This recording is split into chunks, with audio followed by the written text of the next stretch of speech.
Synopsis.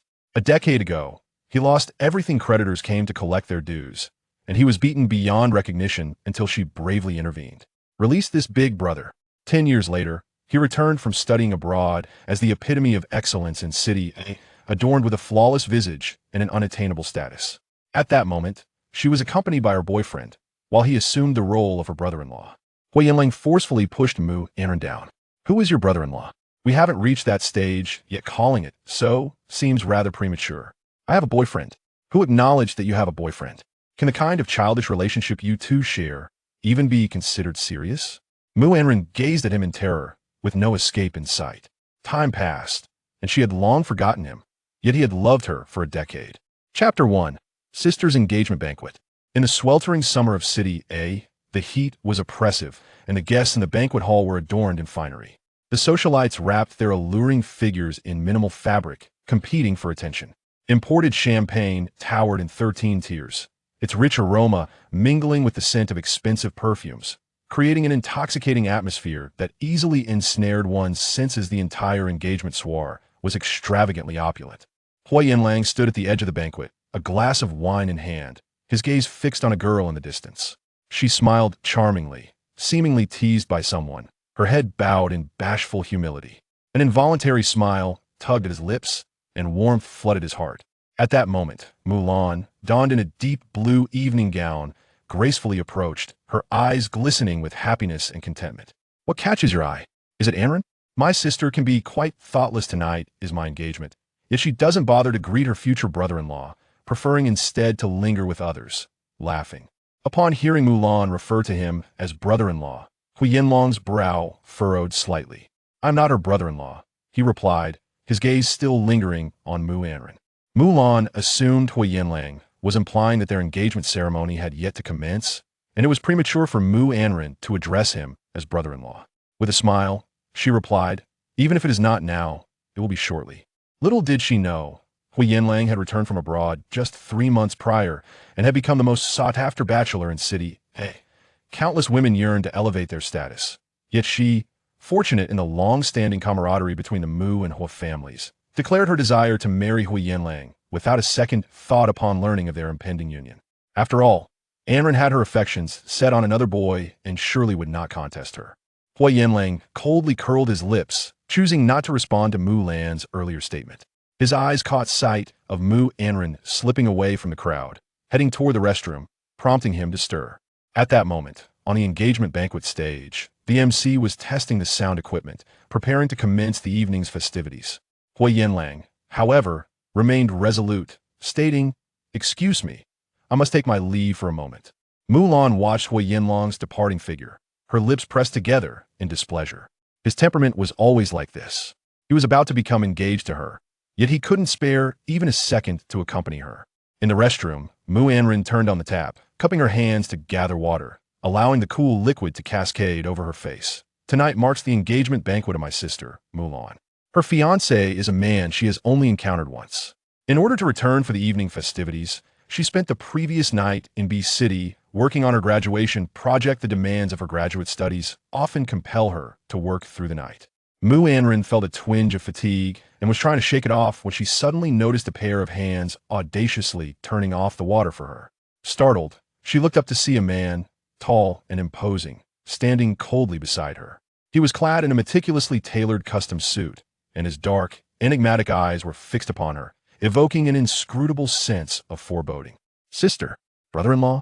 she stammered. The man seemed displeased by her address, his thin lips pressed into a straight line. "It seems premature to refer to me in that manner. We haven't reached that stage yet." Mu Anran was perplexed. "But you are indeed the man my sister admires. You are to be her husband." The union of the Mu and Huo families had drawn the elite of a city, and the grand engagement banquet outside was undoubtedly in celebration of Huo Yanlang and Mu Anran. There was an inscrutable emotion simmering in Huo Yanlang's eyes as he stepped closer to Mu Anran. Alarmed by his approach, she instinctively took a step back, only to collide with the shaped wash basin. "Brother-in-law," Mu Anran exclaimed in panic. Chapter 2. The Beast in Tailored Attire. The bathroom door slammed shut with a resounding thud, causing Mu Anran's heart to race, a sense of foreboding creeping over her. Huo Yanlang observed her alarm with a cold glint in his narrowed eyes, then suddenly stepped forward, enveloping her in his embrace. Mu Anran, he murmured. Uncertain of his intentions, Mu Anran felt his fragrant breath wash over her. Huo Yanlang lowered his gaze, as if appraising his prey. What are you intending to do? She inquired, her voice trembling. The presence of a man in the ladies' restroom was already a questionable circumstance. Release me, she implored, her eyes brimming with tears, utterly flustered and her mind in disarray. She had never envisioned herself in such close proximity to this man. Their bodies were pressed together as Huo Yanlang advanced, leaving her with no choice but to lean helplessly against the wash basin, her head tilted back against the mirror as she gazed up at him. Huo Yanlang studied the striking contrast of her eyes, her entire form quaking, her vacant expression a stark reminder of their peculiar identities. To her astonishment, he smirked, reaching out to lift her chin. Look at me. As Mu Anran focused entirely on him, Huo Yanlang's alluring lips descended upon hers, the faint scent of tobacco enveloping her. He seemed to whisper, who said the Huo and Mu families must unite through marriage. What I desire is you, Mu Anran. In that moment, her mind erupted in chaos, her ears burned crimson, and goosebumps prickled her skin. The scent of this unfamiliar man engulfed her, and the most coveted yet unattainable man of a city was now audaciously exploring her body, his noble fingers roaming with an assertive ease that left Mu Anran trembling with indignation. Brother-in-law, unhand me. Let go of me. The utterance of brother-in-law served as a spark, irrevocably severing the delicate pride of Huo Yanlang. Her legs trembled to the point of instability, inadvertently providing him with an opportunity to step inside. I've heard you have a boyfriend at school. Has he ever treated you this way? Mu Anran, gripped by fear, wished to shake her head, yet the man before her seemed utterly indifferent to her response. Tears streamed down her face, and this pitiable visage stirred something within Huo Yanlang. A nebulous emotion flickered in his dark eyes, desire deepening like a dream he had envisioned countless times in the next moment. His actions transcended rational control. No, his movements were gentle, imbued with a tender affection that bordered on profound adoration. Yet Mu Anran remained oblivious. Her tear-stained face bore only resentment in her vacant gaze. Please, let me go. What have I done to offend you? You are my brother-in-law. You are to be engaged to my sister soon. Why do this to me? Let me go. No, I don't. All her desperate cries were stifled, trapped within her throat. Mu Anran was on the verge of collapse, feeling the bitter tears flow into her mouth, causing a painful ache, leaving only a sense of utter despair. Afterward, Huo Yanlang remained impeccably dressed, accentuating Mu Anran's disheveled state even further. Why? Why do this to me? Mu Anran gazed at Huo Yanlang in a daze. Huo Yanlang turned on the faucet, carefully tending to her remnants, his gentle gaze akin to that of a connoisseur admiring a rare treasure. Chapter 3. A person you cannot afford to lose, he replied indifferently. There is no reason. It is simply because you will inevitably belong to me. Mu Anran, infuriated, bit her lip, her body marked by kisses, frail and vulnerable, her eyes wide with anger. Huo Yanlang, you are shameless. Huo Yanlang, unfazed, tenderly assisted her in donning her clothes until Mu Anran appeared resplendent once more. She had transformed back into the beloved second daughter of the Mu family. Yet only she was aware of the tumultuous events that had transpired within a mere half-hour. Anran, are you in there? Suddenly, the voice of Mu's mother, Lu Mei, resonated from outside the restroom, accompanied by urgent knocks. What are you doing in there? Are you feeling unwell? Huo Yanlang lowered his gaze, observing Mu Anran's pallid complexion, her tightly pressed lips seemingly warning her. Mu Anran forced herself to speak. Mom, it's me. Having searched for her for a while, Lu Mei finally breathed a sigh of relief. What are you doing in there? This is your sister's significant day, and the whole family is about to announce the engagement. How can we, the Mu family, not be present? Mu Anran raised her eyes to Huo Yanlang, biting her lips to the point of drawing blood as she glared at him. Huo Yanlang's brows were as dark as ink. He raised his hand, his fingertip hovering just above her delicate face. Mu Anran shivered, reluctantly forcing herself to respond calmly. Understood, Mom. I will be out shortly. Not giving it much thought, Lu Mei assumed everything was fine. Mu Anran had always been straightforward and was the least of her worries. Lu Mei glanced at the time, feeling pressed for urgency. I will head over first. Your sister is already on stage. Hurry and come out. Hearing Lu Mei's footsteps fade away, Mu Anran's whole being slumped. Are you satisfied? Her voice had lost its vitality. Huo Yanlang leaned down, lifting her effortlessly. Yes, quite satisfied. You are shameless. Shameless? Huo Yanlang's gaze seemed distant, tinged with a hint of self-mockery. What of it? Sometimes one must be a bit shameless. He lowered his head, his focus locked onto the trembling Mu Anran. If you do not wish for the Mu family and your sister to become the subject of ridicule, and if you wish to preserve your own reputation, you should know what to do shortly. Mu Anran quivered with rage, speechless. You could very well expose me, recounting what occurred between us in the restroom. The wealthy of city, a relish gossip. However, Huo Yanlang straightened his languid form, his voice pausing momentarily. You may be able to afford this disgrace, but I wonder if your Mu family can bear it. Mu Anran found herself rendered utterly speechless by his retort. Summoning all her strength, she stood upright, retreating step by step from the devil before her. You scoundrel! With a resounding crash, the door swung open, and Mu Anran, suppressing her physical pain, departed without a glance back. As soon as Huo Yanlang made his appearance, the spotlight of the evening banquet fell upon him. His figure was perfect, his features impeccable, exquisitely captivating. The women present all cast their gazes upon him. Standing on the stage, Mulan watched as Huo Yanlang approached with measured steps, a subtle smile involuntarily gracing her lips, her eyes brimming with pride. Chapter 4. The Absence of My Fiancé. As Huo Yanlang stepped onto the stage, he met Mulan's gaze with an imposing presence, his long legs exuding an air of dominance. Mulan approached him with anticipation. Yanlang, you've arrived. However, to her surprise, Huo Yanlang was anything but warm. He strode directly to the center of the stage, addressing Mulan's father, Mu Fangliang, and Lu Mei with a curt, Mr. Mu. His tone lacked familiarity, leaving Mulan feeling rebuffed as she turned to observe the man illuminated by the spotlight, appearing distant and elevated, rendering him nearly unapproachable. The audience below, witnessing the chill between Huo Yanlang and Mulan, murmured in confusion, uncertain of the unfolding drama. Some among them speculated that something must have transpired during this engagement banquet. Mu Fangliang, the head of the Mu group, regarded Huo Yanlang with respect, for the young man had recently risen to prominence within the Huo family, now wielding significant power in the business realm. Nephew Huo, is there a problem? He inquired. Huo Yanlang met Mu Fangliang's gaze with cold indifference. There's nothing amiss. The engagement banquet is about to commence. However, I have yet to see my fiancée. What? Mulan's eyes widened in terror as she turned abruptly to stare at Huo Yanlang, bewildered by the implications of his words. A flicker of panic crossed Mu Fangliang's eyes, yet accustomed to navigating turbulent waters, he maintained a measured tone. Nephew Huo, I assent Lanlan right here. This was our prior agreement. Forgive me for misunderstanding your statement. Huo Yanlang raised an eyebrow. Oh, an agreement made previously? I don't recall such a conversation. Mu Fangliang felt the awkwardness seep in. Indeed, this matter had not been solely decided by Huo Yanlang. But you know that our families have met. You were abroad at the time. Your uncle Huo called you in our presence, and you agreed to the union to marry the daughter of the Mu family. This was indeed settled, was it not? Huo Yanlang remained unfazed, even under the watchful eyes of the crowd, his hand casually tucked in his pocket as he listened silently. Believing he had regained control of the situation, Mu Fangliang continued.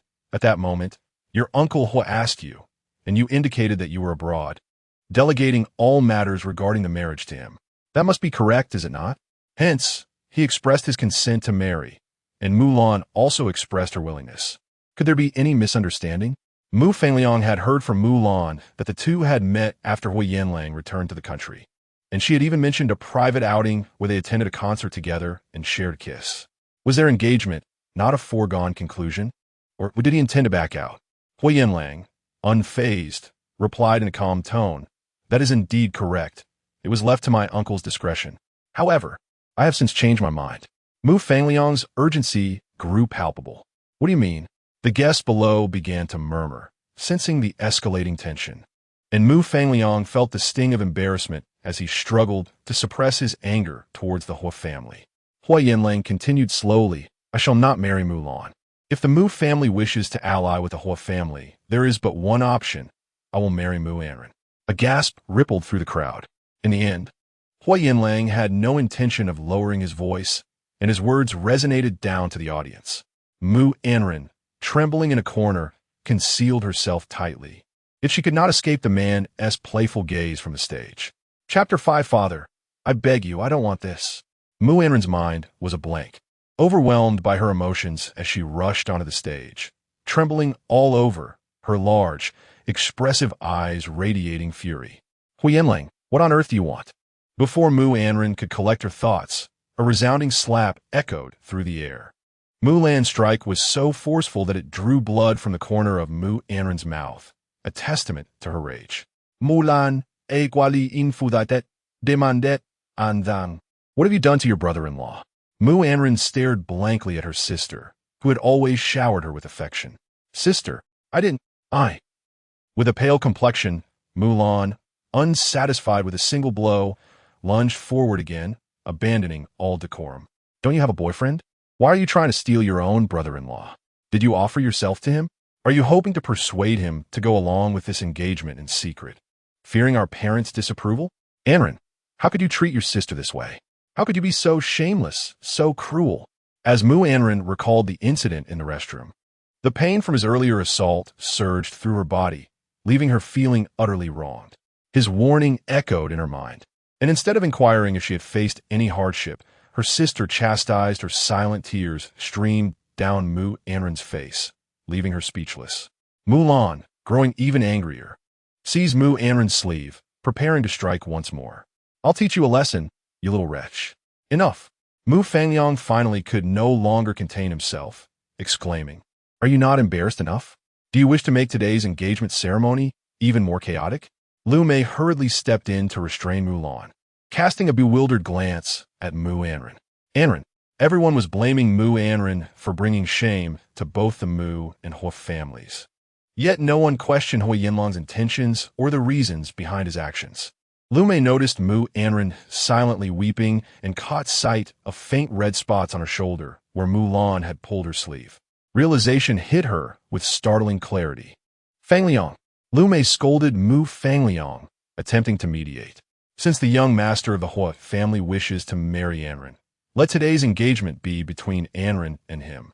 Otherwise, we shall postpone the engagement entirely. Mu Lan trembled with rage at Lu Mei's words.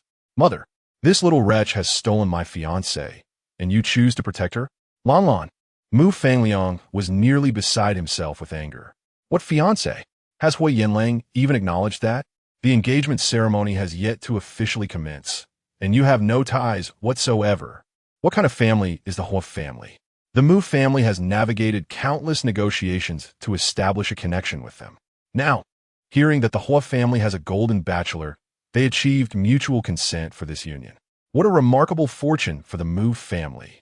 How could he let such a promising alliance slip away?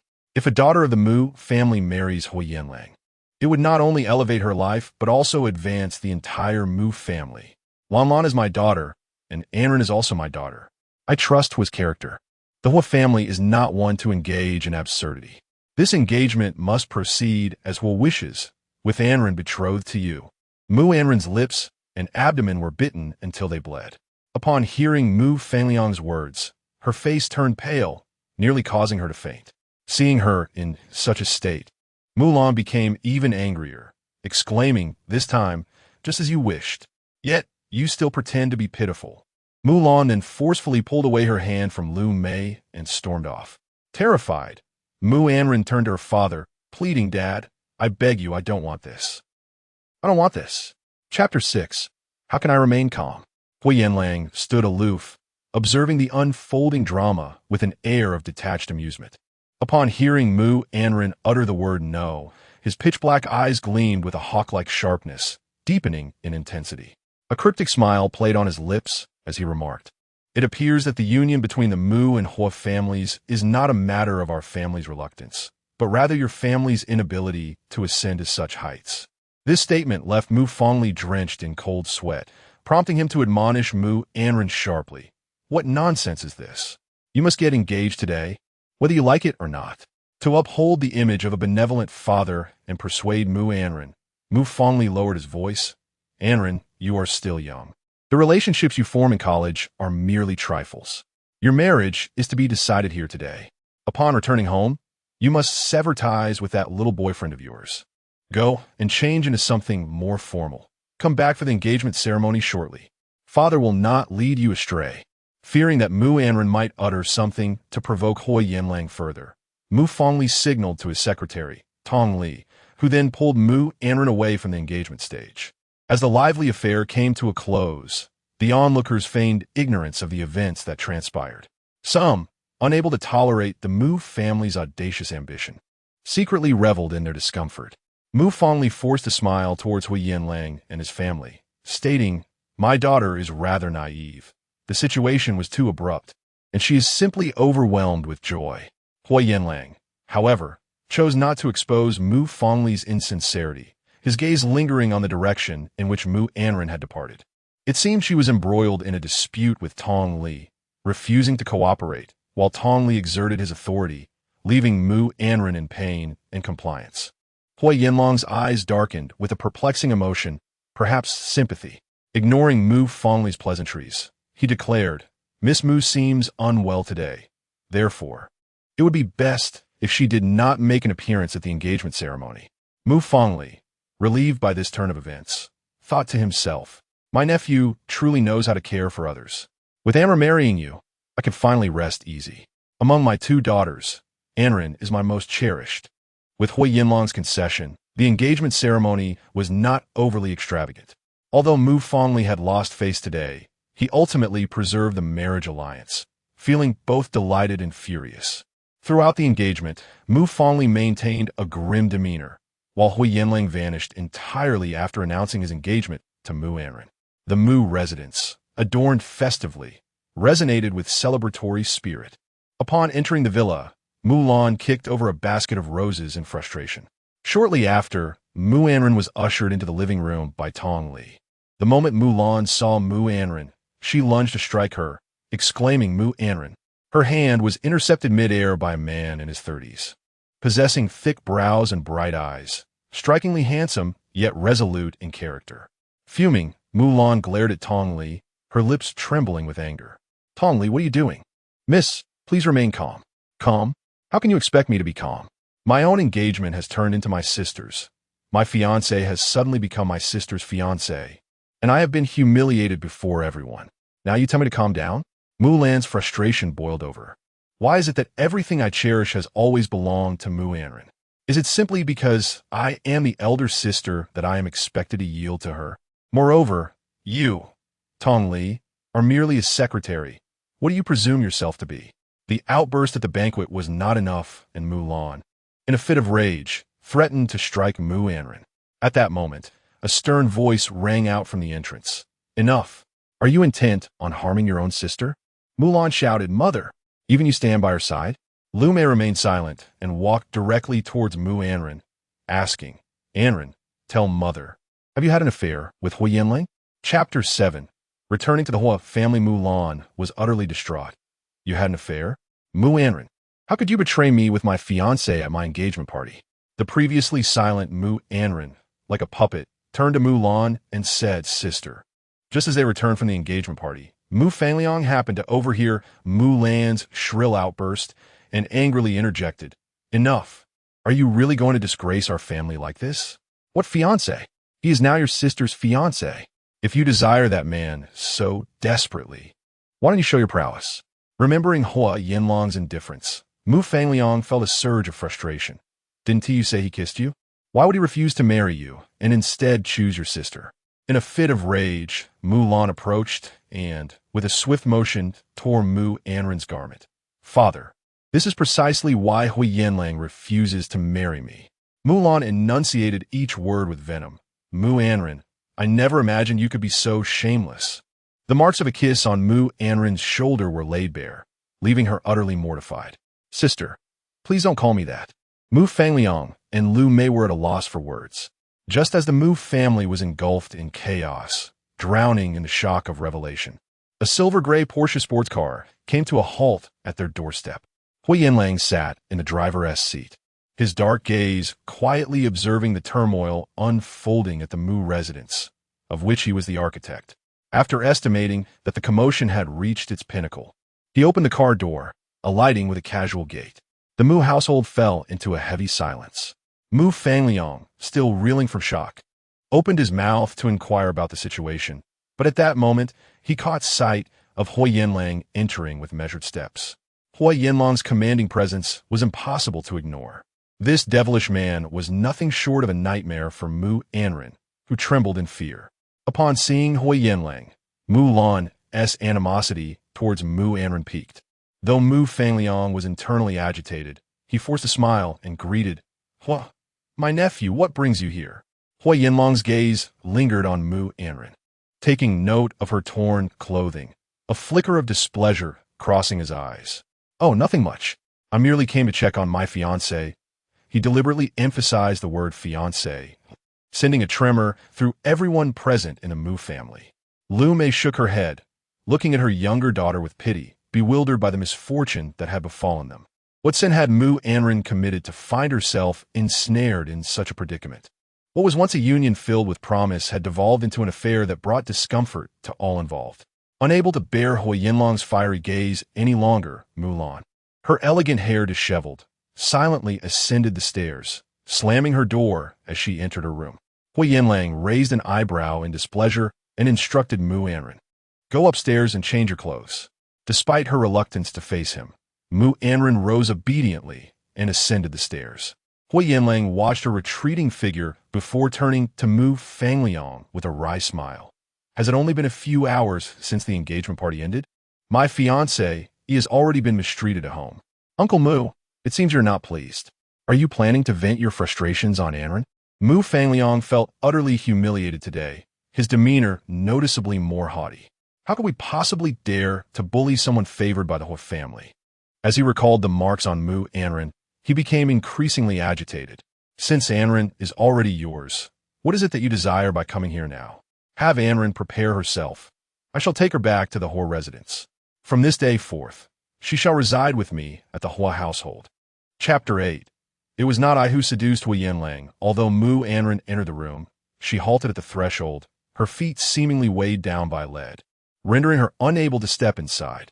The voices from below infiltrated her ears, and upon hearing Huo Yanlang's voice, her mind exploded with a cacophony of despair. "Father, I refuse." Mu Anran was resolute in her aversion to hearing Huo Yanlang's voice again. She did not wish to marry him, nor did she desire to encounter him again. She harbored affections for another, so why must she be bound to him? Why must her life be irrevocably altered?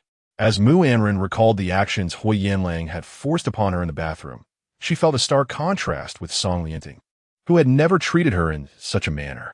While both of them attended the same graduate school, she studying economics, and he, medicine, Song Lianting, despite being from an affluent family, was always courteous and gentle, even in his kisses, which were tender and cautious. In stark contrast, Huo Yanlang had callously inflicted harm upon her. Mu Anran dashed down the stairs, tears streaming down her face as she cried out, "Father, please, I beg you. I cannot endure this. Cast him out. I do not wish to see him."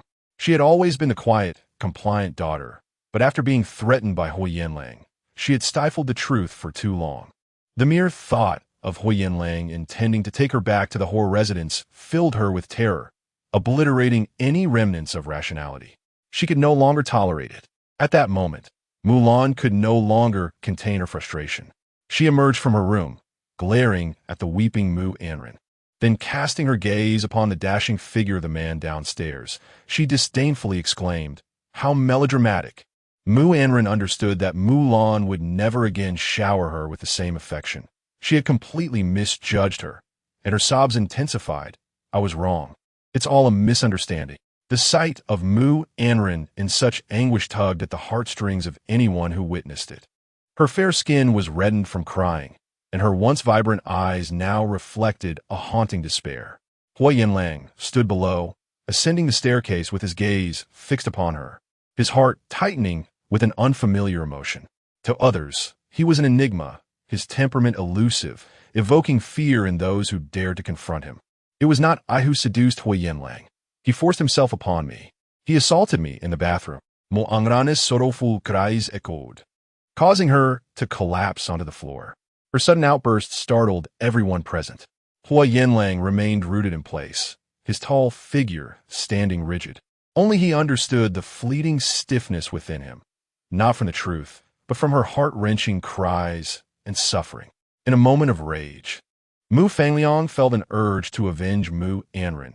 Witnessing his daughter so brutally mistreated stirred a primal instinct within him to strike down Huo Yanlang, this inscrutable man. Yet, the thought of the Huo family, and that he was indeed Huo Yanlang, restrained him. He was no ordinary businessman. Mu Fangliang could only gesture for Lu Mei to keep an eye on Mu Anran. Anran, you are both grown now. Your father can no longer control your lives. Regardless of what Yanlang has done to you, I believe he loves you.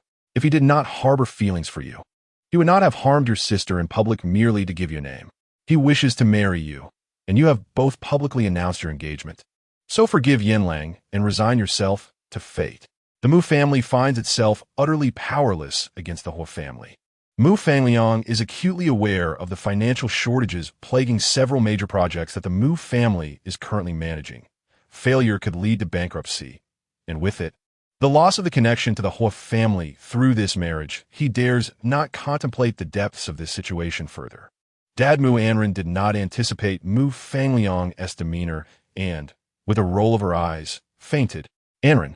The night was cool, and in Mu Anran's room, only a small warm light illuminated the space.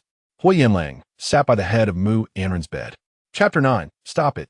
Let me rub your shoulders in a restless slumber. Mu Anran furrowed her delicate brows, her cherry-like lips tightly pressed together, murmuring no. Please don't. A flicker of guilt crossed Huo Yanlang's deep, ancient-looking eyes. He reached out and clasped Mu Anran's hand. The room was enveloped in silence. With only the two of them present, the door firmly shut, so quiet that a pin drop could be heard. Trapped in her nightmare, Mu Anran felt the warmth of his hand intertwining with her fingers, and her fear began to wane slightly. Her brow relaxed, presenting an endearing vulnerability. Huo Yanlang lowered his head and gently kissed her forehead. Suddenly, Mu Anran awoke with a start. Upon recognizing the figure before her bed, she abruptly broke down, her mouth agape, yet unable to produce a sound. If you wish for your sister to witness our current predicament, you are more than welcome to scream aloud. Bathed in warm light, Huo Yanlang's features were strikingly handsome, almost breathtaking. Mu Anran had no desire to behold his visage. Her father's words echoed hauntingly in her mind, warning her against any further emotional turmoil. Lowering her gaze, Mu Anran asked Huo Yanlang, "What on earth do you intend to do?" Her long eyelashes fluttered slightly, glistening with tears, as the mere sight of him conjured memories of the day's events, instilling a deep sense of dread, as though she had fallen into the clutches of fate, unable to escape. "What do you want from me? Is it only when I'm dead that you will be satisfied?" She shook off Huo Yanlang's grasp, bowing her head in tears. The rare tranquility between them was marred by this turmoil. Mu Anran's vulnerability lay bare before him, and Huo Yanlang's handsome brow furrowed tightly. He rose to give her space, but, with that single motion, his presence became more imposing. As Mu Anran sensed the tension in the room, her heart felt like ashes, and her sobs intensified. "Do not cry." Huo Yanlang's voice was low and strained, as if he were stifling a torrent of emotion. Mu Anran wished to avoid him, to ignore his voice, yet the reality of him standing unabashedly in her room made her heart ache, causing her tears to flow even more fiercely. Her voice cracked as she choked out, "What must you do to let me go?" Huo Yanlang's expression darkened as he replied sternly, "I will not let you go." The woman he cherished had waited so long to re-enter his life, to step openly into his world. How could he ever relinquish her? Huo Yanlang leaned closer, his gaze fixed on Mu Anran, who instinctively recoiled, her sudden movement causing her to collide with the headboard. Having endured a day of turmoil, her body ached more than ever at that moment. The once bright and cheerful Mu Anran now appeared pitifully fragile. "No, please don't move." She found herself obediently still at his admonition. Huo Yanlang's voice was low and melodious. "Stop it. Let me rub your shoulders." Chapter 10. Will you let me go?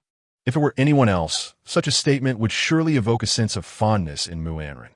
However, the one uttering these words was Huo Yanlang. Regardless of his striking appearance, immense influence, or gentle demeanor, she found him utterly repugnant. Fearing that Huo Yanlang might act impulsively, Mu Anran wisely ceased her resistance, allowing him to tenderly stroke her head. His movements were remarkably practiced, betraying no hint of the privileged upbringing he had experienced. His fingers, though somewhat calloused, suggested a history of labor, yet his presence remained unmatched and extraordinary. Under his gentle touch, Mu Anran found herself momentarily entranced. "Does it still hurt?" Huo Yanlang inquired softly. Instinctively, Mu Anran nodded, but as realization dawned, she quickly added, "That's enough. It doesn't hurt anymore." Huo Yanlang raised an eyebrow. "Are you so afraid of me that you dislike my touch?" Internally conflicted, Mu Anran hesitated, uncertain whether to answer honestly. This home was no longer the sanctuary it once was. Her loving parents no longer stood by her side, and the sister who once adored her, Mulan, now harbored a deep-seated animosity towards her. Mu Anran could almost hear her sister's furious outbursts and the faint, prideful sobs emanating from the next room. Even in her grief, her sister refused to let anyone hear her cries. Noticing her silence, Huo Yanlang pressed further. "What's wrong? Afraid to answer me?" His amusement at her dazed expression was evident, as he chuckled softly. "Rest assured, if you speak truthfully, I shall not punish you." Mu Anran instinctively nodded, then shook her head. Huo Yanlang's displeasure was palpable. What does that mean? Perhaps sensing a shift in his demeanor, she felt less intimidated by him. "I fear you, but I don't dislike you as much," she confessed, her words winding around the truth. Reluctant to admit her vulnerability, she resisted giving him any satisfaction. She despised him, loathed him, wished for his distance, hoping he would suffer the consequences of his actions. Yet, she could not deny that Huo Yanlang was not entirely insufferable. Even when he coerced her, he seemed to consider her feelings, displaying a gentleness that even she struggled to comprehend. However, her headshake stemmed more from a desire to avoid provoking him. Huo Yanlang coldly curled his lips. "You can't even deceive properly." Mu Anran instinctively recoiled, distancing herself from him. Recognizing her resistance, Huo Yanlang released her and stood up. "Since you are awake and everything seems fine, I shall take my leave." Mu Anran gazed at him with wide, expressive eyes, surprised by his words. "Are you truly willing to let me go?" Huo Yanlang straightened, his towering height of 187 centimeters making him appear robust. He chuckled softly. "Let you go? Huh." Mu Anran's heart plummeted into despair. "What do you mean?" Anxiety coursed through her as she watched him, fearing he might change his mind. Little did she know, Huo Yanlang's departure held a meaning far removed from her expectations. Huo Yanlang, with one hand tucked into his pocket, slightly lowered his head to gaze at her. His hair gently cascaded over his brows, obscuring his captivating and profound eyes. The warm glow of the lights enveloped him, yet it failed to impart any semblance of warmth. It was uncertain whether he harbored animosity towards her or toward the Mu family. Huo Yanlang remarked, "It is impossible to let you go. However, you may rest assured for a day or two. In a few days, I shall send someone to escort you to the Huo residence." Chapter 11. The bankruptcy of the Huo family. "You are my fiancé, Huo Yanlang, and I cannot permit you to hide from me within the Mu family." Moreover, he suddenly bent down, his lips brushing against her ear as he affectionately murmured, "The people of the Mu family now regard you as a fierce tiger. Your father still relies on you to curry favor with me, almost eager to send you to the Huo family to appease me." His words were clear and deliberate. As for Mulan, she would rather see you dead upon meeting you. "I dare say you lack the courage to remain in the Mu household and further aggravate her." His smile was light, yet it chilled Mu Anran to the core. Huo Yanlang spoke with an air of indifference. "Unless you wish to sever ties with this family and abandon your sister Mulan, I trust you are not foolish enough to oppose me." Mu Anran's complexion turned as pale as snow. The city lights glittered, and, as night fell, the city became even more vibrant. Huo Yanlang drove the silver-gray Porsche he had taken to the Mu residence that day, swiftly navigating the inner-city expressway. The soothing music in the car only intensified the irritation etched upon his brow. Suddenly, the phone rang. Huo Yanlang pressed the Bluetooth button, and the car was immediately filled with the mocking voice of another man. "So, you finally decided to answer my call?" Huo Yanlang replied coolly. "If you have something to say, make it quick. I am driving. On the other end, Chi Feng chuckled derisively. Did you not find that little girl? Why is your temper still so foul? Or have you truly messed things up? Is it that you cannot restrain yourself and have taken her? Huo Yanlang frowned, refraining from responding to Chi Feng's remarks. A lengthy silence ensued. I have never seen someone pursue a girl like you.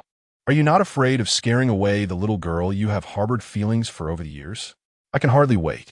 Huo Yanlang's dark pupils held the depths of the universe, and with a press of the accelerator, the car surged forward, resembling a racing vehicle. Chi Feng was momentarily taken aback. Wait, are you serious? After a prolonged silence, without a response, Chi Feng called out a couple of times. But receiving no answer, he scolded Huo Yanlang for his lack of sensitivity before hanging up. Huo Yanlang muttered softly to himself, and before Chi Feng could react, the end of the call. The car's speed escalated to 200 miles per hour, with the city outside a mere blur. Huo Yanlang felt as though he had been transported back a decade. Please, do not take my parents away. Our family has not yet gone bankrupt. To hell with you. Little bastard. Your Huo family is in debt to the tune of billions. Is that not bankruptcy? If you cannot repay the money, we will take your parents in exchange. If you cannot pay your debts, you might as well go to prison. Otherwise, why not kneel and lick my shoes, and I might let you off. A group of men ruthlessly kicked a small boy, the ground around him stained with blood. This nightmare finally came to an end at the sound of a sweet voice. Stop! How can you bully this big brother? A little girl rushed forward to protect him. Hey, where did this wild little girl come from? Thinking she could play the hero? The leading man shouted, until one among the group recognized her and discreetly pulled the leader back. Boss, let us cease this. This little girl is. The young man whispered something into the ear of the leading figure, whose demeanor suddenly transformed to one of respect. He fervently suppressed his anger and waved his hand dismissively, declaring, Consider yourself fortunate today. We shall take our leave.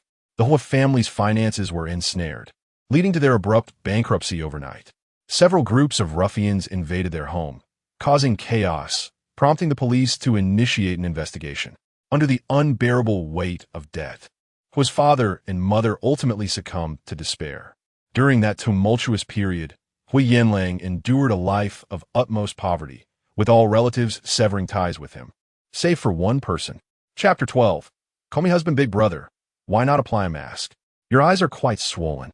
You must have looked exceptionally handsome before. Alas, I can no longer behold your charming visage. When will your injury heal? I have brought you some medicine and a bit of food. You haven't eaten in days. Have you? The girl accompanied him through his most arduous days, until, after days of silence, he finally mustered the courage to speak first. Do you have any money? The handsome youth, who had lost everything in his teenage years, embarked on a new journey with this sum of money. At that moment, he silently vowed that no matter how insurmountable the challenges, he would find her and stand before her once more. Huo Yanlang sensed the car was speeding excessively, his chest tightening. He decisively pressed the brakes and halted on the overpass. At 1 o'clock in the morning, the road was deserted. Leaning against the railing, he quietly embraced the wind, his hair dancing in the breeze. Frustrated, Huo Yanlang lit a cigarette, the smoke curling languidly between his fingers, alluring and wild like a siren. He pulled out his phone and dialed a number etched in his memory. On the other end, Mu Anran clutched her phone tightly, her heart tumultuous. In the Mu household, in Mu Anran's room, after Huo Yanlang departed, she painfully retrieved her phone, her eyes swollen from crying. Her inbox contained 2 or 3 unread messages from Song Lianting. Dear wife, is your sister busy with her engagement today? Is our future brother-in-law dashing and suave? Sister Lan is truly fortunate. Wife, why haven't you replied to my messages? The last message read, Ran, call me back when you're done. Mu Anran was at a loss regarding how to face Song Lianting. She clutched her phone repeatedly, growing increasingly resentful towards Huo Yanlang. Just as she prepared to turn off her phone, an unfamiliar number flashed across the screen. Her heart skipped a beat.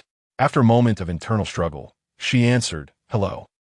Huo Yanlang, inhaling his cigarette, listened quietly to Mu Anran's voice, the turmoil in his chest gradually dissipating. It's me, Huo Yanlang said coolly. Mu Anran's heart tightened, instinctively trembling with fear. How did you get my number? What do you want?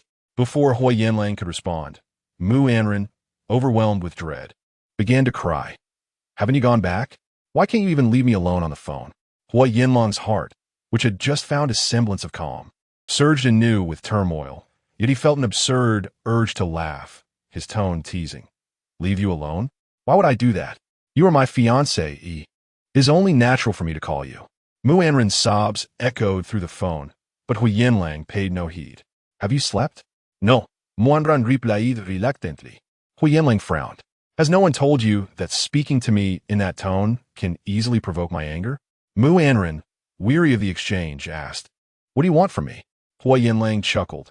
Call me husband. Let me hear it. Listen, Mu Anran firmly rejected, impossible.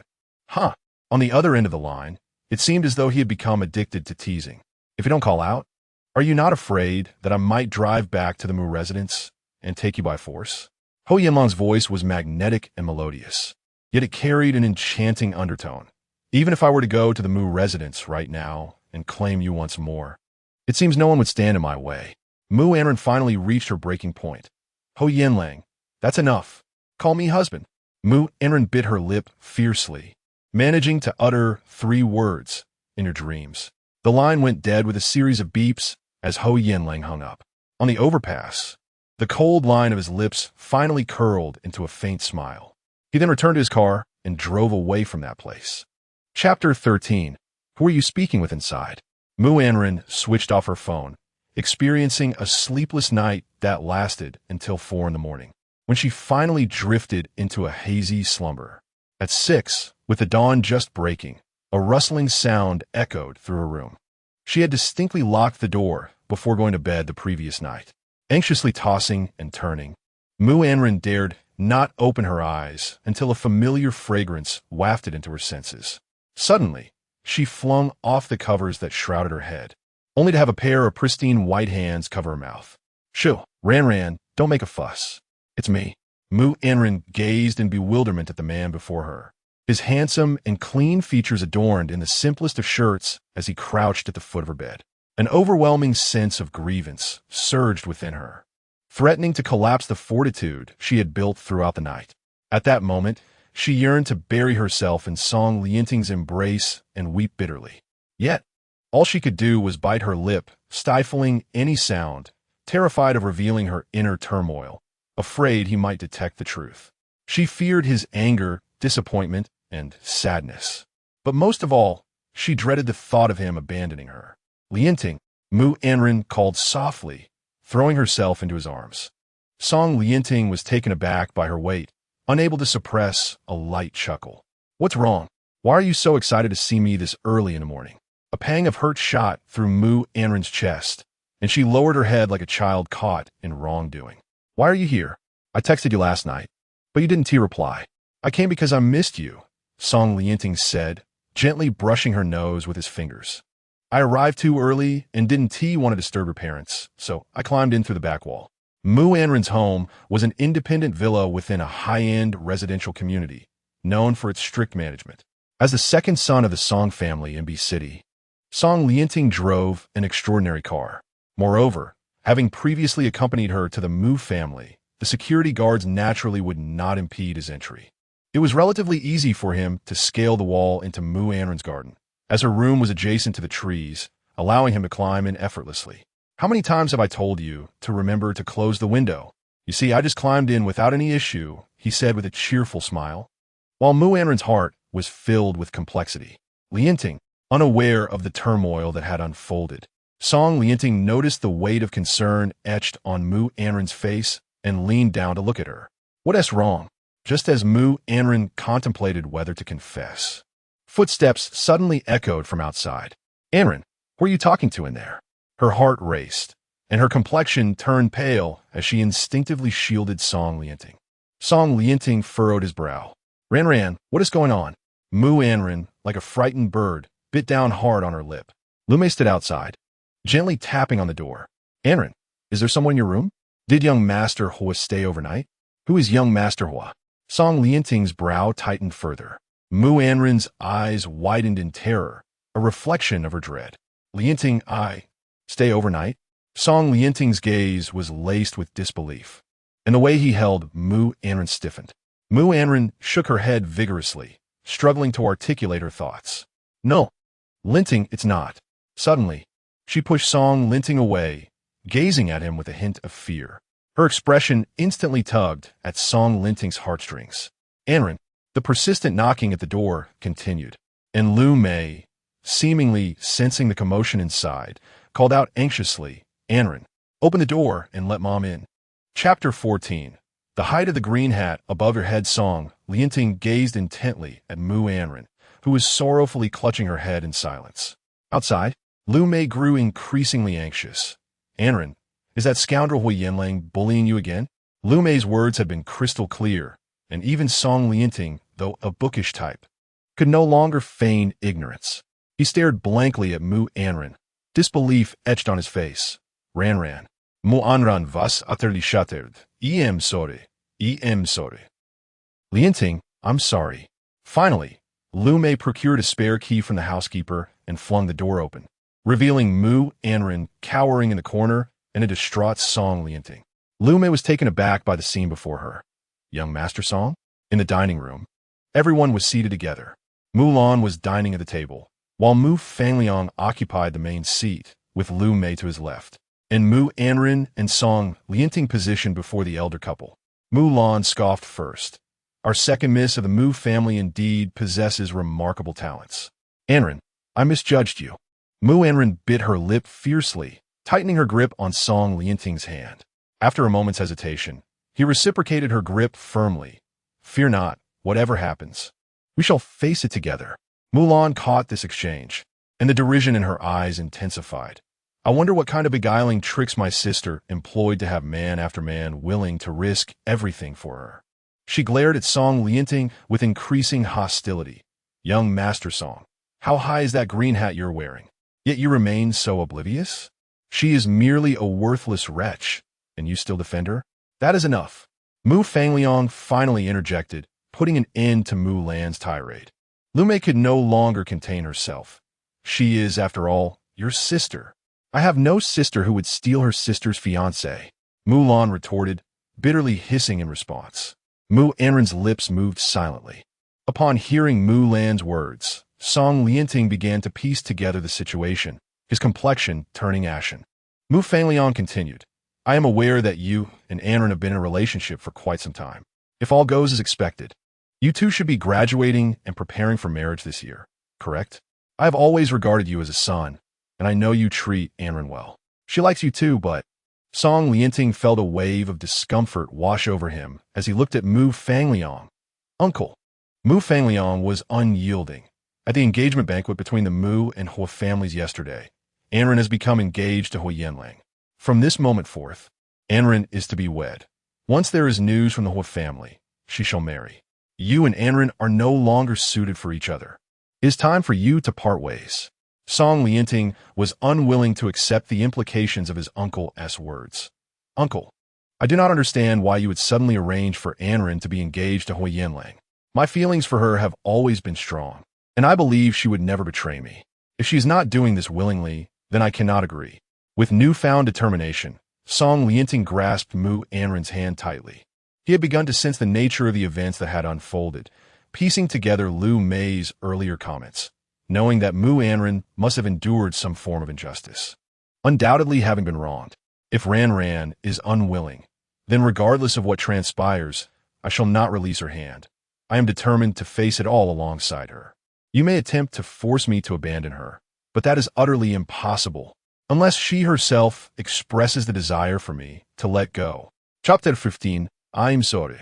Let's break up. He knew that his Ran would never say goodbye to him. Hearing Song Linting's resolute tone, Mu Anran's eyes glistened with unshed tears. Linting. Under the table, Song Linting firmly grasped Mu Anran's hand, offering consolation in front of Mu Fangliang. Ran, do not fear, for I am here.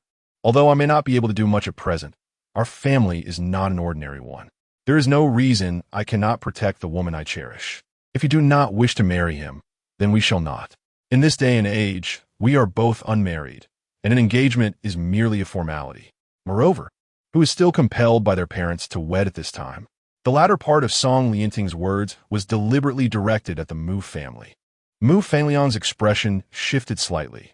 while his words suggested a casual relationship. Since yesterday, Anran and Huo Yanlang had indeed become engaged. Furious at the thought of losing his girlfriend, Song Lianting could no longer contain his anger. "That must surely be your coercion." At that moment, Mu Lan coolly interjected, "It may not necessarily be someone else's coercion. Why don't you inquire of her what she has truly done?"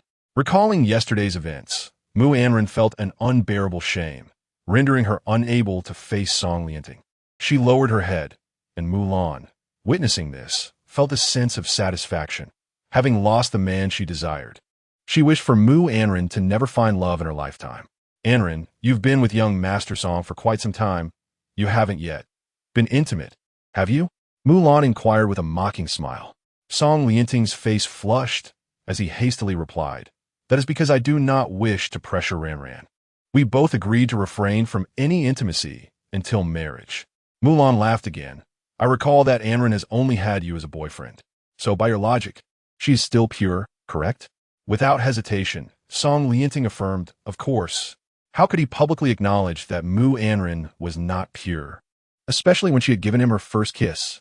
Furthermore, he remained unaware of what had transpired recently, leaving him uncertain and in doubt.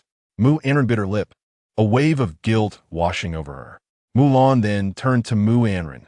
"Now tell me, are you still pure?" "I." Mu Anran trembled, engulfed in silence. The entire restaurant fell into an oppressive stillness, so quiet that Lu Mei could no longer bear it. "Lilan, enough. What do you wish for your sister to endure before you are satisfied?" Mu Lan's smile was chilling. "What do you mean by what I want her to endure? I shall never be satisfied unless she returns Huo Yanlang to me. Make her do it, or I shall never find peace." Lu Mei was nearly driven to despair. Mu Anran was already suffering immensely, yet Mu Lan continued to reopen her wounds, especially in front of Song Lianting. "Do you wish to drive Anran to her demise? Then go find me a better husband than Huo Yanlang." Song Lianting could no longer hear Mu Lan's arguments. His entire focus was on Mu Anran, Ranran. He felt a sense of dread, fearing the truth of what had occurred yesterday. Mu Anran trembled uncontrollably, struggling to breathe, overwhelmed by pain, tears streaming down her face. "I'm sorry, Lianting, truly sorry." She found it impossible to voice her feelings any longer and could no longer bear the weight of it all. "Let's break up." Song Lianting rose from the table, bewildered. "Why?" Chapter 16. She slept with Huo Yanlang. Mu Anran finally surrendered, shaking off Song Lianting's hand. "There's no reason. Let us break up, please. Stop asking and leave me with a shred of dignity." Mu Lan felt a sense of vindication. Song Lianting, however, remained obstinate. "If you don't reveal the truth, I will not agree to a breakup." Mu Anran could no longer endure the atmosphere of judgment. "I'm sorry. I no longer wish to deceive you, nor do I want to hide the truth from you. I can't continue this self-deception. I have wronged you, and I no longer deserve you. Please, let us end this. Can you agree to that?" Tears streamed down her face, evoking pity from anyone who witnessed her distress. Lu Mei couldn't help but mutter, "What a tragedy." Mu Fangliang had intended to persuade Song Lianting gently, but was taken aback by his steadfastness and even more shocked that Anran would take the initiative to end things. In truth, had yesterday's incident not occurred, the Song family would have made an excellent match, especially given Song Lianting's evident affection for Anran, ensuring her a bright future. However, the opposing family was the Huo family. If forced to choose, he would rather offend the Songs. The Huo family was immensely powerful, and Huo Yanlang was a man of unwavering resolve. With a heavy sigh, Mu Fangliang declared, "You two must resolve this yourselves." He left the restaurant in frustration, while Lu Mei hoped to provide Anran and Lianting with some private space and followed suit. The vast restaurant was left with only Mu Lan, Mu Anran, and Song Lianting. Song Lianting gazed blankly at Mu Anran, unable to comprehend the events that had transpired to cause such a swift transformation between them. Just the day before, Mu Anran had called him to voice her frustrations regarding her thesis, and they had planned to visit the local food street together the following week. Their lives had seemed so blissful. Why had everything changed? "I do not wish to break up," Song Lianting asserted resolutely. Suddenly, applause echoed from Mu Lan, who exclaimed, "How wonderful, truly wonderful. Such deep affection. so poignant and touching. Mu Anran could no longer bear it. Every word from Mu Lan felt like a taunt. "Do not be shameless," she cried. "Lianting, this morning when you came to see me, I thought nothing had changed. You still treated me with such kindness, as if I could leap into your arms and possess the world. Your tenderness made me want to believe that nothing had happened, but I was wrong. I cannot deceive you any longer. Some events, once they occur, cannot be concealed. Even if you remain unaware today, one day, you'll find out. Just like that phone call from last night, Huo Yanlang will not let me go. He intends to entangle himself with me. I believe we are truly finished." With that, Mu Anran dashed out, leaving only Mu Lan and Song Lianting in the dining hall. Song Lianting could only gaze blankly at Mu Lan, asking, "What is wrong with Anran?" Mu Lan smiled triumphantly. What is wrong indeed? She surrendered her innocence to another man at the engagement banquet yesterday, having succumbed to Huo Yanlang. She is no longer pure, rendering any possibility between you and her utterly impossible. As Song Lianting drove away from the Mu residence, the veins on his hands gripping the steering wheel were visibly strained, and he appeared terrifyingly wrathful. Chapter 17. Your little boyfriend is not a beast. He had been in a relationship with Mu Anran for 2 years, and their most audacious actions consisted solely of sweet kisses and gentle embraces. Though he harbored desires, the memory of their first kiss, when her cheeks flushed and her innocent, tear-filled eyes gazed up at him, made him vow never to tarnish her purity before marriage. Yet, how could Mu Anran so blatantly disregard his cherished intentions? How could she lack such self-respect? As Song Lianting's BMW departed from the Mu residence, Mu Anran had already retreated to her room, standing by the window, watching him leave while sobbing uncontrollably. Suddenly, the phone on the table rang. Believing it was Song Lianting, she rushed to answer, only to twist her ankle in the process. Grasping the phone, she lost her balance and fell. On the other end, Huo Yanlang frowned. Unaware that the call had connected, Mu Anran began to weep bitterly, lamenting why even the heavens seemed to conspire against her. 20 minutes later, a tall figure stood before the Mu residence. Huo Yanlang entered without hesitation. The servants dared not stop him as he ascended to the second floor. In the last room, at the end of the corridor, muffled sounds of a woman's low sobs could be heard.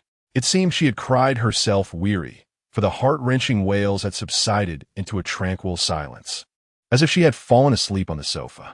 The door was ajar, and Huo Yanlang gently twisted the handle to enter.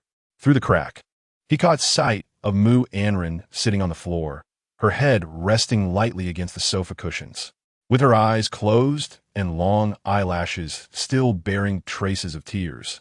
She breathed heavily, exuding a pitiable aura that stirred more sympathy than when she had pleaded for mercy from him. Huo Yanlang's gaze deepened significantly. He stepped closer, his polished shoes gliding over the luxurious wool carpet, towering over her. He took a seat beside her, tenderly caressing her delicate face, sensing her distress. Mu Anran had not truly fallen asleep. In her daze, she felt a touch on her cheek and murmured. Lianting Huo Yanlang's lips tightened.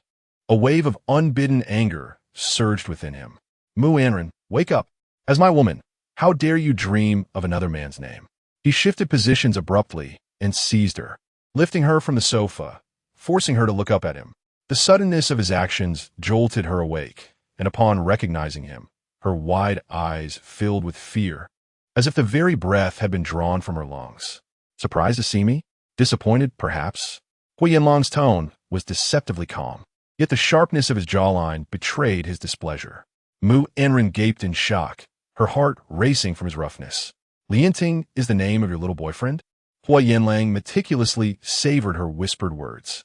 What profound reluctance, what unyielding attachment, what depth of love could provoke such breathless sobs, to the extent that even in her dreams, she was haunted by visions of that man. Mu Anran finally regained her composure. Huo Yanlang, you, beast, release me. Beast. He seemed to be driven to the brink of fury, yet transformed it into laughter.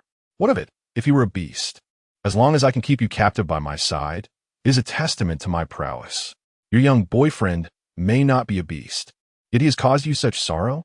Chapter 18. What do you like about me? I can change. Mu Anran bit her lip firmly, unwilling to engage in any argument with him. Huo Yanlang, Having heard her weeping uncontrollably over the phone, felt a surge of heartache.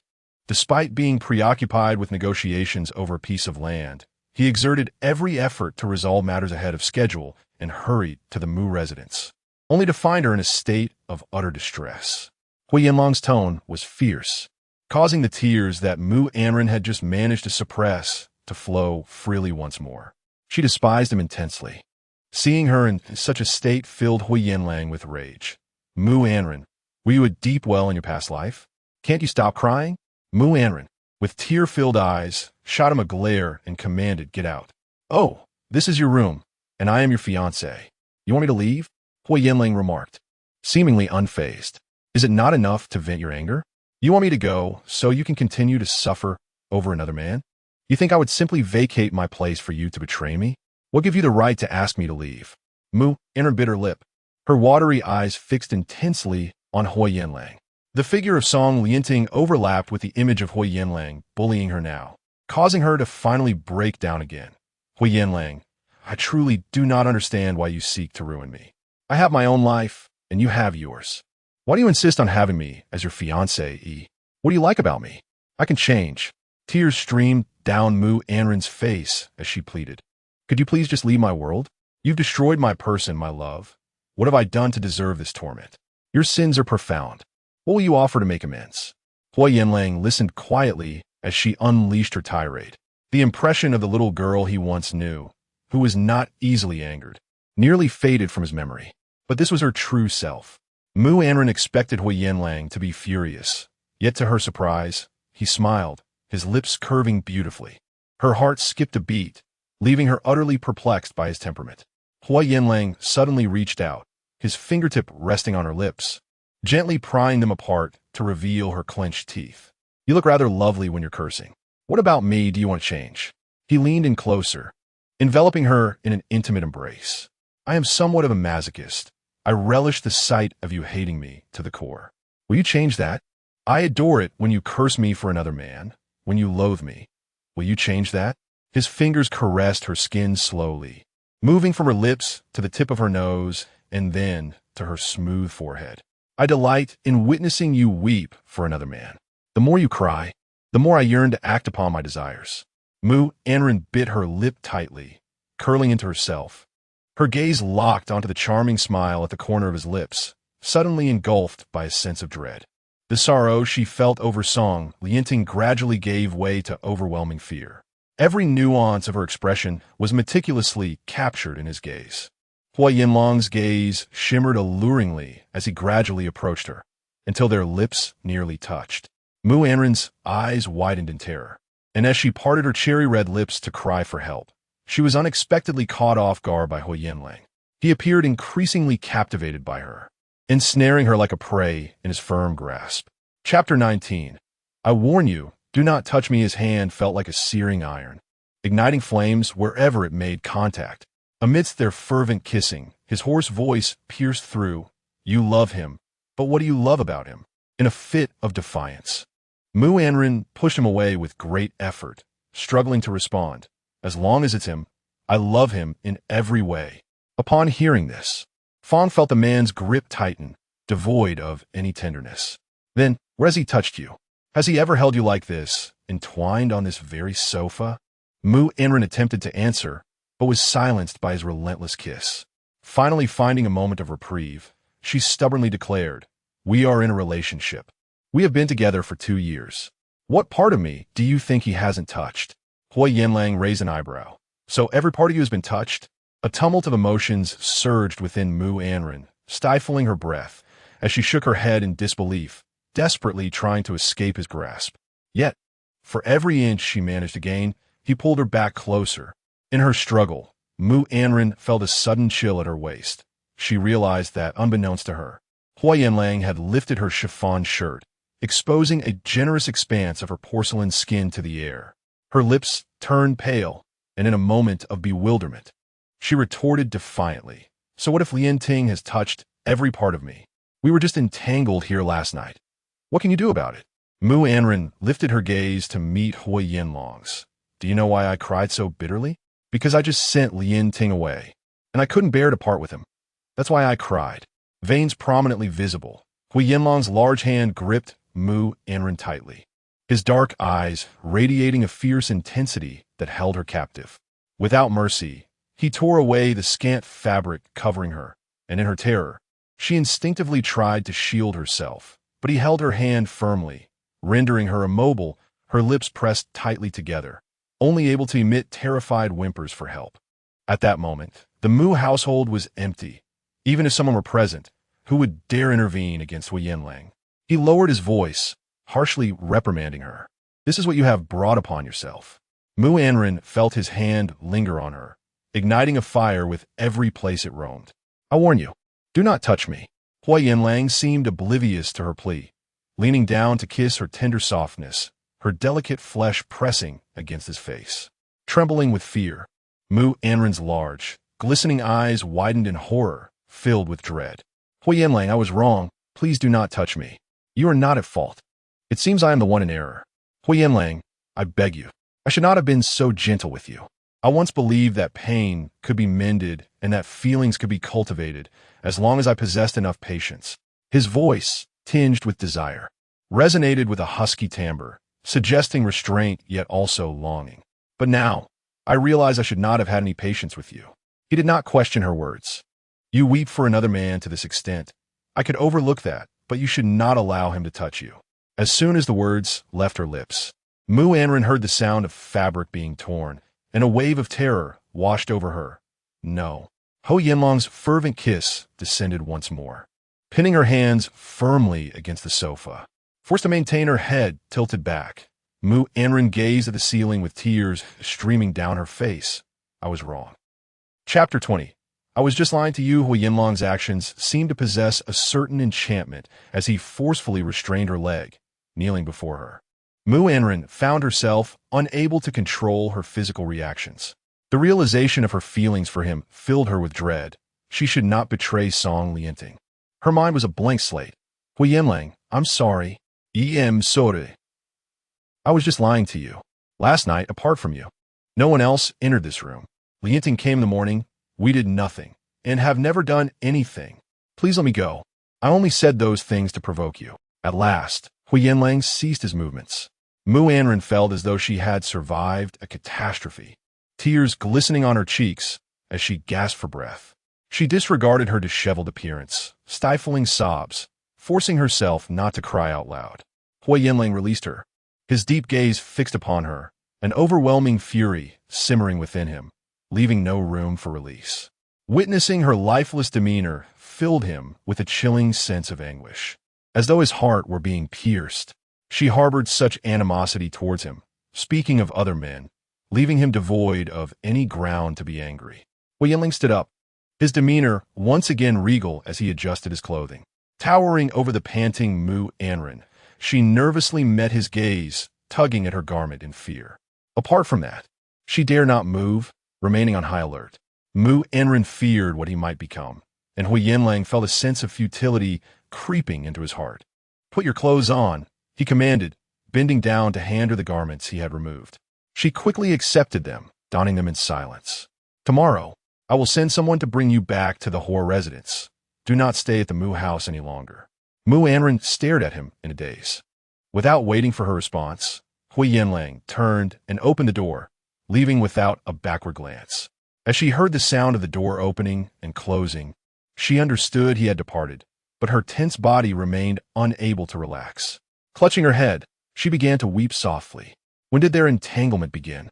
It started when her parents called to inform her that the Mu family was to form a union with the Huo family, mentioning a nephew from the Huo family, single, returning from studying in France, possessing dual MBA degrees, managing a multinational corporation, known for his integrity, and having never had a girlfriend. He was said to be gentlemanly and polite, indeed quite desirable. At that moment, she had instinctively replied, having a brother-in-law like that would be wonderful. Yet now, Mu Anran clutched the woolen carpet tightly until it wrinkled beneath her grasp. The thought of Song Lianting caused her heart to ache intensely, realizing she had lost her innocence. And that too at her sister's engagement banquet, entangled with her future brother-in-law. Surely, he would never want her again, would he? At this moment, Mu Anran was unaware that since yesterday's engagement banquet, the affair between her and Huo Yanlang, along with the complications involving Huo Yanlang and Mu Anran, had already become the hottest headline in the entertainment news. As night fell, Mu Anran quietly locked the door of her room and meticulously packed her belongings. Half an hour later, a figure clad in athletic attire, shrouded in mystery, ascended the window sill. With a backpack slung over her shoulder, she cautiously descended from the ledge and, in one swift motion, leaped to the ground, departing from this place. Chapter 21. The distance between us. Mu Anran did not take a flight. Instead, she withdrew a sufficient amount of money and purchased an anonymous bus ticket, making her way back to City B. The journey between City A and City B spanned over 5 hours. Upon her arrival in City B, it was already the early hours of the morning. The chill in the air made her instinctively draw in a breath. Just before dawn, when the temperature is at its lowest, she lowered her hat's brim and hurried back to the school dormitory. The graduate dormitory housed only 2 residents. When Mu Anran opened the door, Sun Mingming couldn't help but exclaim in surprise. "Anran, you're back?" "Salty." "Mingming, did I wake you?" Sun Mingming, groggily propped up on her bed, replied, "It's all right. We are close friends, so a little noise is no issue. Weren't you in City A for your sister's engagement ceremony? Why are you back so early?" Sun Mingming glanced at the time, bewildered. "What time is it? Did you take the overnight bus back?" Mu Anran remained silent, and it was then that Sun Mingming noticed her attire. Although Mu Anran usually did not exhibit the airs of a socialite, her upbringing had been strict, and her nature was not one of competitiveness. She typically wore understated yet expensive clothing. She had never donned such inexpensive sportswear before. Sun Mingming couldn't help but inquire, "Anran, what happened? Are you in trouble?" As Mu Anran walked further inside, she suppressed her emotions and confessed, I broke up with Song Lianting." "What?" She truly wished to avoid elaborating. "There are some issues at home. I thought I would stay in the dormitory for a few days." "Mingming, could you do me a favor?" Mu Anran looked at Sun Mingming imploringly. She genuinely did not wish to be with Huo Yanlang, nor did she want to move into the Huo family residence. She had resolved that as long as she could ride out this storm, she would devise a way to persuade her parents to change their minds about her marrying Huo Yanlang. After that, she would return. "Mingming, could you please ask our advisor for a leave of absence for me? Just say there are some matters at home, and I want to be on campus. I will still submit my thesis on time. For the next few days, I just want to stay in the dormitory and lay low. I'm really sorry to trouble you." "Oh, don't mention it." Sun Mingming decided not to go back to sleep, as dawn was already breaking. "Is there a conflict with your family? Is that why you want to create the illusion of being absent from school while actually hiding here?" Mu Anran bit her lip and nodded. Seeing her like this, Sun Mingming refrained from further questioning, but redirected the topic, asking why she had broken up with Song Lianting, expressing that many were actually waiting for their marriage. The mere mention of Song Lianting caused Mu Anran's heart to ache, and she was even less inclined to disclose the reasons for their breakup. Eventually, Sun Mingming, sensing the conversation had grown dull, ceased her inquiries. After a night of travel and having not slept a wink, Mu Anran lay on her bed for a while, drifting into a series of dreams where she was being chased. Meanwhile, at the Huo residence, Huo Yanlang received a phone call while having breakfast, his hand holding the knife and fork suddenly pausing. His deep voice responded to the person on the other end. "Do you know where she has gone?" Furrowed his brows and inquired, seemingly oblivious to the words spoken on the other end of the line. He resolutely declared, "I do not care what means you employ. Find her. If I do not see Mu Anran within a week, I shall make the Mu family pay dearly." Upon ending the call, he irritably pushed aside his plate and dialed another number. Meanwhile, Mu Fangliang was in a state of frantic disarray at the Mu residence, contemplating how to explain the turmoil, when he received a call from Mr. Mu. "I have heard that you still possess several land deals with the family." Yes. I will certainly locate Anran. Regardless of the circumstances, I will find her, and the wedding will proceed as planned." Having taken a brief slumber, Mu Anran awoke to find it nearly noon. Sun Mingming had already changed her attire and was waiting for her to join for a meal. The South District cafeteria is crowded, making it inconvenient for you. Let's take a car to the North District cafeteria today. Unexpectedly, before Mu Anran could reach the North District cafeteria, a group of individuals confronted her in the supermarket beneath her dormitory. The leader, Ji Xiang, abruptly slammed a stack of newspapers against her face. "Isn't this the beloved girlfriend of Song Lianting, Mu Anran? You made the headlines. Are you aware?" Mu Anran gazed at the man before her, her face turning ashen. Sun Mingming, taken aback by the sudden provocation, quickly grasped Mu Anran's arm. "Anran, are you all right? What's wrong with you? Do we know you? Why are you assaulting us with newspapers? Are you even a man?" Ji Xiang forcefully shoved Sun Mingming aside, inciting the other young man behind him to jeer. "Are we men? What concern is that of yours? You protect this vixen behind you, yet you do not question whether she is still worthy of being a woman or even a human being." Mu Anran bit her lip in anguish. She recognized two of the individuals behind Ji Xiang as affluent heirs from City A who had likely relayed the sordid tales to him. "Ji Xiang, if you have grievances, direct them at me and spare Sun Mingming any distress." She clutched Sun Mingming's hand, urging her away from the gathering crowd. "Mingming, you should leave." However, Sun Mingming, witnessing the escalating situation, refused to budge. She was ready to confront the troublemakers. "What gives you the right to insult her? Has Anran wronged you? What is your intention?" Ji Xiang suddenly chuckled. "Why don't you lower your head and read the newspapers? Then you will understand what has transpired." As Mu Anran and Sun Mingming looked down, the headlines leapt into view. Mu family and family alliance. Second miss of the Mu family seduces her brother-in-law to ascend. Accompanying the article was a close-up of Mu Anran, along with a photograph of in Mulan at a concert, captured by a reporter. In the lower right corner was an image of Mu Anran, flustered, emerging from the restroom, nervously biting her lip and adjusting her clothing. In an instant, Mu Anran's complexion drained of color, as if all her strength had been siphoned away. A fleeting glimmer of triumph flashed in Ji Xiang's eyes. "What further explanation do you have? Do you truly believe you are worthy of Song Lianting? How could he possibly be enamored with a woman devoid of shame like you?" Mu Anran bit her lip and said, "Ji Xiang, you have gone too far." Ji Xiang crossed his arms, eager to hear Mu Anran's explanation. Yet he was taken aback when she merely responded, "You are a man. I know you have feelings for Lianting. However, my affairs with Lianting are none of your concern." Ji Xiang was stunned. He had not anticipated that Mu Anran was so well aware of everything.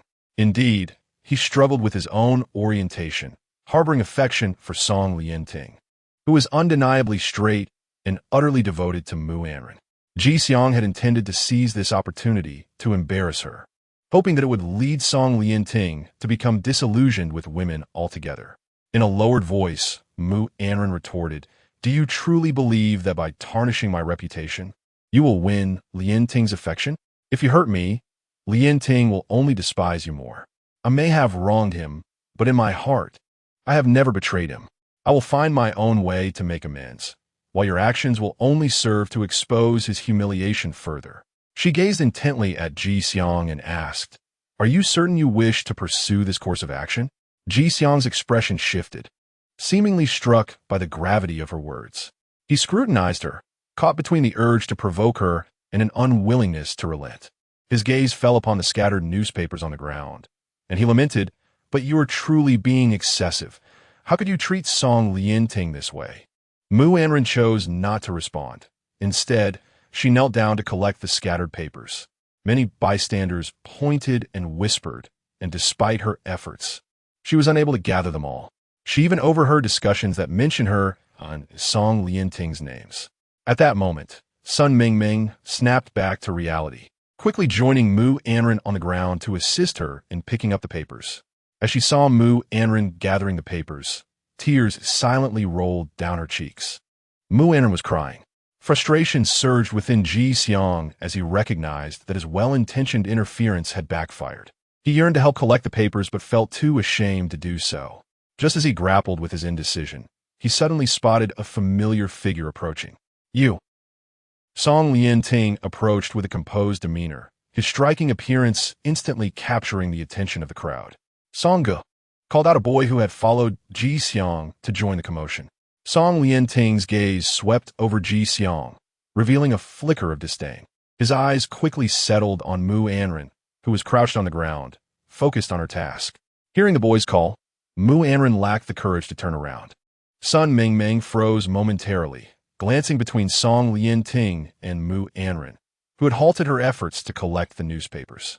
Song Lianting's expression was stern as he approached Mu Anran, and from his vantage point, she appeared pitiful, reminiscent of a lamb being bullied. She was the one he had once cherished and protected. How could he bear to witness her in such distress? Despite the frustration brewing within him, he knelt down to assist her. As Mu Anran sensed his presence, the tears she had fought to suppress threatened to spill forth once more. Unwilling to put him in a difficult position, and even less inclined to let him witness her moment of humiliation, Mu Anran gently declined his offer, stating, "No need. I can manage on my own. I apologize for the trouble." Song Lianting's outstretched hand remained frozen in midair. Ran, he called out, his voice breaking. "Have we become this estranged?" Mu Anran hesitated to engage in conversation, fearing that she might lose her composure in front of the crowd. Ji Xiang, noticing Mu Anran's disregard for Song Lianting, approached in anger, attempting to separate them. "Song Lianting, what do you want with this woman?" Song Lianting coldly pushed Ji Xiang away. "Keep your distance." Ji Xiang, understanding the situation, stepped aside, wounded as he gazed at Song Lianting. The others, however, paid little mind to Ji Xiang's plight, instead feeling that Mu Anran had indeed gone too far, disappointing Song Lianting, who continued to protect her. They had come today, in part, to support Song Lianting. Songge. Yet, Song Lianting chose silence, wordlessly gathering the newspapers strewn across the ground. He no longer called out to Mu Anran in a daze. Instead, he handed the neatly collected papers to Sun Mingming.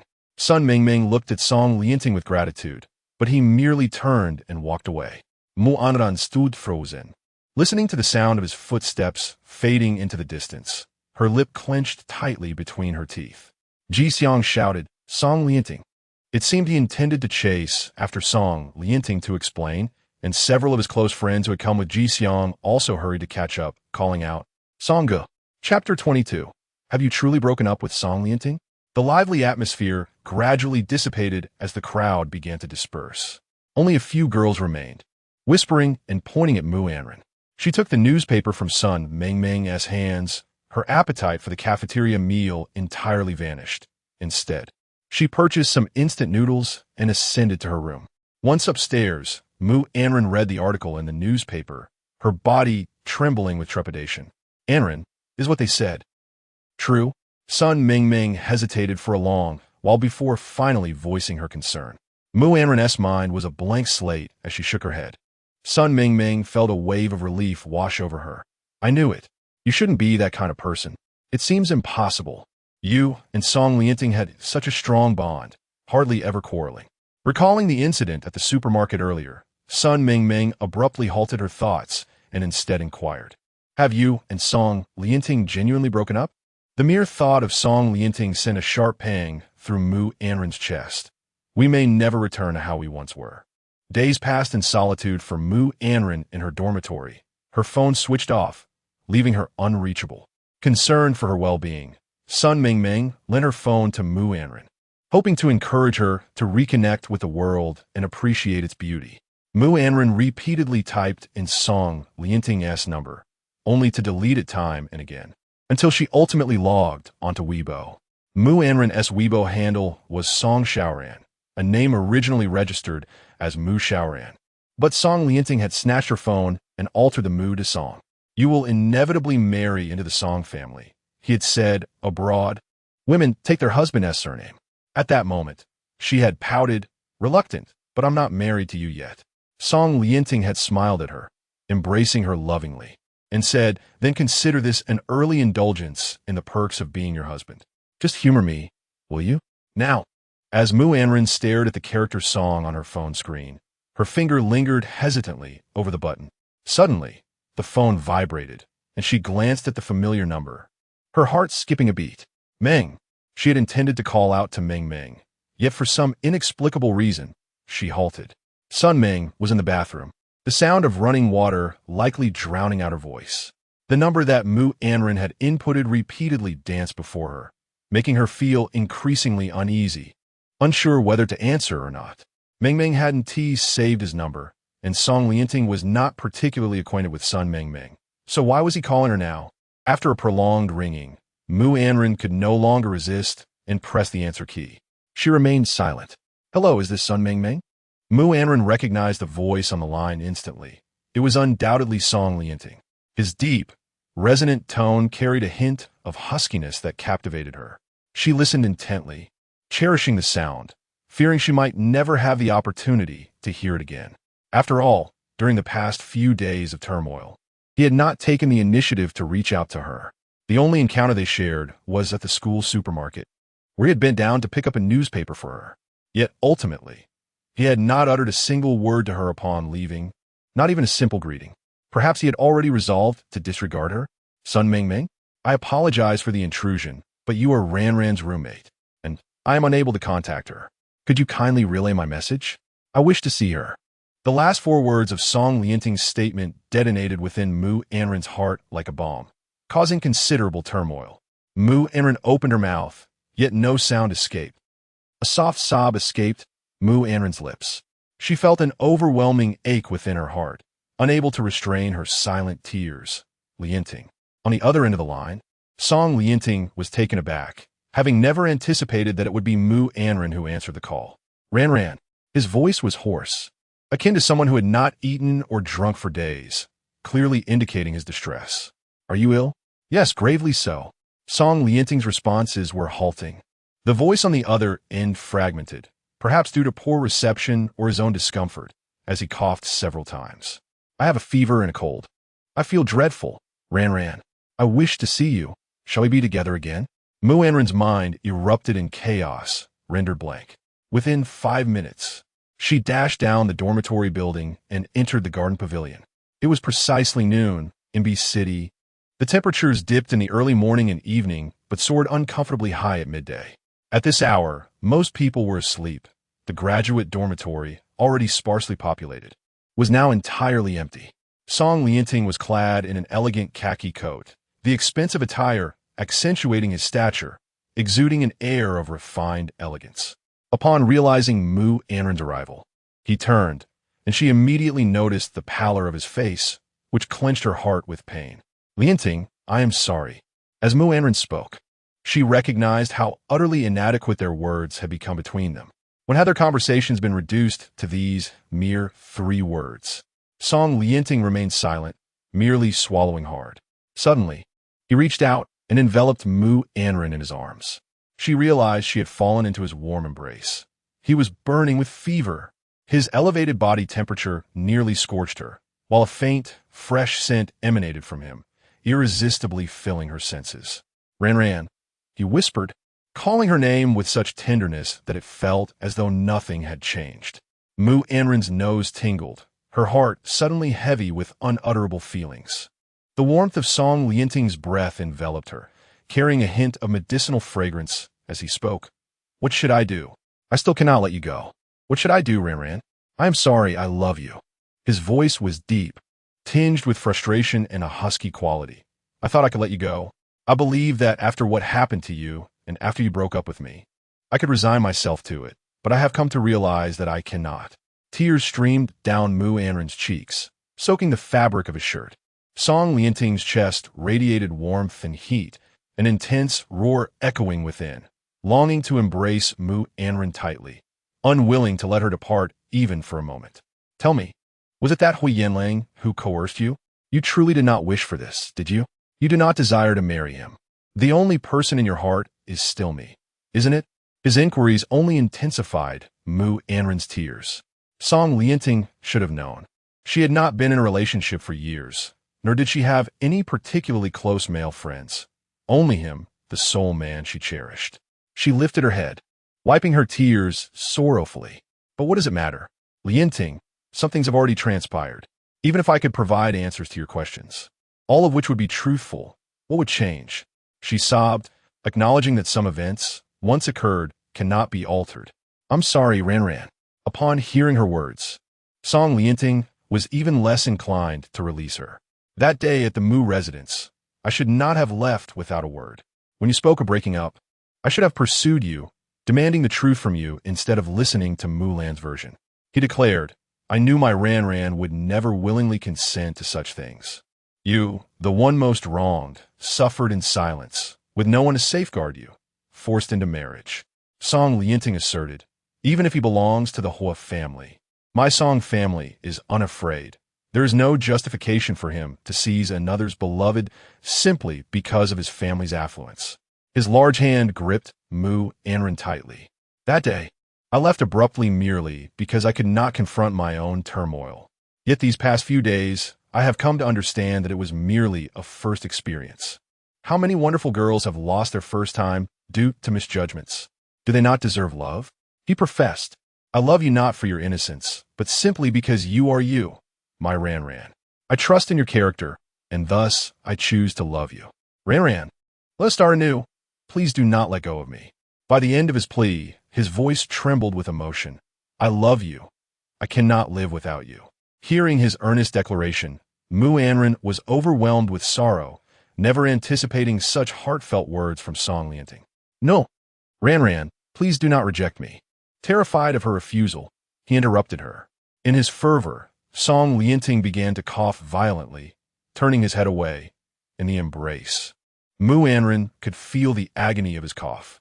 His mind was clouded, suffering so deeply, and finally, Mu Anran could no longer contain her anguish, crying out, Lianting. Song Lianting pressed his pale lips together and managed a faint smile. Ranran, will you agree to start anew with me? Mu Anran shook her head in distress. Em sorry. In truth, she too struggled to overcome her own barriers.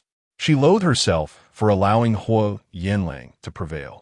Fully aware that Song Lianting would be heartbroken. After all, he had loved her for 2 years, and she loved him just as deeply.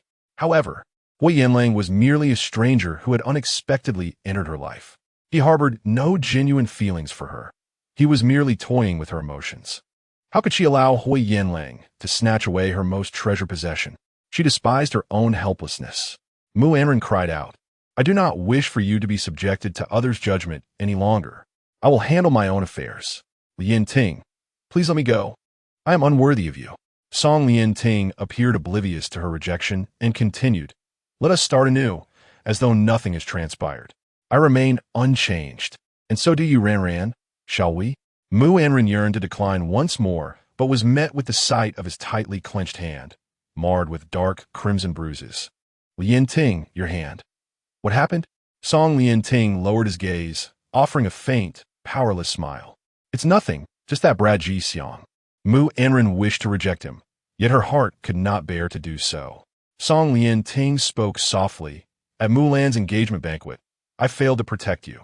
But it shall not happen again. If Ji Xiang dares to embarrass you once more, I shall not hesitate to confront him again. Ranran, will you grant me another chance? Mu Anran hesitated, and before she could voice her thoughts, Song Lianting firmly embraced her. If you hold feelings for Huo Yanlang, I will let you go. But since you do not love him, I cannot relinquish you. This time, please heed my words, shall we? Chapter 23.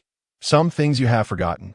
Yet I have not. When Mu Anran returned to the dormitory, the discomfort and oppression that had clouded her days dissipated in an instant. She hurried to the balcony and spotted Song Lianting standing beneath the dormitory, the green shade of the trees failing to obscure him as sunlight danced upon his brow. He smiled at her, raising his hand in greeting. Song Lianting's smile was exceptionally captivating, radiating warmth akin to the fervent summer sun. A flush crept swiftly to Mu Anran's cheeks as she lowered her head, stifling a smile while waving back at him. Finally, Mu Anran turned on her phone, which had long been powered off, and fumbled to send him a message. See you tonight. Song Lianting retrieved his phone and, after a moment of gazing at it, looked up at her with a smile, mouthing the words, Ranran, see you tonight. Mu Anran gripped her phone tightly, her heart warmed by his words. After watching Song Lianting depart, her phone suddenly buzzed with delayed messages, including multiple notifications of missed calls from the system. Instinctively, Mu Anran returned to the home screen, deliberately avoiding all the notifications. By evening, Song Lianting was already waiting at the foot of Mu Anran's dormitory. He had changed into a fresh outfit, evidently having made an effort to present himself well, appearing much more spirited. As Mu Anran descended the stairs, she caught sight of him smiling at her from distance, and it felt as though they had returned to simpler times. Ranran, Come here, he beckoned. Mu Anran sniffled slightly and hurried toward him. Upon reaching his side, he took her hand. Why are you still the same as before? As I told you, I'll be right here waiting for you, going nowhere. No need to rush. Walk slowly, don't trip. A wave of warmth surged through Mu Anran, and she smiled shyly, responding with a soft Song Lianting paused briefly, then grinned and gently ruffled her hair. Let us go, we shall dine. As they walked together, their striking appearances often drew attention. Although Mu Anran was accustomed to being noticed, recent events and the commotion caused by Ji Xiang had left her feeling somewhat uneasy. It seemed as if everyone was aware of her circumstances, whispering and pointing fingers. Sensing her distraction, Song Lianting gently squeezed her hand. Don't overthink. I will be by your side from now on. There is nothing to fear. Mu Anran nodded in agreement. That evening, they visited a private dining establishment they had previously arranged. The owners, a delightful couple, greeted them warmly upon their arrival. It's been a while since we've seen the two of you. Your bond remains as strong as ever. What would you like to have today? I'll prepare something special for you. The owner's wife joined in the conversation.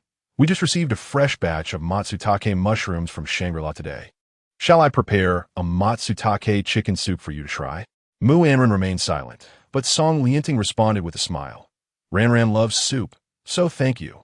We'll have that dish, and we'd also like to order couple long slices. This meal was perhaps the most relaxed one Mu Anran had enjoyed in many days.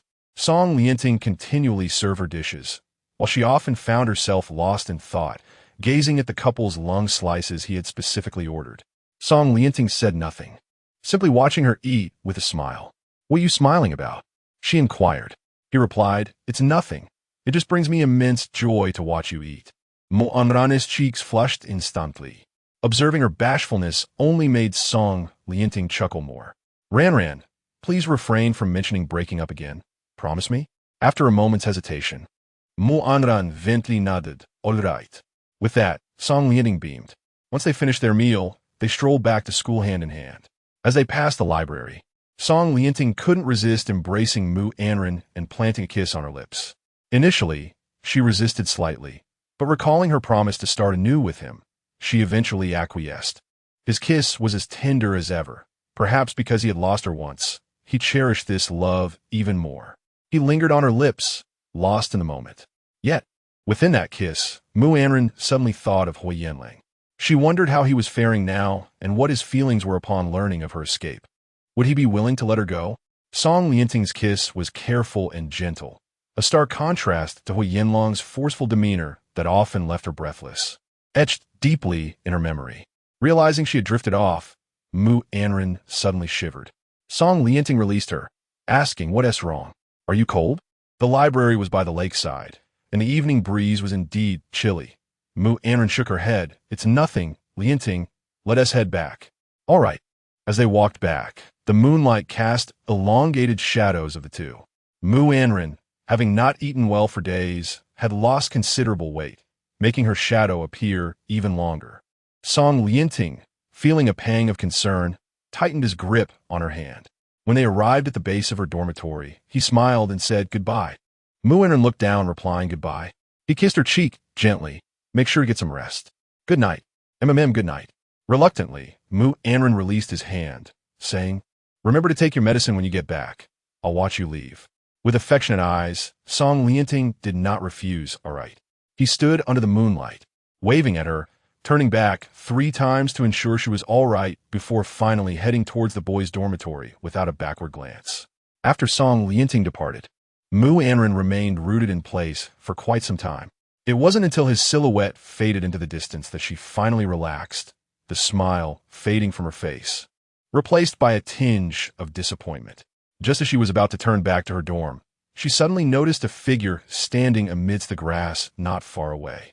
The man stood tall, his features sharp as if chiseled from stone, exuding a chilling aura that left a lasting impression on anyone who encountered him. Huo Yanlang stood there with an air of elegance, as if the thicket was his grand banquet hall, and she, his long-awaited guest. Both she and Song Lianting were so engrossed in their own world that they had failed to notice him.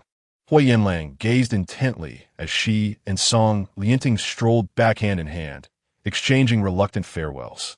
Mu Anran, filled with trepidation, took 2 steps back, her eyes widening in alarm. She wanted to flee, yet her body had betrayed her, leaving her to watch helplessly as Huo Yanlang approached, step by step. Just then, she was suddenly ensnared in his embrace. Huo Yanlang remained silent, merely pulling Mu Anran forward. "What are you doing?" she cried out in fear, ignoring her resistance. He continued to lead her onward. For every struggle she made, he tightened his grip until her wrist emitted a pained sound. "Ouch!" Mu Anran gasped, beads of sweat forming on her small face. Huo Yanlang finally halted, standing coldly under the moonlight, his gaze cast upon her with a shadowy sorrow. Overwhelmed by fear at the sight of him, Mu Anran failed to notice the subtle emotions reflected in his eyes. All she could think of was escaping. Yet he grasped her firmly, pulling her back into his embrace, confining her to his chest. "Let go of me." Their bodies pressed together, and she could even feel the warmth radiating from him. "This is school. If you wish for everyone to know what is happening here, then by all means, make a scene."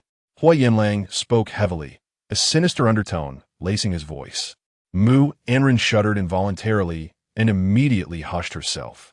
As he led her away, he remarked, "I would indeed like everyone to know that you have a fiancé, yet you still engage with a young man at school. I wouldn't mind losing such a person. Let them say that Huo Yanlang has poor taste for choosing a woman who belongs to many. However, you surely wouldn't want to see Song Lianting branded as the third party because of you." Mu Anran felt her eyes well up with tears, her defenses shattered by his words. "You're shameless." "Ah, shameless? Haven't you already experienced my shamelessness?" Huo Yanlang retorted angrily, forcibly ushering her towards the sports car parked beneath the dormitory. He opened the door and unceremoniously shoved her into the sleek silver Porsche.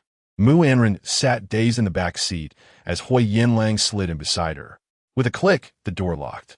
Frantically, she pounded on the window, desperate to open the door, but to no avail. She finally surrendered. "What do you intend to do? I thought you understood. I escaped from the Mu family to avoid marrying you," she cried. "Huo Yanlang, so many people admire you. Why can't you just let me go? What is it about me that makes you so insistent?" Huo Yanlang's eyes darkened like ink, his voice strained with anger as he replied, "That is my concern." His large hand brushed against her head, slightly tilting it, effectively confining her within the small space. "You should not have opened your phone. It has a location feature." Mu Anran fell silent for a moment, realizing the truth of the situation. He lowered his head further, drawing close to her. The confined space of the car left her with no escape. She could only breathe heavily, tears glistening as she gazed up at him. Their breaths mingled, creating an atmosphere thick with a blush-inducing intimacy, while Huo Yanlang's gaze seemed to pierce through her very soul. "There are some matters you have forgotten, yet I still remember. Many years ago, I relinquished my obsessions for certain reasons. Now, years later, with the ability to act, I shall no longer compromise my principles. Whether you deem my actions unreasonable or obstinate is of no concern to me." In her flustered state, Mu Anran met Huo Yanlang's profound gaze with confusion. It was the first time she perceived the intricate depths of his heart so clearly, yet regrettably, she could not comprehend it. Chapter 24. Yet I am different. I have grown strong enough that is your concern. Yet why must it be me? Mu Anran's voice trembled with suppressed tears. Huo Yanlang merely let out a derisive laugh, responding to her with silence. His laughter seemed to mock himself, recalling memories that lingered solely in his mind. Those bittersweet moments were nothing more than his solitary tale. However, there was indeed a fleeting moment when he wished to grant her happiness. Huo Yanlang grasped Mu Anran's chin, compelling her to meet his gaze. "Did you kiss Song Lianting?" Mu Anran averted her head, feeling uneasy. "What is it to you?" He lowered his voice. "It seems you have indeed shared a kiss." Mu Anran bit her lip, detecting the anger laced within his tone. Fearful of his potential retribution, her body tensed involuntarily. Yet, to her astonishment, Huo Yanlang responded with a sardonic smile. "Mu Anran, do you think you truly understand love?" Her heart thundered as she looked at him. "So, you believe that your connection with Song Lianting, fraught with reluctance, is love?" Mu Anran felt her cheeks flush with embarrassment. Huo Yanlang's gaze bore into her. "To me, you both have merely been playing house these past 2 years. reading together, holding hands, dining together. Do you consider this love? If he truly loved you, he would not be the first to think of seeking me out when you encounter troubles. Rather, he would express that he does not mind and wishes to remain with you. Mu Anran's complexion paled as if he had unveiled her innermost thoughts. To him, she was merely a fleeting affection from his school days, a youthful entanglement. Mu Anran, I wager that once you both graduate and enter society, should the Song family face adversity and you are unable to assist him, you will simply be a discarded object. Mu Anran bit her lip. No, Lianding would not do that. Oh, how do you then explain his current impotence? Huo Yanlang chuckled. A true man would not allow you to weep so sorrowfully. He is but a child, is he not? Moreover, did you truly think I would let you go? My woman, Huo Yanlang, even if I were to relinquish you, would he dare to covet? His voice resonated deeply, emerging from his chest. Mu Anran lifted her gaze to meet his, encountering the dominance in his eyes. She gritted her teeth and turned her head away, but Huo Yanlang repositioned her face, forcing her to confront him. His tone softened abruptly. Yet I am different, Mu Anran. I, Huo Yanlang, am strong enough. I will not forsake you simply because you offer no assistance to my endeavors. If I were to marry you, it would be with earnest intent. Even if I do not love you, I shall not harm you. Although my methods may not be entirely honorable, what of it? The most crucial aspect is that I shall not abandon you, nor shall I allow you to suffer even the slightest grievance. His hand gently caressed her lips. Would you like to know what true love feels like? Allow me to reveal it to you. Before Mu Anran could fully grasp the moment, a warm, fervently possessive kiss descended upon her. Huo Yanlang's heated tongue parted her lips, entwining with hers, inviting her to plunge into the depths of this world of passion. The kiss from Huo Yanlang starkly contrasted with that of Song Lianting. The man's presence was overwhelmingly potent. His kiss was both domineering and tinged with a hint of tenderness, rendering Mu Anran utterly unable to restrain herself as she gradually succumbed, her body softening until she could only linger weakly in his embrace. Huo Yanlang, unwilling to release her, tightened his hold around her waist. He continued to devour her lips, kissing her fervently, causing Mu Anran's lips to grow numb, her entire mouth losing sensation, filled with the faint aroma of his smoke. Dazed and her heart racing, Mu Anran felt as though Huo Yanlang was savoring her essence, his large hand tenderly squeezing her waist twice, until the soft touch quelled the slightest agitation within him, at which point he finally released her, remarking, "Your heart is racing quite rapidly." Mu Anran felt mortified by his words. The unwillingness in her demeanor did not escape his notice, and with satisfaction, he inquired, "Are you moved?" Stunned for a moment, Mu Anran raised her hand to wipe away the lingering taste of him from her lips, irritatedly tapping on the car window. "Huo Yanlang, let me out." With a charming smile, Huo Yanlang unlocked the car door as she wished, surprised by his straightforwardness. Her instinctive hand to push the door open froze mid-motion. What too afraid to leave? His taunt spurred Mu Anran to summon her resolve and step outside, only to find herself frozen in place. A shiver ran through her, prompting her to retreat back into the car, inhaling deeply. She had spotted Song Lianting approaching with a late-night snack towards the girls' dormitory. "What's this? Were you not planning to leave?" Huo Yanlang's smile sharpened, a hint of mockery adorning the corners of his lips. Mu Anran chose to ignore his provocation, her mind a blank slate. The reason she had retreated was that Huo Yanlang's car was parked conspicuously in front of the dormitory entrance. How could there be such an extravagant limited-edition luxury vehicle on a university campus? It was undeniably eye-catching, and since she could see Song Lianting, she knew that if she were to step outside, he would undoubtedly notice her as well. The Mu family was hardly worthy of such a lavish purchase.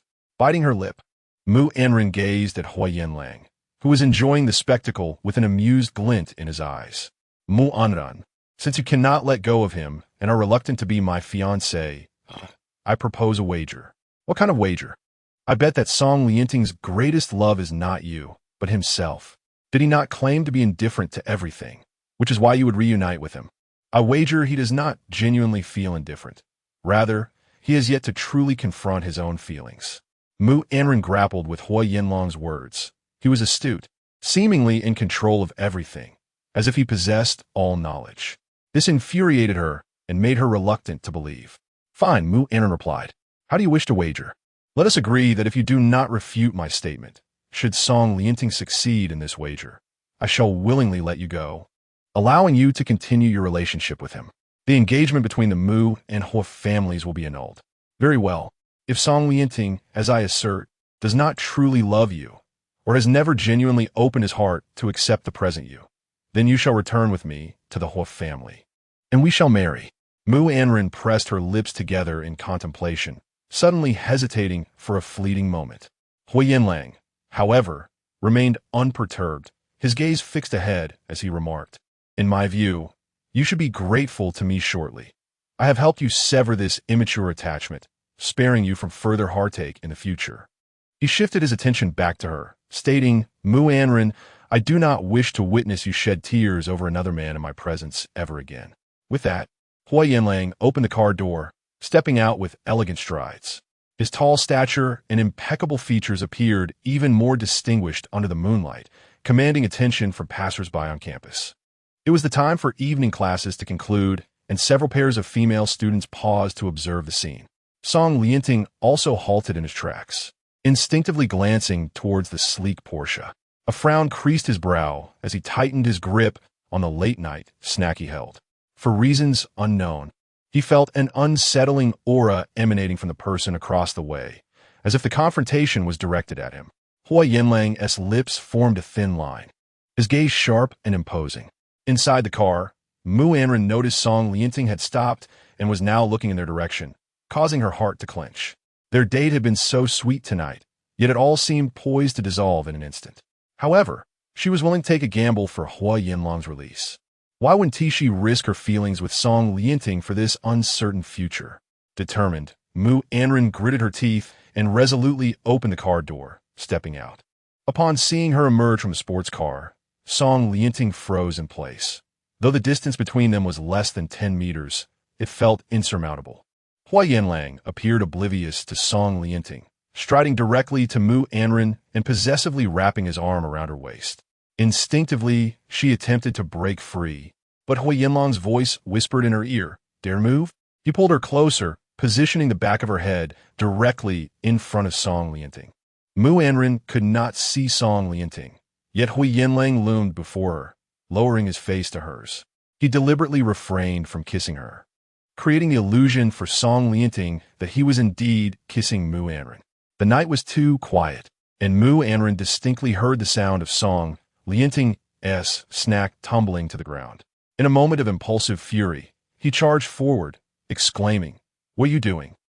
Huo Yanlang turned his face, regarding the now approaching Song Lianting, who stood a few centimeters shorter than him, allowing Huo Yanlang to look down at him with an air of condescension. Song Lianting's anger flared, his ears reddening with rage as he shouted, Let her go. Huo Yanlang chuckled lightly, Let go?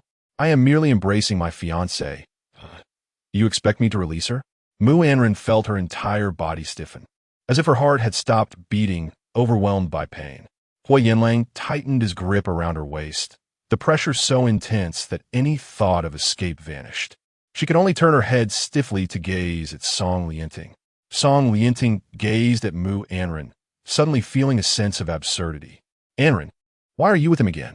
They had only reconciled today, dining at their once-frequented private kitchen, where they ordered a dish of couple's lung slices.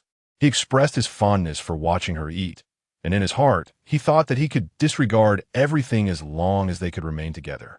Observing how much weight she had lost in recent days, he resolved not to let her go hungry, so on his way back, he hurried to the cafeteria to buy a late-night snack, wishing to nourish her to fullness and plumpness. Yet, with his heart brimming with affection, what did he truly gain? Mu Anran, do you think I am a fool, toying with my feelings? No, that couldn't be true.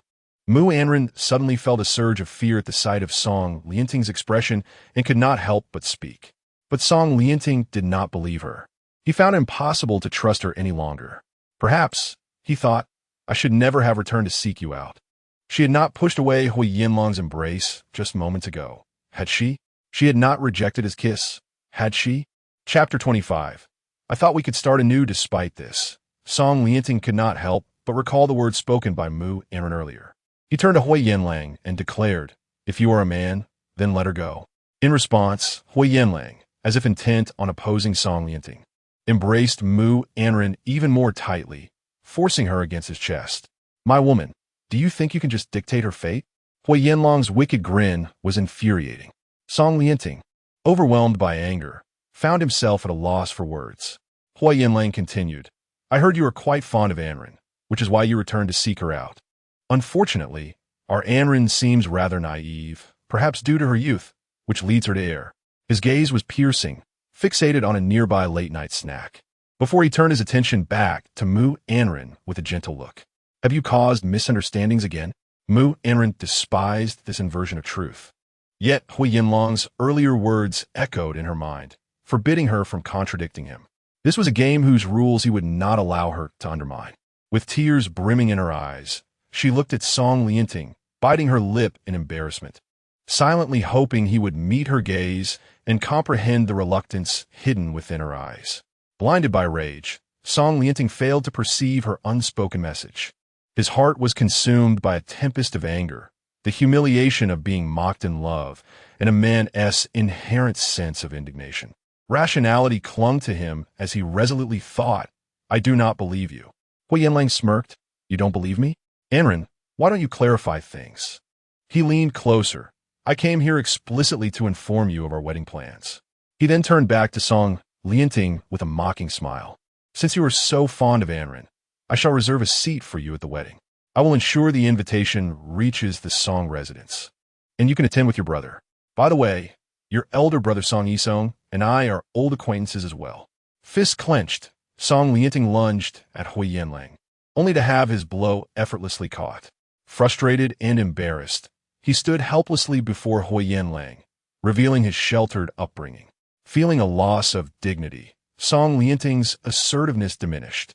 He murmured, "Anran would never consent to marry you." Whether Anran would agree was her decision, but at present, she was engaged to him. Any future marriage could only be with him, not Huo Yanlang. Gradually, Song Lianting's resolve wavered. Initially, he believed Mu Anran was toying with him, but now he found himself increasingly resistant to that notion, unwilling to concede. He yearned to reclaim his standing, whether for Mu Anran, their relationship, or his own pride. Extending his hand towards Mu Anran, he implored, "Anran, I do not believe a word he says. Come with me, right now." The determination in his eyes seemed to leave no room for dissent, as if he were conveying that this was their final opportunity. He had made his decision. He wanted her to choose, and he wanted that choice to be immediate. Mu Anran longed to extend her hand and walk with him. Yet the thought of her wager with Huo Yanlang loomed over her. If she could endure this night with Song Lianting, they would be able to be together openly and without reservation. She bit her lip and shook her head at Song Lianting, her eyes brimming with yearning and an array of unspoken emotions. However, all Song Lianting perceived was her refusal, prompting him to take 2 steps back. "Ran." His fury reached a peak, and he laughed bitterly. "Well, it seems I can only wish you happiness." Witnessing his reaction, Mu Anran felt her heart shatter into ashes. A numbness enveloped her entire being. She could no longer feel any pain. "If this is your choice, I am willing to let go. I once believed we could start anew. At least, that was the impression you gave me." Song Lianting's gentle demeanor vanished, replaced by a profound disappointment as he retreated further. Earlier that day, when he sought her out, he fantasized about the life they could build together if she were willing to begin again. He even contemplated how to explain the situation to his family, prepared to confront the Huo family for her sake. Yet now it seemed, all of it was mere folly. "You simply cannot bear the notion of being with another man, so you return to use me as a diversion. How remarkable." "Lianting, Ran, please say it again. Let's break up, then I shall owe you nothing." Mu Anran's actions had deeply disappointed him. He was weary and no longer dared to harbor hope. Mu Anran remained silent, prompting Song Lianting to insist, "Speak." Her hands clenched tightly as she cast a glance at Huo Yanlang, whose gaze was filled with mirth, yet her eyes seethed with resentment. She had lost this wager. Since she was willing to gamble, she would accept the outcome. Finally, Mu Anran forced a weary smile and uttered, "Very well, we shall part ways." Upon hearing those 5 words, Song Lianting turned without a backward glance, even kicking the anticipated late-night snack with disdain as he passed. Anran, it was my mistake. Those are the final words he left her with, as he vanished into the distance, until not a shadow remained. Mu Anran abruptly released Huo Yanlang's hand and collapsed to the ground in tears. Are you satisfied now? Huo Yanlang knelt beside her. I once believed the man I trusted could breathe life into my love, but reality has proven everything to be as laughable as you claimed. You are right. I was too naive, too inexperienced to understand what love truly is. But Huo Yanlang, let me tell you this. You have destroyed my relationship with Song Lianting, and I will never marry you. Mu Anran's hatred for him was profound, intensified by the recent events. Her bond with Song Lianting was irrevocably severed, concluded prematurely, yet she would never forgive him. The smile at the corner of Huo Yanlang's lips faded, morphing into a rigid curve. He had won the bet, but in an instant, the pride and anticipation in his eyes turned to indifference. I helped you see the truth, and yet you only hate me more, he murmured to himself. Mu Anran, consumed by her hatred, had no desire to comprehend Huo Yanlang's emotions. She remained convinced that he had deliberately sought to hurt her, leaving her utterly bewildered. Why must Huo Yanlang treat her this way, as if he is determined to shatter her life? He has destroyed her existence, her love, and her tranquil way of living. Mu Anran rose to her feet and declared, I thank you for revealing the fragility of my love, how easily it crumbles. Yet I loathe you. There can never be a future for us, even if you vow never to harm me, to never forsake me, or to spare me even the slightest grievance. I will never be with you. With a heart-wrenching smile, Mu Anran spat at Huo Yanlang, who was crouched on the ground. You wish to marry me? Dream on, perhaps in another lifetime. Mu Anran had resolved to prefer a noble demise over a life of disgrace. Even if you ruin me, rendering me incapable of living well, I will never yield, nor will I fulfill your desires. After speaking, she wiped away her tears and dashed back to her dormitory. Upon her return, Mu Anran did not switch on the lights. She simply stood in the corner, weeping. When Sun Mengmeng arrived and flicked on the lights, she was taken aback by Mu Anran's disheveled appearance. Anran, did you get into a fight? Weren't you supposed to be on a date with Song Lianting? Mu Anran suddenly emerged from the shadows, wiping her tears. Please, do not mention Song Lianting anymore. He has cast me aside. As she spoke, she gritted her teeth and opened her wardrobe. Sun Mengmeng, astonished, asked, What are you doing? With determination, Mu Anran began stuffing clothes into her suitcase. I am leaving this place, to a location where no one can find me. What has happened now? Sun Mengmeng's heart raced at her words. Is it possible that you have become entangled with that person from the newspapers again? Sun Mengmeng pondered anxiously, hesitant to voice her fears.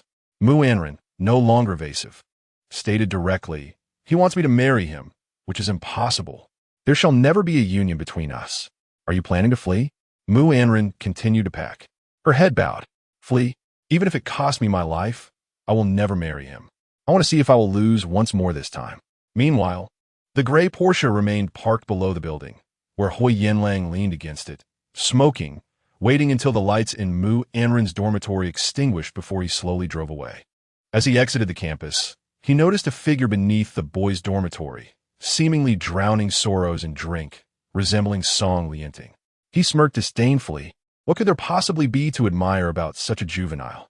Lacking responsibility, willing to employ any means to seize what he desires. I have allowed him a decade's worth of opportunity, letting him monopolize Mu Anran for 2 years. Tonight, I offered him a chance, but from this moment on, I shall show no mercy. Huo Yanlang dismissed the sight and pressed the accelerator, speeding out of the campus. He owned a property in B City, and once on the highway, he connected to Bluetooth and dialed a number. Chi Feng, where are you? Chi Feng, a notorious playboy in wealthy circles, chuckled upon receiving Huo Yanlang's call. Huh, you know me well. What do you expect me to be doing at this late hour? On the other end of the line, Chi Feng chuckled nonchalantly, seemingly nudging the woman beside him. Come on, give a smile to this gentleman on the phone. The enchanting lady in the call immediately responded with a giggle. Hee, Mr. Hua. Huo Yanlang frowned in discontent and abruptly ended the call. Chi Feng took the phone. Listening to the beeping sound, and burst into uncontrollable laughter. Huo Yanlang is still as awkward as ever. After 2 years abroad, he hasn't made any progress. I reckon only Miss Mu Anran could make him stiffen up. The music in the bar was deafening. Song Yisong lifted his glass and said calmly, Huo Yanlang will likely arrive shortly. When he does, mind your words. Refrain from saying anything inappropriate. Keep a low profile with his temperament. You certainly won't have a favorable outcome if you provoke him. Don't bring him up unnecessarily, for when the time comes, I cannot guarantee your safety. Just consider this a friendly warning. Chi Feng, with a teasing smile, replied to Song Yisong, I understand that, but rather than worrying about me, perhaps you should have a proper conversation with your esteemed second son, who has inexplicably set his sights on a woman favored by Huo Yanlang. Chapter 26. Sister. Anran has encountered an incident. Who among us is unaware of how, over the years, Huo Yanlang has remained devoted to Mu Anran, shunning all temptations. Now, after much difficulty, he finally takes a step forward, only to be thwarted by someone else. Could this be a death wish? Song Yisong pursed his lips, continuing to toy with a wine glass in his hand, his gaze fixed upon the swaying figures on the dance floor, seemingly ignoring Chi Feng's words. Half an hour later, Huo Yanlang arrived at the Night Electric Club. The manager, having anticipated his arrival, awaited at the entrance. Upon spotting Huo Yanlang's vehicle, he promptly approached to open the door, saying, Mr. Huo, Mr. Song and Mr. Chi are inside waiting for you. Huo Yanlang nodded expressionlessly. A group of people, treating Huo Yanlang like a prize star, ushered him into the exclusive upper-level private room of the Night Electric. As he entered, the deafening sounds enveloped him, causing him to furrow his brow slightly. Within the club, several young gentlemen who were close to Huo Yanlang were present. Chi Feng had a beauty under each arm, reveling in his fortune, while Song Yisong sat in a corner, sipping his drink. Huo Yanlang bypassed Chi Feng and made his way to the corner, pouring himself a glass of wine and downing it in one go. Si Kaiming, the current head of the Si family, glanced at Chi Feng, remarking, that guy has arrived. With that, Chi Feng released the women and approached Huo Yanlang. You're here? Why the immediate drinking? Have you been hurt by a woman? If so, just accept it. Why drown your sorrows? I just had a word with Yisong, telling him to keep his brother in line. At worst, just lay it all out. You can't keep pursuing women so shamelessly. Otherwise, how would she know you care? She might even think you're harming her. Si Qiming chose not to interject, instead listening to Chi Feng while observing Huo Yanlang. Noticing Huo Yanlang's icy demeanor, Chi Feng grew disinterested and returned to his flamboyant ways, leaving Si Qiming standing there. Si Qiming then took a seat and raised a glass to clink with Huo Yanlang. Have you made up your mind? A shadow flickered in Huo Yanlang's eyes as he queried, What do you mean? The incident from years ago was not about a woman. Huo Yanlang's grip tightened beneath the table, pouring glass after glass, drinking even more fervently than before. After a long pause, he declared, The Mu family shall not escape my grasp, but as for Mu Anran, I shall also. The following morning, as Sun Mingming rose, she discovered the dormitory empty. On the street, Mu Anran stood before an inconspicuous little supermarket, her luggage in hand and a large baseball cap atop her head. After a lengthy moment, she finally ventured inside. Excuse me, may I borrow your phone for a moment? Ji Xiang was applying ice to his face in the boys' dormitory when he received Mu Anran's call, utterly surprised that she would contact him. Hello, I know you detest me, and you wish for me to vanish from Song Lianting's world. I can offer you a chance to send me away from this city. Would you take it? Ji Xiang almost instantly sprang up from his bed, asking, What do you mean? Could you assist me in purchasing a plane ticket to City S? I am unable to utilize my own identification and bank card. I have heard that you have an uncle who is an executive at an airline. Surely, you could assist me with this matter. My voice is somewhat subdued. I wish to keep this visit a secret from everyone, including my family and Song Lianting. I will be departing quite far away, so you would ensure my confidentiality, wouldn't you? Ji Xiang pondered for a moment, then agreed. The distance from City B to City S is nearly 4 hours by air, a significant divergence indeed. Despite its modest size, City S is a renowned commercial hub in the country, bustling with a large population and substantial employment demands.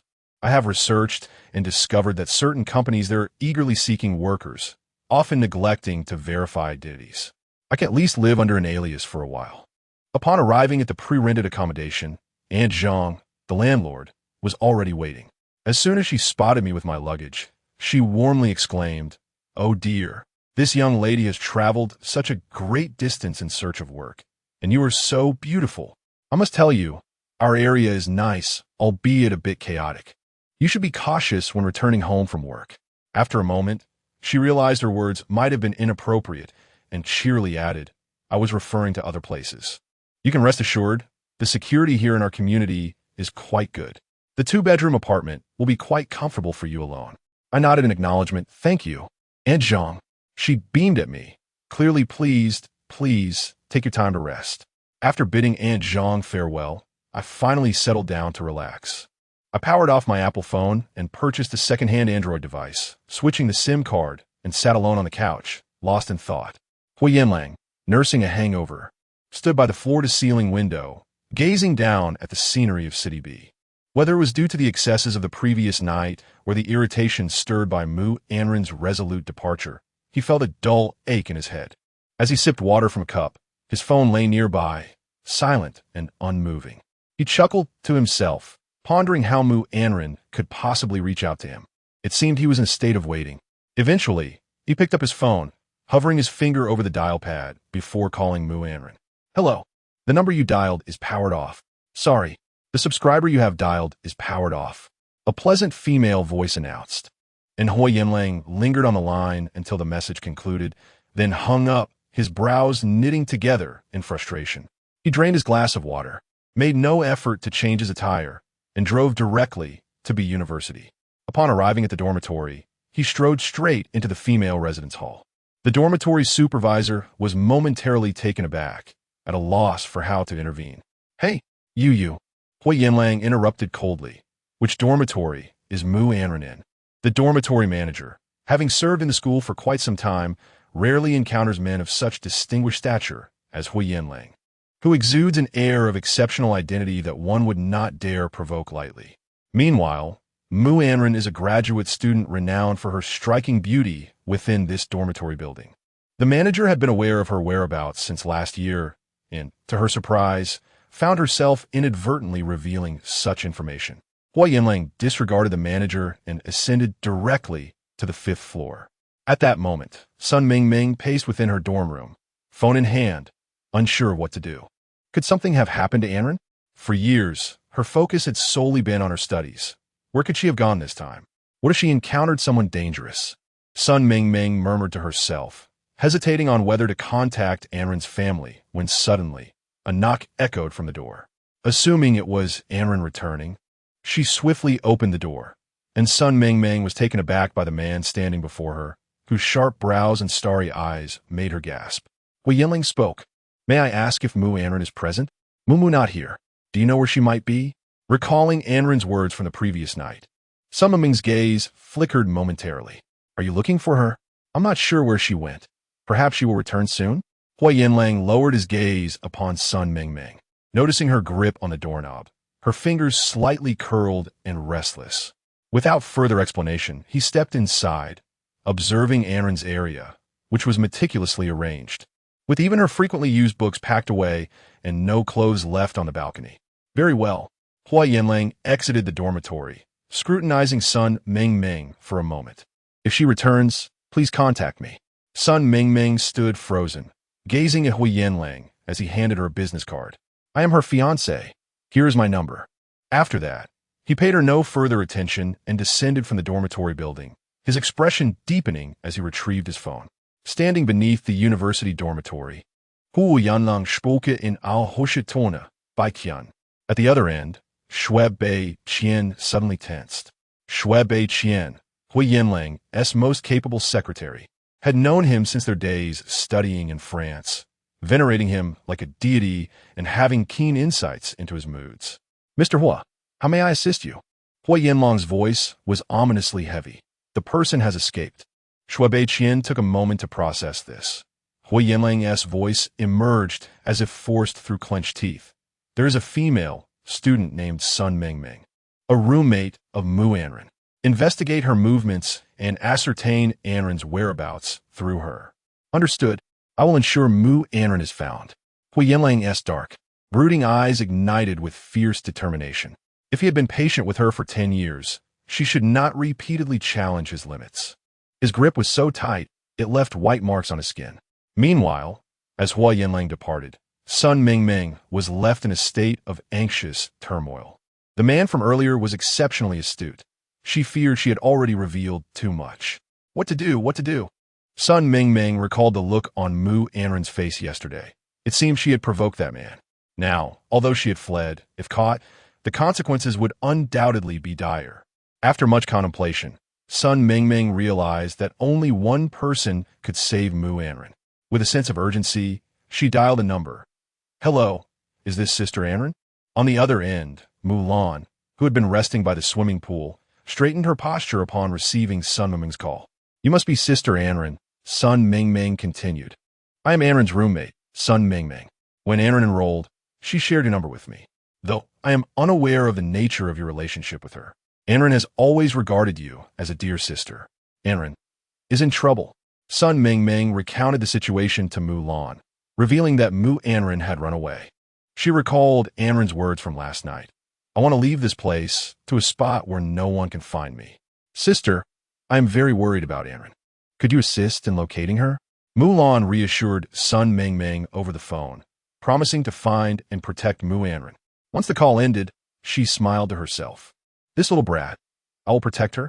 How absurd. Mu Anran was not much younger than her, and Mu Lan had always found her to be a source of vexation. In their childhood, Mu Anran had taken their parents' affections as they favored her above all else.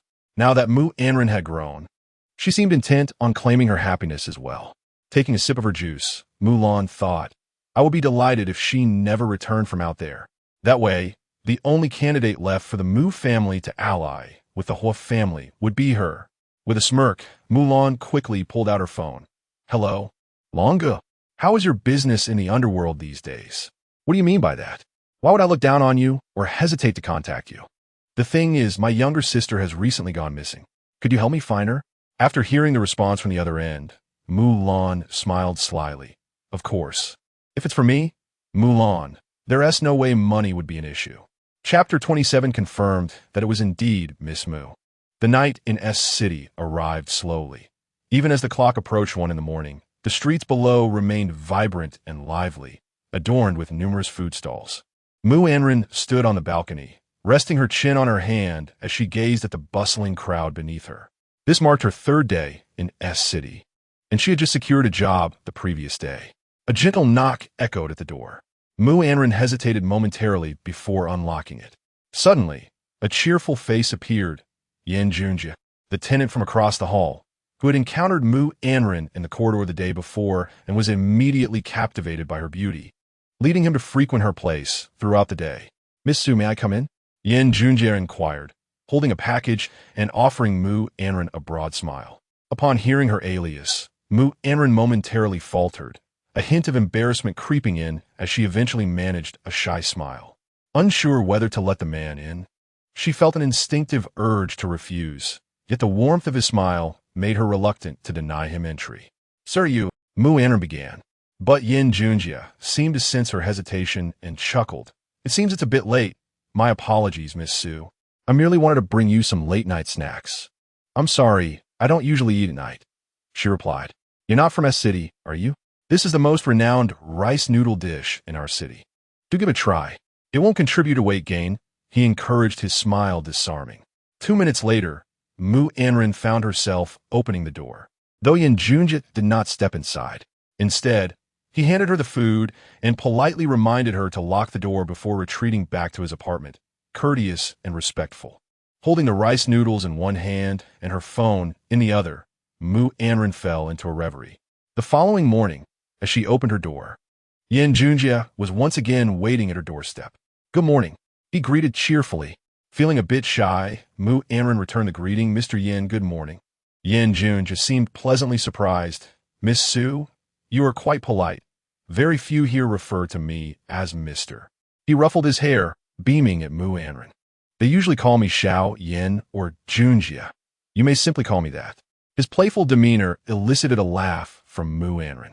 Yin Junjie, enchanted by her smile, paused for a moment before saying, "Miss Su, your smile is truly lovely." Realizing something, Mu Anran quickly composed herself, feeling a twinge of shyness as she made her way downstairs, prompting Yin Junjie to follow suit. "Where do you work, Miss Su? May I accompany you?" It was evident to any discerning observer that Yin Junjie was intent on pursuing Mu Anran. She felt a bit flustered and quickened her pace, smiling as she gently declined. "It's all right, Mr. Xiao Yin. I can manage on my own." However, Yin Junjie pressed on, "Miss Su, I mean no harm. I genuinely wish to be of assistance. It must be challenging for you being here alone. With the morning rush, traffic is bound to be congested. Let me take you. It will be much quicker." Mu Anran reflected on the man's words, acknowledging their truth, and ultimately, she found herself unable to refuse. Climbing onto his small electric scooter, thus began her life in S City, punctuated by the man's advances. Time swiftly passed, and in the blink of an eye, a tranquil half-month had elapsed. During this period, Mu Anran felt an unprecedented lightness, her spirits soaring as she seemingly forgot past troubles. Meanwhile, the Mu family was in disarray. The grand entrance of the Mu residence stood firmly shut, and within the opulent hall, Mu Fangliang stood beside an exquisite antique shelf, his face darkened with anger. Frustrated, he seized an inkstone and hurled it to the floor, the plush wool carpet preventing any damage to the hall surface. At that moment, Lu Mei silently observed from one side, her expression grave, while Mulan lingered at the balcony on the second floor, her face betraying an inscrutable mix of amusement and disdain. "Hasn't she been found yet?" Mu Fangliang demanded in a furious tone. Tong Li, clad in black, stood rigidly not far from Mu Fangliang, his head bowed. The somber attire accentuated his stern demeanor, yet a closer inspection revealed his posture was slightly stiff. "Speak." Mu Fangliang nearly resorted to throwing another precious item from the shelf in his frustration, feeling an overwhelming need to vent his anger.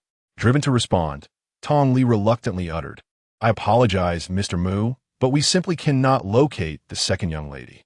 It had not been long since Mulan received a call from Sun Mingming, after which news of Mu Anran's disappearance had swiftly reached them from Huo Yanlang's side. Mu Fangliang had been incensed. This daughter, once indulged beyond reason, had escaped home to return to school and now had vanished entirely. His greater concern, however, lay with several land projects involving the Mu family and the Huo family. As he feared, these projects soon faced suspension. These real estate ventures had consumed nearly all the Mu family's liquid assets, and any stagnation threatened to plunge the family into irrevocable ruin. Mu Fangliang's anger morphed into palpable dread, his countenance growing increasingly ashen. How long has it been? How could she still not be found? If Anran remains missing, the Mu family. His words faltered, a tightness in his chest, rendering him breathless as he sank onto the floor in despair.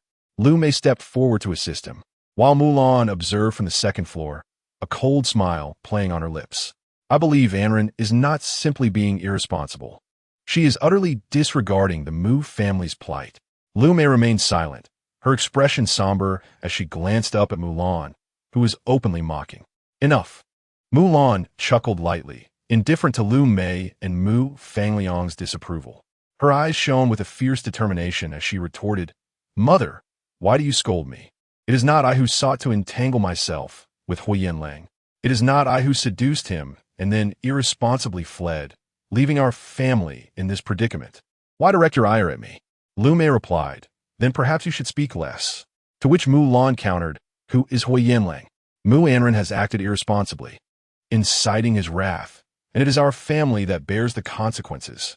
In my view, it is entirely your fault for indulging her so excessively, allowing my younger sister to become utterly unruly. Even if the Mu family faces bankruptcy due to the Ho family's exclusion, I believe it is merely a consequence of their own actions. What kind of man is Huo Yanlang, that he can withstand such a slap in the face from the Mu family? The union between the Ho and Mu families will only lead to the Mu family being cast aside. The Mu family lacks the dignity to bring shame upon the Ho family. Mu Anran has provoked Huo Yanlang, and she has simply walked away. What does that have to do with me? You are mistaken to blame me." At this moment, Mu Fangliang was seething with anger, and upon hearing Mulan's words, he nearly succumbed to a stroke.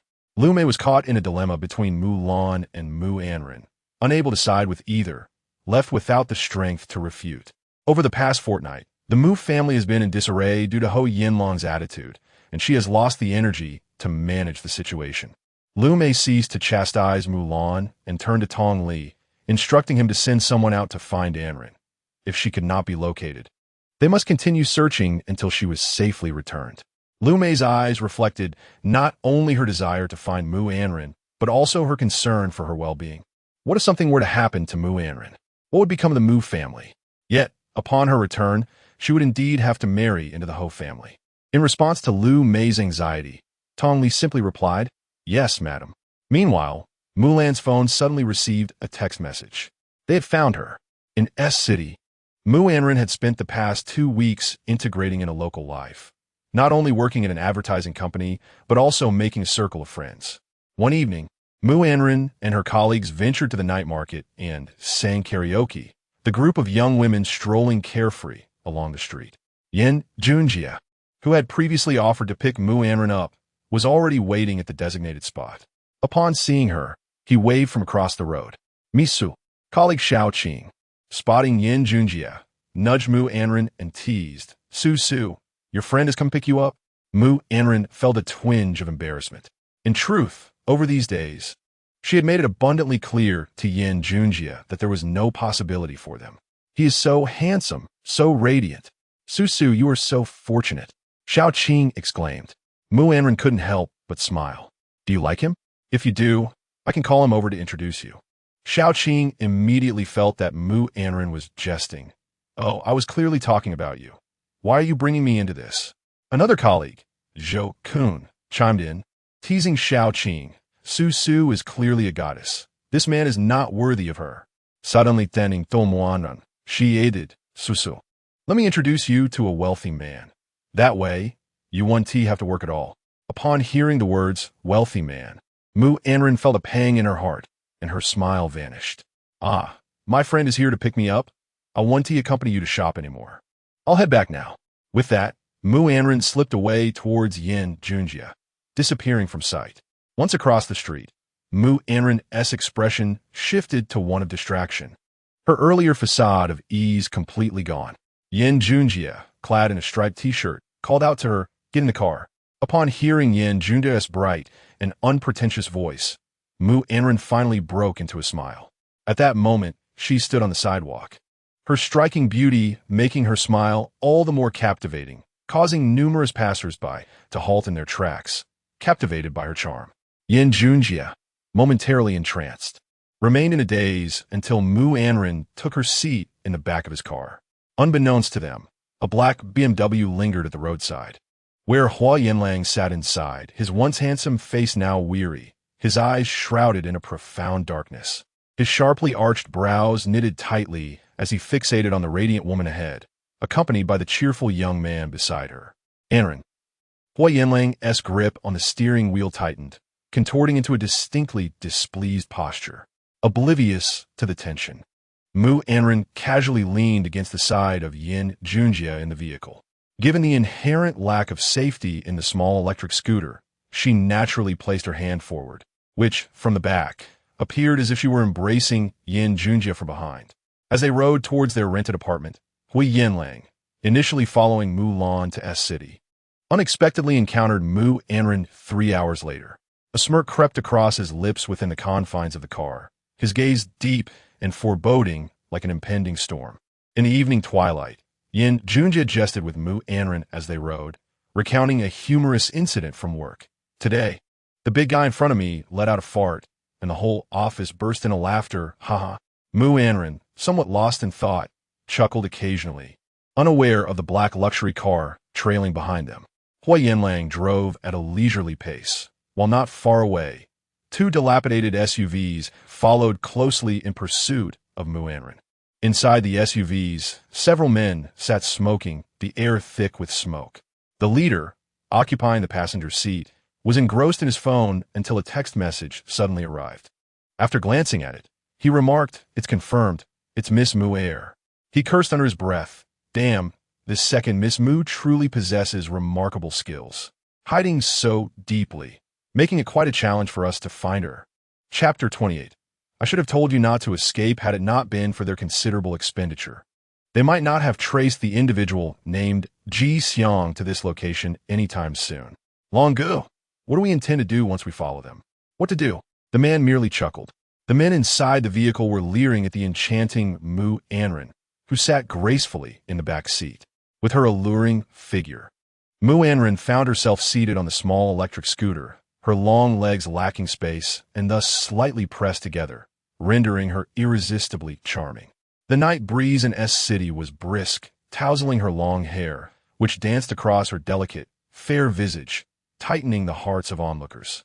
The leader, known as Longu, was toying with a military knife ornament in his hand while repeatedly scrutinizing a photo on his phone, his gaze lingering on Mu Anran's captivating legs. He chuckled softly, remarking, "Miss Mu is quite valuable. We must ensure we profit substantially, but without alarming the prey. If this woman escapes, our efforts will be in vain." As Mu Anran and Yan Jia entered the community, Longu commanded the two vehicles to follow suit, albeit keeping their distance for the time being. The night had deepened, and several streetlights within the community had malfunctioned, casting an air of obscurity. At this moment, Yan Junjia and Mu Anran ascended the stairs, when Longu suddenly noticed another car trailing behind them. "Hold on, someone is following," Longu exclaimed sharply. Recalling Mu Lan's words, he scrutinized the BMW and quickly declared, "Do not pursue. The newcomer is not ordinary. Let us observe the situation."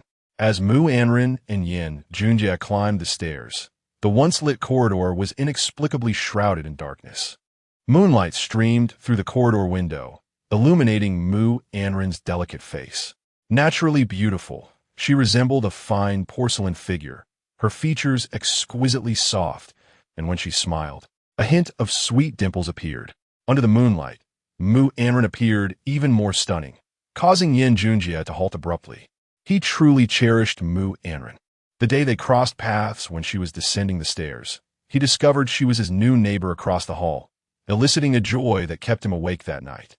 Thus, he had hurried downstairs to buy her a bowl of rice noodles, merely using the late-night snack as an excuse to engage with her. Over the past half-month, he had diligently courted her, and now she was less inclined to reject him.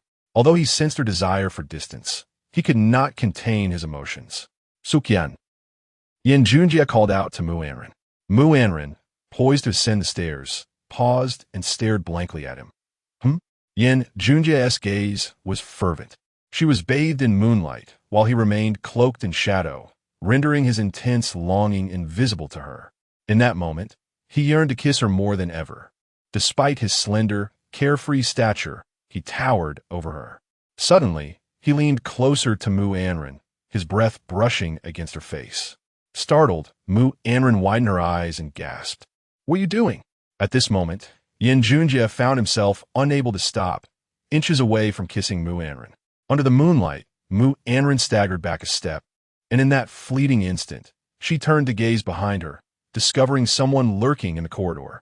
Yan Junjia was momentarily frozen, following the direction of Mu Anran's terrified stare. A figure shifted slightly, revealing a strikingly handsome visage, sharp as a wolf, illuminated by the silvery moonlight, with the corners of his mouth curling into a somewhat ominous smirk. "Huo Yanlang." Mu Anran shuddered involuntarily, her entire being trembling as her mind blanked out. Fear and shock enveloped her, her expression akin to that of a frightened deer, completely at a loss. In that moment, a singular thought consumed her: to flee. Yet, where could she escape to? Mu Anran found herself rooted in place, unable to move even a single step, her body betraying her as she stumbled backward, heading straight for the staircase. Yan Junjia was equally taken aback, utterly bewildered by the unfolding scene. "Su Qian?" He felt an awkwardness, recalling that fleeting moment when he nearly kissed Mu Anran. He was painfully aware that this enchanting girl could only be his unattainable goddess, their worlds too disparate. Nevertheless, he was inexplicably drawn to her, unable to resist his feelings. "But, what has happened to you?" Yan Junjia observed the panicked expression on Mu Anran's face. The calm demeanor she had just moments ago was now replaced by shock and terror. His gaze shifted to the suddenly appeared man, tall and striking, exuding an aura that commanded distance. Dressed impeccably, he belonged to an entirely different realm. Huo Yanlang stood coldly in the cramped staircase. The old and dimly lit space transforming into an elegant commercial edifice under his presence, radiating an air of sophistication. Hua! Mu Anran murmured in fear. Yin Junjie finally grasped the situation, regaining his composure. Qian, do you know him? Qian? Huo Yanlang's voice was icy, yet inexplicably laced with amusement. At that, Yin Junjie felt an involuntary urge to step back. Sensing the man's formidable nature, he instinctively shielded Mu Anran. Huo Yanlang paid no heed to Yin Junjie at this moment. His focus was solely on Mu Anran. In S-City, she had shed her ponytail from school, donning a simple dress that revealed her clean, elongated legs. Her hair fell softly, accentuating her innocent and sweet smile with a hint of burgeoning femininity. The fear reflected in Mu Anran's eyes, so pitiful and vulnerable, stirred memories within Huo Yanlang of the moment after their engagement banquet, when he had pressed her against the sofa to kiss her. He recalled locking her inside the car, forcing her into a confined space, remembering the mix of resentment and fear on her face, even as she stubbornly tried to appear strong. Huo Yanlang juxtaposed the frightened Mu Anran before him with the defiant girl from that night beneath the girl's dormitory, who had vowed never to submit to him. A mere glance at Yin Junjie was all it took for Huo Yanlang to disregard him, as he slowly advanced towards Mu Anran with an air of disregard. In her terror, Mu Anran stumbled against the stairs, falling down and landing painfully, her limbs tingling, rendering her incapable of standing or escaping. Mu Anran could only pale in fear, exclaiming, "Don't come any closer." Yin Junjie rushed forward, reassuring her, "Do not be afraid. I am here." Suddenly, Huo Yanlang pursed his lips, stating, "I should have told you earlier. Do not attempt to flee." Mu Anran, trembling, stammered, "Even if you escape to the ends of the earth, I will find you." Huo Yanlang smiled slightly. Mu Anran was left shivering, overwhelmed by terror and confusion, at a loss for words in that moment. Yin Junjie had known Mu Anran for over half a month, and he had never seen her so frightened of anyone. He instinctively assumed Huo Yanlang was her adversary. Without a second thought, he positioned himself protectively in front of Mu Anran, glaring at Huo Yanlang. "Who are you? I will not allow you to bully her." Huo Yanlang did not spare him a glance, simply commanding, "Step aside." Though Yin Junjie was frightened, he clenched his teeth and replied, "I will not move. As long as I am here today, you shall not lay a finger on her." Huo Yanlang raised an eyebrow. "You wish to protect her? By what right do you speak to me?" His words left Yin Junjie momentarily stunned. After a slight tremor, he declared, I am her boyfriend." Huo Yanlang's gaze finally fell upon Yin Junjie, his deep eyes seemingly holding the weight of countless stars, coldly assessing him. Recalling the joyful expression on Mu Anran's face as she sat behind Yin Junjie, Huo Yanlang abruptly halted. "Junjie." Mu Anran bit her lip, pleading, "Don't say that. They have no relationship whatsoever." Her eyes filled with dread as she looked at Huo Yanlang. His presence signified her demise, and Yin Junjie's bravado could only worsen the situation. "Mr. Yin, please step aside, all right?" Mu Anran gazed longingly at Yin Junjie. The horror of Huo Yanlang was unknown to him, but she was all too aware. Huo Yanlang observed the silent exchange between Mu Anran and the man before him. The days of her disappearance had tortured him enough. The waiting had tested his patience to its limit, and the sight he had just witnessed drove him to madness. With an indifferent demeanor, Huo Yanlang stepped forward, pushing Yin Junjie aside. Caught off guard, Yin Junjie found himself easily overpowered and, despite his stature, had no choice but to yield. "You." The sunny smile vanished as he felt utterly disregarded.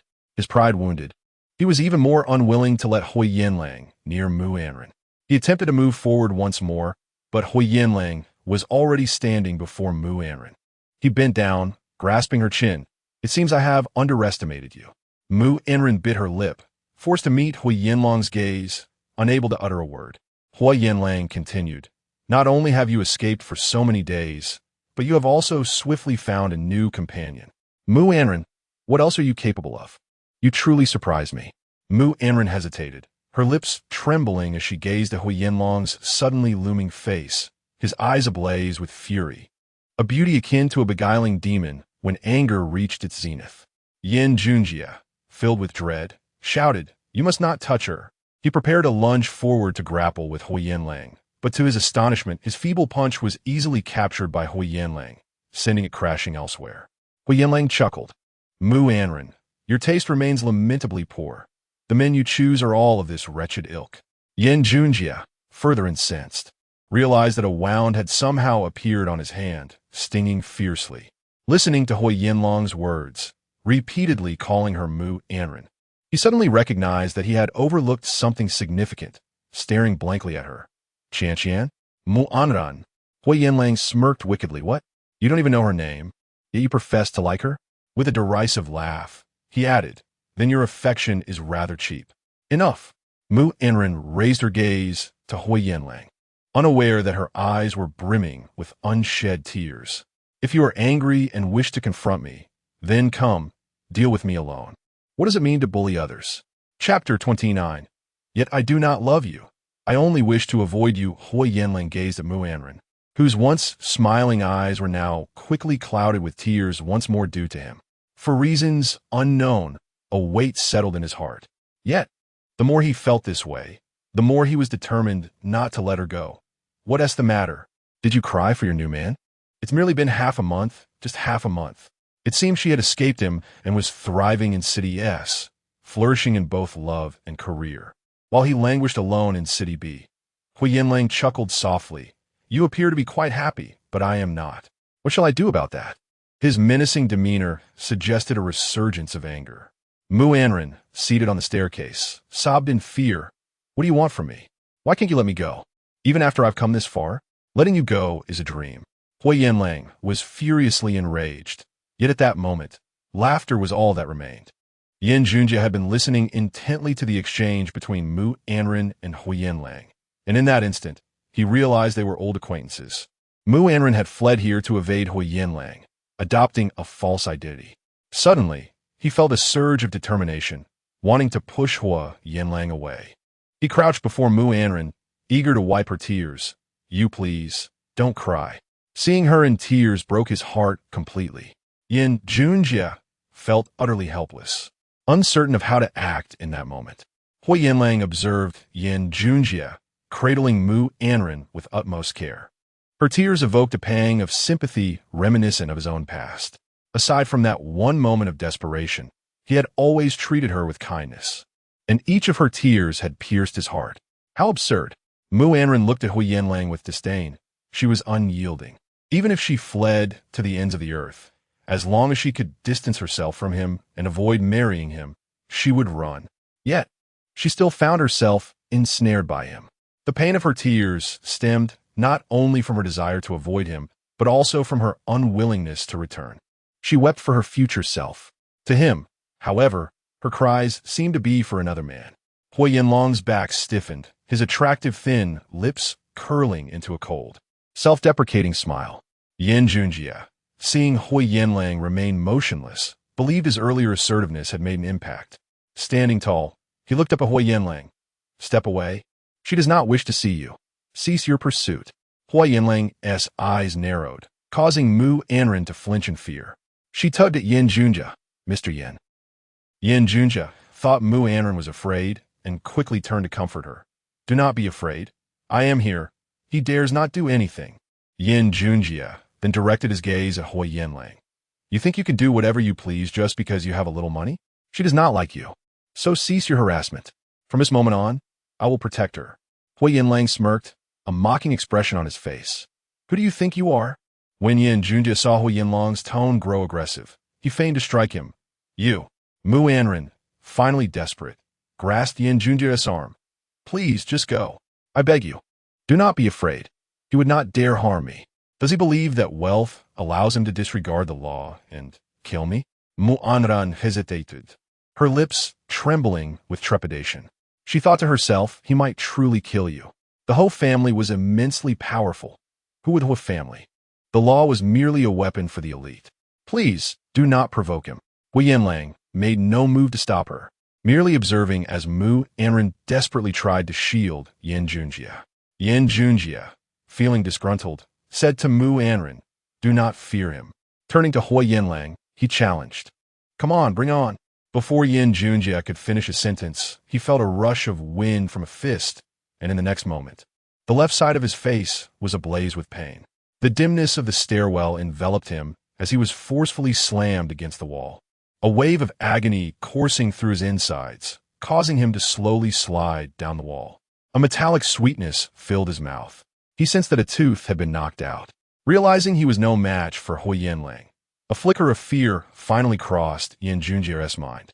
Huo Yanlang approached with an unruffled demeanor, reaching out to Mu Anran and pulling her into his embrace. The fragrance of Huo Yanlang enveloped Mu Anran, a scent so pleasant that she found it impossible to despise it. Yet at that moment, she felt an overwhelming fear. "Let me go. Let you go. Or let him go." Huo Yanlang lowered his head, his eyes warning her. Mu Anran found herself unable to respond. A flicker of hesitation clouded her gaze, and witnessing this, Yin Junjie became infuriated, cursing his own impotence. "Do not plead for him," he urged. "Miss Mu, I am fine. Do not plead on my behalf." Ignoring Yin Junjie, Mu Anran pleaded, "I implore you, spare him. I have no connection with him. He is not my boyfriend. He is merely a new friend from S-City, living across from me, who has taken care of me. Please let him go. Do not harm him." Her voice trembled in desperation. "I'm sorry," she murmured. Seeing her so submissive in her pleas made Huo Yanlang's heart ache, leaving him devoid of any joy. "You truly despise me," he muttered. Mu Anran heard him but did not know how to reply, continuing to beseech for Yin Junjie's release. "Can you allow him to leave? Let our matters remain our own. We shall discuss it upstairs." Accepting her fate, she realized that since he had found her, reality could not be altered, and all she could do was this. Yin Junjie, however, was agitated. "Miss Mu, you do not need to plead for me." With a tooth knocked out, he struggled to speak, his words barely coherent. Mu Anran's resolve was firm. "Mr. Yin, there is no need for further discussion. He is my fiancé." The words "my fiancé" struck Yin Junjie into silence. Below, Longgu and a few others watched the dark stairwell, and after Mu Anran and Yin Junjie ascended, a man from the BMW that had followed them also stepped out and made his way up.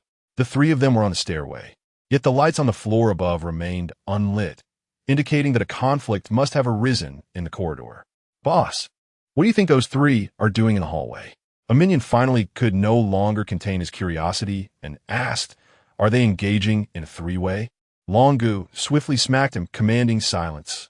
Meanwhile, 6 individuals remained concealed in the shadows below, continuing their observation. In the stairwell, Yin Junjie took a couple of steps back, gazing at Mu Anran in confusion. "Are they engaged?" Mu Anran bit her lip and raised her chin, stating, "Mr. Yin, our situation is rather complicated.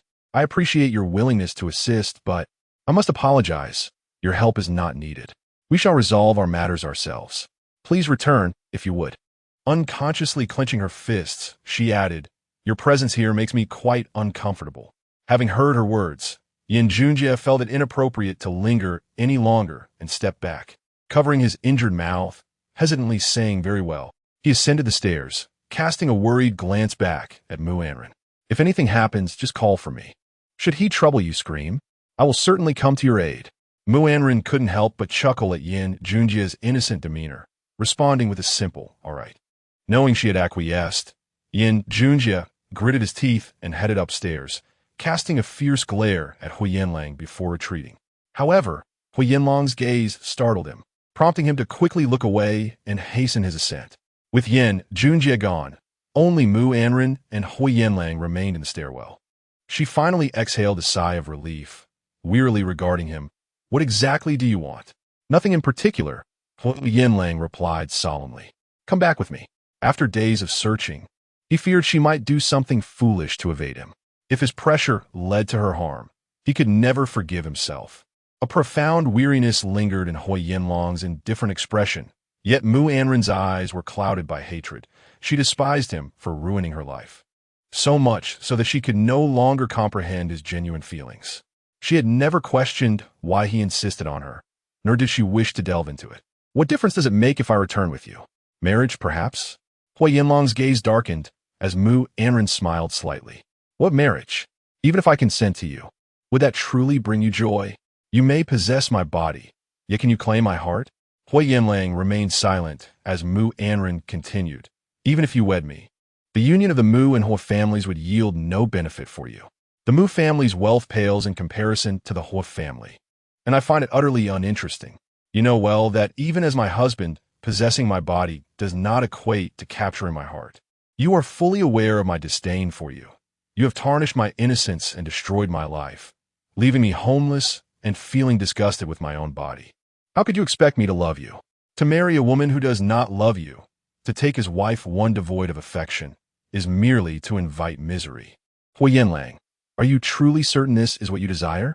Huo Yanlang gazed at her, his tear-streaked face surprisingly calm, a tranquility that sent a chill through him. You know, I never lie.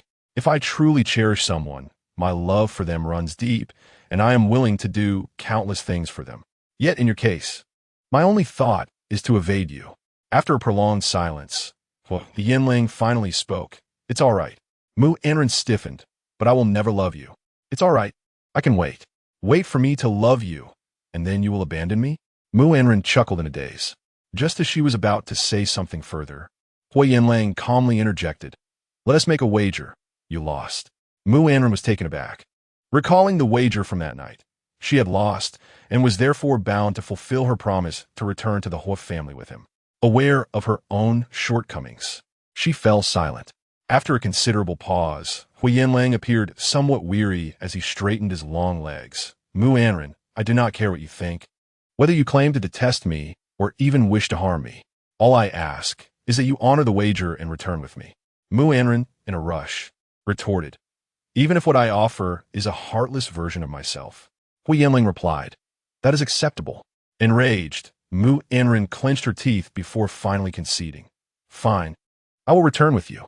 The night was silent, and the gentle breeze wafted into the corridor, sending a chill through both their hearts. Chapter 30. Laozi allows you to enjoy. Mu Anran finally ceased her attempts to persuade Huo Yanlang. Slowly, she supported herself against the staircase, standing with an awkward tilt due to her injured foot. Huo Yanlang instinctively reached out to assist her, but she forcefully brushed his hand away, causing a twinge of pain in his palm. Mu Anran had resolved not to engage with him any further, indifferent to the subtle smile that now adorned his face, oblivious to its implications. I have some acquaintances in S City. Once I return, I shall no longer flee. Huo Yanlang, I will be with you sincerely, but do not expect me to be a good wife or to fall in love with you. You spoke wisely. One must accept the consequences of their bets. Since I have agreed this time, I shall not waver again. With a gaze filled with disdain, she continued, I will cooperate with you and behave obediently, but I implore you to refrain from using coercive measures again. Grant me a few days. 3 days hence, I shall accompany you back. Mu Anran felt a deep reluctance to part from S City, from the sunlight that bathed Yin Junjia from her colleagues, and from the jovial banter shared with her co-workers Xiaoqing and Zhou Kun that very evening. May I bid them farewell before I leave with you? She inquired, her eyes shifting from confrontation to a plea. A flicker of barely perceptible sorrow glimmered in Huo Yanlang's eyes, yet his lips remained curled in a cold smile. His demeanor still somewhat aloof, though his tone softened. As you wish. As Huo Yanlang descended the staircase, a shadow of melancholy enveloped him. Bathed in moonlight, his lips bore a faintly mocking smile, and the thought of Mu Anran's resistance twisted his heart in a painful grip. He paused, lifting his gaze upward.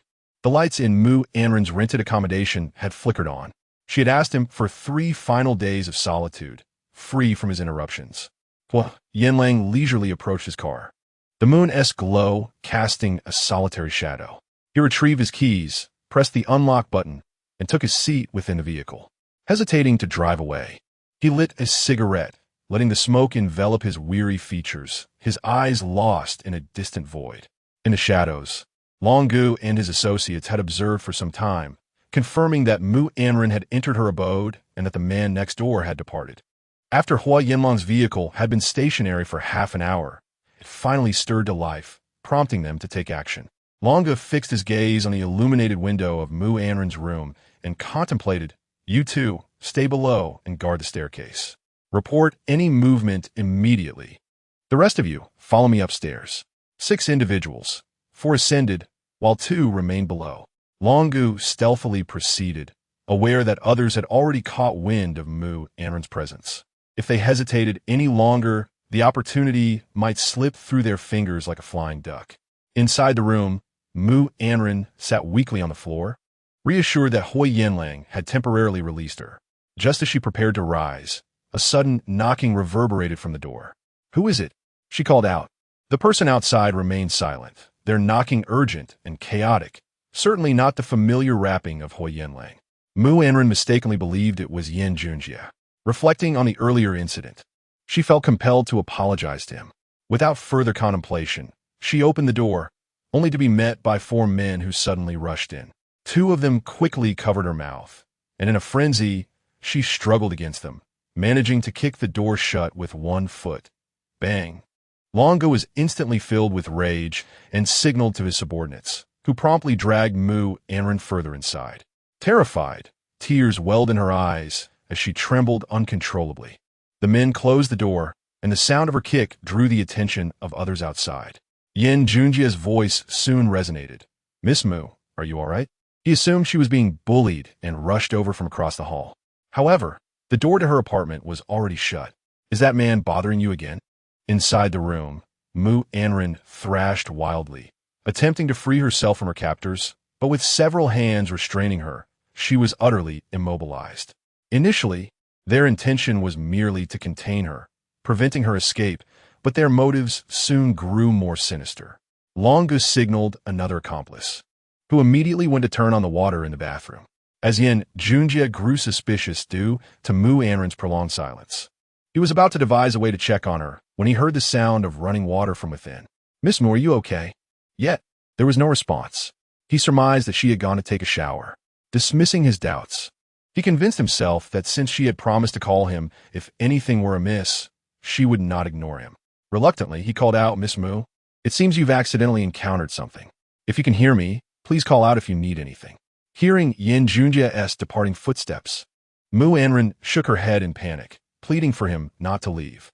Having faced a series of frightful events that night, she was on the brink of collapse, her eyes brimming with tears as her emotions spiraled beyond control. The men, captivated by her beauty and her helpless demeanor, were overtaken by desire. "Boss, she's incredibly stunning. A true heiress with delicate skin." The mention of her status as an heiress plunged Mu Anran into deeper despair, tears streaming down her face as she realized these men had come prepared, evidently aware of her identity. Longu, unable to resist, caressed her face, chuckling, "Stop struggling. No one is coming to save you now." They had deliberately waited until everyone had departed before making their move. With a mocking smile, Longu teased, "Miss Mu, don't fret. Let me make a call to the higher-ups and see how to deal with you. Just hang in there." He stepped out to the balcony to make the call, leaving Mu Anran straining to hear anything, but she could discern nothing. In her panic, she felt an unwelcome touch on her body, and she began to piece together their intentions. "Let go. Who's behind this? Why are they after me?" A fleeting thought of Huo Yanlang crossed her mind, but she firmly believed he would never resort to such actions. Outside, Longo hastily concluded his phone call and walked in, a somewhat lewd smile stretching across his face. "Brothers, today is our lucky day. The higher-ups have decreed that we may do as we please with this woman tonight." Listening to his words, Mu Anran felt the sting of tears welling in her eyes, pondering who could possibly be the one behind this. Longu continued, "The benefactor has stated that they do not mind if we make her even dirtier." Instantly, cheers erupted from the crowd. The water in the bathroom continued to flow, and in a sudden burst of mischief, they pushed Mu Anran towards the bathroom. The floor was slick with water, and as she was thrust in, she slipped and fell hard on the ground. Her hair was disheveled, her clothing soaked by the cascading water, presenting her as a pitiful figure of humiliation. The silk fabric of her attire clung to her form, accentuating her delicate contours, rendering her even more alluring. The eyes of Longu and his companions sparkled with interest. To prevent Mu Anran from crying out and ruining their plans, they summoned Yin Junjie from across the hall, and Longu signaled to his subordinates. Without a shred of mercy, they dragged Mu Anran backward. Her head collided painfully with the wall, leaving her dizzy and disoriented. In her struggle, she managed to scream, "No, don't touch me, please, no." The remnants of her sanity urged her to find a way to escape. Yet in that moment, she felt utterly incapacitated, her spirit reduced to ashes. Never had she yearned so desperately to see Huo Yanlang. She truly wished to evade such harrowing experiences. The four men crammed into the small bathroom, with Mu Anran caught in their midst, contorted into a humiliating position, plunging her into despair. In that instant of hopelessness, she comprehended that the cruelty Huo Yanlang had inflicted upon her was not as severe as she had once deemed. She suddenly grasped the depth of his concealed restraint. The intensity of his love was matched only by his obsession. At that moment, he had merely allowed his own madness to take over. The filthy hands of these men continued to violate Mu Anran, disregarding her cries of agony and pleas for mercy. The more she suffered, the more they reveled in her distress. Boss, a woman from a prestigious family, is indeed different. Her skin is so pristine. They lifted her high into the air. And at that moment, Mu Anran truly understood the meaning of unrelenting cruelty. With 4 men and 8 hands exploring her body, not a single inch remained untouched, and she wept until her vision faded to darkness. Even she felt unbearably tainted. Mu Anran watched helplessly as her garments were stripped away, longing for someone to rescue her.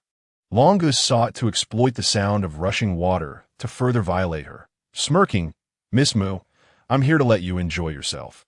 Just as despair enveloped her completely, a sudden crack echoed through the air as a fist struck Longu's face, sending him crashing against the vanity. Before the others could react, they were swiftly kicked to the ground, gasping for breath from the force of the blows. With tears in her eyes, Mu Anran looked up, her gaze scattering as she whispered, Huo Yanlang." It was none other than Huo Yanlang himself. Mu Anran wept uncontrollably, her gaze fixed upon him with an intensity that suggested madness as she desperately attempted to crawl towards him. The very person who should have been driven away by her venomous words was now present. Huo Yanlang, clad in a simple shirt with rolled-up sleeves, bore an unmistakable weariness etched upon his brow. At that moment, his fists were clenched tightly, his gaze harboring a murderous intent. The few men who had been knocked down struggled to rise, but were swiftly dispatched again by a kick from Huo Yanlang's long leg. He shouted towards those outside the bathroom to take them away. A group of individuals, resembling bodyguards, rushed in and dragged Longu and his companions out. "Get up!" Huo Yanlang's eyes seethed with fury. Mu Anran, in a pitiable state, sat huddled in the water, shivering as she clutched herself. She cried relentlessly. Huo Yanlang remained silent. His face darkened, his fists rigid, alternating between loosening and tightening. Mu Anran, gazing at his outstretched hand, found herself too fearful to grasp it. Chapter 31. Did you feel embarrassed because I saw you? You remained still, and Huo Yanlang spoke again, questioning whether you found me filthy, which is why you wouldn't let me touch your hand. Or perhaps you felt humiliated because I witnessed you being bullied. Mu Anran bit her lip, overwhelmed by fear, anger, and regret, crying uncontrollably. Huo Yanlang felt a lump in his chest, torn between pity for her and frustration at her. You repeatedly profess your disdain for me, yet you wish to return with me, demanding 3 days of solitude, asking me not to seek you out or allow you to see me. Yet, you cannot even protect yourself, Mu Anran. Isn't that rather absurd? Huo Yanlang's voice emerged strained, as if forced from his throat, and in that moment, he himself was uncertain whether he felt compassion for her or indignation. Mu Anran wept with her head bowed, recalling the humiliation she had just endured, trembling with each wave of shame. Witnessing her in such a state ignited a smoldering fury within Huo Yanlang, prompting him to stride forward and lift her into his arms, denying her any opportunity to speak. Mu Anran's mind was a blank slate, filled only with the exhaustion of survival. The moment Huo Yanlang's long leg brushed against her skin, the sensation of filth began to dissipate. Huo Yanlang. She found herself crying and, for the first time, instinctively wrapping her arms around him. With her slender arms encircling him in a desperate embrace, Huo Yanlang momentarily stiffened. His embrace halted midair. "Save me." Mu Anran cried in despair. Huo Yanlang could not muster a single reproach. Instead, he gazed at her with concern, gently adjusting her disheveled clothing. Upon noticing the bruises marring her skin, a murderous rage surged within him. Without turning back, he darkly commanded, "Take these men straight to the police station." Outside, the wretched cries of those men echoed, as Huo Yanlang's associates ruthlessly beat Long Gu and his companions into a state of disarray in the living room. Huo Yanlang adjusted Mu Anran's drenched clothing, stating grimly, "Burglary, illegal detention, attempted rape, 20 years in prison. Does that satisfy you?" Mu Anran, with swollen eyes from crying, gazed at him in a daze. After uttering those words, Huo Yanlang pressed his lips tightly together and fell into silence. Just half an hour prior, he had descended the stairwell, feeling a chill from Mu Anran's words. He had waited for her for 10 years, finally able to appear before her openly. Even if she had forgotten everything, including him, how could he simply let go? Thus, he sat in the car, chain-smoking in frustration, but when he resolved to leave, he noticed 2 dilapidated SUVs parked motionless in the shadows. Huo Yanlang furrowed his brow at that moment. 10 minutes later, unable to shake his concern, he returned with his men to check on Mu Anran, only to find 2 suspicious figures lurking downstairs. Upon spotting him, they appeared flustered. In an instant, Huo Yanlang deduced that something had gone terribly wrong with Mu Anran. After resolving the situation downstairs, he charged up with others, and the first thing he saw was that previously humiliating scene. Huo Yanlang was in a foul mood. He paid no heed to whether Mu Anran could comprehend his words. He merely suppressed his anger as he regarded the marks on her body. Terrified, Mu Anran clung tightly to him. Huo Yanlang did not carry her away. Instead, he unceremoniously tossed her into the bathtub. The motion startled her. "Ho, don't move." Huo Yanlang spoke in a low voice. Beneath his gaze burned a fierce fire as he repeatedly observed her torn dress, the dirt from the ground now clinging to her skin. If she wished to leave in such a filthy state, she could struggle as she pleased. Overcome with fear, Mu Anran dared not move. Huo Yanlang turned on the faucet. The water warmed, and in silence, he began to cleanse her. Mu Anran buried her head in her clothes, sobbing uncontrollably, finally unable to suppress her tears. "No, please. Don't." Panic was evident in her eyes, as her current feelings momentarily overlapped with the memories of her earlier humiliation. Huo Yanlang's voice was low and weighted. "Is there anywhere on your body that I have not seen? Or do you wish to come forth yourself?" He did not press her further and stood up.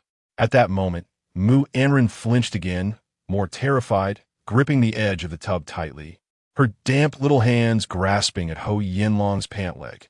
Her hand left a wet mark on his trousers, and looking down, Huo Yanlang saw her eyes filled with mist. She gazed up at him pitifully, her once spiteful lips now unable to utter any hurtful words. She no longer pleaded for mercy or for a few tranquil days. Mu Anran's mind was consumed with fear. She dreaded the thought of being left alone, wishing for someone to accompany her, even if that someone was Huo Yanlang. Outside, the sounds of the raucous cries of Long Gu and his companions echoed in, and the memory of her earlier torment caused her stomach to churn anew. "Huo Yanlang, please, don't go."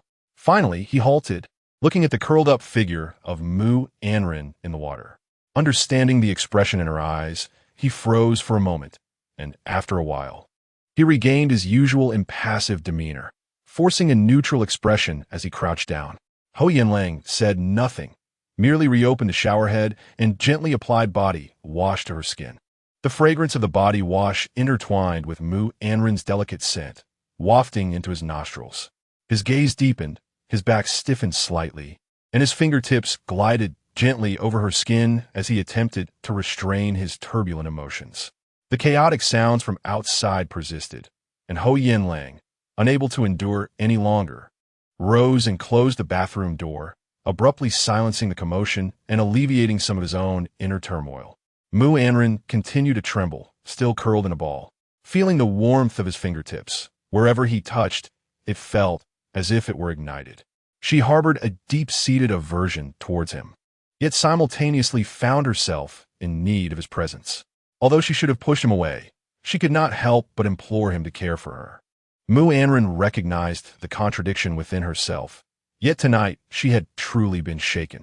Huo Yanlang's profound demeanor acted as a soothing balm, for only he could alleviate her fears. As Huo Yanlang's hand glided over her shoulder, it naturally descended slightly, and Mu Anran felt his touch once again, igniting a sensitive part of her being like a spark. She trembled with anxiety. "It's me." Huo Yanlang's deep voice resonated. Only then did Mu Anran instinctively relax a fraction, and witnessing her unusually obedient demeanor before him warmed Huo Yanlang's gaze, softening his tone as he reassured her, "Do not be afraid. It's all right. I am here. With me around, no one can bully you." He resembled an elder brother, wholeheartedly caring for her. Unable to contain herself, Mu Anran suddenly cried out and enveloped Huo Yanlang in an embrace, weeping loudly. Huo Yanlang was momentarily taken aback by her unexpected gesture. Bracing himself as his large hand remained where it was, his brow slightly raised. As Mu Anran wept in his arms, he remained still for a long while, finally managing to suppress the tumultuous joy swirling within him, gently placing his hand on her shoulder to comfort her. Had Mu Anran finally accepted him this night? Huo Yanlang, for once, allowed a genuine smile to flicker across his lips. Enveloped in Huo Yanlang's embrace, Mu Anran missed this fleeting smile, losing the chance to delve into his true feelings. In an instant, Huo Yanlang transformed into a figure of maturity and steadiness, his serious expression rendering his thoughts inscrutable. Only after Mu Anran had finished crying did he gently lead her, urging her to close her eyes, and proceeded to shower her from head to toe with warm water. Mu Anran allowed him to cleanse her thoroughly, her initial apprehension about Huo Yanlang taking advantage of her subsiding as she relaxed in his undivided attention. In moments like this, her sensitivity heightened. She could sense Huo Yanlang's gentlemanly demeanor. Even as he touched her most sensitive areas, he no longer teased her as he once did. Mu Anran found herself in a daze, pondering whether the Huo Yanlang who had once been her adversary, intent on ruining her life, was indeed the authentic Huo Yanlang. The bath passed amidst her worries and fears, until Huo Yanlang wrapped her in a thin blanket, lifting her from the tub without uttering another word. With a powerful grip, he hoisted her into his arms. "Huo Yanlang." Mu Anran found herself suspended above the ground, instinctively clinging to him once more. "Shall we go to the bedroom?" Huo Yanlang's tone was no longer rigid. It sounded as if he was seeking her consent. Mu Anran felt a flutter in her heart, contemplating for a long moment before finally nodding. Huo Yanlang was unexpectedly gentle. As Huo Yanlang opened the bedroom door and carried the freshly washed Mu Anran out, she gazed at the disheveled living room, where Long Gu and his associates had already been taken away. Suddenly, memories of his words in the bathroom flooded her mind. 20 years of imprisonment. Lost in her thoughts, Mu Anran barely noticed that Huo Yanlang had already brought her into the bedroom. Unlike the chaos that lingered in the living room, the bedroom remained pristine and orderly, just as it had been before she left that morning. Huo Yanlang's deep gaze remained fixed as he surveyed the space. The bed was arranged with the same meticulousness as in their university dormitory, and a pot of green pothos added a touch of warmth to the room. Could you put me down?" Mu Anran said, a hint of embarrassment creeping in her voice. Huo Yanlang complied, gently setting her down at the edge of the bed. However, as he abruptly released her, Mu Anran was unprepared and tumbled onto the bed, her bath towel slipping away without warning. Mu Anran exclaimed in panic as she quickly scrambled to retrieve it, feeling as if she had been startled anew. Huo Yanlang had exerted every ounce of restraint while bathing her, but her sudden fall ignited a flicker of desire in his gaze. With a teasing smile, he remarked, "Are you attempting to entice me?" Mu Anran's face flushed a vivid red, alternating between pale and crimson. Recognizing that she was not in the mood for jest, Huo Yanlang turned away, his voice low and gravelly, sending shivers down her spine. "Wrap yourself in the towel properly," he instructed in a hushed tone. Chapter 32. We shall marry upon our return. With her head bowed, Mu Anran composed herself, while Huo Yanlang scrutinized her room, seemingly in search of something. At last, he spotted the small first aid kit that Mu Anran had placed within her quarters. What was initially a mere precaution for emergencies had now proven its worth. "Huo Yanlang, tall and imposing, observed Mu Anran's modest living space. Since she lived alone, she hadn't sought out a larger bedroom when renting, and now, seated on her bed, she found the small room feeling rather cramped with him standing before her cluttered cabinet. With everyone else gone, the two were left alone in the apartment. Mu Anran felt her heart racing, her large, expressive eyes darting nervously as she watched Huo Yanlang rummaging through her belongings. Moments later, he seemed to have found what he was looking for, returning to her with something in hand. "Come here," he commanded in a deep voice. Mu Anran remained frozen in place. Wrapped in a bath towel that barely covered her, the bruises on her shoulders were now exposed for Huo Yanlang to see, causing his brow to furrow even tighter. His handsome, refined features appeared almost unapproachable. "I said come here," Huo Yanlang repeated. Fearful, Mu Anran found herself unable to move. Losing patience, Huo Yanlang sat on the edge of the bed, closing the distance between them to mere inches. In a reflexive motion, Mu Anran instinctively hugged herself tighter. Yet, Huo Yanlang's expression softened, and he gazed at her with tenderness as he said, "I merely wish to apply the ointment." Mu Anran felt a lump in her throat, unable to articulate the whirlwind of emotion she experienced, and instinctively lowered her head, remaining silent. Huo Yanlang ceased his reprimands, instead focusing intently on the salve in his hand. He carefully warmed it in his palm until it was no longer cold, and then gently applied it to her shoulder. With her head bowed, Mu Anran was unaware of his actions, only sensing the soothing warmth of the ointment on her wound as it alleviated the unbearable ache. Bringing her to the brink of tears, Huo Yanlang treated her with the utmost care as if handling a precious treasure, cautious not to break her, yet his demeanor remained stern. In a subdued voice, Mu Anran managed to utter, "Thank you." Huo Yanlang's previously heavy heart seemed to lighten slightly. "No need for thanks," he replied, regaining his usual icy demeanor. "I am merely protecting what is mine. No one shall dare to bully my woman but me." The warmth of Mu Anran's gratitude began to dissipate, leaving a bittersweet feeling in her heart. Huo Yanlang's kindness stemmed not from affection, but from possession. He desired her, not for who she was, but for what she represented. A self-deprecating smile crossed her lips as she realized, for a fleeting moment, that Huo Yanlang wasn't entirely intolerable. Suddenly, silence enveloped the room, and a profound stillness settled between them. Huo Yanlang sensed the evening chill enveloping cities. He abruptly rose to his feet and paced towards Mu Anran's wardrobe. His tall figure eclipsed half of the wardrobe, casting a shadow over it. Mu Anran, seated on the bed, could not discern his expression from this angle. Suddenly, Huo Yanlang reached out and opened the wardrobe, casting a glance at the garments within.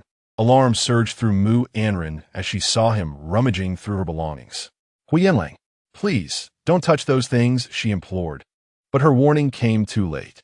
He had already laid eyes on the very items she wished to keep hidden. On the upper shelf of the wardrobe sat a small box containing Mu Anran's intimate apparel. Huo Yanlang couldn't help but smirk, fully aware that Mu Anran must be blushing with embarrassment at that moment. The sound of his deep laughter only intensified her discomfort, leaving her with a lump in her throat that refused to budge, her face aflame with mortification. She anticipated that he would make a jest of her delicate garments. Relishing in her humiliation, but to her surprise, Huo Yanlang merely smiled faintly. He reached past the pile of intimate clothing and retrieved a nightgown made of satin. With an air of calm, he strolled back, tossing the nightgown in front of Mu Anran. "Will you wear it yourself, or shall I assist you?" he inquired solemnly. Mu Anran's face burned as if set ablaze. Biting her lip to conceal her unease, she lowered her voice and replied, I'll put on myself." After speaking, she hastily picked up the nightgown, only to realize the awkwardness of the situation. Holding the garment, she was at a loss whether to wear it or not. Clutching a towel, having just emerged from the bath, her cheeks were flushed. Huo Yanlang found her reaction amusing, a smile tugging at the corners of his lips, his deep-set eyes shimmering with unspoken mirth. "I shall step outside. You can change," he stated, preparing to leave. The thought of being alone in the room sent a wave of panic through Mu Anran, rendering her immobile, unable to respond. Before Huo Yanlang could exit, she blurted out, "Don't go. He halted, casting a scrutinizing glance back at her. Internally, Mu Anran wrestled with her thoughts. Please, stay with me. Could you? The towel clung to her skin uncomfortably, and she fidgeted with the nightgown, adding, could you? Turn around? I wish to change. Huo Yanlang complied, turning his back to the bed. Mu Anran gazed at his tall silhouette, the white shirt and black trousers enveloping his athletic frame, exuding an inexplicable aura that rendered her increasingly unable to detest him. Huo Yanlang was not as insufferable as she had once believed. Biting her lip, Mu Anran swiftly unwrapped the towel and hurriedly donned the nightgown, only to discover it was somewhat revealing. She quickly grabbed a small blanket to wrap herself securely before calling Huo Yanlang to turn back. Huo Yanlang, I am ready. Huo Yanlang turned around, only to see Mu Anran wrapped up like a mummy, with only her face exposed. He remained stoic. Change your clothes and sleep. As soon as Mu Anran lay down, he picked up his phone, intending to step outside. Huo Yanlang took a long stride, and unexpectedly, Mu Anran called out, Huo Yanlang. Huo Yanlang's expression was cold, yet his tone was gentle. Mu Anran spoke with a pleading tone. Just stay here and work. I don't mind the noise. Even she found this reasoning unconvincing. Embarrassment washed over her as she lowered her head, fearing to know Huo Yanlang's reaction. At this moment, he must find her ridiculous. Merely 2 hours ago, she had vehemently wished to drive him away, yet now she longed for him to stay. With a sense of guilt, Mu Anran clutched her blanket, her hands twisting into an unnatural position. Huo Yanlang glanced at her, but said nothing, retracting his foot that was poised to leave, and simply closed the bedroom door. The way Mu Anran looked at him then was serene and warm, reminiscent of the girl she had been years ago. A warmth surged within Huo Yanlang's heart, and a faint smile tugged at his lips as he sat down, dialing a number before Mu Anran. Hello, Director Zhang. Mu Anran listened quietly as Huo Yanlang spoke on the phone, clearly conversing with someone from an administrative agency, who seemed to have anticipated his call. The voice on the other end was obsequious, while Huo Yanlang's responses were sparse yet assertive. You should concern yourself with who was behind the harm done to my fiancée. As he continued, the corners of his mouth twisted into a menacing curve, half smiling. After all, this incident occurred on your turf, didn't it? The public safety of S-City has always been a pressing concern for the higher-ups, and the standing of the Huo family is not lost on you. I trust. Director Zhang, a sensible man, quickly replied with eager reassurances, Of course. Rest assured, Mr. Huo, we will take this matter very seriously and identify the true culprit. With an impassive expression, Huo Yanlang ended the call, and Mu Anran instinctively wrapped herself tighter in her blanket, gazing at him. Suddenly, Huo Yanlang spoke. When we return, we shall get married. Mu Anran tightened her grip on the blanket. Huo Yanlang sat before her, and the small bed felt crowded with both of them, the atmosphere in the room thick with tension. Mu Anran noticed her breathing quickening. When we return to a city, you will move into the Huo residence, and we will find a time to obtain our marriage certificate. She almost instinctively wanted to refuse, but at that moment, it felt as though something had lodged in her throat, rendering her speechless. Huo Yanlang sat with his back to her, silent for a moment, before suddenly turning around. Startled, Mu Anran met his penetrating gaze. Huo Yanlang stated, If you do not speak, I will assume you agree. Huo Yanlang. Mu Anran finally found her voice. I believe it is not the right time yet. And when do you think the right time will be? Huo Yanlang's gaze deepened, his intense eyes seeming to magnify her every subtle emotion in an instant. Mu Anran lowered her voice. You know, I cannot accept you. Huo Yanlang felt a lump in his throat. Her words pierced him like a needle, causing pain, yet leaving no visible scar. At least, I cannot accept you right now. Mu Anran was not devoid of conscience. She was grateful for your rescue tonight, but Huo Yanlang, I cannot forget the things you have done to me. Huo Yanlang listened to her in silence. At least his tension had eased somewhat, marking a small improvement. Mu Anran continued, I do not like you. And in fact, before my sister's engagement banquet, I did not even know who you were. You first appeared in my life and hurt me like that. Huo Yanlang, how can I accept you? I truly cannot. She curled up under the blanket, leaning against the wall. Before I encountered you, I had loving parents, a sister who adored me, and a boyfriend who cared for me meticulously. I even thought, Mu Anran choked back her words. I even thought that once I finished my studies, I would marry and have a lovely child with Song Lianting. Chapter 33.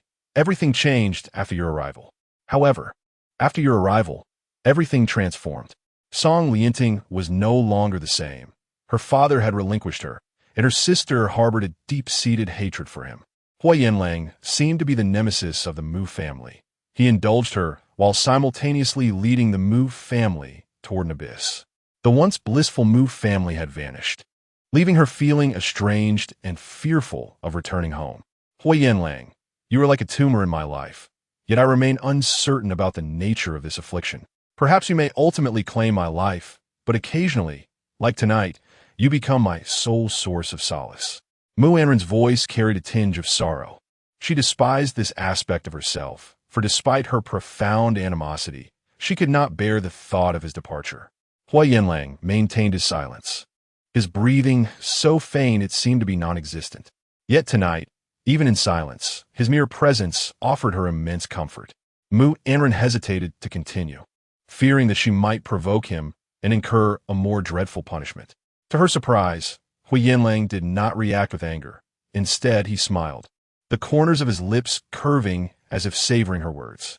After a moment, Huo Yanlang finally spoke, "As you wish." Mu Anran stared at him, her emotions akin to a roller coaster. You. Was he no longer intent on coercing her? From the very beginning, Huo Yanlang had never considered her feelings. Their relationship resembled a game of control where he dictated the terms, leaving no room for her dissent. Yet tonight, Huo Yanlang appeared transformed. As Mu Anran remained in a daze, Huo Yanlang's lips curled into a smile, cool but devoid of the usual terrifying anger. Suddenly, he reached out. Sleep. Mu Anran found herself abruptly pushed down, enveloped in her blanket as she fell onto the bed. She instinctively struggled to rise, only to be firmly restrained by Huo Yanlang's powerful hand. Do not move. If you wish to avoid any unfortunate incidents, I advise you to obey. Huo Yanlang's voice had taken on an unexpected rasp, his deep tone resonating as if emerging from the depths of hell. Mu Anran's heart jolted, rendering her motionless. Huo Yanlang's voice seemed to echo from a distant realm. You stated you required 3 days of peace. During these 3 days, I shall remain in S City with you. Afterward, we will return together. During this time, I shall not compel you to do anything against your will, and you must refrain from inciting my anger. Let us coexist harmoniously. Mu Anran clutched the blanket tightly, a tempest brewing within her. Huo Yanlang appeared unperturbed by her consent, not waiting for her response before abruptly rising to extinguish the bedroom light, plunging the room into darkness. In that obscurity, Huo Yanlang felt his heart race ominously. His handsome visage tense in the shadows, his fists clenched tightly. Perhaps he was troubled, apprehensive that Mu Anran might reject his humble proposal, fearing she might uncover his concealed intentions. After a considerable interval, Mu Anran's soft voice emerged from beneath the covers. Okay. She struggled for a long while, and after speaking, she dared not engage with Huo Yanlang any further. This man seemed to exude a venomous aura. When he was ruthless, anyone would harbor a deep-seated resentment towards him. Yet, if you were to show kindness to someone, Mu Anran felt that the very essence of right and wrong in this world would be turned upside down.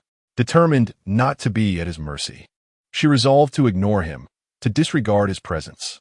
However, the moment this thought crossed her mind, it became increasingly difficult for her to treat him as if he were invisible. Suddenly, the narrow bed creaked as Huo Yanlang lay down beside her, causing Mu Anran's heart to leap into her throat. She tensed her body, inching closer to the wall. Huo Yanlang noticed her subtle movement, but chose not to expose her.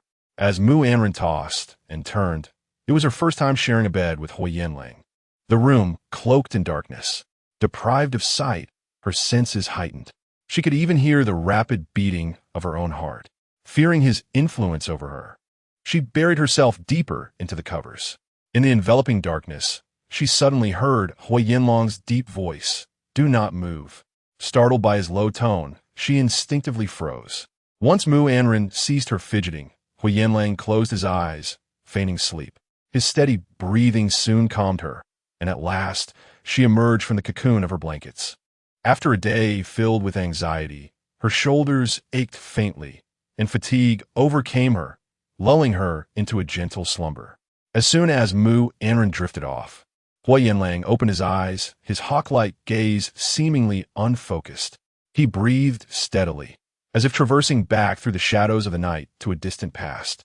10 years prior, on a similarly dark night, Huo Yanlang had slipped into his family's villa. Earlier that day, the prosecutor's office had come to seize the assets of the Huo family. In a fit of anger, he had ripped down the seals, broken the lock, and opened the door from the inside out. Just as he had completed his task, panting heavily, he noticed a little girl standing in front of his door, holding a flashlight. The girl gazed at him with her strikingly distinct black and white eyes, astonished. "Big brother, are you breaking the law?" He coldly replied, "This is my home." Mu Anran stepped inside. "Big brother, have all your furniture been taken away?" Huo Yanlang looked around at the empty house, biting his lip. Realizing her words had struck a nerve, Mu Anran stood there, feeling awkward. "Big brother, I'm sorry." Seeking to break the silence, she continued, "I heard that your parents have passed away. Big brother, did your father jump off a building because he couldn't repay his debts? I also heard that your mother was so heartbroken she took medication. When I grow up, I will protect you and find a way to help you repay the debts. Please don't do anything foolish, all right?" Huo Yanlang stood frozen. "Did you overindulge?" Mu Anran, perplexed, replied, "Big brother, what do you mean by overindulge? I hardly had any dinner before coming over. Are you hungry?" Huo Yanlang let out a sigh, muttering, "It's nothing." His words implied that she was overindulged, and if she could not articulate herself, she ought to remain silent. However, observing her innocent expression, so naive and unworldly, he could not bring himself to be angry with her. After a prolonged silence, Mu Anran finally realized she had broached a subject she should have avoided. Regretfully biting her lip, she took a few tentative steps closer to Huo Yanlang. She tugged at his sleeve, saying, "Big brother." Huo Yanlang ignored her, prompting her to continue, "Please don't be angry, and don't be afraid. Can I be your family from now on? Big brother, you are so pitiful. You have lost your parents and your home. I am willing to be your family. Is that all right? When you feel lonely, just think of me." Huo Yanlang scoffed, "My family is gone. No one would want to be my kin again." Mu Anran gritted her teeth, asserting, "That is their choice, not mine. I will not abandon you." At that moment, she felt a protective instinct towards him. He was the one she had saved, and although he was fierce to everyone else, he was gentle with her. Such a handsome and tender big brother was so endearing. Why then did their relatives shun him? Mu Anran extended her hand towards Huo Yanlang, exclaiming, "Let's make a pact." Huo Yanlang dismissed her as a mere child playing. He turned away, his gaze lost in the distant shadows of the swaying trees, which obscured the scant moonlight that filtered in. The enveloping darkness mirrored his uncertain future, defenseless, unable to confront his adversaries. "Why are you ignoring me?" Mu Anran pressed closer to him once more. Huo Yanlang, wearied by her persistence and chatter, finally extended his hand here. A simple gesture brought her immense joy. Believing he had finally acknowledged her goodwill, she tightly clasped his pinky and cheerfully proclaimed, "Pinky swear, no changing for 100 years." Huo Yanlang merely curled his lips, disregarding her childish game. After a lengthy pause, Mu Anran broke the silence. "Big brother, do you know what pinky swear means?" Her words seemed to awaken unpleasant memories for Huo Yanlang. Darkening his expression, Mu Anran quickly clarified, "In ancient times, the currency was made of copper coins, and a string meant 100 coins. Once strung together, it would never change. 100 would always equal 100. That is why we say no changing for 100 years. Pinky swear simply means to bind our promise together. From now on, whether you become wealthy or remain in poverty, do not forget me and our promise." As the night wind howled, Mu Anran kept him company, her chatter filling the silence. He remained mostly quiet, yet she found joy in her words. In her home, she had only her sister and had never experienced having a brother. Moreover, at her tender age, she was beginning to understand the stirrings of affection. Though unaware of love's true nature, she felt an inexplicable fondness for Huo Yanlang, especially as she gazed upon his bruised face. She was captivated by his mature and aloof demeanor, inexplicably believing that he must be quite handsome. Unfortunately, She was uncertain whether she could wait for the scars on his face to heal, and whether she would ever have the chance to witness his true charm. As the night deepened, Huo Yanlang curled up in the corner. Though their home was devoid of furniture, it still held the lingering essence of their family, providing at least a refuge from a storm.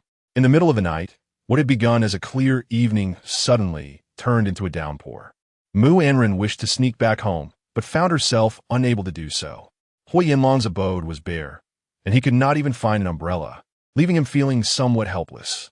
Mu Anran, accustomed to her mischievous ways, reassured herself that since she had slipped out unnoticed, it was unlikely anyone would discover her absence. "Big brother, it's all right.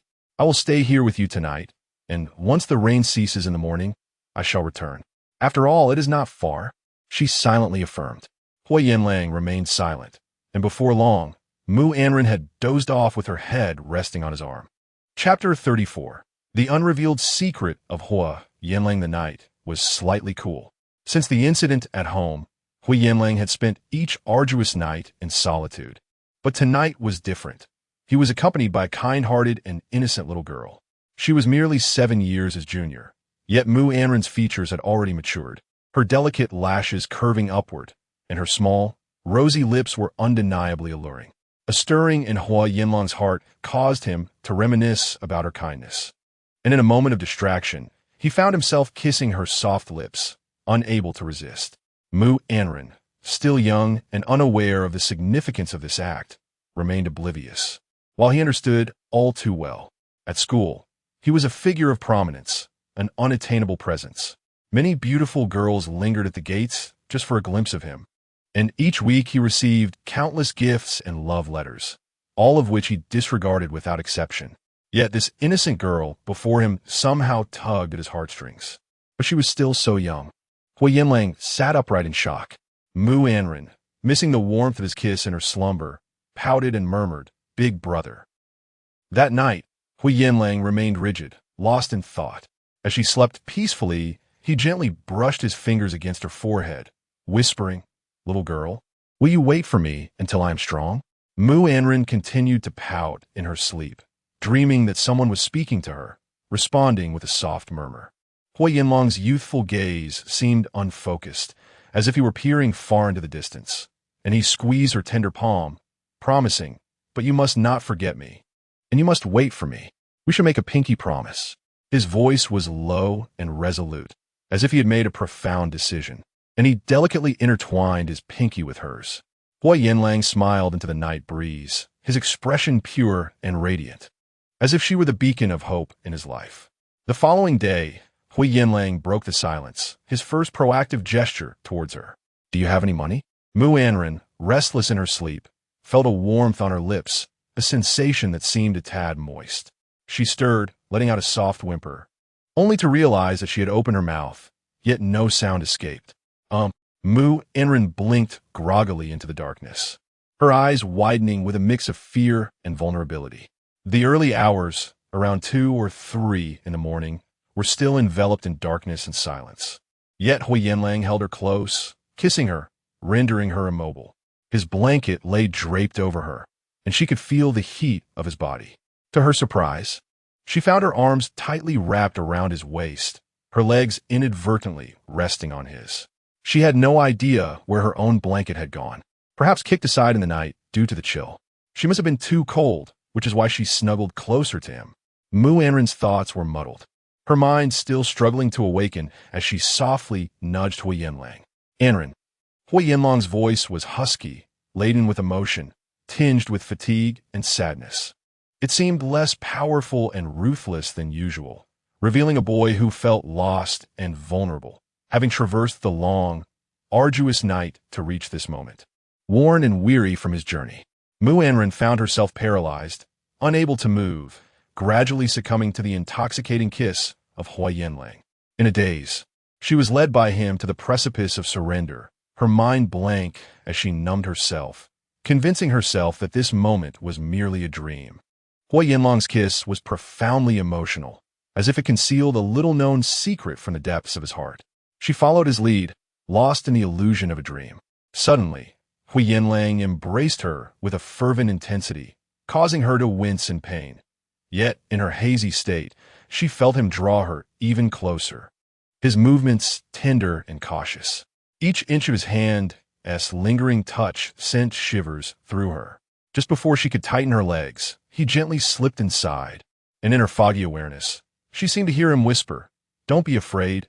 Anran, I love you, I miss you."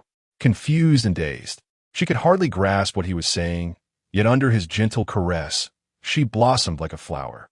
Huo Yanlang suddenly groaned, his fist clenching tightly, veins bulging, as if he had exhaled a breath of relief in an instant.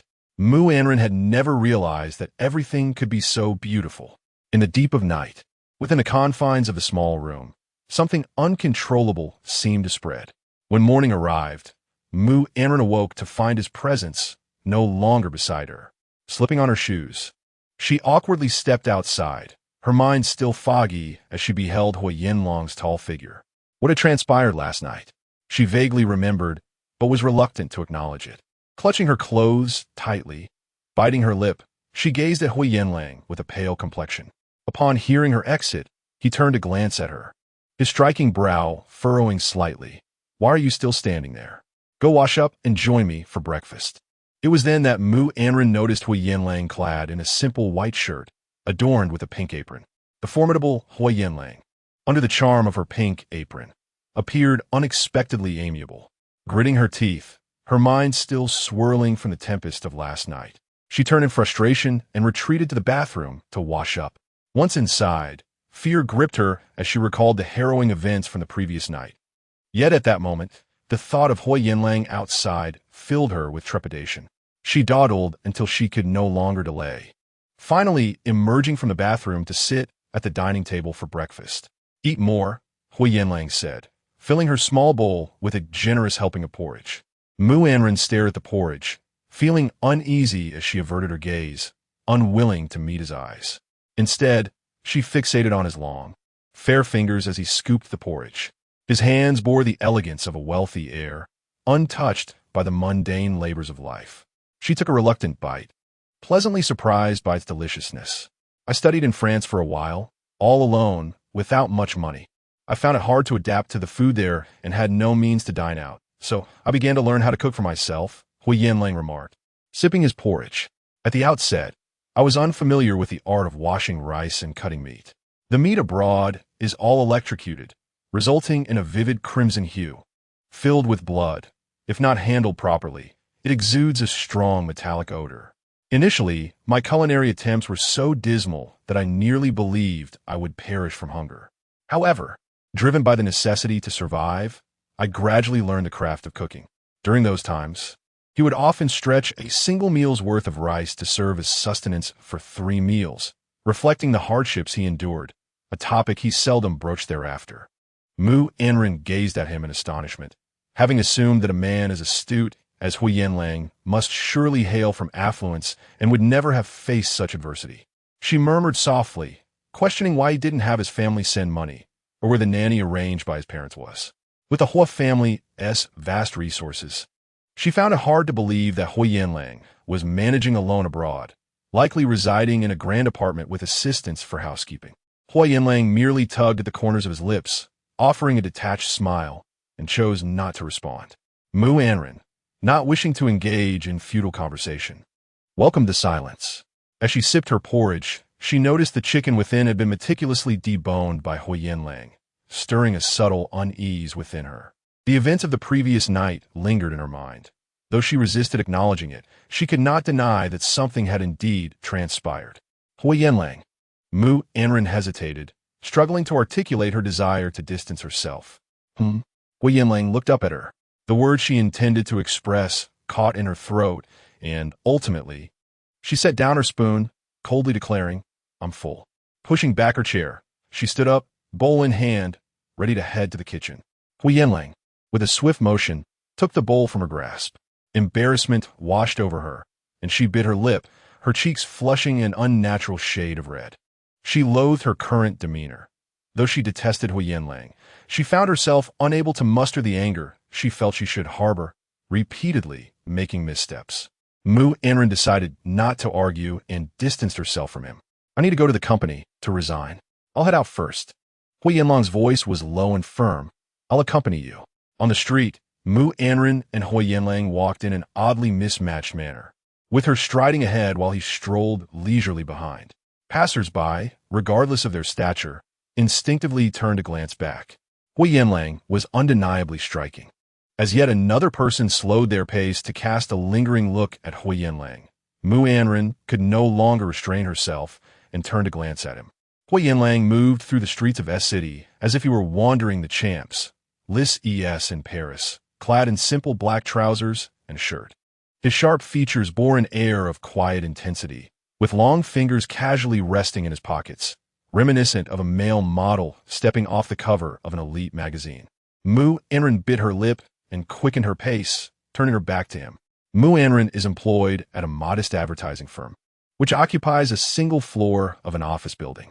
The small cubicles partition the workspace for over 40 employees, each diligently engrossed in their tasks, scripting ideas, devising plans, and creating graphics.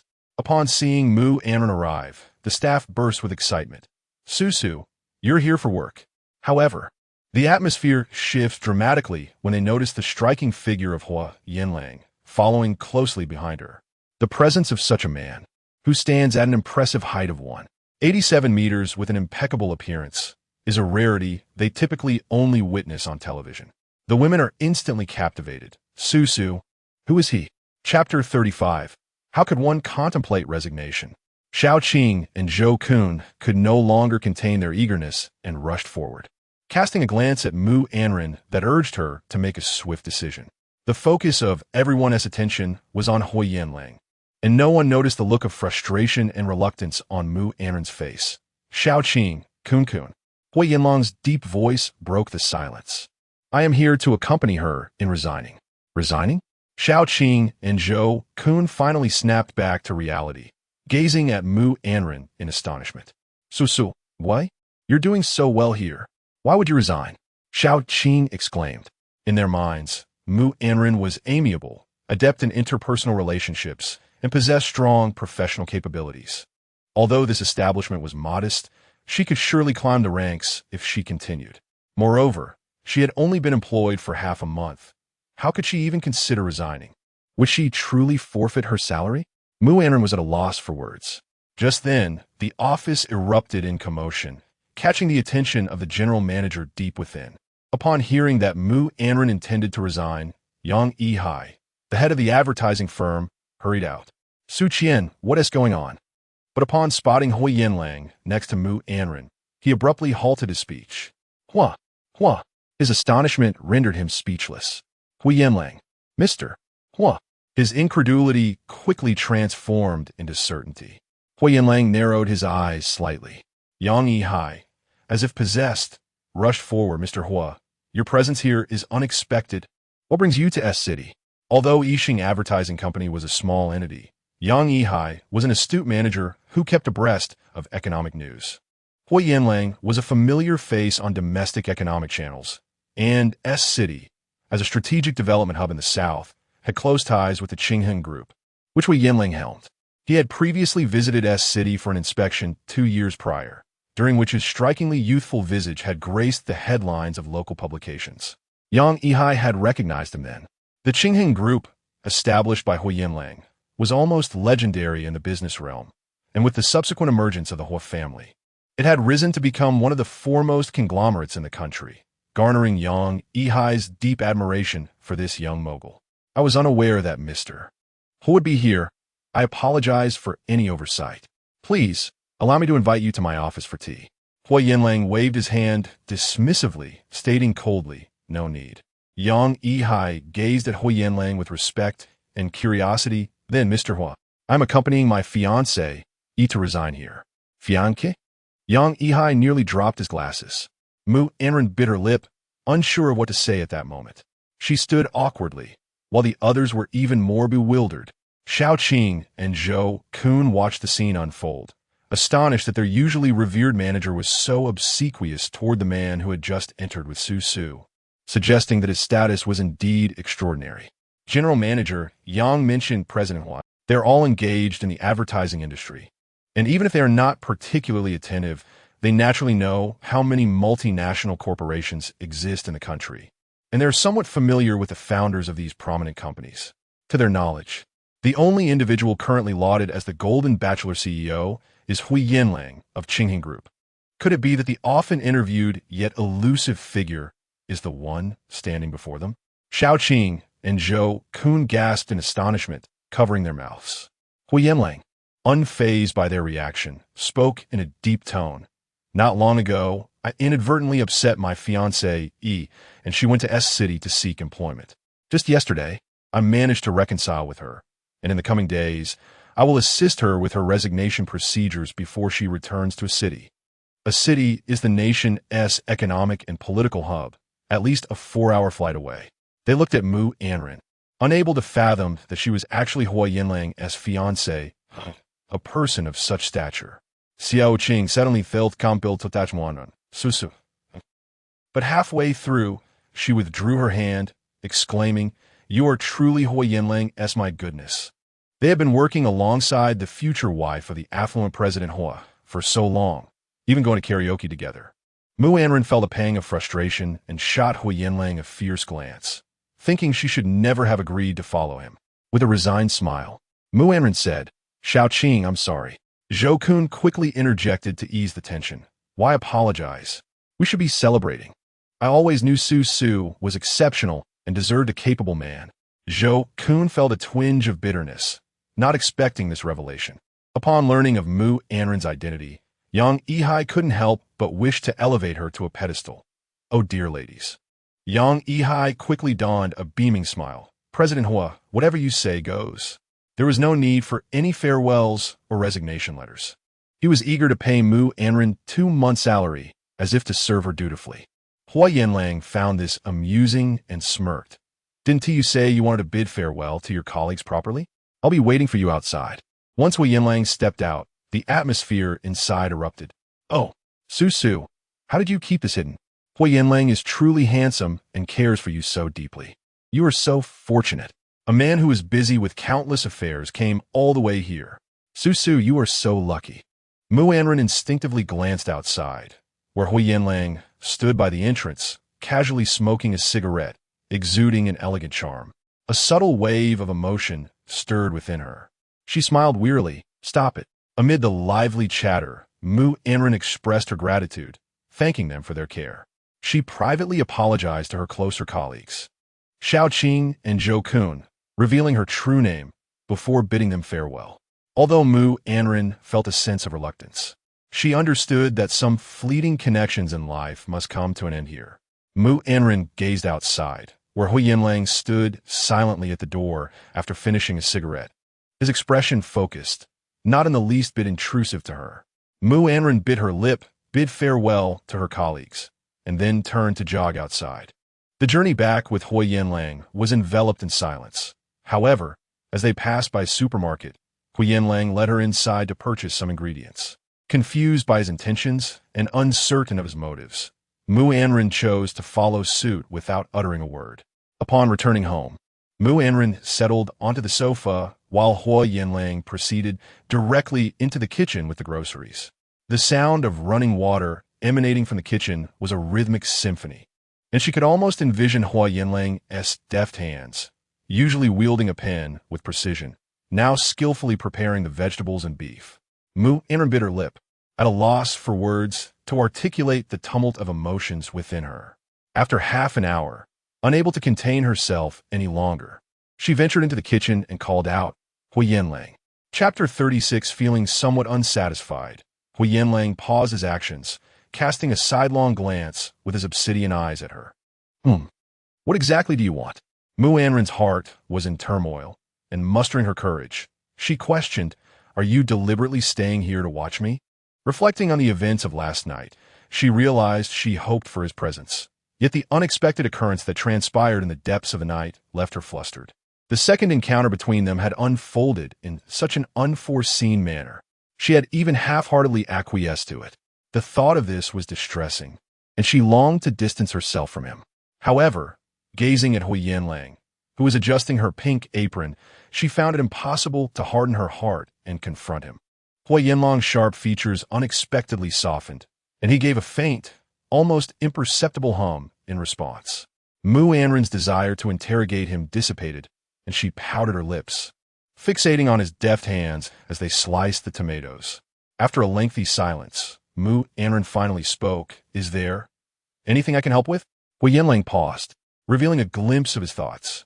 In a low voice, he replied, "If you're willing, you could come over to wash the onions, slice them, and prepare some black pepper sauce for me." Mu Anran bit her lip in silence and entered the kitchen, quietly peeling an onion. She was not skilled in cooking. Glancing at the ingredients Huo Yanlang had chosen, she surmised he was preparing Western cuisine, while she could only manage the simplest of dishes. The onion was an ingredient she had never handled herself. As she peeled the onion, the pungent juice unexpectedly splashed in her eyes, prompting a startled gasp. "What happened?" Huo Yanlang inquired, almost simultaneously putting down his knife. Mu Anran, wincing in discomfort, covered her eyes, but the sting only intensified, and within moments, tears streamed down her face. Huo Yanlang's demeanor stiffened. He bent down, gently removing her hands from her eyes, and swiftly turned on the faucet, rinsing her eyes with water. The discomfort was overwhelming, and Mu Anran dared not move. Noticing his intimate gesture, she stiffened further.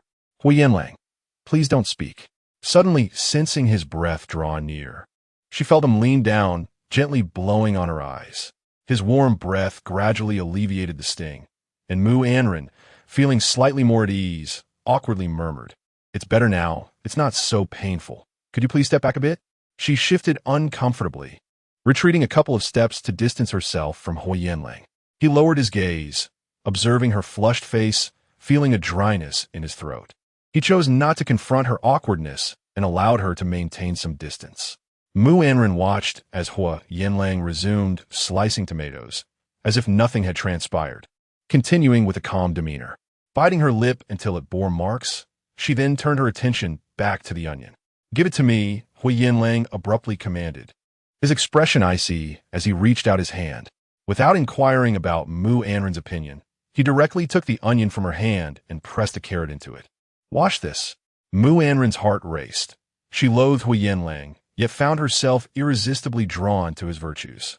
Irritated, she clutched the carrot, her complexion pale, refusing to glance at him even once, her gaze fixed downward as she sullenly washed the carrot. After cutting the carrot and preparing the black pepper sauce, Huo Yanlang skillfully pan-fried the steak, taking the diced carrot from Mu Anran and beginning to make borscht, watching him cook with unwavering focus. A few strands of hair fell across his forehead, accentuating his prominent nose and the alluring curve of his thin lips, which lent him an air of seriousness. Mu Anran found herself momentarily entranced, reluctant to disrupt such a scene.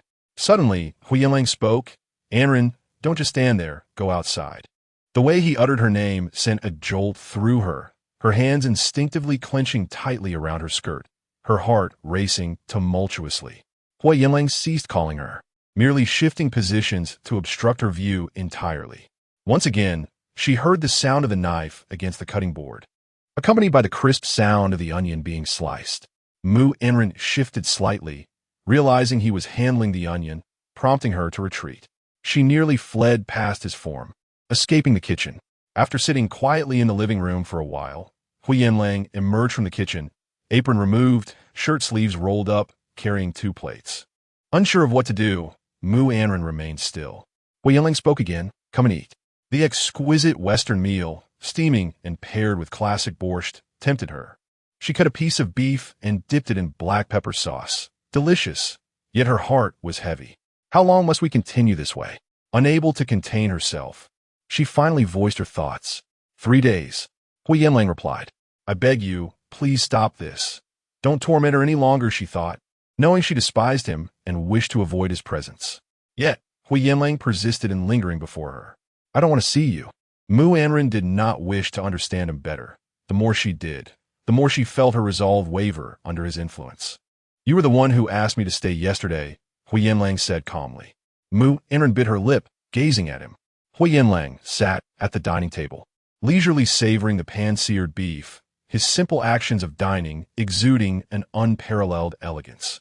Observing his nonchalant demeanor, Mu Anran felt a surge of defiance and retorted, lowering her head, Yes, I did ask you to stay yesterday, but as memories of the previous night flooded her mind, she felt a pang of distress. But last night, it shouldn't have happened. It shouldn't have acted this way. At the very least, she shouldn't allow such a thing to occur again. Mu Anran lifted her gaze abruptly to Huo Yanlang, biting her lip. Since we agreed on 3 days, very well. But you clearly promised me that during these 3 days, I would have peace. After 3 days, I shall return with you to the Huo. Huo Yanlang suddenly interrupted her. Mu Anran, focus on your meal. His tone bore an air of displeasure, effectively silencing any objection she might have had. I believe the Mu family has informed you that a true heiress is one who remains silent and dignified. If you are unaware of the importance of discretion, I will not mind enlightening you. As Mu Anran observed Huo Yanlang's serious expression, she recognized that he was not merely threatening her. If she persisted in this line of questioning, he would indeed make her regret it. Fixating on his lips, she finally closed her mouth, awkwardly diverting her gaze. Outside the door, Yin Junjie stood hesitantly with a takeout order, pacing back and forth, uncertain whether to knock and deliver it. His countenance was grim. Only after midnight, the previous day, did he learn of the troubles at Mu Anran's residence. When he had opened his door, he had witnessed several police officers escorting 5 or 6 criminals from her home. The loud noise that Mu Anran had made was a desperate plea for help, and he had been powerless to assist her. He shuddered at the thought of what might have transpired had the police not arrived. "Miss Mu, are you there?" After much contemplation, Yin Junjie resolved to knock on the door. "I hope your spirits have lifted and that you are unhurt. I brought you something to eat." Simultaneously, Mu Anran, seated in the dining room, heard the voice from outside and dared not move. Instinctively, she glanced at Huo Yanlang, who pursed his lips, setting down his knife and delicately savoring his food. "Miss Mu, could you kindly open the door for me?" Yin Junjie knocked urgently. Huo Yanlang, having finished his meal, chuckled softly. "What's the matter? Aren't you going to let your little admirer in?" Recalling their earlier unpleasant exchange, Mu Anran stood up abruptly, unable to remain seated any longer. "Mr. Yin," she hurried to open the door. "Miss Mu," upon seeing her unharmed and standing before him, Yin Junjie could not help but break into a radiant smile. However, his joy faltered when he noticed Huo Yanlang seated elegantly in the dining room. "Miss Mu, why is he here as well?" Mu Anran lowered her head, unsure of how to respond, managing only a slight, awkward smile. From behind her, Huo Yanlang's cryptic words floated through the air. "Anran, why haven't you invited your guest in to sit?" "You." Yin Junjie bristled, feeling that Huo Yanlang's comment implied he was family, while he himself was merely a guest. Mu Anran instinctively pressed her hand against Yin Junjie's sleeve, biting her lip to soothe the tension. Yin Junjie nearly uttered a provocative retort, but caught himself just in time. Meanwhile, Huo Yanlang's gaze settled on Mu Anran's hand, which was gently resting on Yin Junjie's sleeve. S piercing gaze lifted slightly, revealing a hint of displeasure. "What? Are we not going to see what Mr. Yin has brought us to eat?" Yin Junjie felt an urge to rebuke for his audacity, but upon observing Mu Anran's demeanor, which radiated a desire for peace, he swallowed his words. Choosing to ignore, Yin Junjie directed his attention to Mu Anran. He raised the items in his hand and inquired, "I have brought you some fragrant chicken and mushroom porridge. Have you had a meal yet?" Mu Anran hurriedly reached out to accept it, saying, "We just—" Before she could finish, Yin Junjie, with keen eyes, noticed several plates on the dining table before and the delightful aroma wafting through the room. Feeling somewhat disheartened, he remarked, "Oh, Miss Mu, it seems you have already eaten." A tinge of embarrassment washed over him. It appeared he had arrived too late. The truth was, he felt more aggrieved by the sight of Mu Anran dining with. Although he did not harbor any fondness for and was aware that Mu Anran shared his sentiments, the two seemed to be getting along rather well, which left him feeling uneasy. Misinterpreting Yin Junjie's disappointment as stemming from her having already dined, Mu Anran cheerfully lifted the porridge higher and exclaimed, "No worries. This delectable porridge is too good to resist. I shall finish it shortly, as I'm still a bit hungry." Chapter 37. Still hungry? Do you need me to feed you again? In truth, she had eaten her fill, yet she could not bear to dampen Yin Junjie's enthusiasm. Yin Junjie, upon perceiving her response, was instantly elated. Ah, is that so? You must savor it thoroughly. This is authentic porridge, crafted from the freshest ingredients and best enjoyed while hot. Mu Anran smiled in reply, her eyes curving like a crescent moon. Huo Yanlang stood by, observing their exchange at the doorway. Yin Junjia, feeling he had gained an upper hand, cast a sidelong glance at Huo Yanlang while addressing Mu Anran. It must certainly be far more delectable than what you had earlier. After all, the quality of the purchaser differs.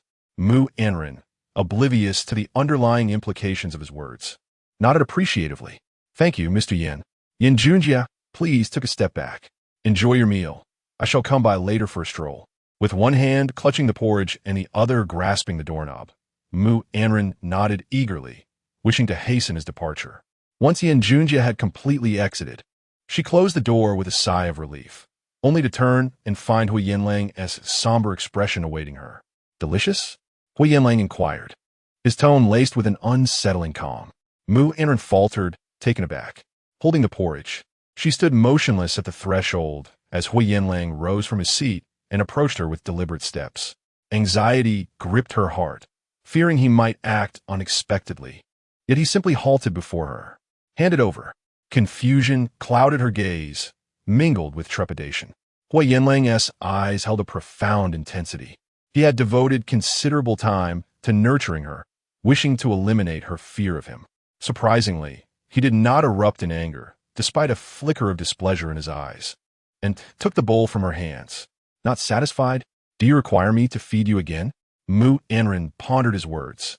What do you mean by being far superior to what I had before? Simply because the purchaser differs? She watched as Huo Yanlang returned to the dining table with the porridge, her heart racing faster than before, ensnared by a mix of anxiety and fear. Huo Yanlang leisurely sat down, unveiling the porridge Yin Junjia had brought. The moment the lid was removed, the aroma wafted through the room, harmonizing exquisitely with the Western cuisine he had prepared. An ineffable fragrance enveloped the space. Unconcerned with her presence, Huo Yanlang began to eat at a leisurely pace. Mu Anran had always believed him to possess a notoriously bad temper, a notion she clung to even until yesterday.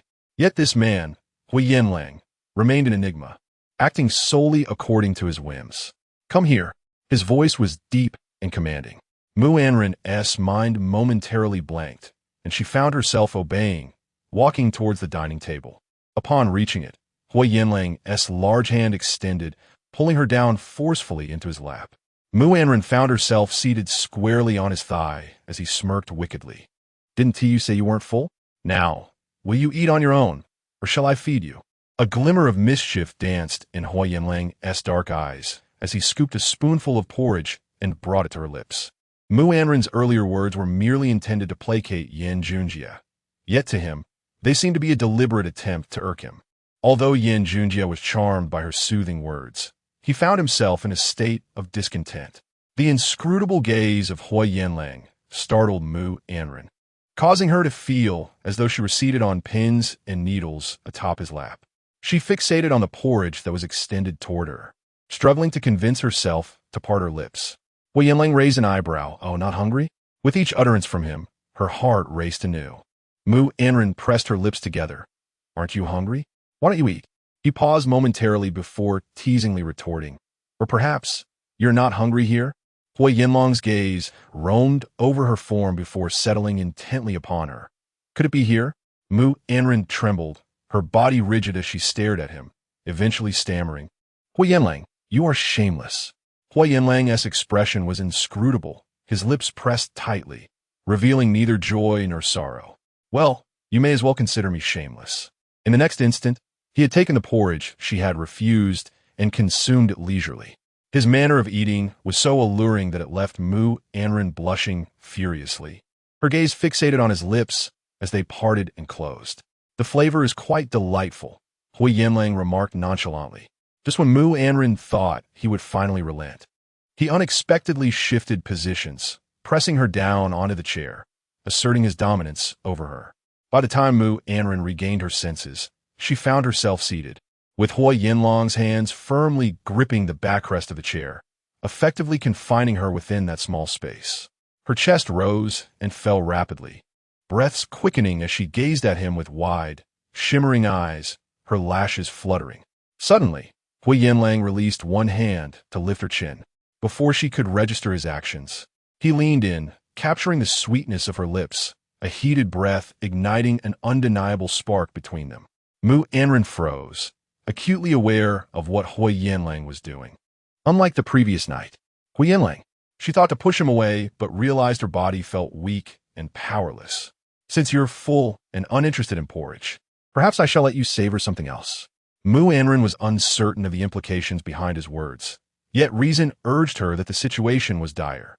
Huo Yanlang seemed transformed, as though this cruel side of him was his true nature, and her misjudgment was evident. He would not let her escape. His gentleness was but a fleeting illusion. Mu Anran wished to scream, yet he abruptly silenced her. Almost simultaneously, she felt his strong hands encircle her waist, sending shivers throughout her body. Anran, being this sensitive is not acceptable. His husky voice left her dizzy, lips trembling as her mind went blank, rendering her powerless to resist his advances. He continued to savor her sweet movements, delving deeper into the moment. Mu Anran suddenly recalled his tenderness from the night before and, feeling powerless, attempted to push his hand away, yet it merely rested on Huo Yanlang's chest, allowing her to feel the strength of his heartbeat. This is your choice. Huo Yanlang's voice was hoarse, teetering on the brink of emotional collapse. Mu Anran clenched her fingers tightly around his clothing, their bodies entwined at the edge of the dining table.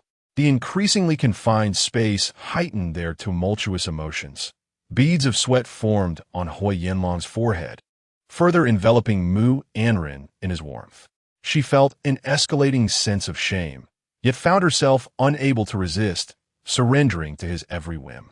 Just as tears of longing began to well in her eyes, Huo Yanlang finally ceased his torment, completely immersing himself in their shared world, their breaths and sobs intertwining, the fabric of their shirts and dresses creating a harmonious sound. Suddenly, an inappropriate knock resonated from outside the door. Yin Junjie stood there, pondering that Mu Anran must have finished her porridge, recalling that he had just spoken to her about taking a stroll together. "Miss Mu, have you finished your meal?" He came to rescue her from Huo Yanlang's torment. Unbeknownst to him, his knocking and inquiry fell squarely upon Huo Yanlang's ears. Huo Yanlang, with a sudden force, penetrated her completely, smiling as he softly queried, "The person outside is asking if you have eaten well." Mu Anran gazed at him with tear-filled eyes, wishing in that moment that she could strike him down. Huo Yanlang had been deliberately tormenting her. She bit her lip, stifling any sound. Yet Huo Yanlang persisted, each of his movements sending tidal waves through her, causing broken sounds to escape her lips uncontrollably. Meanwhile, Yin Junjie knocked twice more, concerned that Mu Anran might not hear, this time with greater force. "Miss Mu?" Still, there was no reply. Puzzled, Yin Junjie strained his ears to listen for any signs of life, wondering if she had stepped out. However, as he leaned closer to the door, he discerned faint sounds of furniture clattering. Huo Yanlang, as if aware of everything, leaned down to kiss Mu Anran, his touch tender, reminiscent of a devoted husband cherishing his wife, leaving her somewhat entranced and relaxed by his kiss. In the next moment, Huo Yanlang's hidden emotions and jealousy began to surface, making Mu Anran frown in discomfort, her suppressed sounds escaping uncontrollably. This sound, unfortunately, was heard clearly by Yin Junjie outside the door. Even he, in his naivety, grasped the situation instantly, his face darkening with a profound sense of dismay. Yin Junjie felt crushed, his disdain for Huo Yanlang deepening, his heart a tumult of conflicting emotions. He cherished Mu Anran deeply. Thus, despite knowing of Huo Yanlang's existence, he pressed forward fearlessly. In his heart, as long as Mu Anran remained unmarried and he was still unattached, he believed he had every right to pursue her, regardless of whether she was Su Qian or someone else. He was aware that Mu Anran harbored a deep-seated disdain for Huo Yanlang. Yet he was astounded to discover that the nature of their relationship had progressed at such an astonishing pace. Yin Junjie's hand froze mid-knock, clenched into a fist. He found himself devoid of courage. With a heavy heart, Yin Junjie turned away in disappointment. Chapter 38. Huo Yanlang, you are a pervert. Within the room, the atmosphere was thick with springtime allure. Mu Anran had lost all semblance of reason. All she desired was to plead for mercy. Huo Yanlang, I beg you, please let me go. No. What do you want from me? What must I do for you to spare me? At last, Huo Yanlang opened his eyes, gazing at Mu Anran, who was weeping like a rain-soaked pear blossom, her delicate face flushed. She was filled with thoughts of him, and his earlier irritation began to dissipate. Do you want me? Or do you prefer the men outside? Mu Anran cried out, I want you. She was uncertain about the very words escaping her lips. Huo Yanlang raised an eyebrow, a smirk playing upon his lips. So, have you had your fill this time? Full. I'm full. Mu Anran, overwhelmed by discomfort, turned her head away, unwilling to meet his gaze. She was acutely aware that the knocking from Yin Junja had ceased, and she felt utterly humiliated, harboring a deep resentment towards Huo Yanlang. Finally, Huo Yanlang relented, exhaling a deep breath. Mu Anran's expression grew increasingly distressed. Unexpectedly, Huo Yanlang leaned down, enveloping her in his arms, tenderly kissing her forehead. From this kiss, Mu Anran sensed a myriad of emotions swirling within him.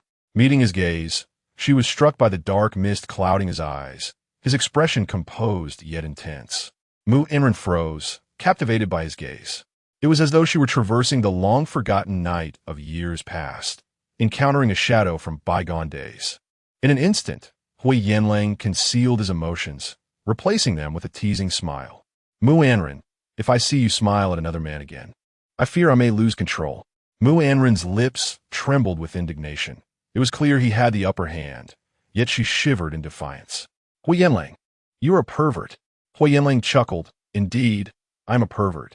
Mu Anran gazed at the man before her, trembling as she inquired, Huo Yanlang, do you suffer from a split personality? One moment you cook for me, and the next you treat me this way, without a thought for my feelings. What do you truly desire? Huo Yanlang replied with a grin. Yes, I have a split personality, one that relishes tormenting you, another that adores you, and one that is fiercely jealous. Which one do you prefer? At last, Mu Anran comprehended the source of his erratic behavior.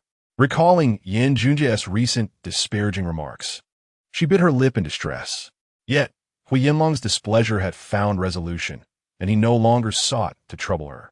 He meticulously tidied her disheveled appearance, rolled up his sleeves, and carried the dishes into the kitchen. Watching Huo Yanlang retreat, Mu Anran sat in silence, struggling to catch her breath. Throughout the night, neither Mu Anran nor Huo Yanlang spoke a word to each other. Whenever Huo Yanlang drew near, Mu Anran shifted away, distancing herself by half a meter. Whenever he approached, attempting to capture her attention, she simply closed her eyes, opting for the refuge of ignorance. Eventually, Huo Yanlang found himself at a loss and decided to take a towel into the bathroom. Then, the sound of rushing water echoed from the bathroom. Mu Anran finally opened her eyes, biting her lip with her pearly whites, her heart racing as if it might leap from her chest. She felt vexed at her own state. Glancing at the phone belonging to Huo Yanlang resting on the table, she was tempted to seize it and smash it in retaliation. Yet she found herself gripping it tightly instead. Suddenly, Huo Yanlang's phone vibrated. A message appeared boldly on the screen. Mr. Huo, the land in the northern part of Mu Family City has been sold at a low price. Mu Anran's clenched hand began to sweat. Mu Family? Northern City? She was unfamiliar with the Mu family's business. Mu Fangliang was still young, in his 50s, an age of flourishing success, and there was no need for others to interfere with the Mu family's affairs, least of all her. However, she had heard Lu Mei mention the northern land. The Mu family was recently engaged in real estate development, holding several prime parcels of land. Once developed, the market value of the Mu Corporation would likely multiply several times over. Mu Fangliang had essentially staked the future of the Mu family on these projects. Mu Anran bit her lip, uncertain of the implications of the message. It was not unusual for the Huo family to have business dealings with the Mu family. Just as she contemplated this further, a commotion arose from the bathroom, and Huo Yanlang emerged, wrapped in a towel. The towel was one she usually used for drying herself. Meticulously kept clean, and now it clung to Huo Yanlang's form. What are you doing? Huo Yanlang furrowed his brow, casting a glance at Mu Anran. Clutching the phone, she awkwardly set it down upon seeing him, stammering, "Your phone just rang. I was about to hand it to you." Huo Yanlang's serene gaze remained fixed on her. That was almost her first utterance to him that evening. He did not respond, yet Mu Anran felt as though she had been caught in some wrongdoing. Huo Yanlang merely looked at her for a moment, picked up his phone, and turned to step onto the balcony. Huo Yanlang stood on the balcony, making a phone call, while Mu Anran sat in the living room. From her vantage point, she could see his back, the taut line of his spine accentuating his strong shoulders, which were undeniably appealing. This man was extraordinarily remarkable, yet she found herself incapable of harboring any affection for him, and it seemed unlikely that he would ever reciprocate such feelings. Recalling their earlier intimacy, Mu Anran felt a wave of discomfort wash over her. She longed to rid herself of any trace of him. Biting her lip, she cast one last glance at Huo Yanlang on the phone. He seemed to have read the message, now conveying something with a serious demeanor. Mu Anran rose and made her way towards the bathroom. Perhaps her footsteps were too soft, or Huo Yanlang was engrossed in something of great significance on the call, for he did not turn to acknowledge her. She entered the bedroom, her thoughts swirling, and took a quick shower. Upon emerging, she found Huo Yanlang standing at the doorway. "I will be returning to City tomorrow." Mu Anran stared at him with her dark, glistening eyes, droplets of water still clinging to her skin, momentarily at a loss for words. Huo Yanlang then spoke. "I'm sorry, but I cannot accompany you any longer. There is work that requires my attention." She did not wish for him to linger here, desperately wanting him to depart. Yet, when he truly expressed his intention to leave, a peculiar sensation surged within her heart, akin to a delicate needle pricking her, leaving it densely punctured. Each tiny hole echoed with the slightest breeze that swept through her heart. "I want to stay here," Mu Anran instinctively replied. Huo Yanlang's eyes, dark and profound, seemed to glimmer with a hidden light. "If possible, I would prefer that you return to City with me. If you choose not to, that is acceptable. However, City S is not a safe environment for you." He continued, "Long Gu and his associates harbor no grievances against you. They would not deliberately travel such a distance to target you. There must be someone behind the scenes intent on your ruin. Consider who it might be." Mu Anran bit her lip, absorbing his calm analysis. "For your safety, you should accompany me. Ultimately, your willingness is what matters." Huo Yanlang emphasized, his tone gentle yet firm. "I will not coerce you." His sudden seriousness momentarily caught Mu Anran off guard, and she found herself staring at him as they stood at the bathroom door. Her heart was in turmoil, and after a moment of contemplation, she replied, "I will return with you." This response took Huo Yanlang somewhat by surprise. His deep-set eyes sharpened slightly, the corners lifting ever so slightly. Mu Anran struggled to articulate her complex emotions. He was right. There were those who wished her harm. Had it not been for Huo Yanlang, she might have faced a far graver fate. After enduring Huo Yanlang's torment, she wondered if she could withstand a second blow of that nature. Huo Yanlang promised her a future together, yet Long Gu and his entourage would only seek to destroy and harm her. She was not naive. She understood that there were threats against her, when weighed against placing herself in peril. She preferred to return with Huo Yanlang to confront another daunting issue she wished to avoid. "I will return with you," Mu Anran reiterated softly. Huo Yanlang placed one hand in his pocket while the other held his phone. Upon hearing her agreement to leave with him, he responded without further persuasion, "All right. I have already purchased tickets for a flight at 9 tomorrow morning. Tonight, pack your belongings. Someone will assist you in vacating this place." Mu Anran spent the night packing her bags, and Huo Yanlang did not come in. After a lengthy period alone in the house, unable to contain her emotions, she finally tiptoed out. Upon entering the living room, she found Huo Yanlang lying on the sofa, fast asleep. Mu Anran bit her lip, gazing at his peaceful slumber. It appeared he had not rested properly in recent days. Since the first night she encountered him in the hallway, he had shown signs of fatigue, and he likely had not slept well last night.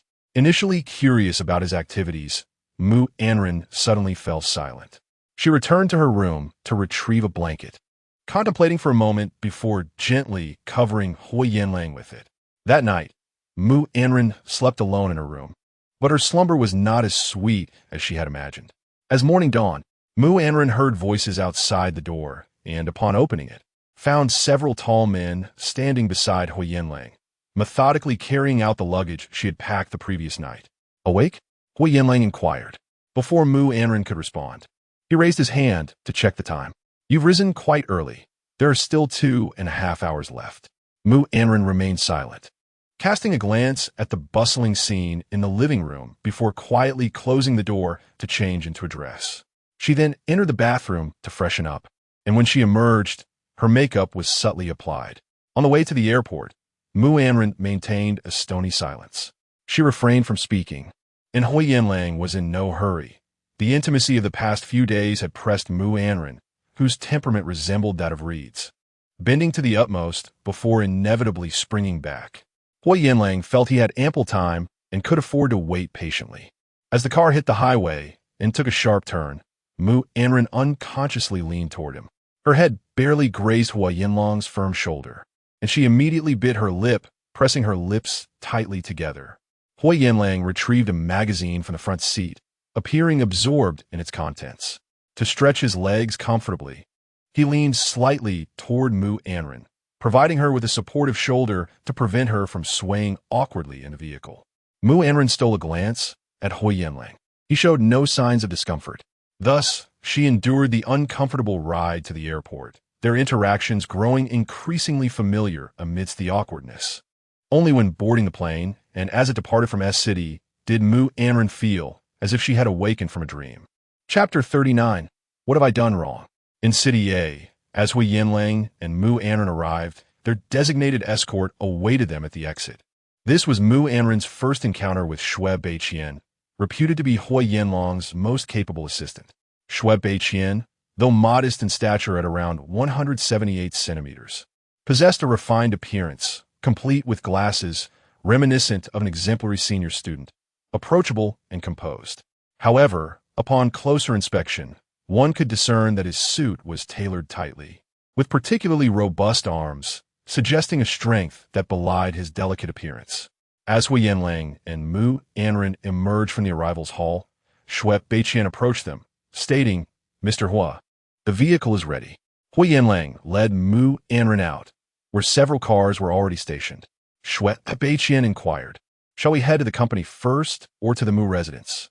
Huo Yanlang, with an air of indifference, replied, "First, take Miss Mu home."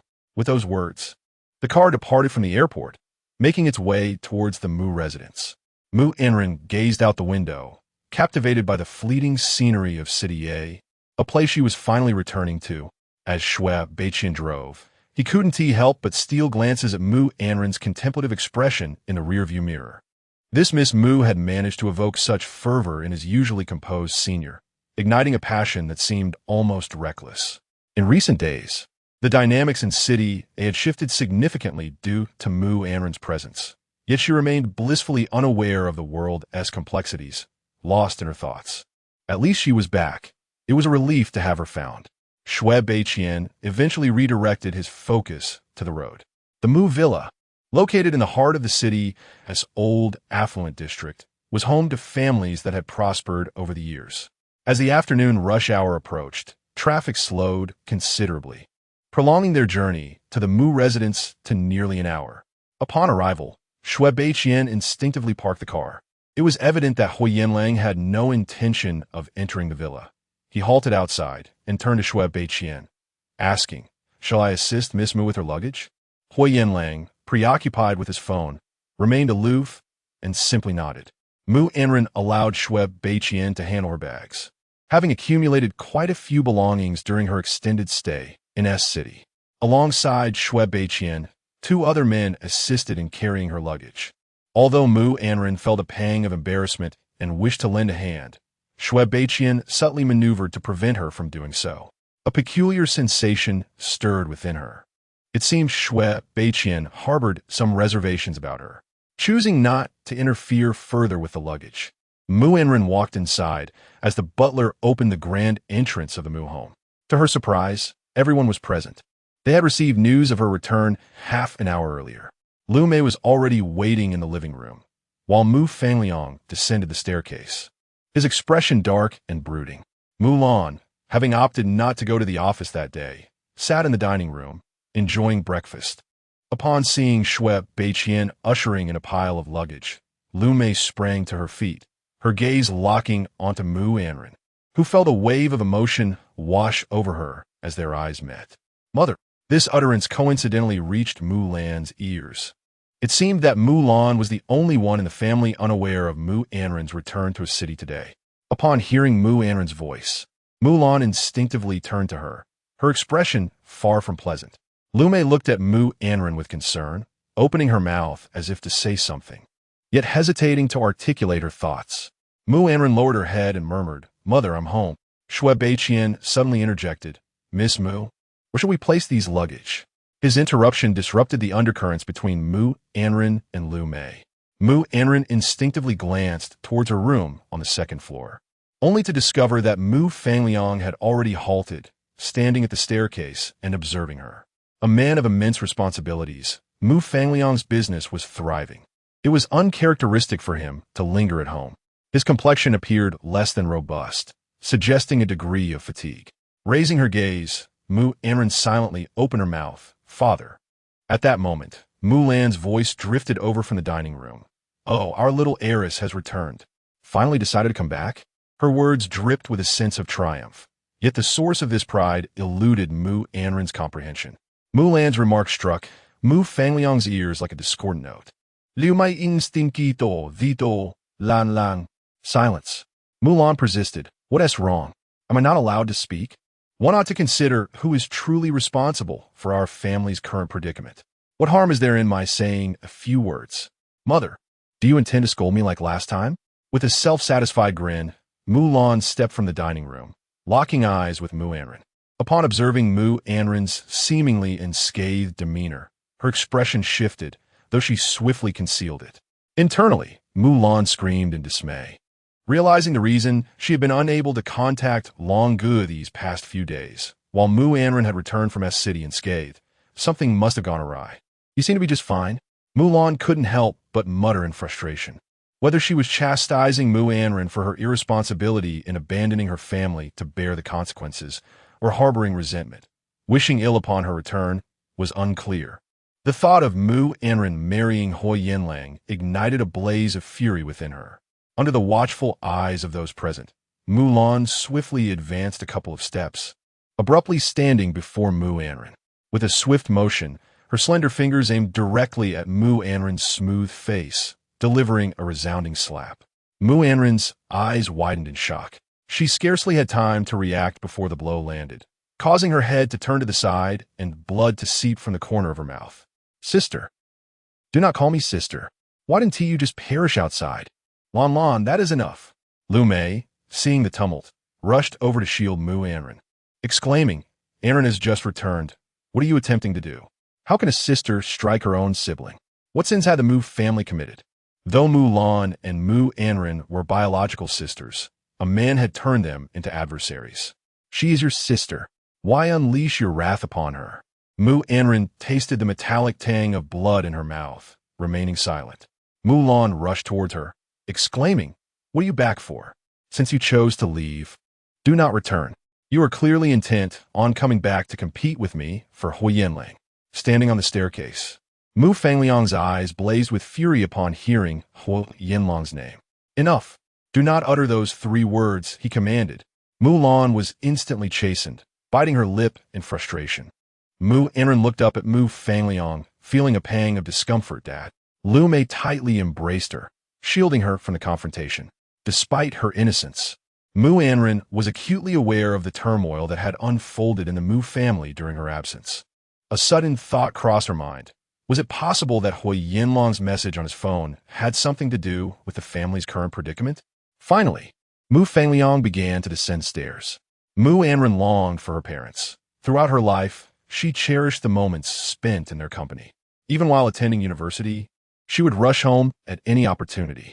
Song Lianting often teased her for being a perpetual child, to which she would reply that as long as she could remain by her parents' side, she would never mind staying young forever.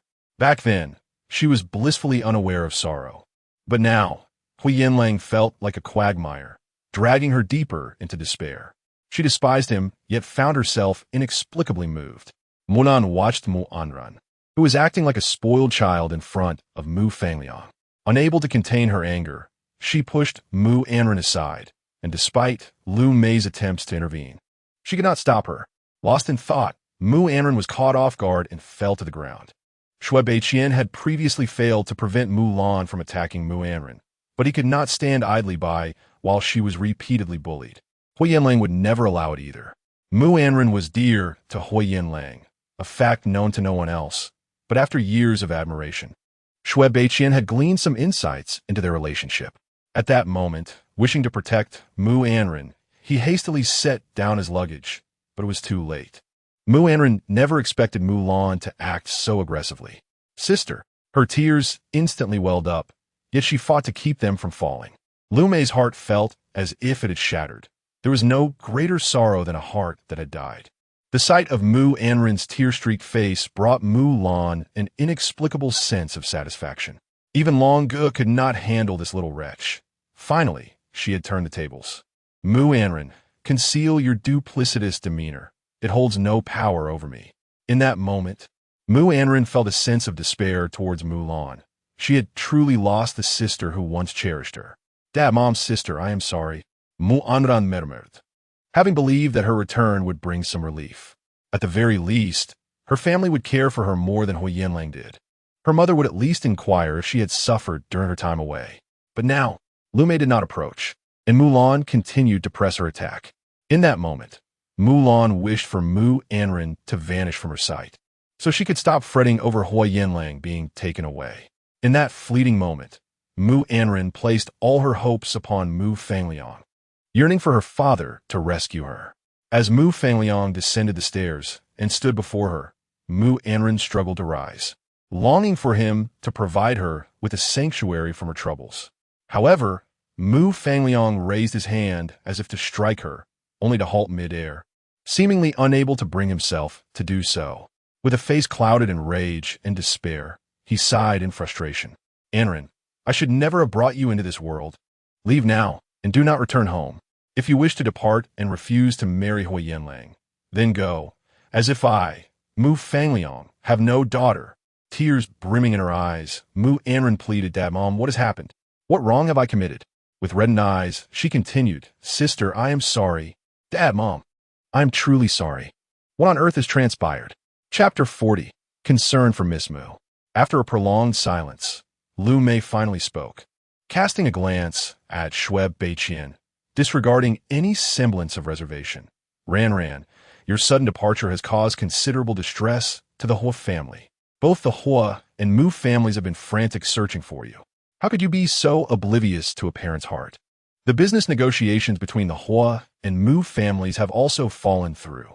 Mu Anran stood frozen, uncertain of what to do. In the past 3 months, Mu Fangliang had aged significantly. These troubles were entirely unwarranted and stemmed from Mu Anran's reckless impulsiveness. He had warned her repeatedly that Huo Yanlang was not to be trifled with. Ever since Huo Yanlang entered their lives, the Mu family had faced nothing but misfortune. If you wish to marry, do so swiftly.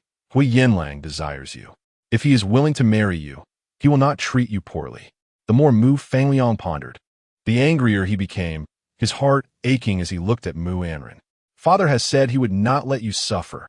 It is all for your own good. Yet you refuse to listen, dragging the Mu family down with you, only to ultimately return to Huo Yanlang. He desires anyone. So why do you stubbornly refuse him? Mulan listened, her own anger escalating. Lu Mei felt compelled to rebuke Mu Anran. Ran, do not blame your father for his rage. It is because of you. The Qinghan group of the Huo family has been targeting the Mu family's company. Our company is facing a financial crisis. Several projects are at a standstill, and we are on the brink of a funding collapse. No matter what we say, we cannot appease Huo Yanlang. He claims we, the Mu family, have harbored ill intentions against the Huo family by hiding you away. Forcing your father to sell the land in the north of the city to salvage these projects was his only option. That land cost your father considerable effort to acquire years ago, and now, in a desperate bid for funds, he has had to part with it hastily. The industry is watching closely, and he has only managed to find a buyer willing to pay a meager price. This loss is akin to ripping flesh from your father's heart. With each word Lu Mei uttered, Mu Anran's complexion paled further. I'm sorry. Mulan in dozet saw the... Huh, what good is sorry? Mu Anran, are you still a child? Why should the Mu family bear the consequences of your actions? Mu Anran bit her lip. I will compensate for the northern land. Mulan laughed bitterly. You compensate? Do you truly have the means? If you genuinely cared, why did you not return sooner? Just yesterday afternoon, the contract for that land was signed. Had you returned a day earlier and sought Huo Yanlang's assistance, perhaps there would have been a turn of events. What use is it to say this now? I will plead with Huo Yanlang, Mu Anran murmured, her lips pressed tightly, her face ashen. She felt an overwhelming hatred towards Huo Yanlang. What did he want from her? He saved her while simultaneously undermining the Mu family, and now that formidable man was waiting outside the Mu residence, expecting Shui Beiqian to help her with her luggage before they departed together. Despairingly, Mu Anran gazed towards the entrance of the Mu family home, where she could faintly see the silver-gray Porsche parked outside. She could easily envision Huo Yanlang leisurely waiting in the car. With her heart racing, Mu Anran was about to rush out when suddenly Shui Beiqian appeared, blocking her path. Miss Mu. Mu Anran gazed at Shui Beiqian, inquiring, this piece of land in the northern part of Mu family city was purchased by Huo Yanlang, correct? Shui Beiqian remained silent, his demeanor icy, devoid of any semblance of gentility. Moments later, it was Mu Fangliang who appeared troubled, while Lu Mei and Mulan were taken aback. The northern land, which they were eager to dispose of, had its owner shrouded in mystery. They only knew it belonged to a reputable company that wished to remain anonymous. Once the contract was signed, the payment for the land swiftly arrived, alleviating the Mu family's crisis, at least for the time being. However, it was Huo Yanlang who suppressed the Mu family, and now he had acquired their land. What was his intention? With a darkened countenance, Mu Fangliang found himself at a loss for words. Shui Beiqian, unfazed by the turmoil surrounding the Mu family, remarked, Mr. Hua, and you have just returned to a city. Miss Mu has finally arrived home and can rest well. However, Mr. Hua still has a multitude of matters to attend to at the company. I hope Miss Mu will refrain from disturbing him at this time. Though his words seemed comforting, they resonated with a warning in Mu Anran's ears, a caution to be mindful of her position, lest the Mu family suffer further. If Miss Mu truly wished to seek Mr.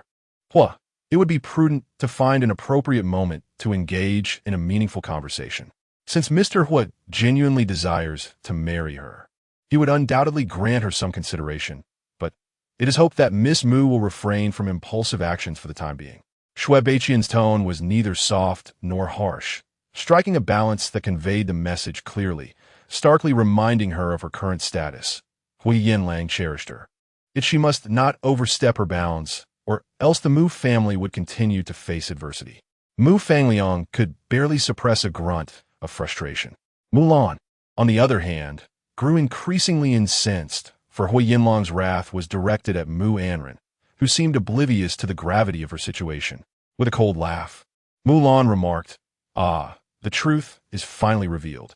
All this back and forth was merely for Mu Anran. After 3 months of evasion, the Mu family has lost a piece of land intended for commercial development. Mu Anran struggled to maintain her composure, her discomfort transforming into a forced smile. Thank you for your reminder, Assistant Shui. Shui Beiqian replied courteously. Miss Mu need not be so polite. Since there is nothing further, I shall take my leave. I have placed your luggage here. Mr. Hua remains outside, and since he is not in a hurry to enter, it is likely he has pressing matters to attend to. I will escort Mr. Hua back now. He bid farewell to Mu Fangliang and Lu Mei, stating, Well then, Mr. Mu, Mrs. Mu, we shall take our leave. Mu Fangliang responded with a curt grunt. Lu Mei awkwardly chimed in, Thank you, Assistant Shui, for bringing Anran home. She should not have suffered too much while she was away, right? Before Shui Beiqian could respond, Mulan interjected with a cold laugh. Look at her delicate skin. She hardly looks like someone who has endured hardship. Huo Yanlang has elevated her to the heavens, personally fetching her back. This time, we can finally be rid of the Mu family's troubles. With that, Mulan turned away, seemingly irritated by the mere sight of Mu Anran, and swaggered upstairs. Outside the Mu family's gate, Huo Yanlang waited for a while, rolled down the car window, and lit a cigarette. The swirling smoke, infused with the fragrance of vanilla, wafted gently to his nostrils, as if it could alleviate a fraction of his vexation. Within the Mu household, a storm was undoubtedly brewing once more. Huo Yanlang's gaze remained fixed on the tightly shut window of Mu Anran's room. Before the engagement banquet, during the days he had just returned to the country, he had driven here countless times, just as he was doing now, lighting a cigarette in the stillness of the night while observing the window of the room where she resided. She cherished the fresh air, always opening the window as soon as she entered the room. Yet now, that window remained firmly closed, suggesting she had yet to return indoors. 10 minutes later, Shui Beiqian emerged from the Mu residence with a group of people. Huo Yanlang extinguished his cigarette and rolled up the car window. As soon as Shui Beiqian got into the car, he took the driver's seat and turned back to say, "Miss Mu is settled, but it's noisy inside." Huo Yanlang offered no further response, merely acknowledging with a faint, Shui Beiqian glanced at his senior through the rearview mirror, wisely choosing silence as he started the vehicle. Finally, he remarked, "Miss Mu is aware of the situation regarding the land in the northern part of the city." Huo Yanlang's pupils finally stirred. His lips pressed tightly together, as if concealing profound thoughts. After a moment of contemplation, he replied, "She knows." Shui Beiqian inquired in the Mu family. "They will not be disregarded," Huo Yanlang answered coldly. His tone was resolute, and Shui Beiqian refrained from asking further. All previous concerns dissipated, and he responded, "Understood." Shui Beiqian gradually maneuvered the car away from the Mu household. At Qingheng Group, Huo Yanlang did not return home to rest, but instead went directly to the office, convening a senior meeting that extended until 7 in the evening. When he found a moment of respite, Shui Beiqian brought in a stack of documents that had accumulated over the past few days. The sun descended from the towering buildings, slowly vanishing from view, and the light in the office dimmed gradually. Huo Yanlang sat at his desk, the glow from the monitor casting a sparse illumination on his handsome visage. "President Hua, might you take a break? I've ordered some food for you. Perhaps you could eat a little before resuming your work." Huo Yanlang did not look up, replying Shui Beiqian, "When we are alone, just call me senior." Shui Beiqian, not want to be overly formal, promptly complied, "Senior." Shui Beiqian placed the documents on one side of Huo Yanlang's desk. No sooner had he set them down than Huo Yanlang's deep voice resonated in Shui Beiqian's ear. "How is she?" Shui Beiqian paused, fully aware of who Huo Yanlang was referring to. "Miss Mu is well. According to Xiao Yuan's report, she is settled in at home." After speaking, Shui Beiqian hesitated momentarily before deciding to express his thoughts. "Senior, if I may speak candidly, I feel your concern for Miss Mu has perhaps exceeded reasonable bounds. If you're uneasy about her in S-City, you could send someone to check on her. There is no need for you to abandon all your work and personally stay with her for so many days. Had it not been for the significant financial implications of a land acquisition case in the Northern District, Huo Yanlang might not have returned to his city so prematurely." Shui Beiqian felt somewhat indignant on Huo Yanlang's behalf. "Miss Mu seems to detest you so, no matter how much you do for her, in her eyes. It may only serve to complicate her life. Why bother? Had you returned sooner, you might not be working late into the night now. Huo Yanlang's time is akin to currency. How could Mu Anran compensate for the losses incurred during the days he seemingly conjured from thin air?" Huo Yanlang's striking brows arched slightly, betraying a hint of nonchalance. "It matters not, for it is her. As long as it pertains to her, every effort is worthy of his investment." Huo Yanlang's response, delivered with such casual grace, rendered Shui Beiqian somewhat reticent, prompting only a subdued acknowledgement. "Indeed. Then, Senior Hua, please attend to your work. I shall not intrude further. Should you require anything, do not hesitate to call. I shall remain outside." Huo Yanlang then returned to perusing documents, his fingers dancing upon the keyboard. Chapter 41. "Miss, President Mu says you cannot go out before departing." Shui Beiqian seemed to recall something, pausing to address Huo Yanlang.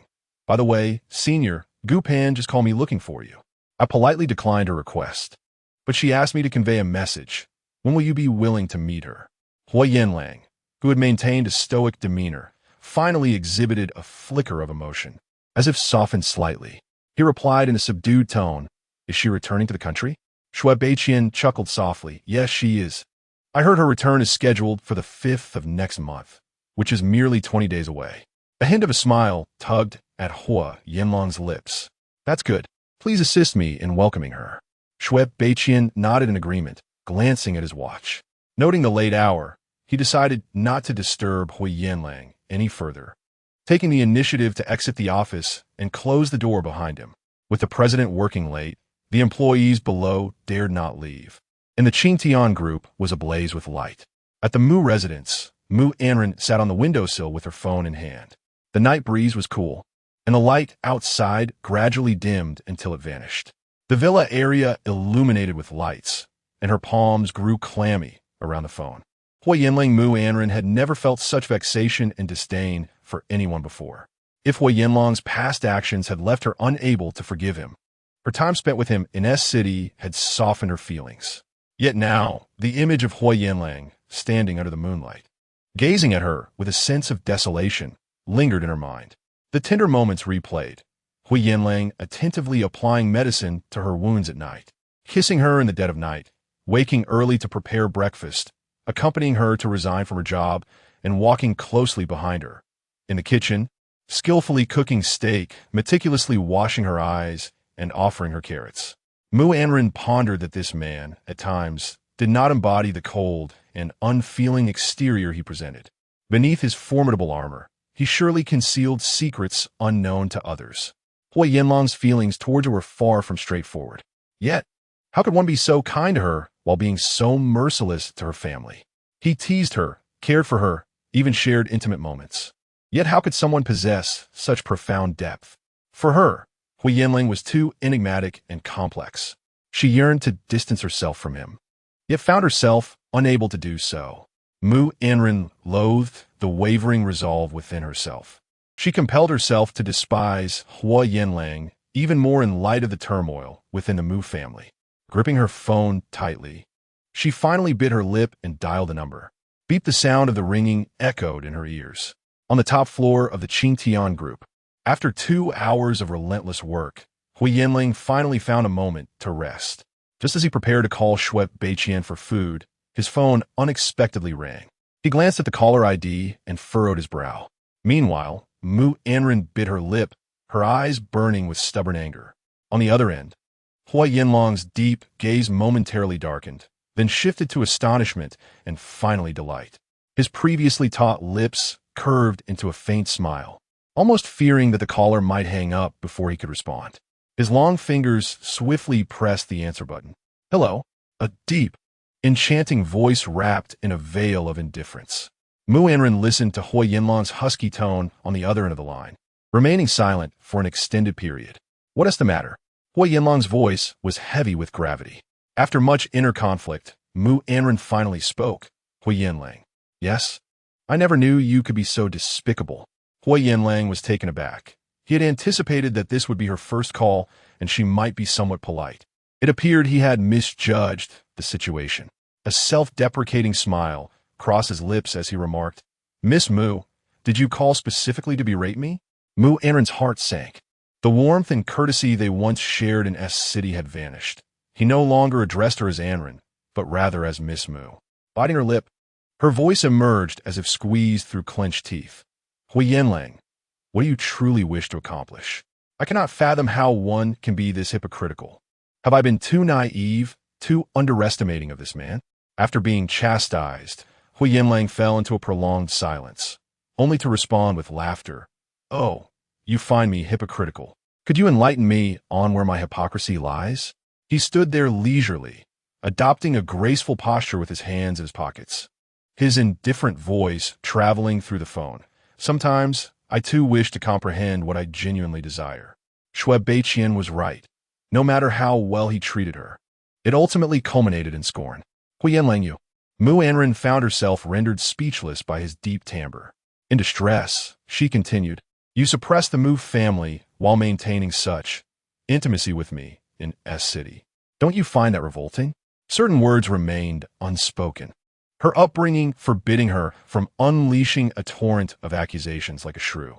The memories of sharing a bed in S-City, him donning her little apron, cooking for her, filled her with warmth. Yet the thought of his unreserved affection coupled with his ruthless actions against the Mu family, including the acquisition of land in the northern city, left her unable to reconcile her feelings. Her voice trembled with emotion. What do you truly wish for? What do you want? The image of Lu Mei's helpless expression and the rising hand of Mu Fangliang haunted her, making it impossible to forgive Huo Yanlang. With a choked voice, Mu Anran implored, "If you are angry and wish to teach me a lesson, then direct your wrath at me. What does your treatment of my parents signify?" Her inquiries felt like a hammer, slowly chiseling into his very essence, akin to termites gradually undermining a dam. Huo Yanlang furrowed his brow, his gaze deep and inscrutable. Mu Anran cried out, "Speak! Why are you silent? Huo Yanlang, you scoundrel! I acknowledge my faults. I should have heeded your warnings. But you saw it. Long Ji's men have already taught me a lesson. I was wrong, all right? Will you please let me go? You have saved me, and for that, I am eternally grateful. In City S, all that should not have transpired has indeed unfolded. I no longer harbor resentment towards you. Consider this my way of returning your kindness. I implore you, cease this shamelessness and spare the Mu family. Huo Yanlang's methods are too sordid. The conduct of a businessman is a realm I shall never comprehend. He is correct. In his eyes, Song Lianting is merely an ignorant scion, and I, like a delicate doll in a greenhouse, remain oblivious to my own limitations. If you were to indulge and cherish me, I would be blissful, having all that I desire. Yet, should he become enraged, it is the Mu family that must bear the consequences. This morning, Assistant Shui mentioned your busyness, and I felt it inappropriate to discuss these matters with you. Now, I am more considerate, only reaching out to you at this juncture, hoping not to intrude upon your time. In light of my humble entreaty, I beseech you to relent." Huo Yanlang's heart felt as though ensnared by a fishbone, her words causing him pain, yet the thorn remains unextractable. Huo Yanlang merely chuckled coldly, questioning why he should acquiesce to her. Mu Anran, on the other end of the line, tightened her grip on the phone, her lips turning pale. "Given the state of the Mu family, what more do you desire? She has returned, yet you persist in targeting the Mu family? What is it that you wish for me to do? Speak freely, and I shall comply.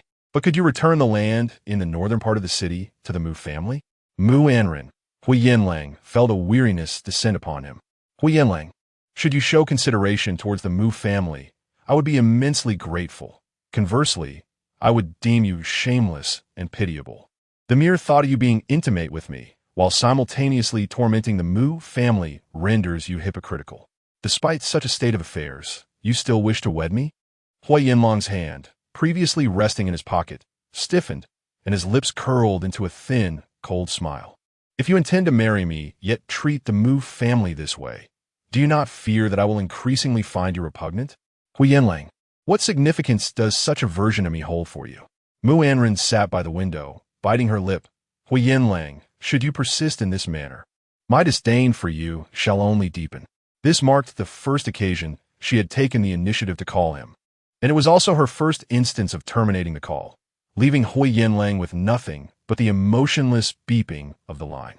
Huo Yanlang, with a sardonic smile, set the phone upon his desk, turning his back to the floor-to-ceiling window as he surveyed the pile of documents, overwhelmed by frustration. Almost instantaneously after hanging up, regret washed over Mu Anran. Impulsive actions bear their own consequences. Prior to the call, she was filled with fury, yet post-conversation, her spirits had not lifted significantly. Shui Beiqian had advised her to engage with Huo Yanlang amicably, suggesting he might bestow her some favor, now that the Fade had been shattered. The Mu family would only suffer more gravely given Huo Yanlang's temperament. With her lips pressed tightly together and her face pale, Mu Anran gritted her teeth, clutching her phone as she exited her room, only to be intercepted by a housemaid upon reaching the living room. "Miss, President Mu instructed that you are not to leave the house." "I must go." Mu Anran hesitated, struggling to articulate her thoughts.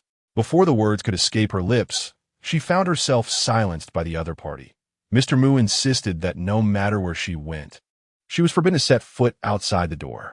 The relationship between the housekeeper and Mu Anran had always been harmonious. She had cared for Mu Anran since childhood, nurturing a bond that spanned over a decade. It was unthinkable to restrict her movement unless it was absolutely necessary. It must have been a resolute order from Mu Fangliang. Mu Anran gazed at the housekeeper before her lips trembling as she ultimately chose silence, turning away to ascend the stairs. In her room, she closed the door and leaned against its back, staring out of the window, fixating on the windowsill for an extended period. She bit her lip and once more climbed up to the ledge. As she descended the tree, she coincidentally encountered the security guards changing shifts.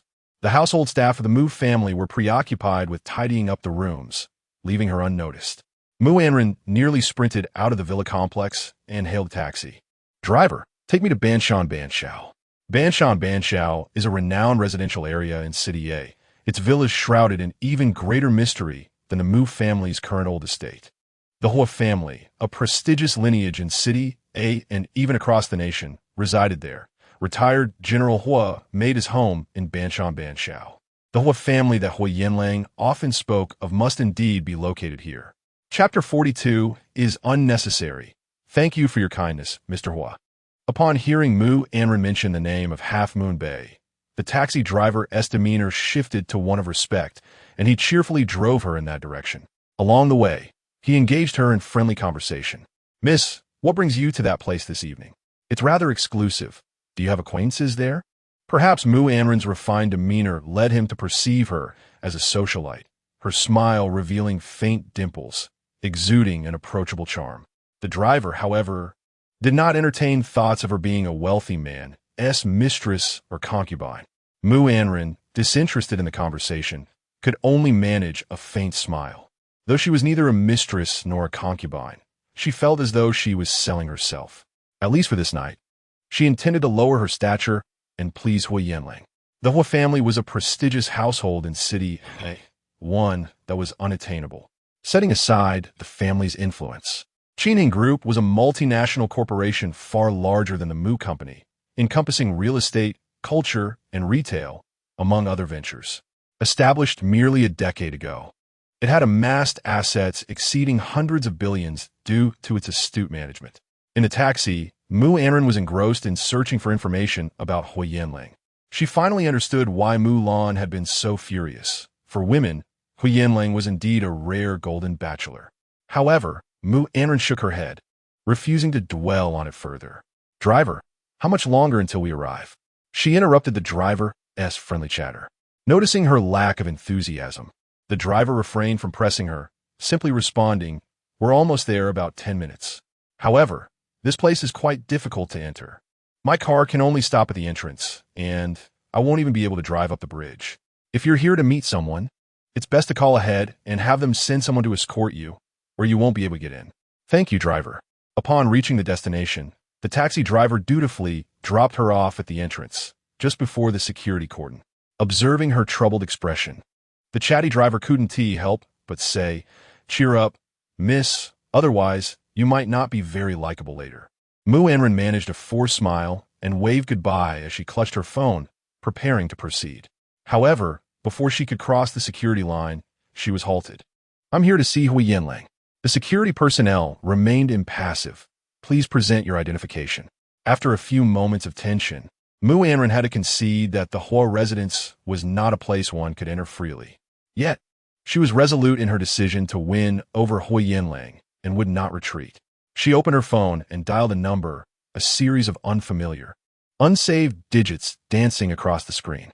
Meanwhile, in the penthouse office of Qingheng Group, Huo Yanlang had just finished reviewing the last document and glanced at the incoming call on his phone, hesitating to answer.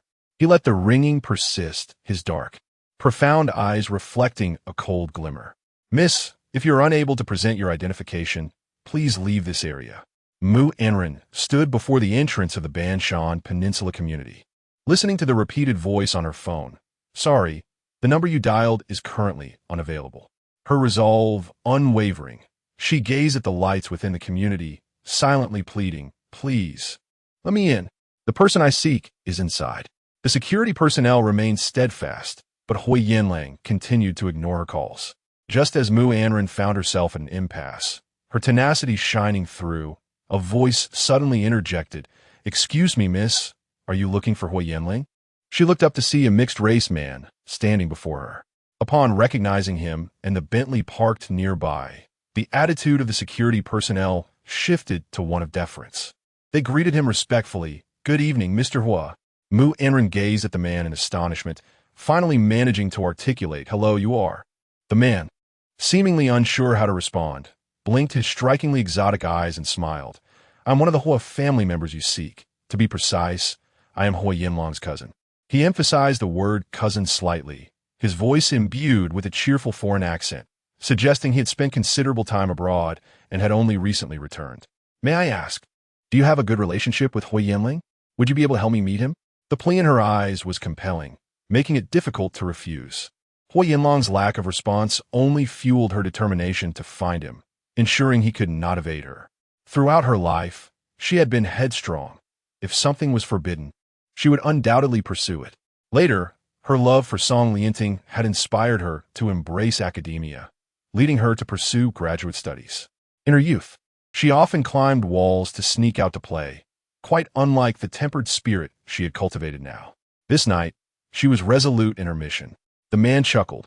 "What do you need Huo Yanlang for? I happen to have a good rapport with him."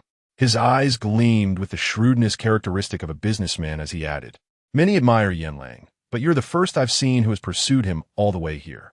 His words felt like a compliment, causing Mu Anran to blush. Yet she pressed on, "Could you please take me inside to see him? I have urgent matters to discuss." She had already berated Huo Yanlang, and now he was avoiding her calls. Who knew what he might do? She dared not gamble, nor did she wish to trouble the Mu family further. Wasn't he the one who desired her?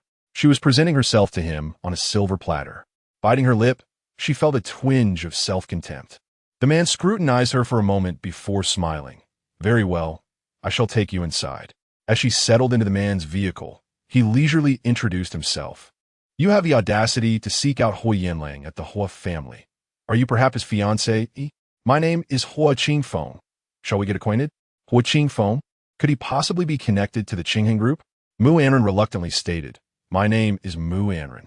As Huo Qingfeng drove, he lazily rested his chin on his hand and remarked, "Anran, with great aspirations, finds no place to rest.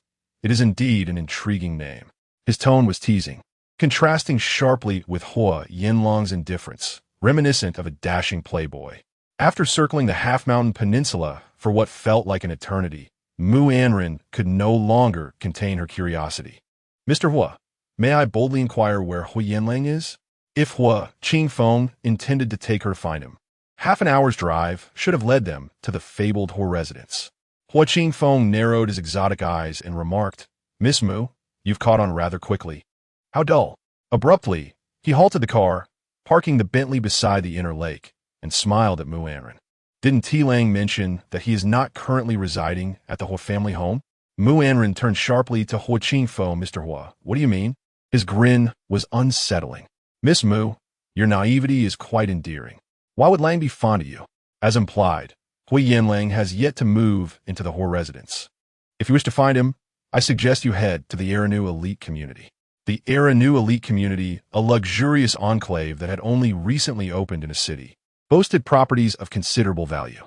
Realizing she had been deceived, Mu Anran nearly bit her lip as she exited the car, slamming the Bentley's door with a resounding thud. Concerned, Huo Qingfeng called after her, "Miss Mu, be gentle." Mu Anran glared at the man before her, feeling increasingly irked by the Huo family. Huo Yanlang had tormented her, and now even the chance encounter with Huo Qingfeng felt like a ruse. She had initially thought him to be a helpful soul, but it seemed she was merely a source of amusement to him. With a forced smile, she replied, "Thank you, Mr. Huo, for the scenic drive." She then grabbed her bag and walked toward the community's entrance. Huo Qingfeng, chuckling, started the car and leisurely followed behind her. "Miss Mu, do you not require my assistance?" Without turning back, Mu Anran replied, "No, thank you for your kindness." Huo Qingfeng's laughter echoed behind her, seemingly entertained by the situation. He did not press her further, merely honked and called out in a slow, teasing tone, "I wish you good luck, Miss Mu, in conquering the icy mountain that is Huo Yanlang and returning triumphant." Mu Anran felt her face flush with embarrassment as she allowed him to indulge in his own amusement, watching him turn the car around and drive away. After 10 minutes of walking, she finally exited the half-mountain peninsula, fortuitously hailing a taxi that whisked her directly to the era-new elite community. Upon arrival, navigating to Huo Yanlang's residence became considerably easier. The security at Era was far less militarized than that of Half Mountain Peninsula. A brief registration sufficed for her to acquire a pass. The guard, seemingly recognizing her from Huo Yanlang's prior instructions, let her through without hesitation, even providing her with the floor number. Clutching her pass, Mu Anran arrived at her destination, took a deep breath, and pressed the doorbell. It was 11 at night. Huo Yanlang had just returned to the Times from the Qinhen group. Exhausted from nearly a day without rest, he yearned for nothing more than a soothing hot shower. As he disrobed in the bathroom, the sound of the doorbell pierced the tranquility. Huo Yanlang's expression darkened, his sharp gaze lifting slightly at the corners, revealing a cool detachment. Following the engagement banquet, he had instructed the security personnel to allow Mu Anran entry should she seek him out. Even now, few were aware of his residence at the Times. Shui Beiqian was one, Qi Feng another, and then there was Huo Qingfeng, the incorrigible libertine. On this night, having just bid farewell to Shui Beiqian, and with Qi Feng occupied in B City, it was undoubtedly Huo Qingfeng who had come calling at such a late hour. With a scowl, Huo Yanlang wrapped a towel around himself, pulled open the bathroom door, and strode purposefully to the entrance. Outside, the doorbell fell silent for a moment before ringing once more. Chapter 43. This is an opportunity you delivered to me, standing at the threshold. Mu Anran felt her heart race with each press of the doorbell. Though she wished to avoid encountering Huo Yanlang, she also yearned for someone to answer the door, not wanting her visit to be in vain.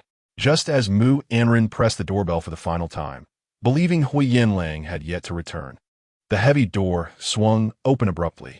Before her stood Huo Yanlang, his tall and alluring physique exposed. Mu Anran gasped involuntarily. Upon recognizing Mu Anran, Huo Yanlang's deep, elongated gaze flickered with an expression that was hard to decipher. Surprise, depth, and complexity intertwined. I'm here. She hesitated. What do you want? He responded coldly.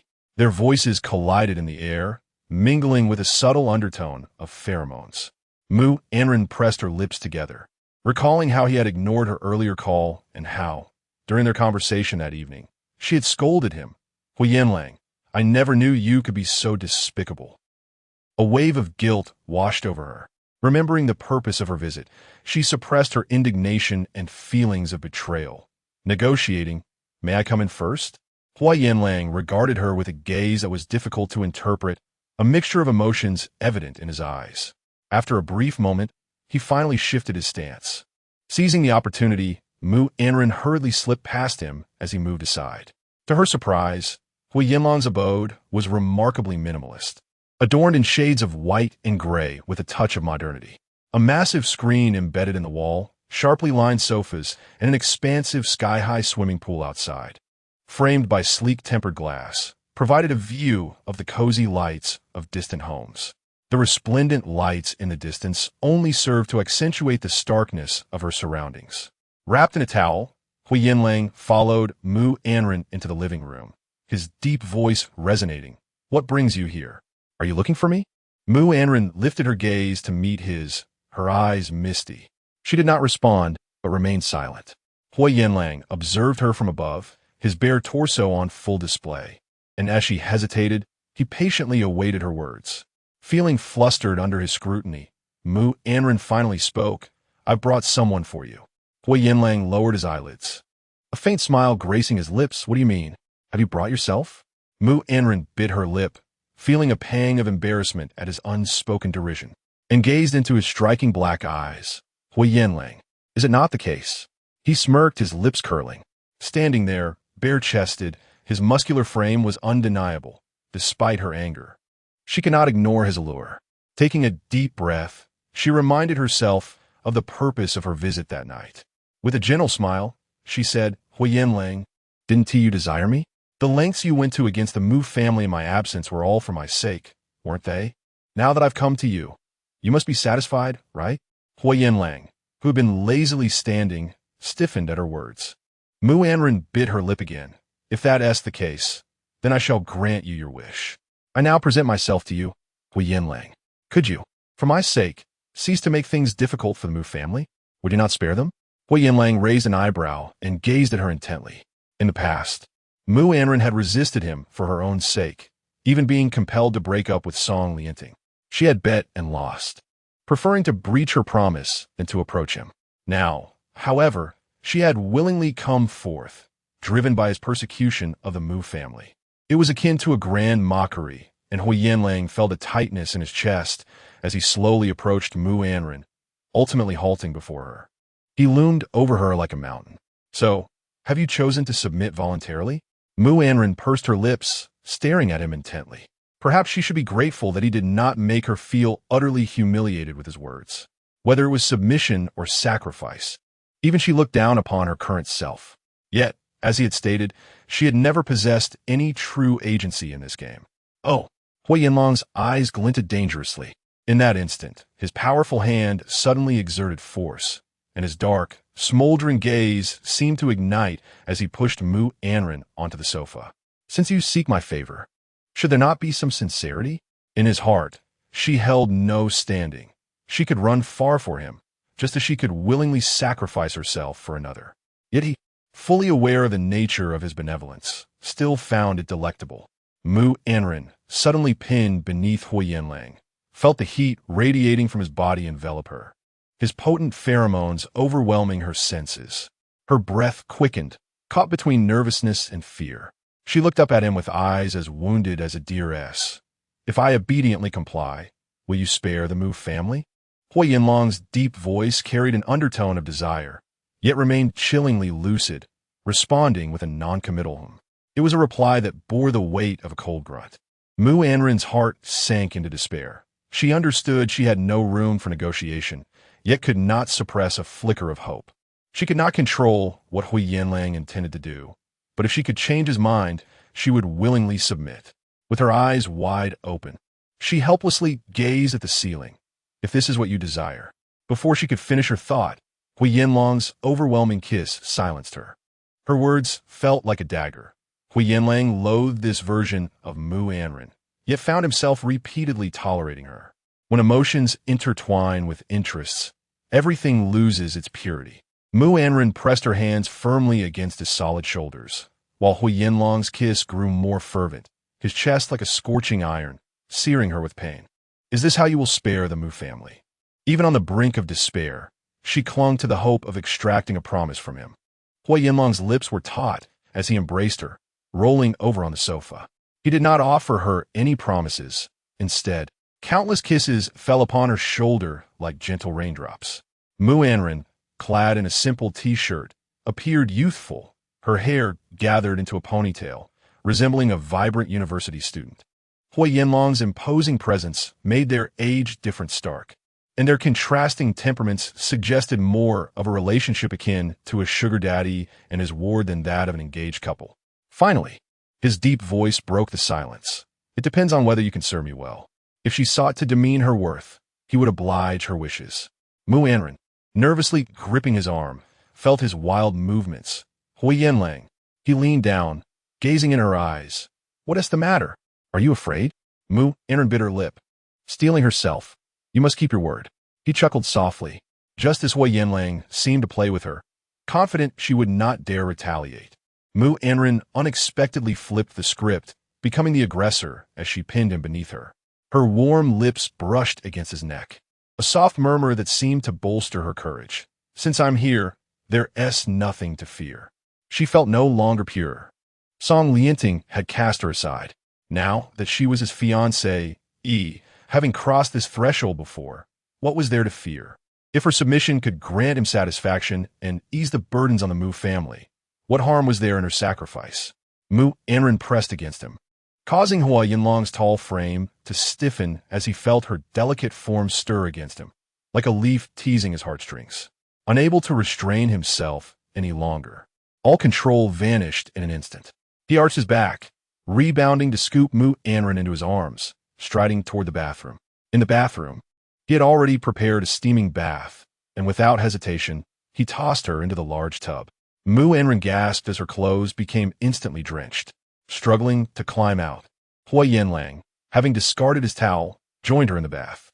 The thought of bathing together ignited a blush across her cheeks, and she felt a sudden urge to retreat. Yet, just as she attempted to escape the tub, his strong hands pulled her back. Planning to flee? His low voice enveloped her like a mist. Mu Anran bit her lip, surrendering. Flee? Why would I want to escape? Now that I've come this far, is there any point in trying to run? Huo Yanlang laughed softly, as if meeting her for the first time, murmuring, good. The defiance she now exhibited, brimming with a newfound boldness, stirred a playful desire within Huo Yanlang. He approached her like a gladiator, relentlessly cornering her until she found herself ensconced in a small alcove. Mu Anran is bret kwitskenet, her chest rising and falling gently, creating ripples of emotion. Huo Yanlang spoke in a deep, resonant voice. Then tonight, you shall serve me well. Perhaps if my mood improves, I might reconsider my pursuit of the Mu family. Mu Anran pressed her lips together, falling silent, her eyes reflecting a determination akin to that of one prepared to face death. Her clothing had become dampened by his actions, and with flushed cheeks, she bit her lip and, without hesitation, removed her t-shirt. Huo Yanlang was taken aback by her audacity. His sharp, hawk-like gaze remained fixated upon her, momentarily lost in thought. She had transformed so boldly, and he was certainly no paragon of virtue. In his lifetime, he had never been so devoted to anyone. If there were a woman capable of inciting him to expend everything he had, resorting to any means necessary, it was undoubtedly her, Mu Anran. She was entwined with the purest dreams of his youth, and that very dream now stood before him. Even if it were poison, he would willingly embrace it, preferring a gallant sacrifice to the role of a passive bystander. This is a gift you have presented to me, he rasped. Chapter 44, Mr. We should have a girlfriend by now. Before Mu Anran could remove the last remnants of her clothing, Huo Yanlang had already lunged forward, enveloping her in a tight embrace amidst the water, his fervent kisses cascading down like a torrential rain. His heated hands encircled her waist, imprisoning her within this intimate realm. Breathless from his kisses, Mu Anran propped herself against the pool's edge, her reason slipping away under his tantalizing touch. She harbored disdain for him, yet her body betrayed her, trembling slightly with anticipation. Huo Yanlang smirked, beckoning her closer. In a daze, she complied, only to succumb once more as he pulled her into his arms, as if intending to meld her into his very essence. The sounds of flowing water filled the air, and a gentle mist enveloped the bathroom, rendering the glass frosted and obscured. Later that night, Huo Yanlang sat at the edge of the bed, gazing at Mu Anran. Though she was obstinate, she was inevitably no match for him. After their passionate encounter, Mu Anran had succumbed to exhaustion, drifting into a deep slumber. In his chic abode, which featured only a single master bedroom, he carried her into this sanctuary. At this moment, Huo Yanlang let his hand fall beside her ear, tenderly caressing her earlobe. In his memories, she seldom appeared so serene. It was a rare moment devoid of their usual confrontations. If suppressing the Mu family could pave the way for a more harmonious relationship with her, he would not hesitate to embrace that motive. Thus, let her harbor even more resentment toward him. Suddenly, he lowered his head, pressing a lingering, warm kiss upon her cheek, his eyes reflecting a tumult of emotions. He murmured softly, "You refuse a legitimate union, yet insist on being a clandestine lover." As he played with her hair, a wistful smile graced his lips. "What do you think I should do with you?" The next morning, when Mu Anran awoke, she found herself alone. Exiting the bedroom, she noticed Huo Yanlang was nowhere to be seen, but instead, a meticulously arranged breakfast awaited her. The porridge was still warm, accompanied by a note tucked beneath the bowl. "Remember to eat upon rising, unless you wish for the Mu family to lose another piece of land." In a fit of anger, Mu Anran crumpled the note, intending to discard it, only to suddenly regain her composure and casually place it on the table. The haste of last night had prevented her from truly observing Huo Yanlang's home beyond its decor. Situated in the heart of the city, his residence offered tranquility amid the bustling surroundings, perched on the top floor. As morning light streamed through the balcony, it unexpectedly lent a touch of warmth to the minimalist abode. Mu Anran stared blankly at the breakfast spread before her. After a brief freshening up, she sat down at the table, choosing not to engage in a quarrel with her own hunger. The first mouthful of lean meat porridge was a delightful burst of sweetness that danced upon her palate, instantly reminiscent of Huo Yanlang's essence. The meat finely minced with perfect seasoning. After a few bites, she felt satisfied but reluctant to consume more. It wasn't that it was unappetizing, rather, she was unwilling to indulge in the food prepared by Huo Yanlang. Suddenly, the sound of a key turning in the lock broke her reverie, sending a wave of tension coursing through her. "Ah, miss, you are." A housekeeper entered, clad in a uniform, appearing to be in her 40s, exuding a gentle demeanor. Perhaps having never encountered a woman in this residence, her expression reflected mild surprise.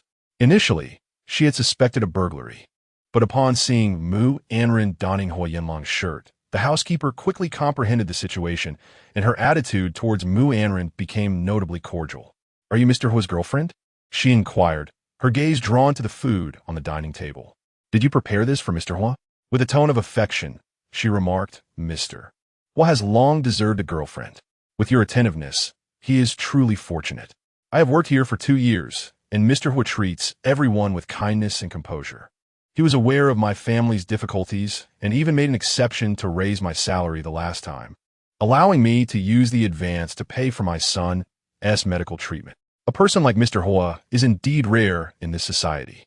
Mu Anran found herself momentarily lost in thought, and the housekeeper, realizing she had spoken out of turn, felt a wave of embarrassment wash over her. Encountering Mu Anran for the first time, she was unsure of her temperament and hastily apologized. "I'm sorry, Mississippi. I didn't mean to prattle on." She continued, "Some wealthy individuals are not as gentle as Mr. Huo. It was my oversight to forget my place. I hope you can forgive me." Finally regaining her composure, Mu Anran quickly clarified, "I apologize. I was just momentarily distracted." She reassured the housekeeper, "I did not mean to imply otherwise." The housekeeper, reassured by the smile on Mu Anran's face, relaxed and returned her smile. In an attempt to alleviate the awkwardness, she remarked, "However, the breakfast you prepared for Mr. Huo indeed smells delightful." Mu Anran's smile faltered, "I'm sorry, but that wasn't tea made by me." The housekeeper, taken aback, responded with astonishment then. Seemingly shocked, she took a moment to gather her thoughts before exclaiming, Oh, Mr. Huo made it himself?" After a moment of contemplation, Mu Anran nodded. The housekeeper's face suddenly lit up with admiration. "Miss, you are truly fortunate. I have never seen Mr. Huo cook for anyone before. He works so hard and is particularly meticulous about his personal conduct.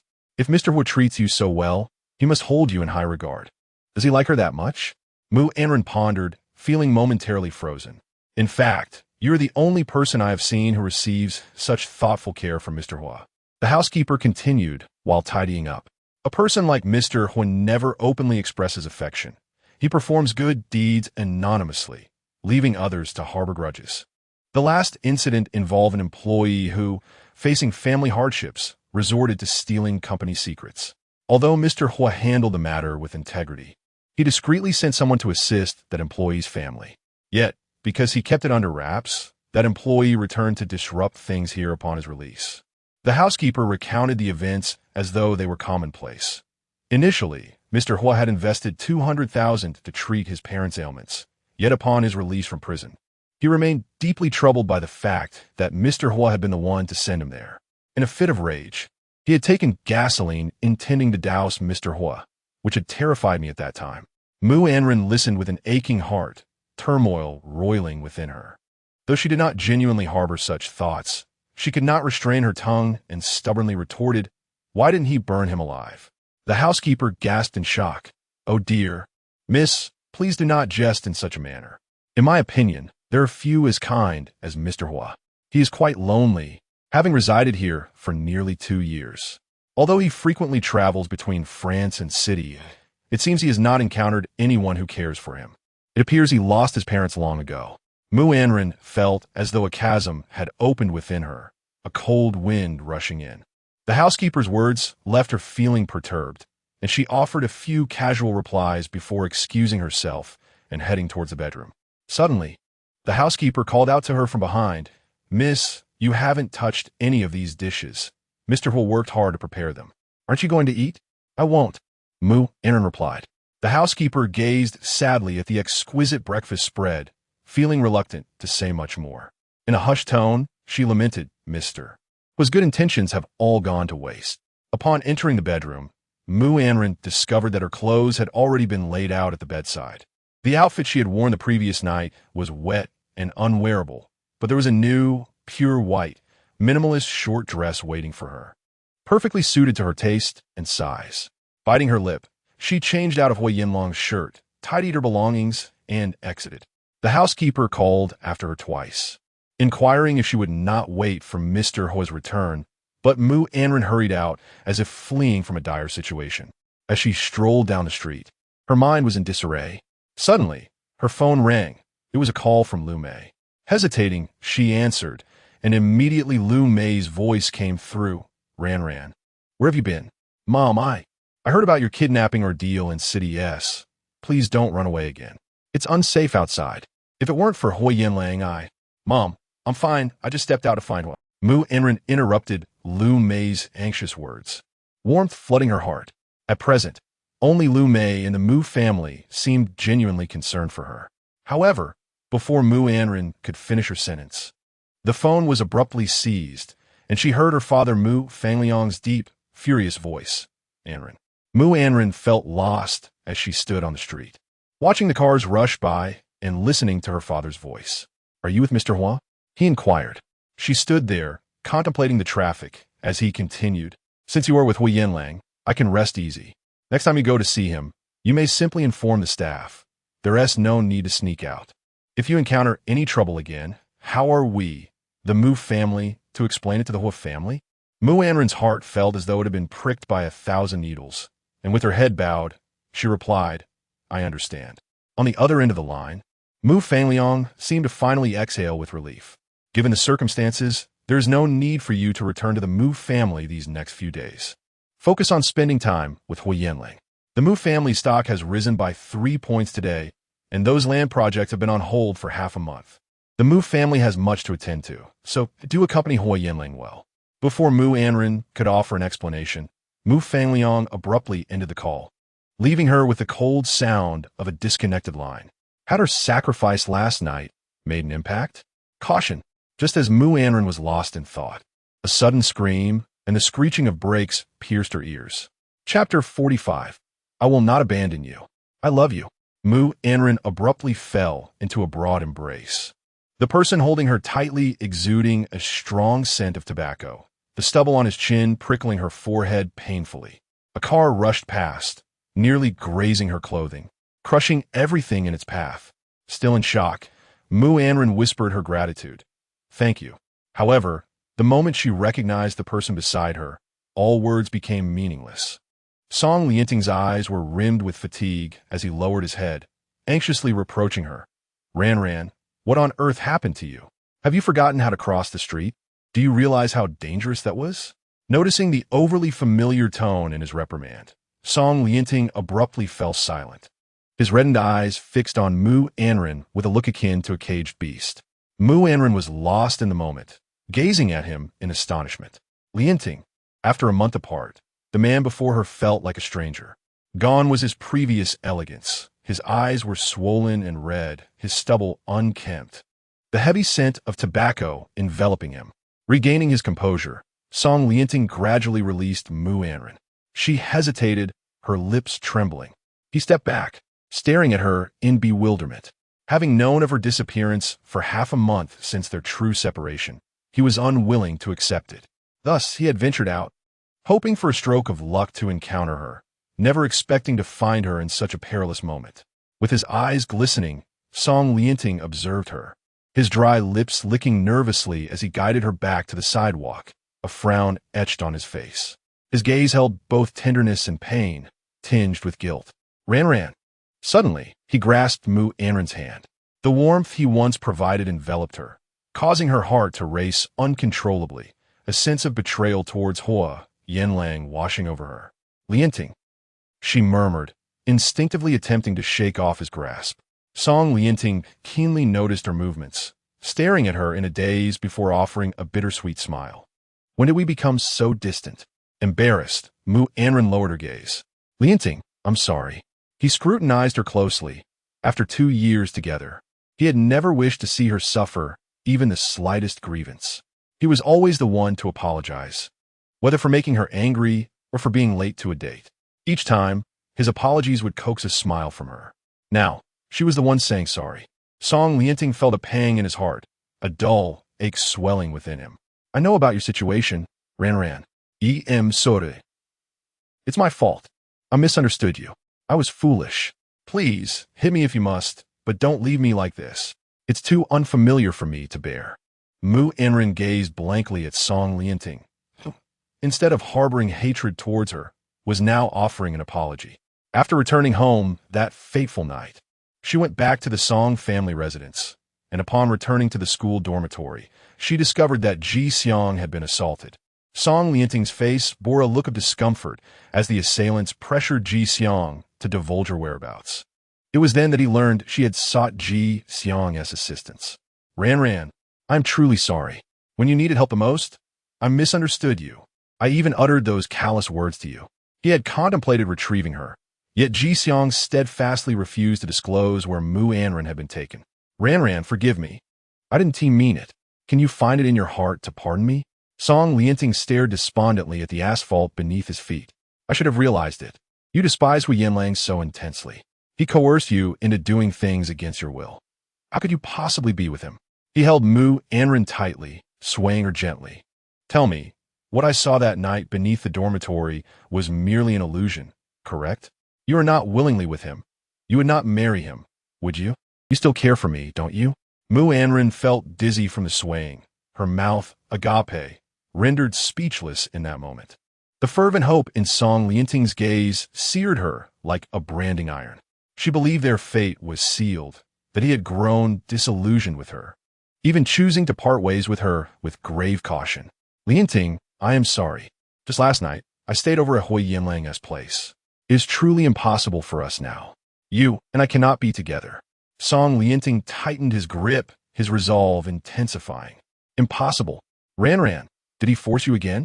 As he spoke, the scent of tobacco wafted towards Mu Anran's nostrils, an anomaly as Song Lianting had never been a smoker. She instinctively coughed a few times, prompting him to cease his motion. The despondent visage of Song Lianting was too much for Mu Anran to bear. She could only retreat step by step. Lianting, I genuinely liked you once. It's been 2 years. I've never felt so deeply for anyone but that one night. Sometimes, I ponder whether Huo Yanlang was right. We have never truly understood what love is. In our school days, we encountered each other, hand in hand, strolling, dining, kissing, and studying together in the library. We mistook that for a lifetime, believing such feelings to be true love. Perhaps what we shared was not true love at all, merely fondness, a pure reminiscence of our youth, an utterly ordinary affection. As Mu Anran spoke, her voice trembled. Her nose tinged with emotion, yet no tears would come. In 2 years, our relationship may not remain as it is now. Lianting, you will take over the Song family business, and your parents will find you a more suitable socialite. If any misfortune befalls the Mu family, we will no longer be able to be together. One day, you will forsake me for your career. Song Lianting, filled with indignation, rejected this notion vehemently. Ranran, how can you presume I would act that way? You are not me. I would never act in such a manner. I will not forsake you. I love you.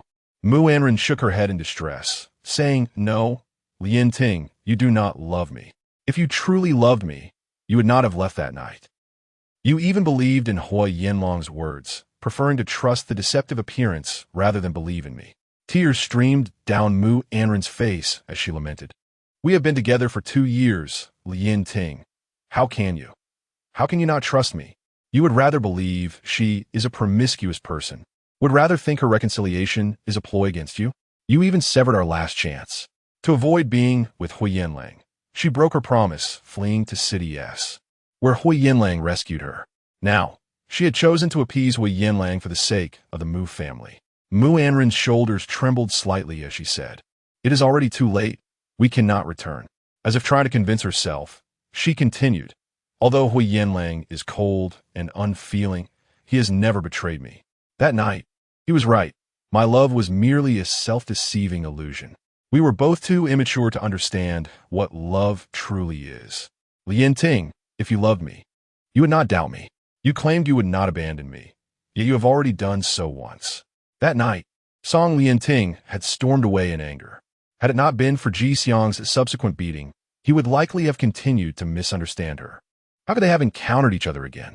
Mu Anran stepped back twice and smiled faintly, saying, Lian Ting, you are a wonderful boy, and you will encounter a girl more deserving of your love. Consider it a matter of fate. We will not reconcile. After speaking, Mu Anran raised her hand to wipe away the mist in her eyes and turned to flee. Song Lian Ting, aware of his own shortcomings, felt as though his feet were weighed down by lead, unable to move an inch, too afraid to chase after her. In anguish, he called out her name from behind. Ran Ran.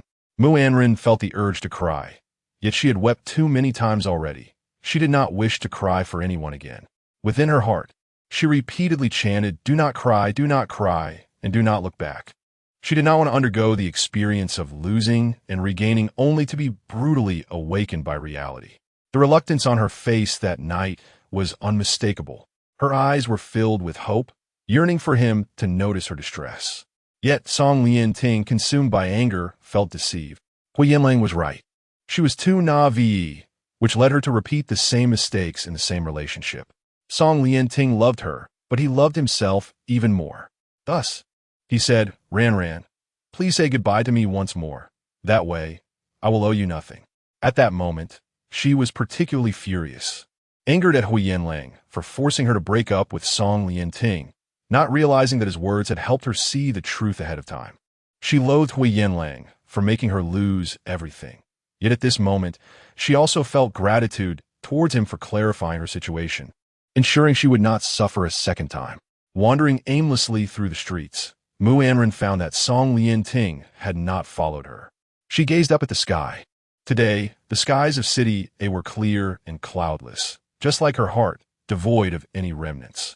Her heart no longer harbored anyone, allowing her to be so unrestrained. Since Huo Yanlang had threatened her and the Mu family, she resolved to give him what he desired, as long as he ceased to trouble the Mu family. With escape seeming futile, she chose to confront her fate instead. Mu Anran tightened her grip on her handbag, placing the phone she had clutched tightly into her bag, intending to take a leisurely stroll before returning to face Huo Yanlang, for after all, returning to the Mu family was no longer an option. Just as she tucked her phone away, it rang at an opportune moment. The name Song flickered on the screen, causing her heart to race. She stared at the number for a moment before resolutely deciding to silence it. After rejecting the call, that number never rang again, Song Lian Ting. A sudden emptiness enveloped Mu Anran's heart. Chapter 46. I should be in the hospital now. Mu Anran was uncertain how she had returned to this era. But when she regained her senses, she found herself standing before Huo Yanlang's doorstep. Each floor was exclusively occupied by Huo Yanlang's residence. The housekeeper had completed her duties and departed, leaving Mu Anran without a key to enter. Unable to unlock the door, she retrieved her phone, gazing intently at Huo Yanlang's number, yet ultimately refrained from dialing. By 7 in the evening, Huo Yanlang returned home. As the elevator doors opened, he spotted Mu Anran seated in the corner. Clad in the white dress he had prepared for her before leaving that morning, she was crouched in the shadows, the setting sun casting a warm glow upon her delicate features, illuminating her face with a rosy hue. Leaning against the wall, Mu Anran had succumbed to slumber. Huo Yanlang approached and knelt beside her, his gaze somber and contemplative as he recalled Shui Beiqian's words of warning. Mu Anran had appeared lost on the streets, nearly struck by a vehicle, and later found herself entangled with the second young master of the Song family. Knowing she awaited his return, he should have felt an urgent desire to come back sooner, yet he had allowed himself to remain preoccupied until now. As Huo Yanlang observed Mu Anran's weary state, his brows furrowed deeply. He extended his arms, possessively drawing her into his embrace. Mu Anran, having waited for an eternity, felt the warmth of his hands upon her skin and jolted awake. Stop, he commanded in a low, husky voice. Mu Anran, bewildered by his sudden ferocity, fell silent. Still dazed from sleep, her gaze fixed upon him in confusion. With a tranquil demeanor, her sleepy eyes reflected a softness akin to a pliable fruit. stirring a gentle tenderness within Huo Yanlang. He lifted her effortlessly, yet she squirmed slightly, meeting the intensity of his gaze, which rendered her motionless. Huo Yanlang, without uttering a word, fumbled for his keys with his other hand.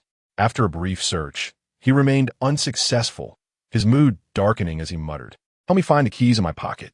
Startled by his reprimand, Mu Anran, still in a state of grogginess, responded obediently, her reflexes slower than usual. She began to search, but then her face suddenly flushed a deep shade of crimson. Huo Yanlang's tall frame stiffened momentarily. His voice turned gravelly as he inquired, "Were you touching?" "I'm sorry," she stammered, forcing herself to act as if nothing had transpired. He commanded her again, "Find the keys." At Huo Yanlang's insistence, Mu Anran, now fully awake, swiftly located the keys. Upon seeing them in her hand, Huo Yanlang's expression softened, and he exhaled in relief. "Open the door," he instructed. Mu Anran, her cheeks still flushed, did not hesitate further. Embarrassed yet compliant, she allowed him to hold her, and she proceeded to unlock the door.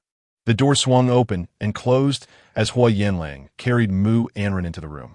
The moment they entered the living room, she was unceremoniously tossed onto the sofa. "Ugh!" Mu Anran gasped in surprise. Huo Yanlang's sudden movement caught her off guard, leaving her momentarily dizzy. Huo Yanlang, his tall figure loomed over her, pinning her down and rendering her immobile. Struggling fiercely, Mu Anran exclaimed, "Huo Yanlang, what are you doing?" Attempting to rise, she realized his imposing frame was pressing her down, preventing any movement. Huo Yanlang's brows furrowed as he pressed down on her, seizing her hands and forcefully placing them atop her head. "What are you doing?" Mu Anran was abruptly bent into an arc, her breath quickening in fear, causing her chest to rise and fall violently. She gazed at him in terror, bewildered as to what had provoked his ire. Biting her lip, she questioned his intentions, feeling utterly innocent. She had done nothing wrong. "Huo Yanlang, what madness is this?"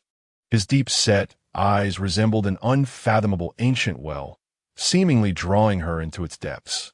He let out a low, cold laugh. "I suspect I have indeed gone mad. It must be madness to develop feelings for someone so heartless and to be unable to forget her. After years of affection, how could he relinquish it so easily? Yet, refusing to let go would only drive him to the brink of insanity."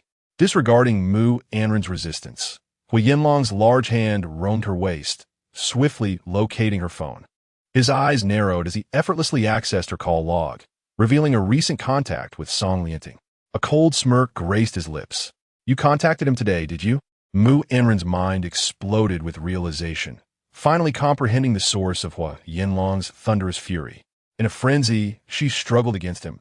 "Huo Yanlang, please don't do this." He lowered his head, his gaze piercing into her. "Don't do what?" Mu Anran bit her lip, recalling the wrath Huo Yanlang could unleash. When he was angry, he showed no mercy.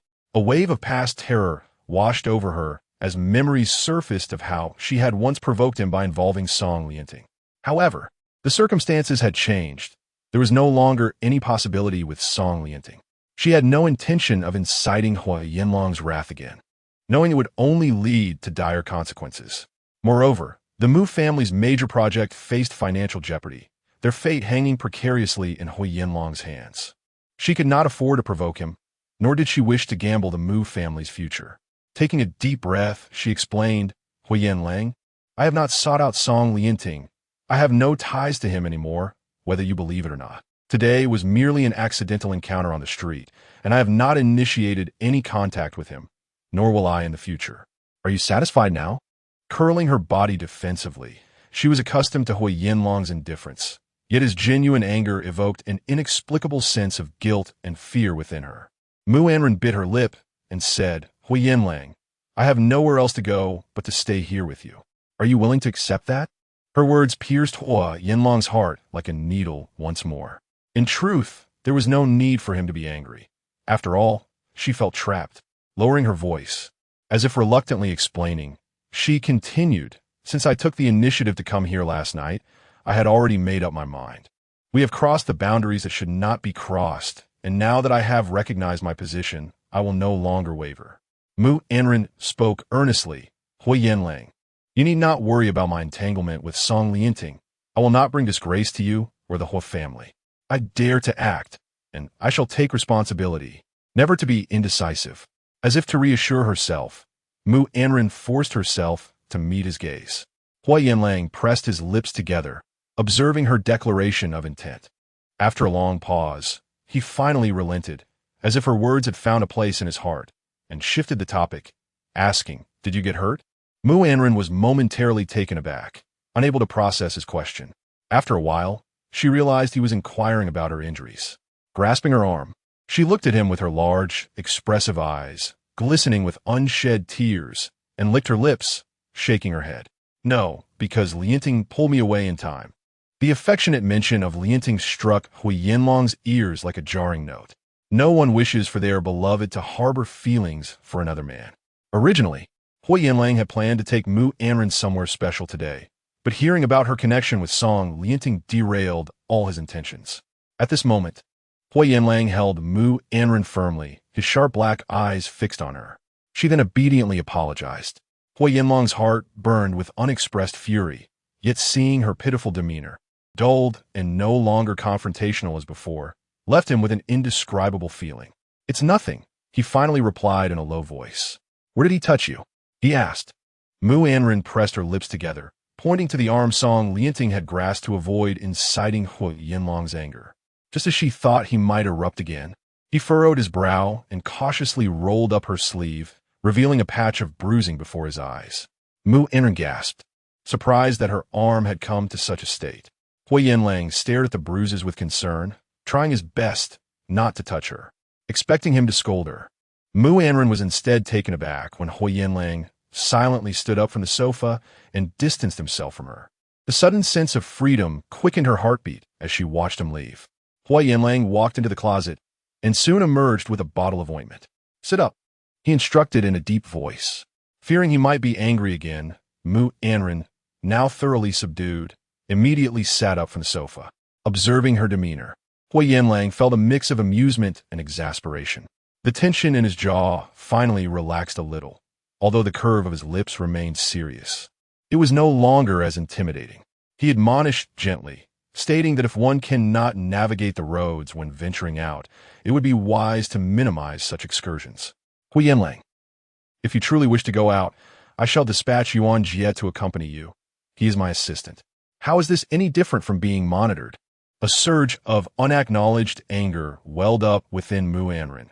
Yet considering the current awkwardness of her relationship with Huo Yanlang and her dependence on him, she suppressed her displeasure and reluctantly nodded. "Then please refrain from sending anyone to follow me, if you would." "That is not an option." Huo Yanlang lowered his head, once more tending to her wounds.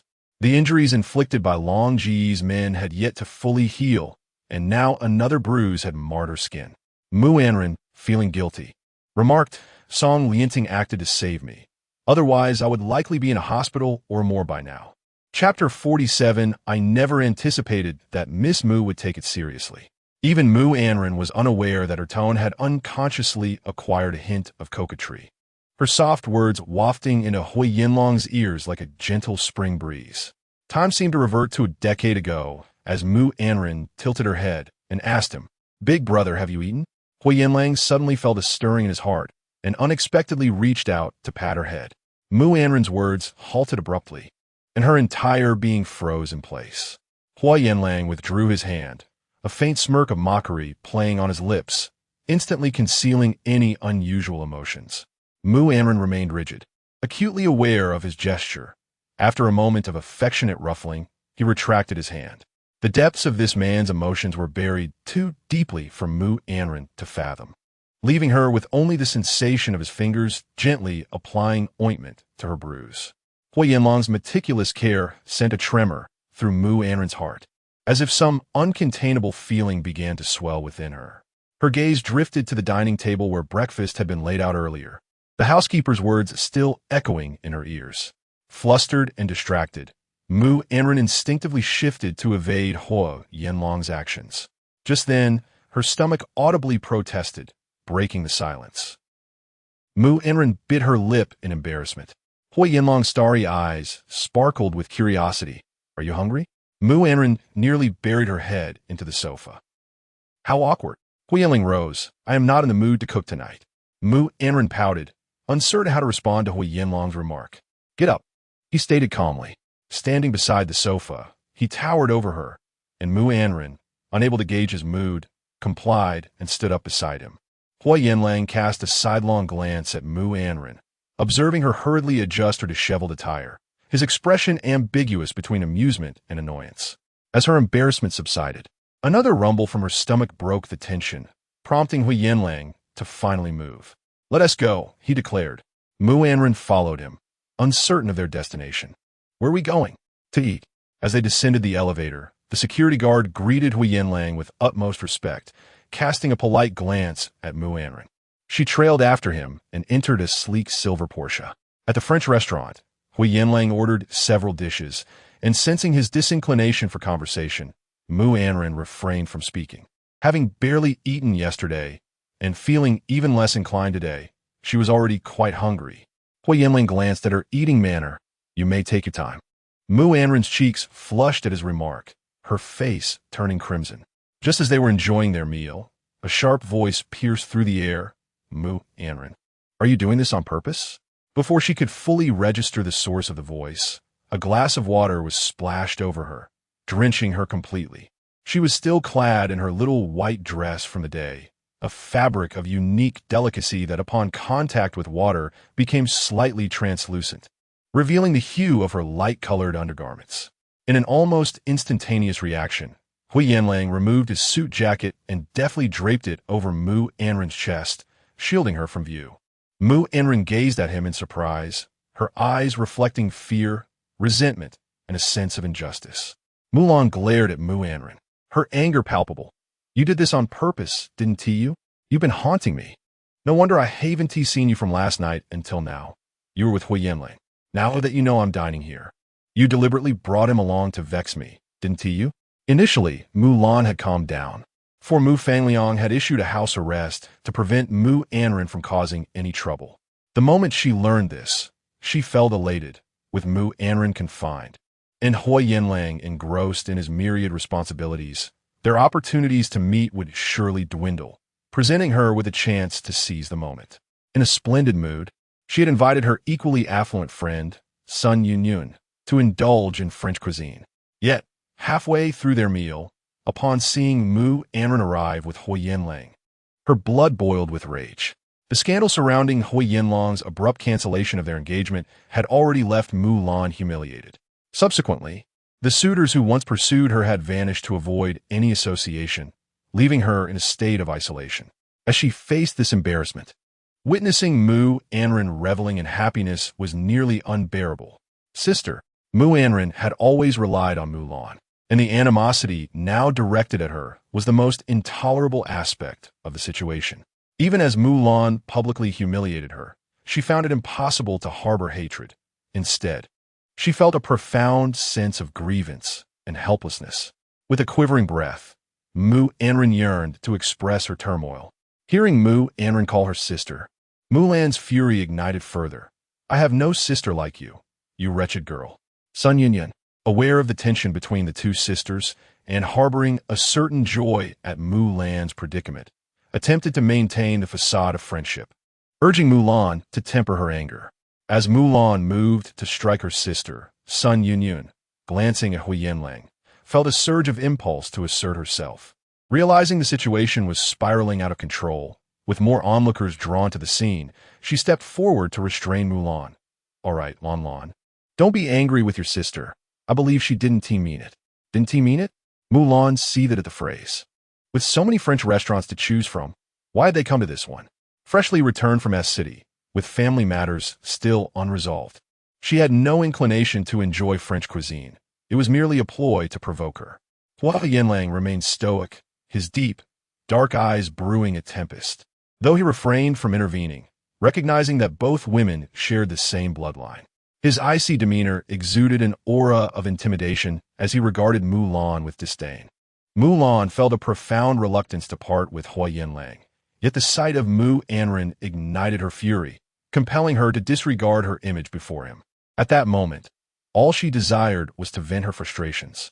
Sun Yunyun feigned concern, taking on the role of a mediator. Lanlan, look, Anran hasn't even spoken. She must realize her mistake. Please do not be angry. Let's return to our meal. Sun Yunyun offered a gentle smile towards Huo Yanlang, apologizing. I'm sorry for the disruption, Mr. Hua. However, Huo Yanlang did not spare a glance in her direction, not even a flicker of acknowledgement, leaving Sun Yunyun feeling quite awkward as she tugged at Mulan to return to their previous seats. Lanlan, let us leave, she urged. Mulan shook off Sun Yunyun's grasp, her voice firm. Do not pull me along. I refuse to leave. Did you not notice how she did not refute anything? She is clearly in the wrong. Can't you see? Mulan believed that if she didn't show Mu Anran a stern lesson, the latter would only grow more audacious. Scanning the surroundings, her eyes landed on a waiter passing by with a plate of spaghetti. In a fit of rage, Mulan surged forward, snatching the plate from the waiter, intending to dump the contents onto Mu Anran's head. Just as she was about to execute her plan, a pair of strong hands reached out and firmly seized her wrist. The sudden grip caused a sharp pain to shoot through her, and the plate slipped from her grasp, splattering the spaghetti all over herself. The sauce-drenched pasta cascaded on her skirt, and in shock, she exclaimed, "Ah, my new Chanel!" Looking up, she met Huo Yanlang's icy gaze, his deep eyes piercing through her with a chilling intensity, causing her to shudder involuntarily. The astonishment in the air was palpable. She could sense the eyes of the entire restaurant upon her. This upscale French restaurant catered to a wealthy clientele, and Huo Yanlang's blatant disregard for her dignity left her thoroughly humiliated. Initially, when she accused Mu Anran, the onlookers had been skeptical, some even casting disdainful glances at Mu Anran, believing she had indeed stolen Mulan's man. Yet, with Huo Yanlang's brazen display, all attention shifted back to Mulan. Her face cycled through shades of red and white as memories flooded back of when Huo Yanlang first returned to the country, when she had invited him to a concert. Although he had always been aloof, he had never been this cold, showing no sign of cherishing her feelings. In an instant, she transformed from a refined socialite into a disheveled, furious woman, her eyes brimming with resentment as she glared at Mu Anran. It was all because of Mu Anran that Huo Yanlang treated her this way. What spell had Mu Anran cast upon him to render him so submissive? Miss Mu, I would kindly ask you to comport yourself with dignity.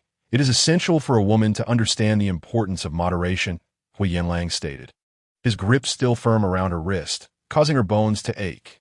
Mulan, unwilling to accept her fate, bit her lip in frustration. Huo Yanlang, her heart seethed with indignation. Was he truly teaching her a lesson? With Huo Yanlang's hand still tightly gripping her wrist, the pain intensified, and tears threatened to spill from her eyes. Previously, you did not speak to me in such a manner, she accused, her voice trembling. Huo Yanlang raised an eyebrow, intrigued. Oh, then according to Miss Mu, how did I speak to you before?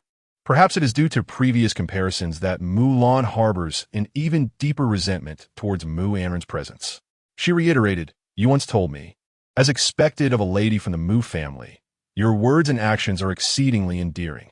You claim to have affection for me, did you not?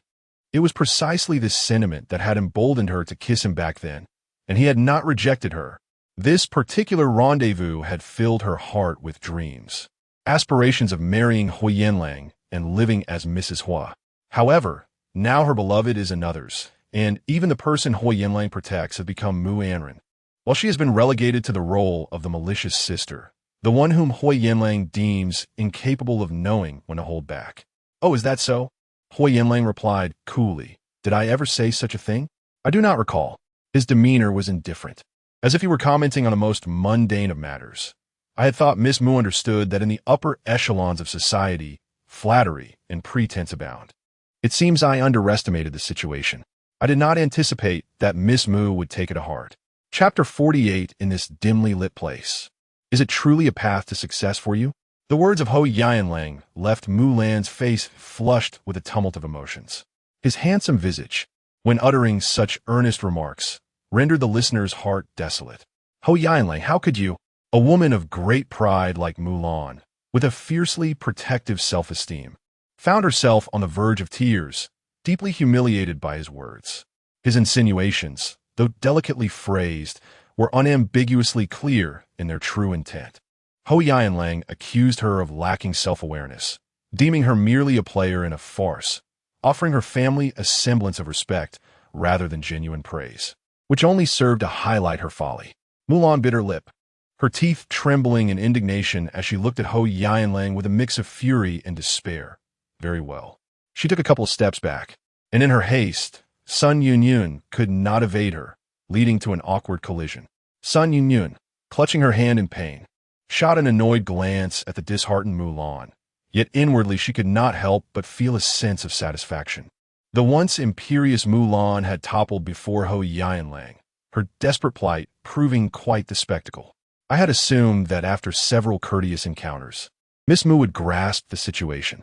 Huo Yanlang's voice was low and indifferent, weaving through the air with a haunting resonance. As he noted that a woman so readily available should not be so easily dismissed, should she not? Embracing Mu Anran. He smiled at Mu Anran. I believe I had made it sufficiently clear at the engagement banquet. My affections lie with Anran. It appears, however, that I must reiterate my sentiments here. Mu Anran remained in a state of shock as Huo Yanlang shielded her from a plate of pasta, still somewhat dazed as he enveloped her in his embrace. Witnessing this, Mu Anran's fury intensified, her teeth chattering in rage. This truly is the most humiliating moment of my life. Instead of troubling Mu Anran, she found herself utterly humiliated by Huo Yanlang. The trio stood too closely together, and from an outsider's perspective, it appeared that Mu Anran was leaning into Huo Yanlang's embrace. With a swift motion, he pushed her away, creating space for himself and Mu Anran. Huo Yanlang, one hand gracefully tucked into his pocket, addressed Mu Anran with an air of finality. Should I ever witness you causing distress to Anran again, Mu Anran, regardless of your status as her sister, I shall not let you off lightly. Was this a warning from Huo Yanlang? A caution for the sake of Mu Anran? Mu Anran trembled with rage. She seethed, her fury reaching a boiling point. Huo Yanlang disregarded her indignation and turned instead to the waiter, instructing him to bring the bill. The waiter, fearful of being caught in the crossfire, hesitated, then quickly replied, "Yes, sir." When the waiter presented the bill from Mu Anran's table, Huo Yanlang merely glanced at it, his lips curling slightly.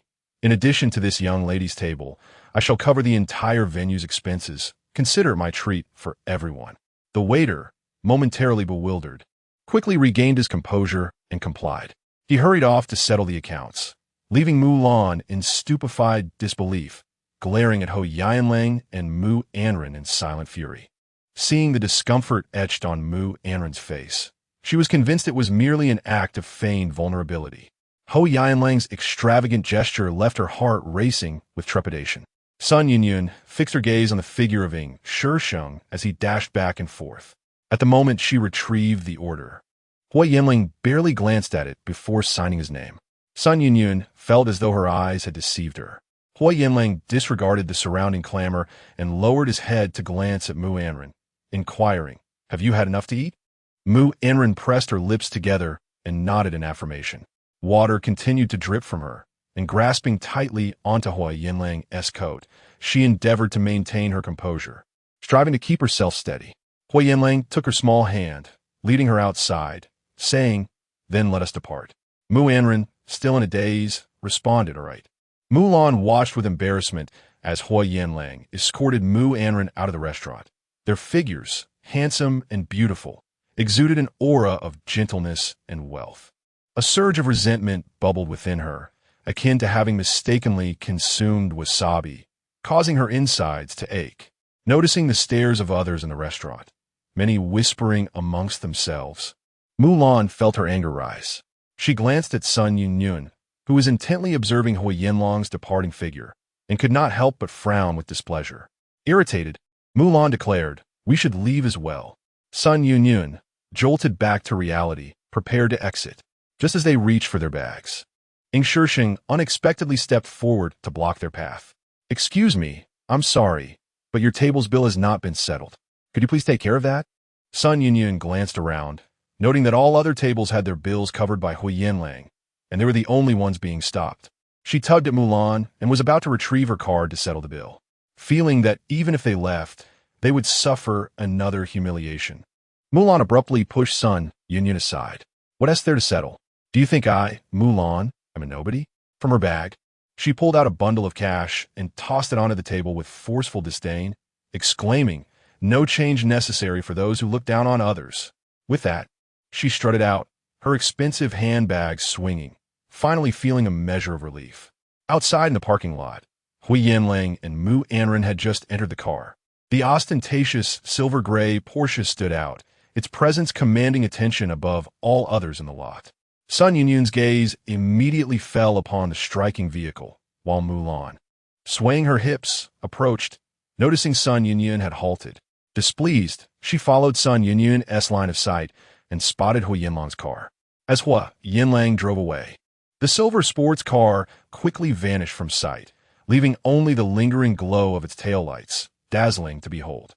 "What? Have you taken a fancy to Huo Yanlang as well?" Mulan teased, her words laced with both probing curiosity and mockery. Sun Yunyun returned to her senses, feeling uncomfortable at Mulan's insinuation, and replied with a smile. "Where'd you get that idea, Lanlan? Surely you jest." Mulan's smile became strained, her eyes fixed on Sun Yunyun, as if to say, "It is all too evident. Why pretend otherwise?" Sun Yunyun awkwardly chuckled. "I merely think this man is truly impressive. Where in a city can one find a wealthy heir like him? Others merely rely on their families, while Huo Yanlang possesses genuine ability. Being with such a man, one could never suffer indignities." Aware of Mulan's displeasure, she would not be foolish enough to exacerbate the situation. After all, this is a man coveted by Mulan herself. How discerning our Lanlan is! In the grand tapestry of a city, the most sought-after bachelor is none other than Huo Yanlang, destined to be yours eventually. Even if not, he is still the illustrious son-in-law of the Mu family, a branch too lofty for me to aspire to.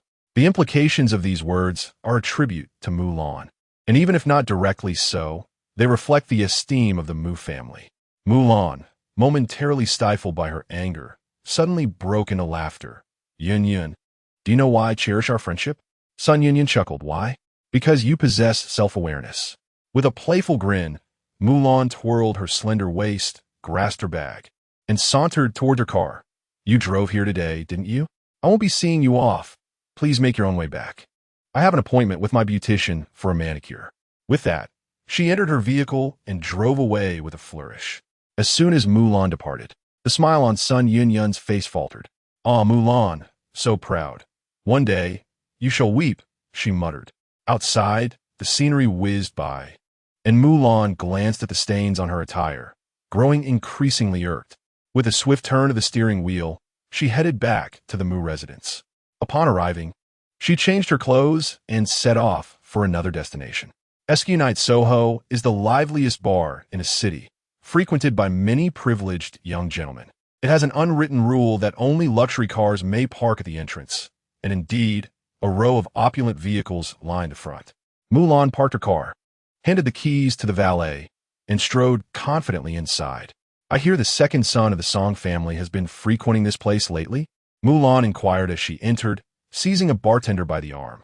The bartender, upon recognizing Mulan, greeted her with utmost respect and a beaming smile. "Miss Mu, good evening. What brings you here? We haven't seen you in quite some time." Mulan fixed him with a piercing gaze. "Less chatter." The bartender chuckled. "I was merely excited to see you.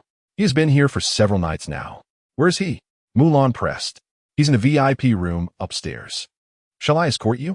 The bartender, still grinning, led Mulan upstairs, her enchanting figure swiftly vanishing amidst the chaotic rock music. At SU Night Soho, privileges are distinctly marked. Ordinary patrons cannot access the VIP area on the second floor, rendering it significantly quieter than the bustling ground floor, where the crowd is a mix of high and low. Mulan, a seasoned figure in nightlife, revels in the games played by the wealthy scions, including Long Ji's circle, whom she met at SOU Night Soho. The bartender guided Mulan to the London private room, where she found Song Lien Ting seated alone, nursing his drink in solitude. Upon hearing the door open, he looked up, and the sight of Mulan's alluring silhouette approached him. "Drinking alone?" Mulan's gulp, having indulged a bit too much. Song Lien Ting gazed at Mulan. "Sister Lan?" He had been in a relationship with Mu Anran for 2 years and often heard her mention her sister. Being just a few months younger than Mulan, he eventually grew accustomed to calling her by her name as well. With her crimson lips painted brightly, Mulan smiled at Song Lianting and remarked, "What are you doing, running all the way from B city to a city without a word? Doing nothing but drowning your sorrows in alcohol? Is this what ambition looks like?" While Song Lianting had been courteous to Mulan out of respect for Mu Anran, her mocking tone immediately drew a frown from him. Although he had consumed some alcohol, it did not render him foolish. "What do you mean by that?" Noticing that he no longer addressed her as Sister Lan, Mulan was unperturbed. She sauntered over to him in her high heels and took a seat beside him, pouring herself a glass of wine. With her lips slightly parted, she reiterated, "What do I mean? It simply means I think you're pathetic." Chapter 49. Gratitude for kindness. Song Lianting, though known for his amiable temperament, found himself quite displeased at being spoken of in such a manner. Particularly so, given that Mulan showed no restraint, seemingly indifferent to his feelings, or rather, intentionally provoking him. With a cold smirk, Song Lianting remarked, "Mulan, did you come here specifically to say such things to me?" Addressing her as sister was merely a courtesy. Their ages were not vastly different, and now, seated together, he towered over her by half a head. His brusque demeanor bore a resemblance to the formidable presence of the Song family. Mulan, momentarily cowed, refrained from being overly audacious and instead stated her purpose for the visit. "I mentioned you because your woman has been taken from you, and all you do is drown your sorrows in drink. I cannot simply stand by and watch, hence my words. Are you truly willing to wear this green hat while witnessing Anran with another man?" Noticing Song Lianting's silence, she raised a glass, savoring its contents. "I know you are unwilling to accept this. Anran clearly holds affection for you. After 2 years of your care and protection, she has been snatched away. No man could bear such indignity." As Mulan sought to clink glasses with him, Song Lianting remained unresponsive, coldly ignoring her. Undeterred, she extended her glass, lightly tapping it against his, and continued, "Given how matters have unfolded, I must confess, I too find this intolerable. Huo Yanlang was once my fiancé, and now he's lost me as well." Finally, Song Lianting raised his gaze to her, curiosity flickering in his eyes. "What is it you wish to convey?" His voice was hoarse. "What I wish to say is that you and Anran share 2 years of affection. Do you intend to let it all go so easily? Especially when you know Anran's heart belongs to you. Can you truly abandon this love at a whim?" Mulan chuckled self-deprecatingly. "Furthermore, to you, Huo Yanlang is but a despicable scoundrel who has usurped your love. I have come to deliver a piece of news. Anran went missing recently, and in a fit of rage, Huo Yanlang retaliated against the Mu family, suspending several joint land development projects. My father's anger towards Anran led her to Huo Yanlang, attempting to make amends, implying that Anran's presence beside Huo Yanlang was forced upon her. Mulan observed how Song Lianting's expression shifted, a flicker of emotion stirring within him. He clenched his fists and rose, slamming them against the back of the sofa in frustration. Mulan continued, "You and Anran have 2 years of history, while Huo Yanlang has only been with her for a few days. If you continue to remain so passive, what will happen when Huo Yanlang truly wins Anran's heart? At that point, your connection with her would be irrevocably severed. I, too, do not wish to stand by and watch as Huo Yanlang marries another." Song Lianting appeared transformed, settling back into his seat. "What do you propose we do?" With her plan bearing fruit, Mulan's smile brightened. "In that case, how about we collaborate? I will assist you in reclaiming Anran, and you shall help me win back Huo Yanlang. What say you? You see, Anran has always been gentle in disposition, trailing behind me since childhood, ever obedient to my words. Now, out of fear of Huo Yanlang, she subjects herself to such indignity. If you wish for her to return to your side obediently, my influence will be most effective. I can assist in rekindling your relationship. What do you think?" Song Lianting regarded Mulan, having recognized from the very first day they met that she was not to be trifled with. A sardonic smile escaped him. The elegance in his demeanor rendered his laughter unsettling. Mulan shivered, yet she persisted. "As for you, your role is merely to keep an eye on Mu Anran. The matter of dealing with Huo Yanlang is mine alone." She believed this proposal would serve Song Lianting's interests, allowing him to reunite with Mu Anran while simultaneously eliminating his rival. However, Mulan was unprepared for Song Lianting's nonchalant posture. His long legs stretched out as he gazed lazily at her. Do not presume to know my thoughts. Whether I choose to abandon Anran or pursue her is my own affair. Should you wish for me to act as your pawn, you must first ascertain my willingness to cooperate. I have no desire to engage in this endeavor. Surprised, Mulan stared at him, realizing for the first time that she could not decipher Song Lianting. Setting aside the formidable Huo Yanlang, Song Lianting indeed presented himself as an exceptional man, astute and not easily deceived. What do you desire? What would compel you to collaborate? Mulan smiled. Let's not forget, we are both bereaved of our loved ones. In this matter, neither of us holds the moral high ground. Suddenly, Song Lianting straightened. If you seek collaboration, there is room for negotiation. What are your demands? I will not hinder your pursuit of Huo Yanlang, but I will not permit you to inflict any harm upon Anran. Sister Lan, do not assume that I am unaware of your actions towards her. You must treat her with respect henceforth.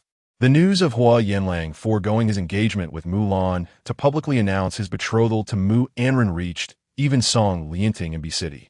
For the elite families in every city are few, and any stir within their ranks quickly becomes common knowledge. Mulan did not expect Song Lianting to speak so candidly, to which she responded with a smile. Naturally, feigning affection, Mulan patted Song Lianting's shoulder, inhaling the scent of tobacco that clung to him. If Anran were to marry you, you would become my brother-in-law, and for your sake, I shall extend her a degree of courtesy. After all, you are to be the future brother-in-law. I would never allow my dear sister to suffer indignity. Song Lianting scoffed. Very well. With her objective achieved, Mulan rose from the sofa with a flourish. It is settled then. You have my number. Feel free to reach out often. Mulan added with a playful grin. By the way, I should give you a friendly reminder. Anran is dining with Huo Yanlang today, so you must act swiftly. Delay any longer, and you may find yourself relegated to the role of godfather to Mu Anran's future children. Song Lianting's expression darkened. Are you finished?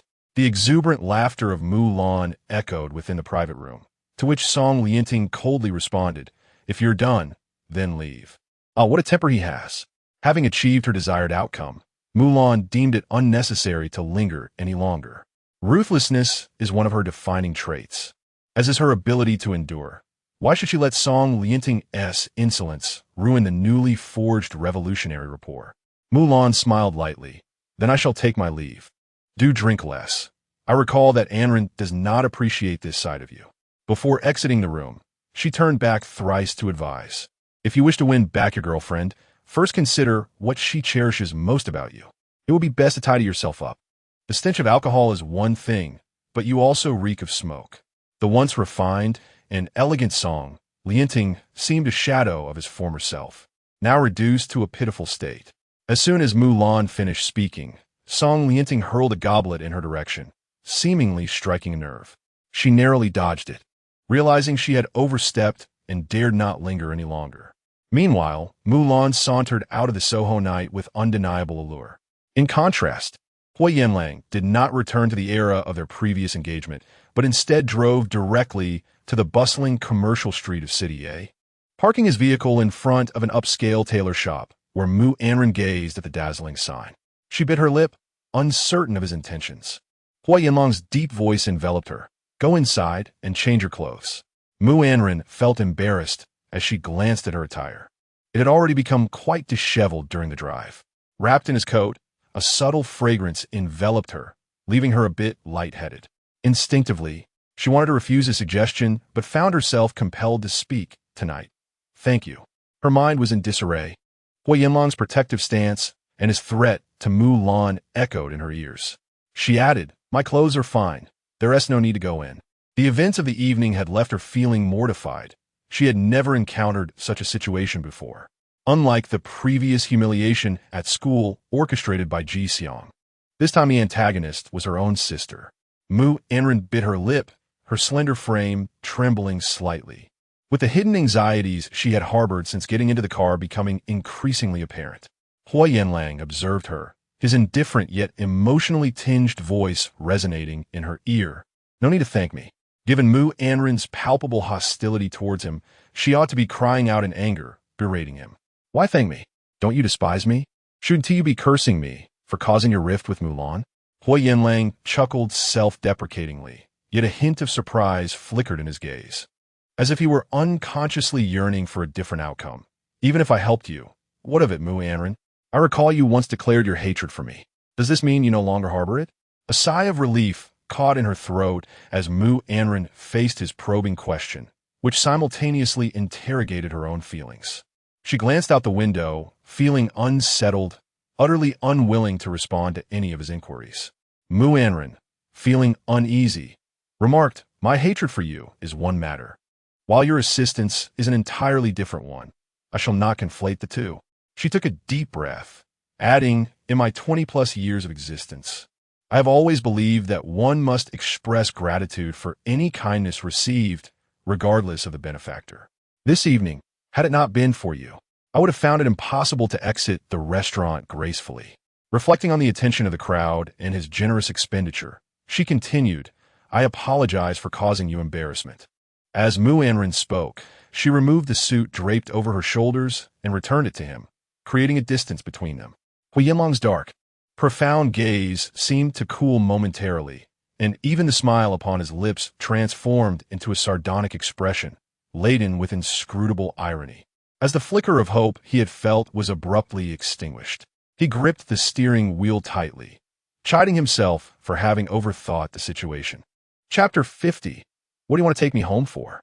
To alter Mu Anran's perception of him, to make her less averse, was indeed a fanciful notion. Huo Yanlang unlocked the car door, commanding, "Get out and change your clothes." Mu Anran was taken aback by the abrupt shift in atmosphere and instinctively declined. "I don't want to. I said it's unnecessary. Get out." His tone was firm, unequivocal. Turning to Huo Yanlang, Mu Anran noticed he did not accept the suit jacket she offered. Instead, he scrutinized the damp stains on her attire, which subtly revealed her graceful figure. A flush crept across Mu Anran's cheeks as she instinctively crossed her arms. Huo Yanlang smirked coldly. "If memory serves me right, you are currently beside me to plead that I refrain from making things difficult for the Mu family. Just today, you were seen grappling with Song Lianting on the street. If you misbehave, he won't hesitate to resurrect old grievances. Will you change, or will you not?" Recalling Huo Yanlang's furious demeanor before they left, akin to a spilled jar of vinegar, Mu Anran's heart tightened. His words, particularly the threat concerning the Mu family, wielded considerable influence over her. Gripping the car door, she hesitated but ultimately pushed it open. Huo Yanlang's final words drifted after her. "Just go in. No need to pay. Try it on and let me know your name. Once you're done, come out. I'll take you somewhere." When Mu Anran emerged, clad in her new outfit, Huo Yanlang had already turned the car around. She climbed in uncomfortably. As he fixed his gaze upon her, his inscrutable dark eyes narrowed slightly. The vehicle traversed the city South Ring Road, the scenery a blur of light and shadow, while Mu Anran sat in the car, fidgeting with her dress. The bespoke attire felt rather formal, yet she had endeavored to select a simple, light green short skirt adorned with delicate floral patterns at the hem. The summer design accentuated her lovely curves, and her hair, loosely gathered with a hint of curl at the ends, added a touch of feminine allure. Amidst this allure lingered a hint of ethereal innocence. Huo Yanlang felt a dryness in his throat, a heat rising from the depths of his being. Despite gripping the steering wheel tightly, he could not quell the palpable tension that suddenly enveloped the car. Mu Anran tugged her skirt slightly upward, attempting to obscure her figure, and in a hushed voice, she asked, "Where are you taking me?" Huo Yanlang accelerated to 180, the outside world a swift blur, and Mu Anran felt an inexplicable nervousness. "I'm taking you to a place," he replied, his cold gaze softening slightly. Mu Anran's watery eyes remained fixed upon him. From her vantage point, she could discern the sharp contours of Huo Yanlang's face, his skin immaculate and smooth, devoid of any blemishes, perhaps a testament to his disciplined lifestyle. However, such flawless appearance seemed more like a divine gift. The screen inside the car illuminated his profound dark eyes, casting a mesmerizing allure that was difficult to articulate. Reflecting on the days spent in his company, Mu Anran felt a stirring warmth within her. Huo Yanlang parked the car at a location Mu Anran knew all too well. The villa district where the Mu family resides is an old enclave in City A, home to the affluent families that have flourished over the years. Mu Anran vividly recalls the joy that Mu Fangliang expressed when he purchased this land for residing here, while not as prestigious as the half-mountain, half-peninsula military district, was indeed a rare opportunity. Why'd you brought me home? As the car approached the entrance of the villa community, Mu Anran could no longer contain her curiosity. Having just quarreled with Mulan, who bore stains of Italian pink, she knew her sister would return to change clothes. The fact that Huo Yanlang had unilaterally decided to take her home left her perplexed about his intentions. I do not wish to return home, Mu Anran asserted, a hint of irritation lacing her tone. I do not want to encounter my sister. Huo Yanlang glanced at her hand, which was anxiously clutching her skirt, a silent testament to her reluctance to see Mulan. Without uttering a word, Huo Yanlang deftly maneuvered the steering wheel, redirecting the car deeper into the villa district. As Mu Anran watched the Mu residence recede in the distance, a wave of relief washed over her, restoring some color to her pallid face. The silence persisted between them, with Mu Anran absorbing the picturesque scenery before her. The old villa complex, named Mountain and Lake, was nestled against the mountains and bordered by water, boasting a low density of habitation and a splendid ecological environment. Driving through its winding paths felt akin to wandering within a secret garden. In her youth, Mu Anran's favorite pastime had been to stroll around the neighborhood. She had explored numerous places, some of which she frequented even now, while others had long faded from her memory. Huo Yanlang parked the car casually at the roadside, his gaze fixed intently on a particular area ahead. Curiosity piqued. Mu Anran lifted her expressive eyes to follow his line of sight. Before them stood two adjoining villas, one illuminated, the other shrouded in darkness. Their gardens merged seamlessly like a single entity. By day, this locale was undeniably beautiful, regarded as a prime spot within the villa community. According to Mu Fangliang's secretary, Tong Li, the Mu family had acquired a late-stage property, while the villa before them had long been out of reach. Only the most distinguished individuals of City A could claim residence here. Although the Mu family now ranked among the elite of City A, they were once merely part of the backdrop. As Mu Anran sat in the car, she gazed at the lake before the villa district, its surface glimmering under the silvery moonlight. Suddenly, Huo Yanlang broke the silence, suggesting, "Let us take a walk." Even as they strolled along the lakeside path, Mu Anran remained in a daze, uncertain of Huo Yanlang's motives for bringing her here. However, as long as it meant avoiding the Mu household, she was content to linger. Under the moon's glow, Huo Yanlang appeared as austere as a deity. As they passed by the two villas, Mu Anran dared to glance up at him and was startled to find him studying her in return. His usually indifferent gaze seemed to harbor a flicker of hidden intensity, stirring tumultuous emotions within him as he observed her bewilderment. Mu Anran, his life was filled with low murmurs, as if emanating from the depths of his heart. Mu Anran gazed at him in a daze, uncertain of what was amiss. Indeed, it was I who had hoped for too much. Huo Yanlang smiled wryly, as if mocking himself. His gaze lifted to the moonlight above.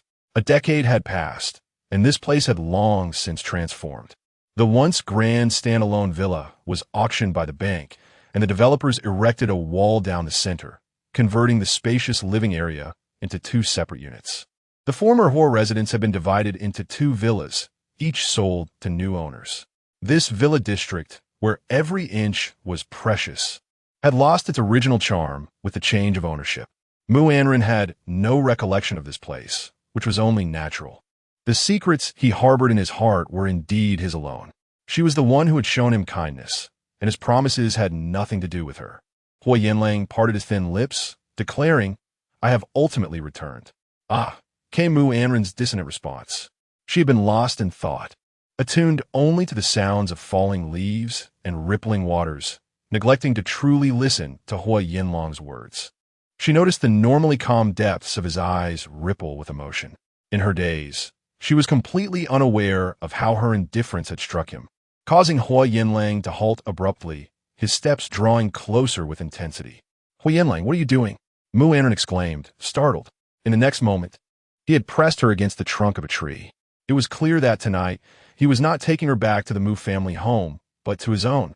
Huo Yanlang suddenly lowered his head, his warm breath brushing against her neck, the unexpected intimacy sending her into a panic. Mu Anran, like a startled deer, pushed him away. "Huo Yanlang, let go of me." In her frantic struggles, she feared he might truly act madly in this moment.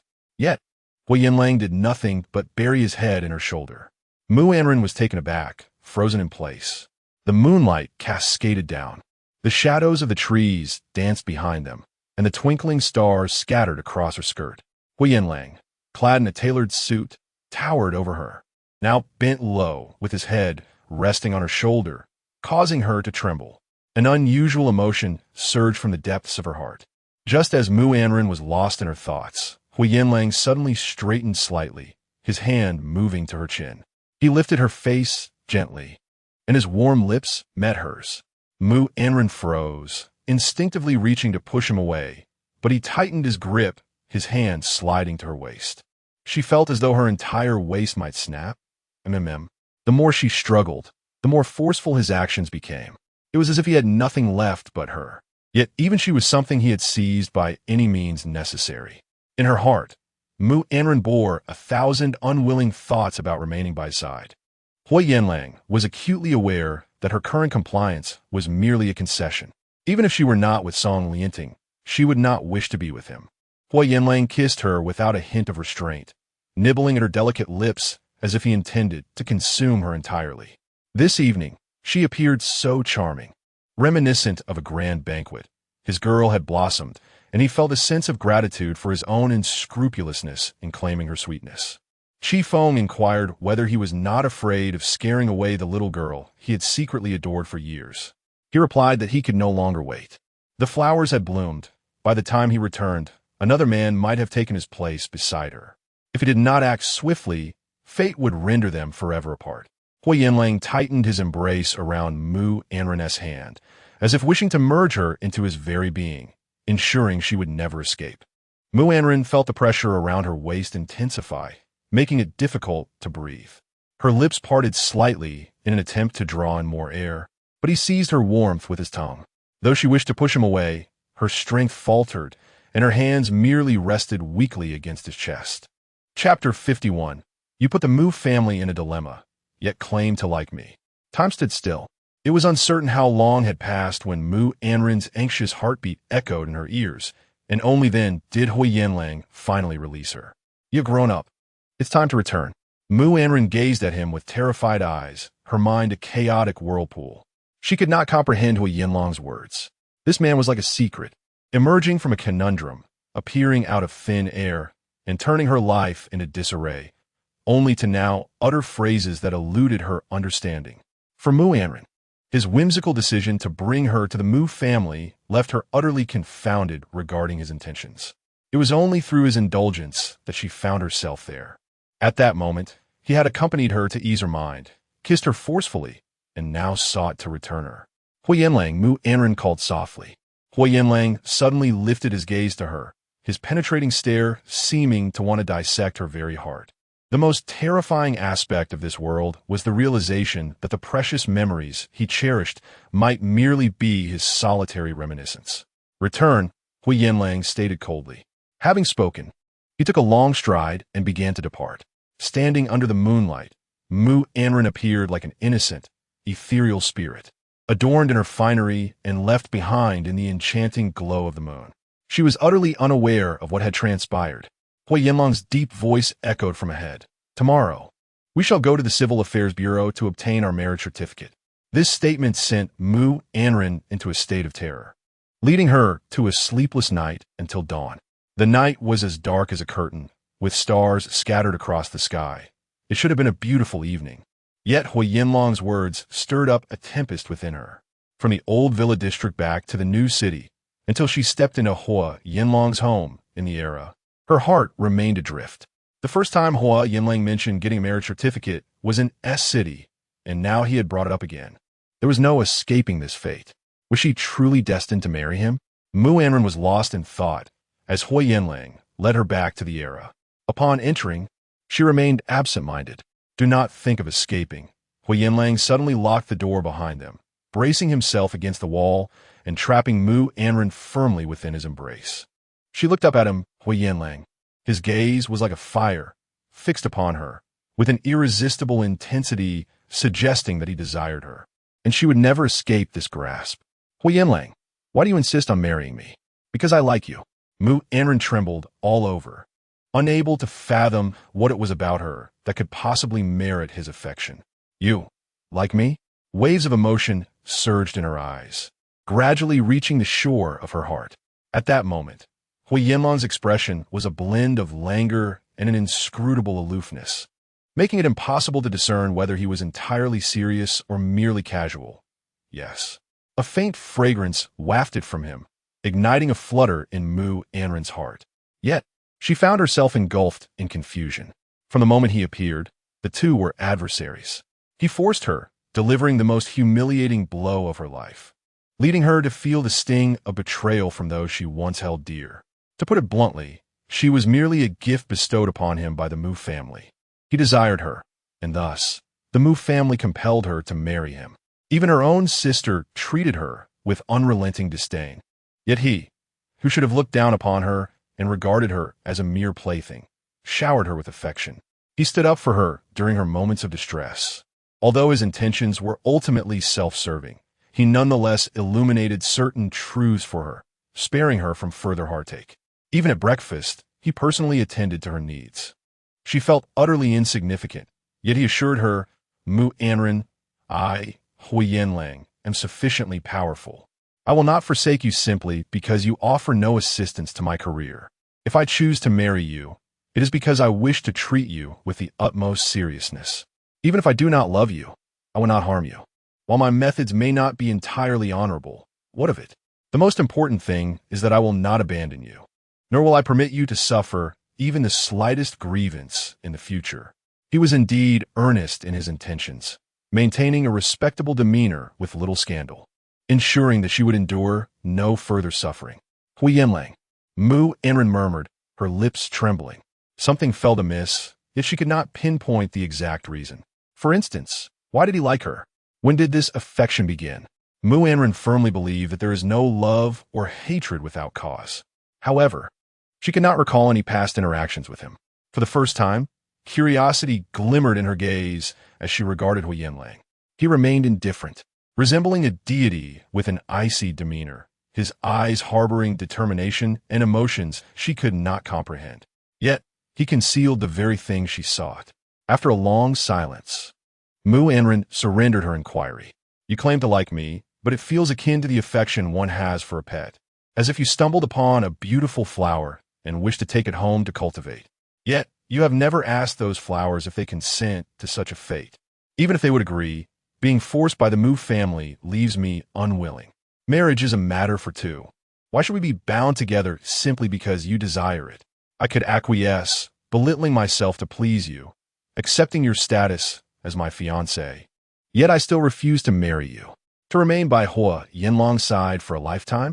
I find myself unwilling. Mu Anran grappled with her own heart.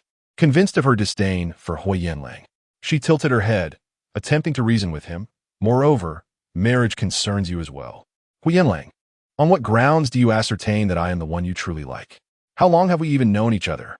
In this era, where intimacy often yields no tangible outcome, can we not treat this as mere dalliance? I do not demand your responsibility. I implore you, do not ruin your own life. Do not gamble with your future against mine. She choked slightly, expressing that in the future, she would encounter someone she truly cherished, and, at that time, she would desire to marry him. Yet, even then, they would still have to part ways. If that is the case, it would be better not to marry at all. Once you have had your fill of me, let me go. I shall not harbor any resentment. I only ask that you do not bind yourself to me. She also did not wish to be tied to Huo Yanlang for a lifetime. Huo Yanlang's dark eyes bore down on her with an intensity akin to a predator stalking its prey, his piercing gaze evoking a sense of unease within her. Mu Anran instinctively licked her lips and took a step back, only to find herself pressed firmly against the wall, ultimately cornering herself with no escape. My decision is final, Huo Yanlang declared gravely. My life is mine to govern, Mu Anran. It is not for you to dictate. Mu Anran gazed at him, momentarily stunned. Huo Yanlang mulled over her advice about encountering someone truly loved. Parting ways? She questioned. On what grounds can he be sure that he likes her? How long have they even known each other? Huo Yanlang suddenly curled his lips into a derisive smile, the words sounding as if they were forced from between his teeth. His fist clenched tightly, striking the wall with a resounding thud. Mu Anran heard the crack of his knuckles, the sound making her head spin. When she regained her composure, Huo Yanlang had straightened himself and gradually released her. Uncertain of why she continued to speak, Mu Anran pressed on. I find my thoughts entirely reasonable, Huo Yanlang. Do you have feelings for me? If you truly cared, you would not coerce me into actions I am unwilling to take. There exists a term, love for what one loves. If you love me, you would not resort to harming the Mu family simply because I fled. Huo Yanlang's gaze fixed upon her, absorbing the venomous words she had uttered. In an instant, his dark eyes seemed to brim with murderous intent, as if she had uttered the most unwelcome of descriptors. Within Huo Yanlang's inscrutable smile lay neither displeasure nor anger. Rather, it bore a hint of sardonicism. Mu Anran, undeterred, continued to provoke him. If you truly cared for me, you would not make things difficult for the Mu family. As a businessman, you are astute enough to see the current plight of the Mu family. My father harbors great ambition. Numerous large projects in a city belong to the Mu family. Yet we lack the strength to support them. If the Mu family survives this crisis, it would leap over the Dragon Gate, transcending mere status as an elite family in a city. Mu Fangliang could even forge a legendary business empire, reaching the pinnacle of life. You are fully aware of the significance these projects hold for the Mu family. My father chose you as a partner, yet you lack any moral compass, acting solely on whim. If you wish to forsake profit, so be it, but do not let the Mu family suffer as a result. Mu Anran recalled the slap that had befallen Mu Fangliang, looking at Huo Yanlang with a sense of grievance. Do you think I do not resent you? Everything that has transpired is your doing. You torment the Mu family, yet profess to care for me. Tears welled in the corners of Mu Anran's eyes. She had always been soft-hearted. Even while chastising others, she would feel discomfort, but Huo Yanlang was the first to render her utterly vulnerable. She shifted her body slightly and declared, Therefore, do not profess your affection for me. You are not worthy. After uttering these words, Mu Anran averted her gaze from Huo Yanlang and stormed out onto the terrace in a fit of anger. Huo Yanlang remained rooted to the spot, his body rigid and unmoving for quite some time. Meanwhile, Mu Anran sat by the small pool on the terrace, letting the night breeze caress her. She was no longer the Na'vi girl of 17 or 18, easily swayed by the sweet nothings of a mature man. Who was Huo Yanlang? A charismatic and accomplished businessman returned from abroad, he held a prestigious status, wielding ruthless tactics. Under his leadership, the Qingtian Group had risen to become one of the foremost enterprises, climbing to the pinnacle atop the remains of other companies. Such a profoundly complex man could hardly possess genuine emotions. If it were destined to be mere manipulation, there was no need to entangle it with legalities, nor to grant her the notion of marriage. Chapter 52 Huo Yanlang. Regarding today's appointment, I shall go. Mu Anran's hair was tousled by the night breeze, her elegant, light green custom attire still unaltered, and her exquisitely innocent visage was etched with turmoil. She could not even dare to confront her own heart, let alone inquire what it was she truly feared. What did she fear? The fear of developing feelings during her marriage. Mu Anran clenched her hands tightly, her resolve firm. Huo Yanlang did not emerge. After Mu Anran composed herself, she turned back only to find the vast living room utterly deserted. Approaching the bathroom, she could hear the sound of water cascading within. Inside, Huo Yanlang stood under the cold water, allowing it to drench him from head to toe. Suddenly, he flung the door open and pulled her silhouette inside. A gisp escaped Mu Anran's lips. Huo Yanlang had yanked her into the bathroom, and by the time she regained her senses, he had pressed her against the wall. This time, Huo Yanlang was no longer courteous. He tore her garments away without hesitation. Huo Yanlang, what are you doing? His usually indifferent eyes burned with intensity. Mu Anran, I wish to see what your heart is truly made of. Startled by his demeanor, Mu Anran struggled against him. Huo Yanlang's low voice mingled with the sound of rushing water in her ears. Once you have been hurt by me, how could any remedy suffice? Mu Anran, is your heart made of iron? Blinded by hatred, she believed that all his efforts were intended to harm her. He had relinquished all his work to pursue her in S City, had cooked for her, yet she dismissed his gestures as if they were mere air. Huo Yanlang's voice dripped with vexation, but I do not mind. If you must insist that I am unworthy, then continue to harbor your resentment towards me. Mu Anran, as long as you remain by my side, even if you despise me, it matters not. His fervent kiss descended upon her shoulder, causing Mu Anran to tremble with fear. Huo Yanlang sought her once more. If her heart refused to belong to him, then he would claim her corporeally. From resistance to surrender, he growled at her. Mu Anran, whatever you say is futile. I want you. This marriage, whether you desire it or not, shall be forged. His deep voice resonated in her ear. Tomorrow at 8. I have a meeting at the company. Afterward, I shall send Schweb Beiqian to fetch you. We shall meet at the Civil Affairs Bureau. As Mu Anran exited the bathroom, she felt utterly shattered, as if being punished for her words that he had wronged the Mu family and thus was unworthy of her affection. Throughout the night, Huo Yanlang did not relent. Destined for shallow connections, yet alas, feelings run deep. In the dead of night, Huo Yanlang rose and stepped onto the terrace for a smoke. They were never meant to be, yet he insisted on binding her to him. Hurt by her words, he bore the wounds of his own making. At 2 a.m, Huo Yanlang, still smoking, dialed a number to Chi Feng. Having spent years in France, he had few friends in the country. Even Chi Feng and Si Qiming were brothers he had befriended before the Huo family's downfall. Once a reckless young master, he was now a man of profound depth. The phone rang thrice before being answered, and instantly, the voice on the other end erupted with expletives. What the hell, Huo Yanlang? Why are you disturbing me in the middle of the night? What are you doing? Huo Yanlang, weary, exhaled a smoke ring. What else could I be doing? Of course, I was asleep. He expressed his irritation. If you're feeling vexed, go find that second Miss Mu. A single encounter will resolve all your troubles. Silence fell on the other end, and, considering Huo Yanlang's peculiar disposition, with only Mu Anran in his life, Chi Feng suddenly feared he might have crossed a line and provoked Huo Yanlang. Are you angry? No, Huo Yanlang replied in a low tone. Chi Feng, frustrated at having to serve as Huo Yanlang's trash can in the dead of night, nearly rolled his eyes while lying in bed. Have you been triggered again? I mean, pursuing a woman is such a simple matter. Why does it feel like climbing to the heavens with you? Why don't you just launch yourself in her arms and tell her you saved me back then, and now that I'm wealthy, I just want to repay you wholeheartedly? Huo Yanlang took a deep drag from his cigarette, listening to Chi Feng's antics over the phone. The tension in his brow eased slightly as he flicked the ash from his cigarette. It's not that simple. Chi Feng, exasperated, retorted, what is complicated about it? Is this a lack of confidence on your part? Indeed, it is a lack of confidence, he replied with a hint of sarcasm. Listen, Huo Yanlang, this isn't right. You're at the top of the elite men's list, the most charming businessman in the country. I've been pushed down to 3rd place. How can you still be discontent?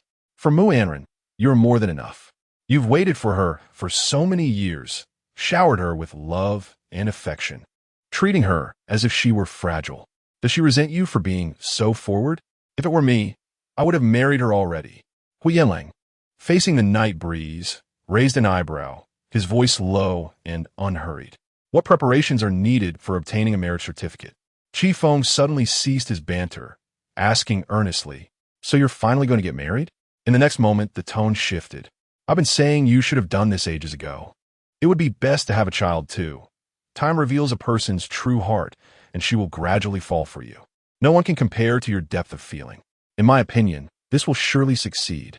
Listen, women adore romance. When you apply for the certificate, make it warm and romantic, and I guarantee she'll transition from reluctance to willingness. And in no time, she'll be in love with you. Huo Yanlang abruptly hung up the phone. As Chi Feng was passionately elaborating, he heard the beeping sound and, in frustration, tossed his phone onto the bed. Damn it. Huo Yanlang, after harassing me, He still hangs up on me. On the terrace, Huo Yanlang extinguished his cigarette and rose to rest. The next morning, after completing his grooming, Huo Yanlang was in the cloakroom tying his tie when a figure slowly emerged from the bedroom. Mu Anran, her eyes wide open, fixed her gaze directly on Huo Yanlang. Huo Yanlang.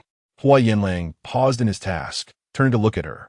At the break of dawn, around 6 or 7 o'clock, the sunlight cascaded gently upon Huo Yanlang's collar, warm and inviting. Perhaps it was the anticipation of obtaining their marriage license that inspired him to don a tailored suit. The shirt beneath reflecting the sunlight subtly, resplendent like a star, captivating to the point of leaving one breathless. His indifferent gaze, upon meeting Mu Anran's eyes for a fleeting moment, exuded a profound allure. Mu Anran found herself entranced for 2 minutes, gradually regaining her composure. She spoke to him in the gentlest tone she could muster. Huo Yanlang, I will attend our appointment today. The prospect of obtaining the license was affirmed by her words. Huo Yanlang, listening intently, felt a slight tightening in his pupils, a hint of surprise gracing his features. After a moment, he allowed a smile to grace his lips, as if the weight of the morning had lifted with her simple acknowledgement. I thought you would say you absolutely wouldn't go, urging me to abandon all hope. With a playful adjustment of his tie, he fashioned a more elegant knot. He approached life with the same meticulousness he applied to his work, striving for perfection in all endeavors. Even if she were reluctant, he was determined to create the most beautiful memories for her today. Witnessing Huo Yanlang's earnestness, Mu Anran felt a dryness in her throat, instinctively licking her lips. No, I'll come to terms with it, she confessed. Indeed, he replied. Mu Anran's gaze lingered on the smile gracing Huo Yanlang's lips. This man was undeniably charming, stirring her heart. Initially, Huo Yanlang perceived their impending union as a solitary venture. Yet now, lowering his chin slightly, his gentle gaze enveloped her, causing her heart to race unexpectedly. Well, time is of the essence. You should head to work, lest you miss your meeting. All right, Huo Yanlang responded. Both were acutely aware of the rarity of such a pleasant exchange. After the tumult of the previous night, Huo Yanlang noticed the lingering marks of affection on Mu Anran's neck, scrutinizing her expression carefully to ensure no anomalies were present before emerging from the cloakroom. Nervously, Mu Anran clasped her hands together. I apologize. My words from last night were rather harsh. Huo Yanlang, despite his meticulous planning, had not anticipated such a significant shift in Mu Anran this morning. As he passed her, his large hand instinctively ruffled her hair, warm and affectionate. It's nothing, he replied in a low voice, tinged with a hint of tobacco. Faced with Huo Yanlang's tenderness, Mu Anran felt another tremor within her heart. She instinctively retreated, pressing herself against the doorframe. Well, take care. Huo Yanlang glanced at his watch, noting the time, and did not rebuff her kind gesture. With his tall figure striding forward, his demeanor radiant, he remarked, see you soon. As Mu Anran watched Huo Yanlang depart, the sound of the door closing resonated, leaving her frozen for 10 minutes. Then, her heart began to race uncontrollably. This was her first instance of feigning indifference towards Huo Yanlang. Reflecting on his earlier smile and his words of see you soon, Mu Anran licked her lips and hastily returned to her bedroom, breathless. She emptied her small bag of cosmetics onto the surface and began to apply them haphazardly across her face. Huo Yanlang, I'm truly sorry. Mu Anran adorned herself with a heavy layer of makeup, transforming her appearance entirely. She had always detested such bold cosmetics, as they obscured her true visage, rendering her unrecognizable even to herself. Yet now, she found herself resorting to this very method she loathed, in a bid to elude the watchful gaze of Huo Yanlang. She rummaged through her wardrobe for attire suitable for the occasion, ultimately selecting a long dress. With deliberate precision, she wielded scissors, shortening the garment to a daringly provocative length that clung to her legs, exuding both allure and sensuality. Once her transformation was complete, she scarcely recognized her own reflection. As she descended the staircase, Mu Anran tread cautiously in her high heels, her heart racing with palpable anxiety. Chapter 53. Has a living person simply disappeared? She was oblivious to the potential consequences of her actions, yet an irresistible urge compelled her to proceed. Having reached this juncture, she accepted that even if it meant facing the wrath of Huo Yanlang, she would embrace it. Mu Anran swayed her hips dramatically as she exited the community, and only upon entering the bustling streets, assured that no one trailed her, did she halt, gasping for breath. Qingheng Group. The towering skyscraper exuded an impressive aura. In the conference room on the top floor, senior executives convened, discussing the capital recovery rate over the past 3 months and the latest venture capital proposals. Vice President Lu Hong addressed the room. Recently, several commercial properties developed under the auspices of Qingheng have performed remarkably well. Under the leadership of President Hua, Qingheng acquired a batch of new land with a 70-year property right at an exceedingly low price, which holds substantial value. If we can successfully develop it, Qingheng's output is projected to double by next year. Shall we invite President Hua to share a few words? The conference room erupted in synchronized applause. Vice President Lu Hong suddenly turned his gaze towards Huo Yanlang. President Hua? A few seconds of silence enveloped the room, with whispers circulating among the attendees. President Hua is typically meticulous in his work. It is rare for him to be lost in thought. Goodness, he even smiled. Lu Hong gently nudged Huo Yanlang, who finally snapped back to reality with a light cough. In the chairman's office, Lu Hong poured himself a cup of coffee, reclining with his legs crossed on the sofa. Huo Yanlang, have you encountered some joyful news? The usually austere and unapproachable President Hua, distracted in such a public setting? And smiling? I recall a rumor circulating in the company, claiming that if President Hua ever smiles, it spells disaster. Ignoring Lu Heng's banter, Huo Yanlang donned his suit, his voice devoid of emotion. I'm taking a leave today and leaving early. There are matters to attend to, so you handle things in my absence. I shall return tomorrow for further discussions. Lu Heng pondered, this is truly significant. What has put you in such high spirits today? Are you perhaps getting married? Huo Yanlang replied nonchalantly. Indeed, that is correct. What? Are you truly getting married? I can hardly believe it. He must be jesting. Joyful events undoubtedly uplift the spirit. Yet Huo Yanlang's demeanor was unusually peculiar. Perhaps it was the words of Mu Anran earlier that had ignited a flicker of anticipation within him. His deep-set eyes lifted slightly, landing on Vice President Lu Hong, who was blocking the doorway, demanding clarity. Step aside. Do not obstruct my path. Lu Heng's eyes sparkled with mischief as he observed Huo Yanlang's serious expression, a sight he had never witnessed before. Akin to a child who, after years of hardship, finally receives the coveted candy. So innocent that one hesitates to intrude. Lu Hong, understanding the unspoken cue, moved aside with a grin. President Hua, do you remember to treat me to wedding candy someday? Huo Yanlang dismissed him, hurrying to the exclusive elevator to descend. Upon exiting, he received a call from Schweb Beiqian. Senior, something has gone awry. On Commercial Street, the most bustling area of City A, throngs of people gathered, each weaving their own lively tales amidst the daily hustle and bustle. Mu Anran wandered absent-mindedly down the bustling street, feeling out of place amidst the vibrant scenery. Her mood was somewhat troubled. Suddenly, a pair of hands unexpectedly reached from behind her. A brazen voice called out, "Hey there, where are you off to? How about letting the brothers accompany you on your shopping spree?" Startled, Mu Anran turned to find herself confronted by 4 or 5 ruffians. "What do you want?" she demanded. "What do we want?" "Of course, we want to have some fun with you." The group was dressed in a disreputable manner.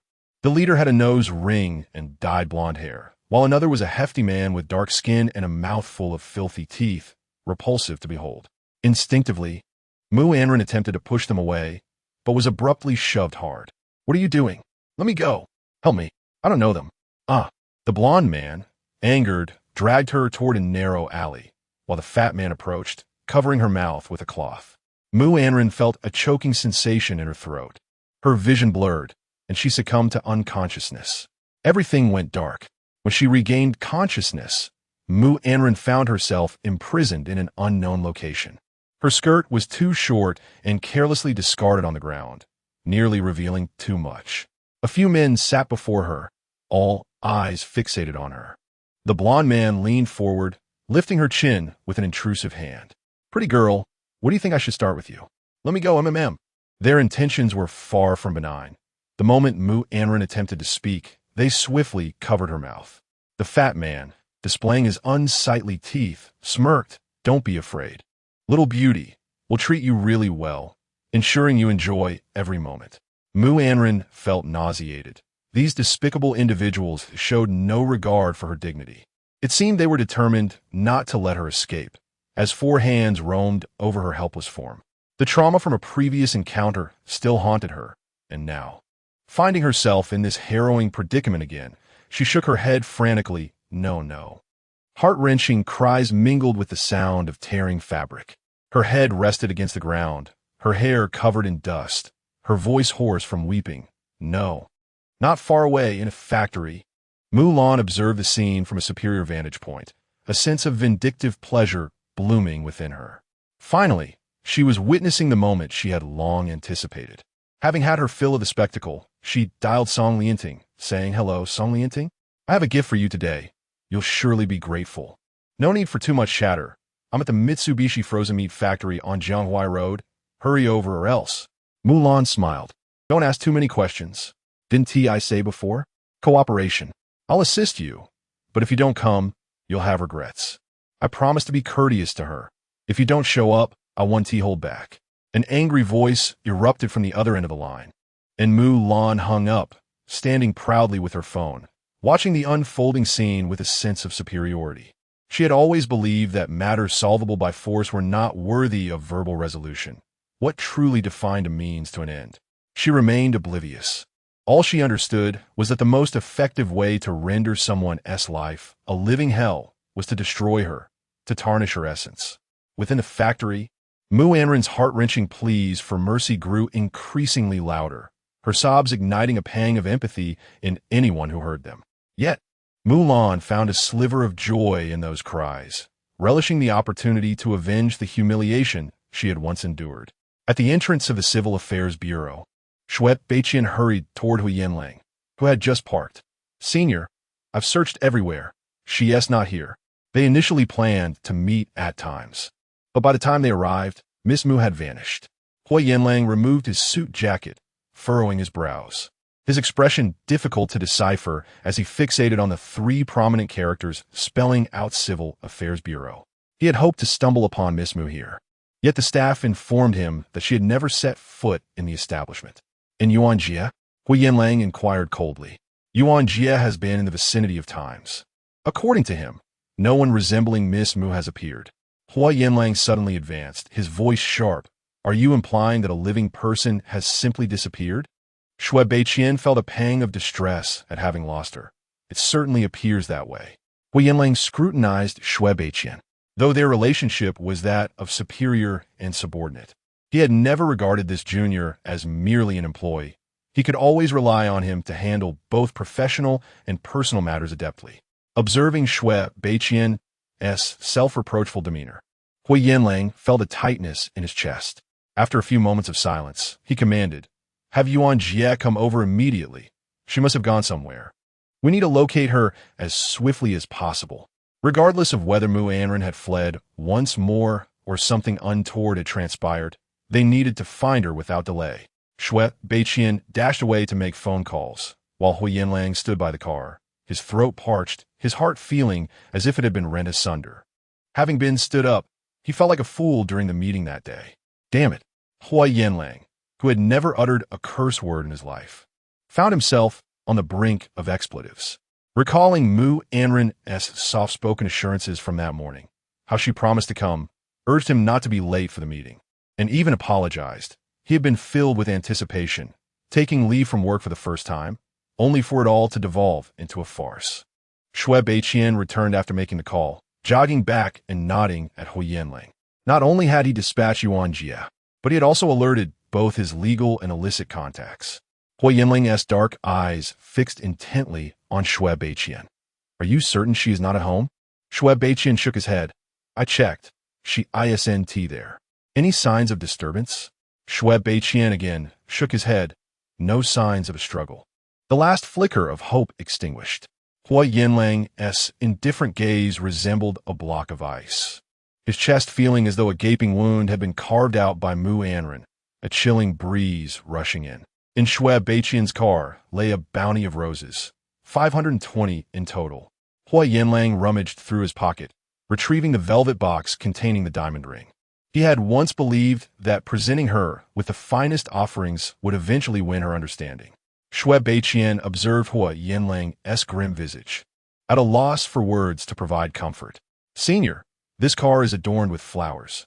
Huo Yanlang gazed at the vibrant red roses in Shui Beiqian's car, their fiery hues reminiscent of passionate flames.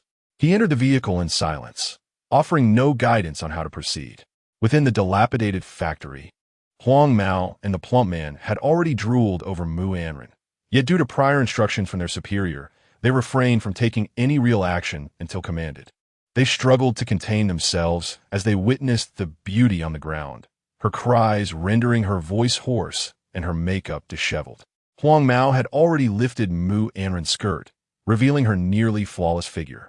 Mu Anran trembled in disgust, her voice reduced to a whisper, weeping in agony until no sound emerged. Chapter 54. Do you so desperately wish not to marry me?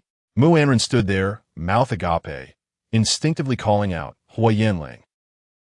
Soda. It was only in moments like this that she realized how profoundly Huo Yanlang mattered to her.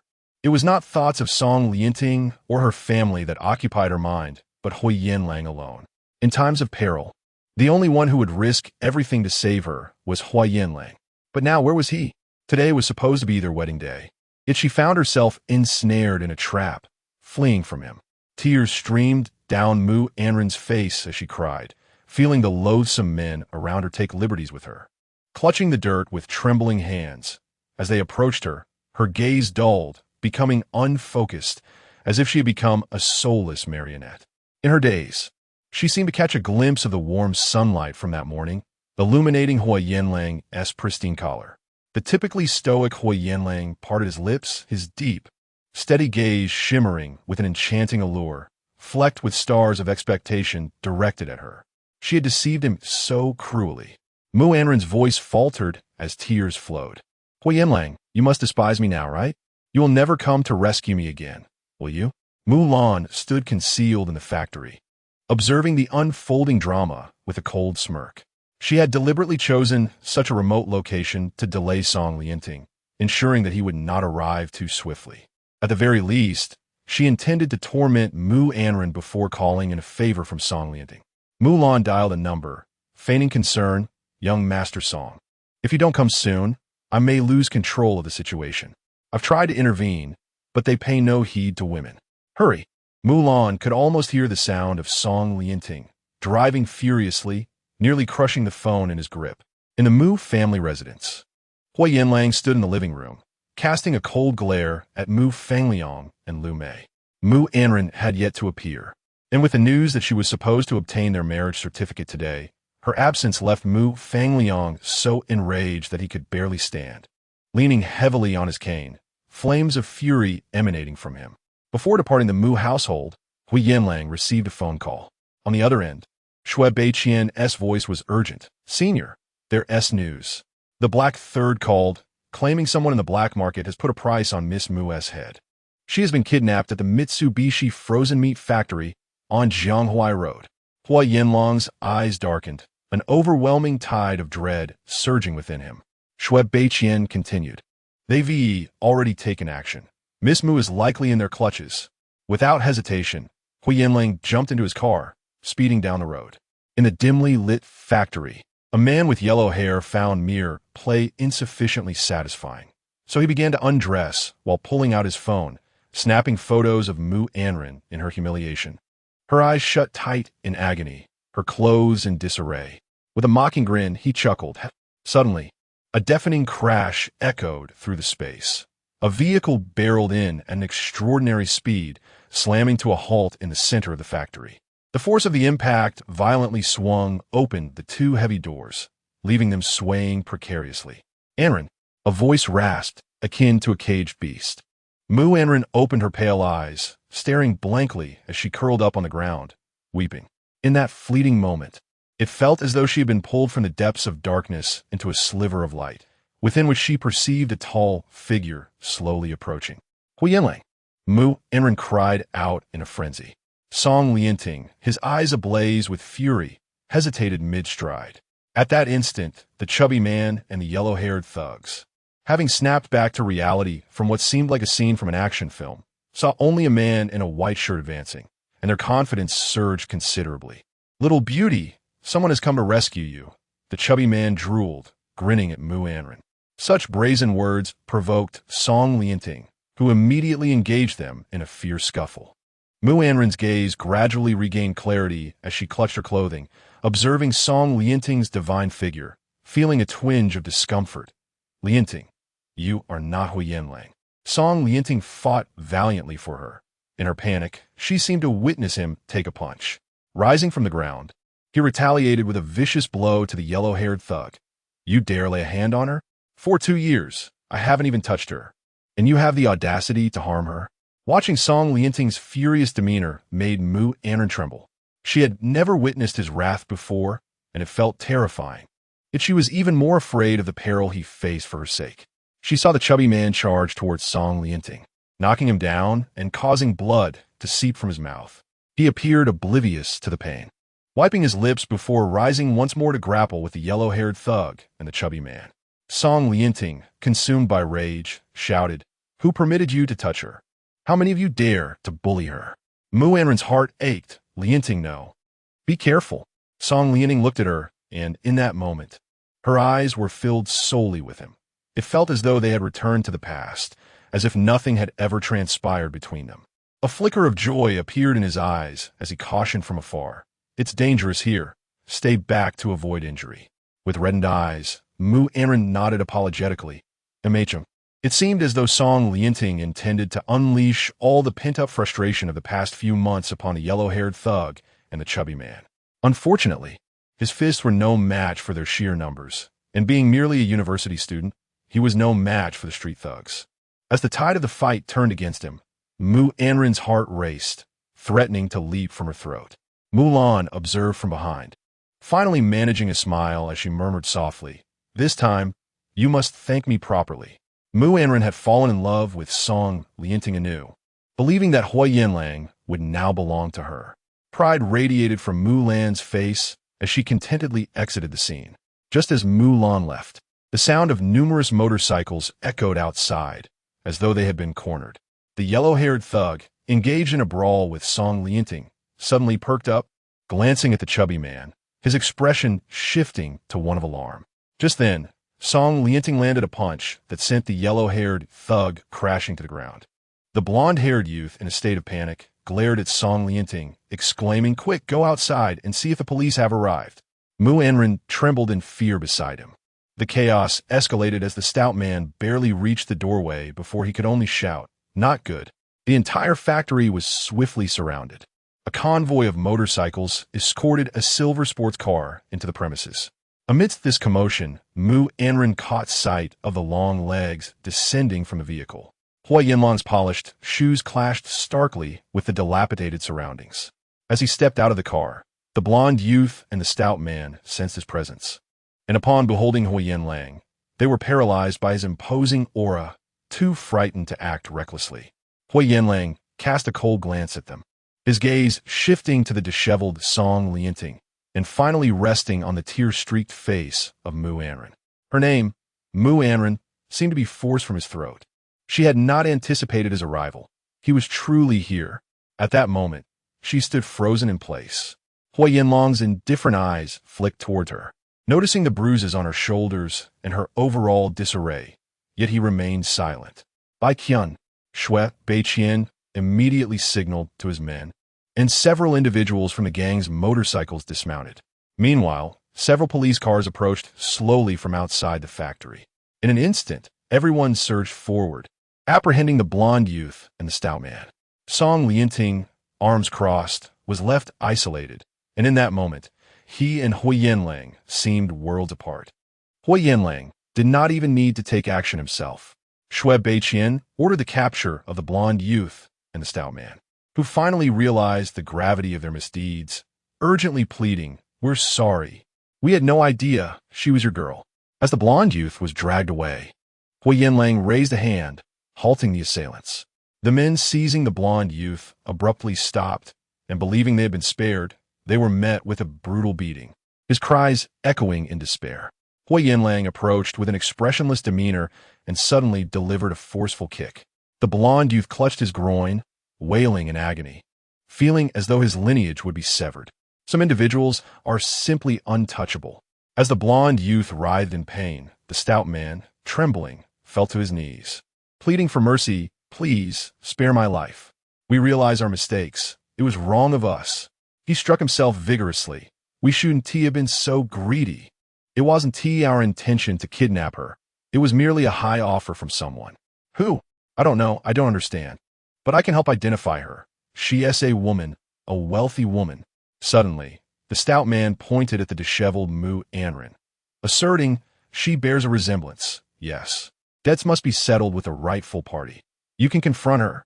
Huo Yanlang's eyes glimmered with cold fury, a tempest brewing beneath his alluring exterior. Observing Huo Yanlang's stillness, Shui Beiqian discreetly signaled to his subordinates. Hit them hard. As soon as the stout man finished speaking, he was abruptly knocked to the ground, met with a flurry of fists and kicks, the sound of cracking ribs resonating through the air, and the stout man let out a pained scream. Ah? Huo Yanlang remained a cold observer, his hands clenched. He had always been aloof, maintaining a distant demeanor with everyone, yet simultaneously exhibiting a polite faade before Mu Anran. However, he had never revealed such a cold and ruthless nature. Mu Anran was petrified, tears streaming down her face, her lips trembling as she gazed at Huo Yanlang's merciless expression. Although they stood in close proximity, an insurmountable distance separated them. Suddenly, Huo Yanlang's dark gaze fell upon her, causing Mu Anran to freeze in terror. The heavy makeup on her face had smudged, rendering her once pure visage unrecognizable. Her long dress had been deliberately shortened, barely covering her hips, and the torment inflicted upon her by Huang Mao and the others had left her in a pitiable state, her skin marred with bruises and her undergarments exposed. Mu Anran felt a profound sense of shame. He regarded her and merely moved his lips. Do you truly wish to avoid marrying me? Mu Anran stood there, stunned as if struck by lightning. Chapter 55, Ruan. I will not abandon you. Sensing the situation, Song Lianting suddenly rushed forward, shedding his outer garment to envelop Mu Anran, holding her tightly in his embrace. With a gentle tone, he reassured, Ruan, do not be afraid. I am here. Mu Anran remained unresponsive, following Song Lianting's lead, her lips moving as if to speak. Yet ultimately, no words escaped her. Her gaze, however, was fixated on Huo Yanlang. She observed him trembling slightly, and in an instant her eyes fell, as if burdened by guilt. I'm sorry, she whispered, her voice so faint it was almost inaudible. Song Lianting, holding Mu Anran, stiffened. Was that directed at Huo Yanlang? After uttering her apology, Mu Anran bit her lip and allowed Song Lianting to embrace her. Huo Yanlang strode forward, and Song Lianting felt his wrist twist painfully as his hold on Mu Anran was forcibly broken. With a frigid tone, Huo Yanlang commanded, let her go. Anger surged within Song Lianting. On what grounds do you say that? He released Mu Anran and stood tall, facing Huo Yanlang. The latter, already imposing in stature, appeared even more formidable in his fury, making Song Lianting feel diminished in comparison. Huo Yanlang cast a cold glance at him before crouching down. His gaze met Mu Anran's, and she noticed the dirt on his collar as well as the frayed hem of his trousers. Embarrassed, she averted her eyes. Huo Yanlang bit his lip, his hand lifting, his piercing gaze capturing her. Sometimes I truly wish to end you. Despite the harshness of his words, a trace of tenderness flickered in his gaze. What is it about me that is so lacking? You would rather endure this than stay by my side. Huo Yanlang's fingertips were warm as he gently wiped away the tears from her eyes, meticulously cleaning the grime from her face, even removing the heavy makeup that adorned her features. With reddened eyes, Mu Anran absorbed his words deeply. Do you know how happy I was this morning when you told me you would come? Huo Yanlang's voice was low and eerie. He had been genuinely delighted then. Yet, I never anticipated you were merely deceiving me. Suddenly, his grip tightened, pinching her chin, as if filled with profound resentment. I detest being deceived more than anything in my life. Anyone can lie to me, but you, Mu Anran, are the exception. I'm sorry. This was meant to be a day of celebration for them. He had dressed splendidly, yet now he appeared disheveled, all thanks to her actions. Mu Anran realized he had rushed to her aid with sincere effort. Em soda, em soda. Song Lianting stepped forward, attempting to pull Huo Yanlang away, but his strength was insufficient to budge him. Desperation surged within him. What are you apologizing to him for, Wan? Ignoring Song Lianting, Mu Anran felt a wave of sorrow wash over her, covering her face as she wept. Song Lianting's heart ached. He was the one who had wronged her, who had caused her pain. Huo Yanlang, if you cannot protect her, then let me safeguard Wan. From now on, stay away from her. Shui Beiqian watched Song Lianting's reckless behavior, contemplating intervening. Today, Huo Yanlang was in a foul mood. It would be unwise to provoke him further.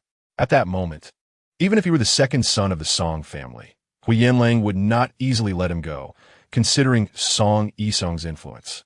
Second young master Song, Shui Beiqian spoke up.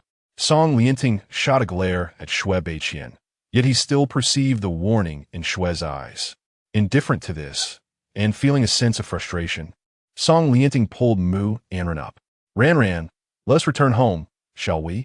Mu Anran, like a marionette, was lifted up, and just as Song Lianting intended to assist her away, a pair of large hands abruptly intervened. Huo Yanlang's cold voice reverberated. Did I say you could take her? Song Lianting choked on his words.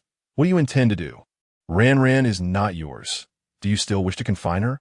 Today, I am determined to take her away, and you cannot stop me. Huh? Huo Yanlang let out a languid laugh. What if I disagree? Then you shall have to cross over me. Song Lianting replied defiantly. Very well. Huo Yanlang tugged at the corners of his enigmatic mouth. With a snap of his fingers, someone immediately came forward to restrain Song Lianting, who struggled in vain to break free. Let go of me. Let you go. And then allow you to continue vying for my woman? Song Lianting glared at Huo Yanlang in fury. She does not love you. Even if you take her away, her heart is not with you. Do you find that meaningful? How do you know she does not love me? Huo Yanlang replied coldly. Even if she does not love me, her presence here is sufficient. Suddenly, Huo Yanlang extended his hand, enveloping Mu Anran's numb little hand, and with slight force, drew her into his embrace. The sudden familiar warmth made Mu Anran bite her lip. Huo Yanlang unexpectedly pulled away Song Lianting's coat. My woman requires no goodwill from you. Huo Yanlang glared frostily at Song Lianting. Today, she was supposed to accompany me to register our marriage. Had it not been for this, with her dressed as she is, I would have immediately noticed her absence. I wonder how second young master Song came by this information, arriving here even before me. Huo Yanlang's voice was chilling to the bone, his deep-set eyes revealing an insightful gaze. He coldly warned Song Lianting, Mu Anran may be naive, but that does not mean I am easily deceived. Return and inform your accomplices. I, Huo Yanlang, have no such patience for repeated provocations. Furthermore, even if you had not come today, my woman does not need your feigned rescue. I shall be the one to save her. With that, Huo Yanlang directly swept Mu Anran into his arms. He whispered softly in her ear, we will settle our accounts later. Song Lianting, with a lump in his throat, stepped forward to block Huo Yanlang. Let her go. Huo Yanlang ignored Song Lianting, striding past him while carrying the injured Mu Anran, coldly stating, do not force my hand against you. Go ahead and strike me. I warn you, I will not relinquish Anran. Today, I make that clear. Huo Yanlang, already displeased, retorted coldly, go ahead and hit me. With Mu Anran in this state, you, Song Lianting, are hardly blameless. Mu Anran was embraced by Huo Yanlang as they exited the door, the sounds of Song Lianting being brutally beaten echoing behind them. She could no longer contain herself. Huo Yanlang, let him go. Huo Yanlang coldly smirked. What? Do you wish to plead for him now? He saved me. Please let me go. Huo Yanlang, do not act this way. Then how should I act? Should I merely watch him take you away? His voice was frigid, I have told you before. I will never let you go, not in this lifetime. You would do well to remain by my side and abandon any thoughts of escaping. His tone was stern. Not every situation will turn out favorably. What if something were to happen to you? Mu Anran stared at him in shock as he shouted, seeing his handsome face for the first time marred by helplessness. Terrified, she fell silent. Today, she had indeed crossed a line. I'm sorry, Mu Anran. Do you understand that some matters cannot be resolved with mere apologies? He laughed bitterly, just like my apologies to you. They are futile no matter how many times I utter them. He regretted it. If given the chance, he would have preferred a different way to begin their relationship. Mu Anran bit her lip and lowered her gaze. She felt utterly exhausted, her eyes gradually losing focus, drifting into a daze, surrendering to him as he carried her into the car. Huo Yanlang took Mu Anran away, while Shui Beiqian remained to confront Song Lianting. Upon witnessing Mu Anran being taken, Song Lianting frantically pushed aside those around him, unwilling to accept this. Ran. Inside the car, Mu Anran could no longer hear the sounds outside, only catching sight of Song Lianting's furious expression. His desperate attempts to save her stirred conflicting emotions within her. However, Huo Yanlang was equally disheveled, leaving her torn. Huo Yanlang's demeanor was grim, leaving no room for her to make a choice. We are returning, he stated coldly. Outside the vehicle, Song Lianting watched in anger as the car drove away, pushing Shui Beiqian aside. Shui Beiqian, taken aback by the shove, retorted, since young Master Song is being so ungracious, we shall reciprocate in kind. Huo Yanlang's subordinates immediately engaged in a brawl with Song Lianting. It was I who saved her. What right do you have to take her away? What right? Just the fact that my senior is the one who can truly protect her. But she's my girlfriend. Young Master Song, if you truly cared for Miss Mu, you would not allow her to be in such a predicament. My senior is correct. What gives you the privilege to arrive so swiftly? Moreover, do you know they would be wed today? Song Lianting froze, a surge of rage erupting from within him, leaving him with no outlet for his anguish as he cried out in despair. At that moment, the pain was unbearable. Shui Beiqian remarked coldly, you profess deep feelings for Miss Mu, but how can you compare to Mr. Huo? Today marks the day Huo Yanlang has awaited for 10 years. Those 520 roses were airlifted overnight from his estate in Australia. No one can truly fathom the depth of Huo Yanlang's sorrow today. Young Master Song must confront reality. If Miss Mu were truly willing to accompany you, she would never allow my senior brother to embrace her. Human hearts are tender, and both you and my senior brother would feel pain. Beyond that, let all decisions rest with Miss Mu. Song Lianting absorbed none of it. His gaze fixated with fierce intensity on the door as he watched the silver sports car speed away. A procession of motorcycles roared past him, and Shui Beiqian departed, leaving behind a minor lesson for Song Lianting, whose eyes now glimmered with hatred for the first time. He despised Huo Yanlang and the heartless society that surrounded him. If only he possessed greater strength, he would never so easily allow others to whisk away Mu Anran. Fear not, I shall not abandon you. Song Lianting resembled a caged beast, his eyes bloodshot with emotion. In the meantime, Mu Anran found herself cradled in Huo Yanlang's arms, and, feeling her legs weaken, she collapsed onto the floor. Huo Yanlang retrieved his phone, summoning the family doctor from the Huo household. Half an hour later, Dr. Yao Qiong sat on the sofa, administering medication to Mu Anran and assessing her for any significant harm, while Huo Yanlang remained coldly seated beside her. Mu Anran, feeling guilty under Huo Yanlang's piercing gaze, dared only a fleeting glance before instinctively recoiling in fear. Chapter 56. Do you intend to imprison me? Huo Yanlang stood coldly with his hands shoved in his pockets, dismissing her presence entirely. He addressed the family doctor of the Huo family, Yao Qiong, with a tone of detachment. Please conduct a thorough examination for her. Yao Qiong regarded Mu Anran and surmised that what she truly required was a psychological evaluation. However, observing Huo Yanlang's forbidding demeanor, she chose to restrain her thoughts. Miss Mu, should you experience any discomfort, please do not hesitate to inform me. I have heard some troubling news. It seems there are individuals intentionally targeting you. As long as you remain here, once the trouble is resolved, I trust such occurrences will cease. I hope you can maintain a positive mindset. Her words were sufficiently diplomatic. Mu Anran appeared impervious to her counsel, her watery eyes betraying fear as they fixed upon Huo Yanlang. He, in turn, withdrew to the terrace, his phone in hand. Fragmented sounds drifted inside, Have Yuan Jie and He San investigate who leaked the information in the black market. Why was I not promptly informed of the threat against her? The response from the other end elicited a frown of discontent from Huo Yanlang. He spoke with an icy demeanor. In the future, should there be any whispers regarding her, regardless of the hour, you are to inform me immediately. With the vast resources of Qingheng Group, it is unacceptable to harbor personnel who cannot safeguard their own. If my team cannot ensure her safety, they need not continue in their roles. His fury was palpable, causing Mu Anran to flinch in response. Outside, Huo Yanlang's voice resonated with ire. What did Director Zhang say regarding the incident in S-City? If we are still at a standstill, apply pressure on him. Even the tightest lips can be pried open. Desperate individuals desire only money. If they are unwilling to divulge, we shall offer them even more. Should they still refuse, they must value their own lives. The implication was clear, a warning of dire consequences. Once he concluded the call with a decisive snap, Mu Anran found herself lost in thought when a sudden pain shot through her arm, causing her to wince. The thugs had been excessively brutal, leaving her chest bruised and the skin on her arms and waist marred from her struggles against the ground. Yao Qiong had to temper her ministrations. Just as Mu Anran focused on her wounds, Huo Yanlang returned from his call, his tall figure exuding an unfamiliarity.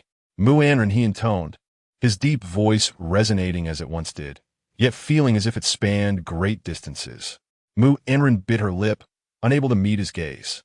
Huo Yanlang's dark, penetrating eyes glinted with unspoken thoughts as they fixed upon her.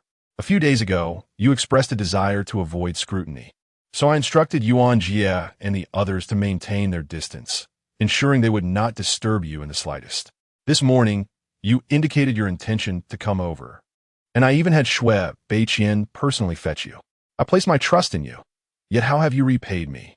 Mu Anran pressed her lips together tightly, the color draining from them as she struggled to find a response. Huo Yanlang's gaze was sharp and piercing, akin to that of a wounded eagle, seemingly intent on pecking out her heart to scrutinize its essence. Anran, I am profoundly disappointed, he declared. He had hoped that, after their prolonged acquaintance, she might exhibit some understanding and kindness towards him. Yet, what was her response? Previously, her disdain for him was unabashedly evident, and now, in an attempt to cope, she had not only broken her promises, but had also resorted to deceiving him. A tumultuous fire raged within Huo Yanlang's chest as he beheld Mu Anran's disheveled appearance. Remnants of heavy makeup still clinging to her face, inciting his ire further. Mu Anran felt utterly humiliated by his words. Lowering her voice and trembling slightly, Huo Yanlang. Suddenly, he stepped closer. Anran's heart raced with anxiety. What do you intend to do? He merely halted before her, his voice heavy with gravity. Given how things have turned out, I would have preferred you not to utter those words this morning. Anran trembled even more, fear coursing through her as she gazed at him. She longed to apologize, yet those 3 words felt toxic, lodged in her throat, refusing to escape. She was neither a heartless wretch nor a callous individual. She recognized Huo Yanlang's kindness towards her. Throughout their time together, he had never once deceived her, and he had rescued her on multiple occasions. She was acutely aware that there were those who conspired against her. It was not Huo Yanlang's intention to bestow favors. Yet, she was ensnared by her own fears. Upon hearing him mention taking their relationship further, she instinctively felt the urge to flee. Deep down, she knew she had behaved poorly, repeatedly breaking her promises to him, disregarding their bets, and even having cruelly deceived him. But what was she to do? Huo Yanlang, I am sorry. The sight of his somber demeanor made her instinctively recoil, causing Yao Qiong, who was applying ointment, to awkwardly adjust her cotton swab. Yao Qiong had been striving to remain inconspicuous, but now could only lower her head, continuing to tend to Mu Anran. Anran stared at Huo Yanlang's face, perplexed as to why his disappointment and anger elicited an indescribable ache within her. Huo Yanlang's lips twisted into a cold smile. Sorry? Mu Anran gazed at him, his evident fury tempered by a facade of calm, and she pressed her lips together, hesitant to utter another word. Her heart was heavy with sorrow. At that moment, her mind was flooded with memories of Huo Yanlang's smile that morning, radiant in the sunlight. dressed impeccably in a formal suit. He resembled a child who had long awaited this day, finally savoring the candy he yearned for, his expression one of pure, unadulterated joy.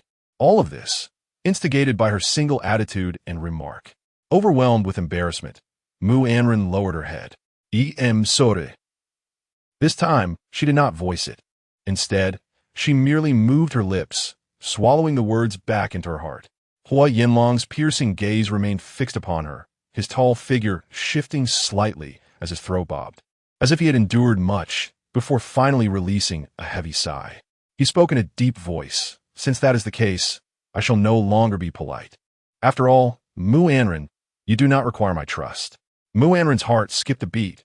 What do you intend to do? Huo Yanlang's voice was somber. From this day forth, you will reside in this era. Do not even think of leaving. I refuse, Mu Anran exclaimed in distress. Huo Yanlang, seemingly unfazed, continued, I possess more than one residence in this era. Tomorrow, I will have Yuan Jie bring people to move downstairs. If you require anything, you may go downstairs to find them. For the rest of the time, you shall remain in your room. Mu Anran could no longer recall the last time they had quarreled. Or perhaps they had fought so often that she had lost count of how many times Huo Yanlang had been at odds with her.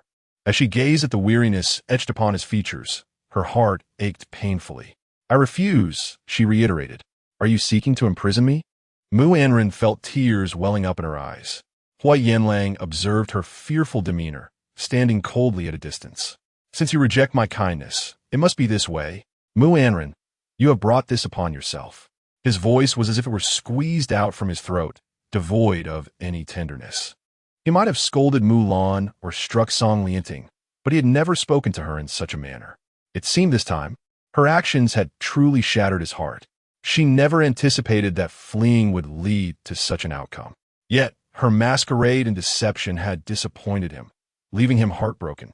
Huo Yanlang's brows furrowed as he gazed at Mu Anran's panicked refusal, her tear-filled eyes reflecting a pitiful expression. This sight gave him a headache. All he desired was for them to be together harmoniously. Huo Yanlang tightened his brow. This matter is settled. Noting Mu Anran's incredulous expression, he wearily added, It is not imprisonment. I merely find it necessary to restrict your freedom. Besides, although the Mu family stock has seen some recovery, it remains unstable. I believe you have no desire to venture out in the near future, so it would be best if you stayed here. Was he threatening her? Mu Anran sat curled up on the sofa, her striking black and white eyes fixed upon him. Huo Yanlang, what right do you have? It was her fault for betraying their agreement. But what did it mean for him to confine her now? Mu Anran was bewildered. Huo Yanlang, I am a person, not your pet canary. Though I willingly return with you, I do not wish to be a prisoner. Her large eyes widened in disbelief. How could you do these? Had she known it would come to this, she would have fought with all her might, even if it meant incurring his wrath. To leave with Song Lianting, rather than succumbing to her wretched guilt while allowing Huo Yanlang to dictate her fate. Mu Anran was genuinely furious, staring at him with unwavering intensity. Huo Yanlang took a seat on the sofa, wishing to avoid any further quarrels with her. He glanced at Yao Qiong, who was tending to her injuries, the bruises a stark reminder of their situation. Irritated, he rubbed his temples. This decision stands. No further discussion is needed. Huo Yanlang rose and stepped outside, leaving behind a silence that enveloped the room, filled only by the distressed Yao Qiong and the dazed Mu Anran. Yao Qiong served as the family doctor for the Huo family, but truth be told, her tenure there was brief. Although Huo Yanlang had returned to the country in the past 2 years, he often traveled between locations. Thus the opportunities for Yao Qiong to meet him were scarce, and her understanding of him remained shallow. Nevertheless, she prided herself on her perceptive nature. Typically reticent, having witnessed a heated argument, she felt compelled to speak upon seeing Mu Anran's anguish, fearing for her mental well-being. Miss Mu, she began, I initially intended to remain silent, but I can no longer contain myself and wish to offer some counsel.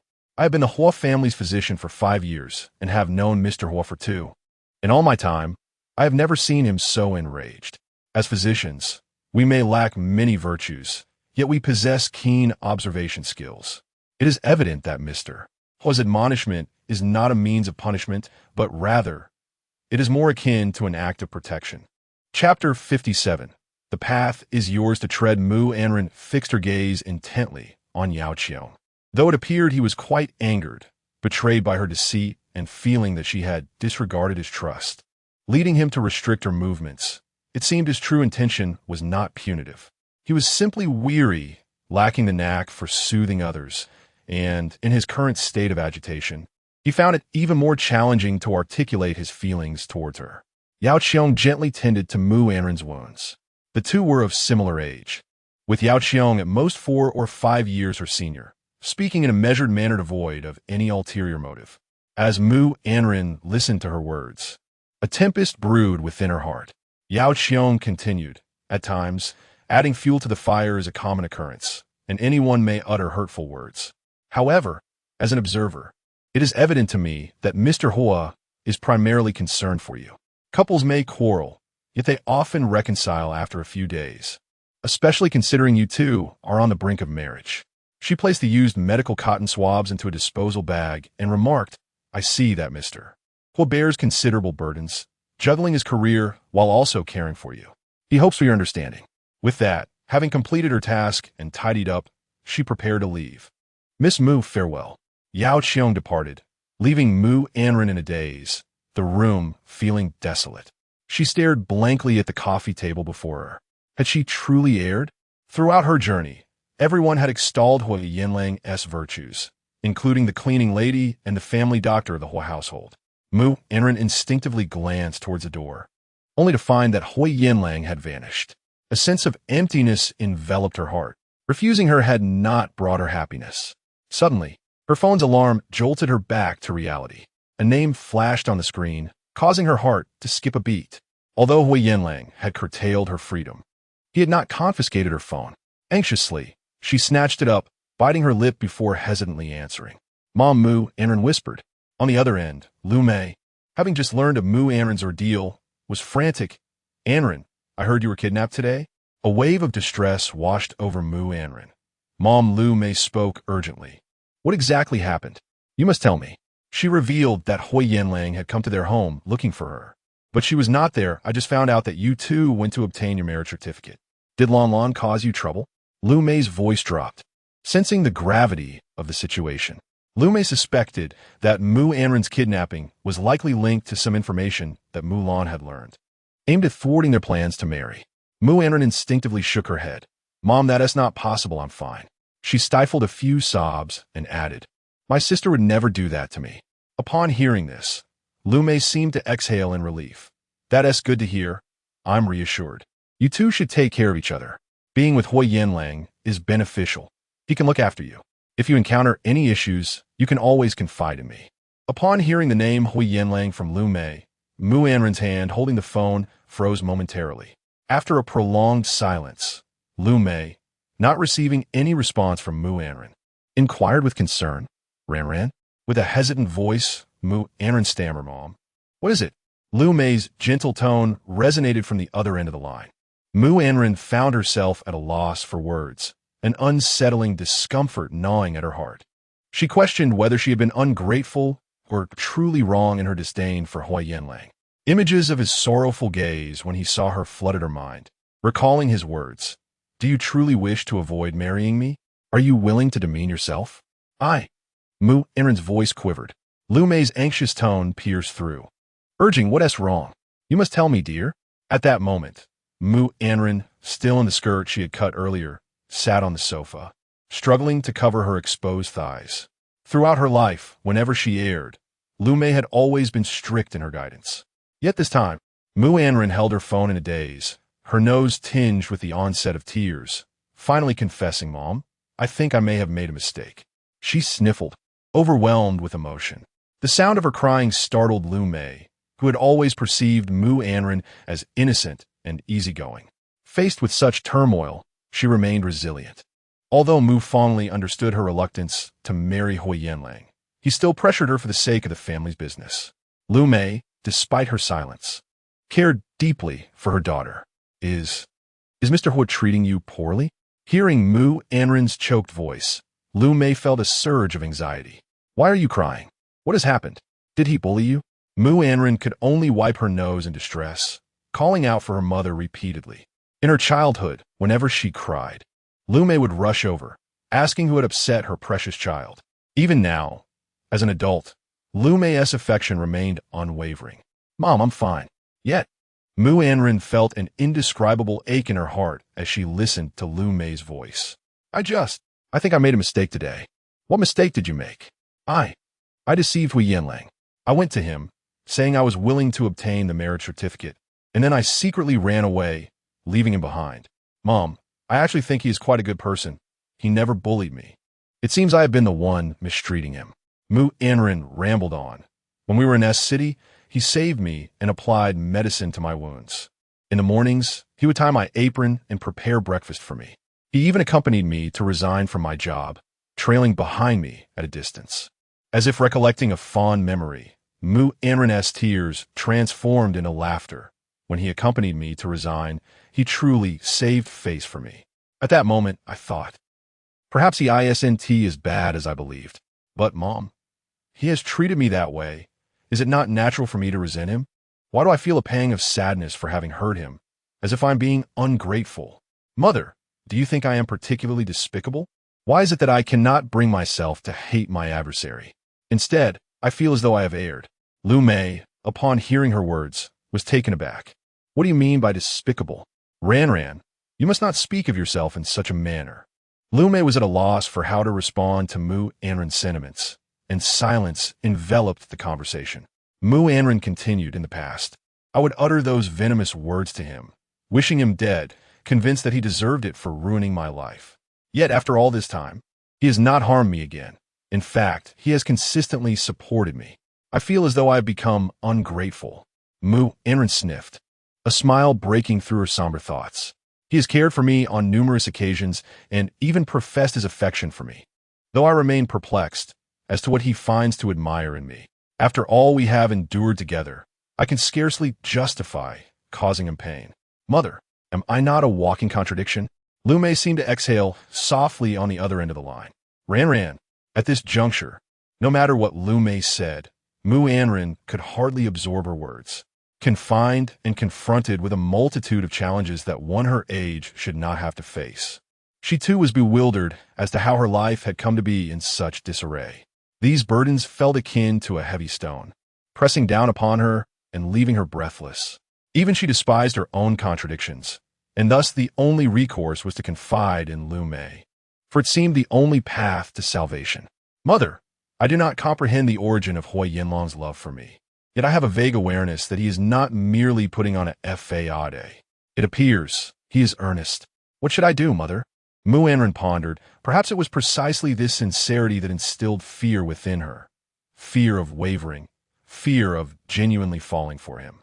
She dreaded the day when her hatred might dissolve. What would that mean for her?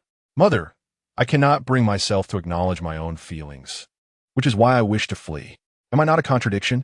I think I may have developed feelings for him, Mu Anran said, her voice trembling with emotion. Lume, taken aback by her daughter's revelations, recognized Mu Anran's innocence. She was aware of this child's intelligence, which was at least not marred by the arrogance and obstinacy of Mulan. The weight of such admissions must surely be heavy on her heart.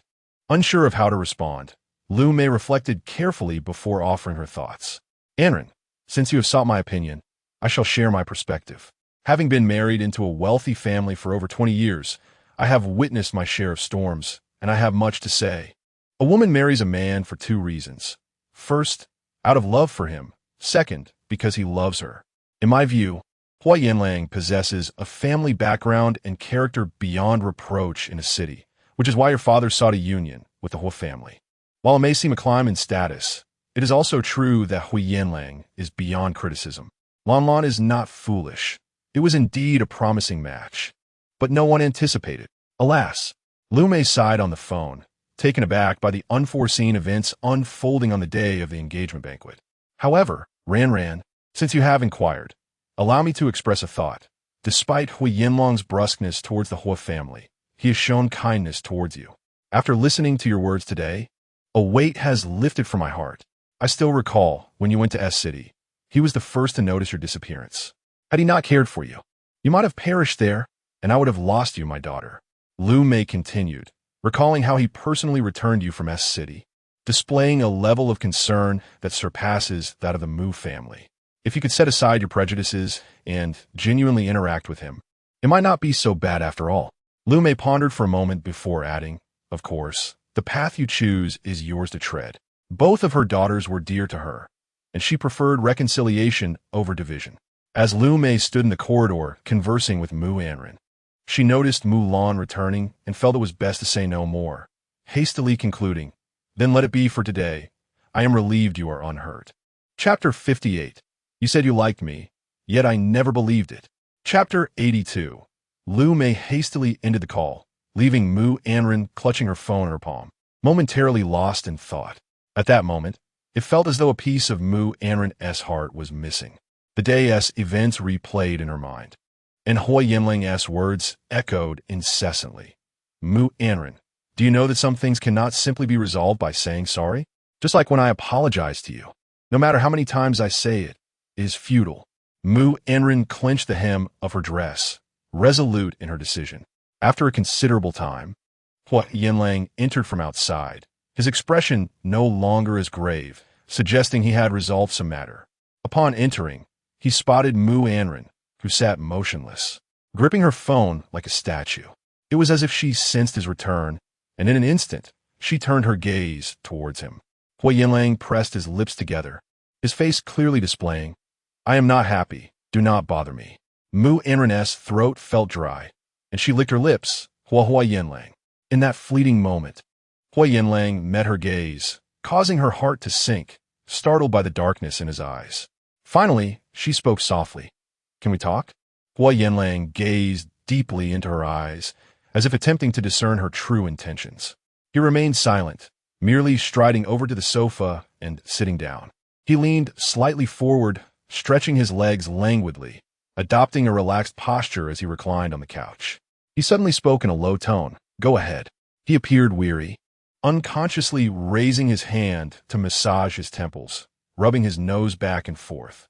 Observing his fatigued expression, Mu Anran's feelings of guilt intensified abruptly. Summoning all her courage, she said, "I'm sorry for deceiving you this morning. It wasn't intentional. I just wasn't sure how to express myself." Huo Yanlang replied nonchalantly. "I didn't foresee today, as events, I didn't mean to undermine myself to provoke you." Mu Anran softened her tone, no longer agitated as before, as if genuinely wishing to have a sincere conversation.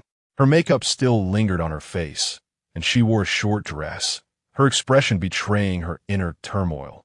Filled with remorse, "I genuinely appreciate you for saving me." Huo Yanlang continued in a low voice.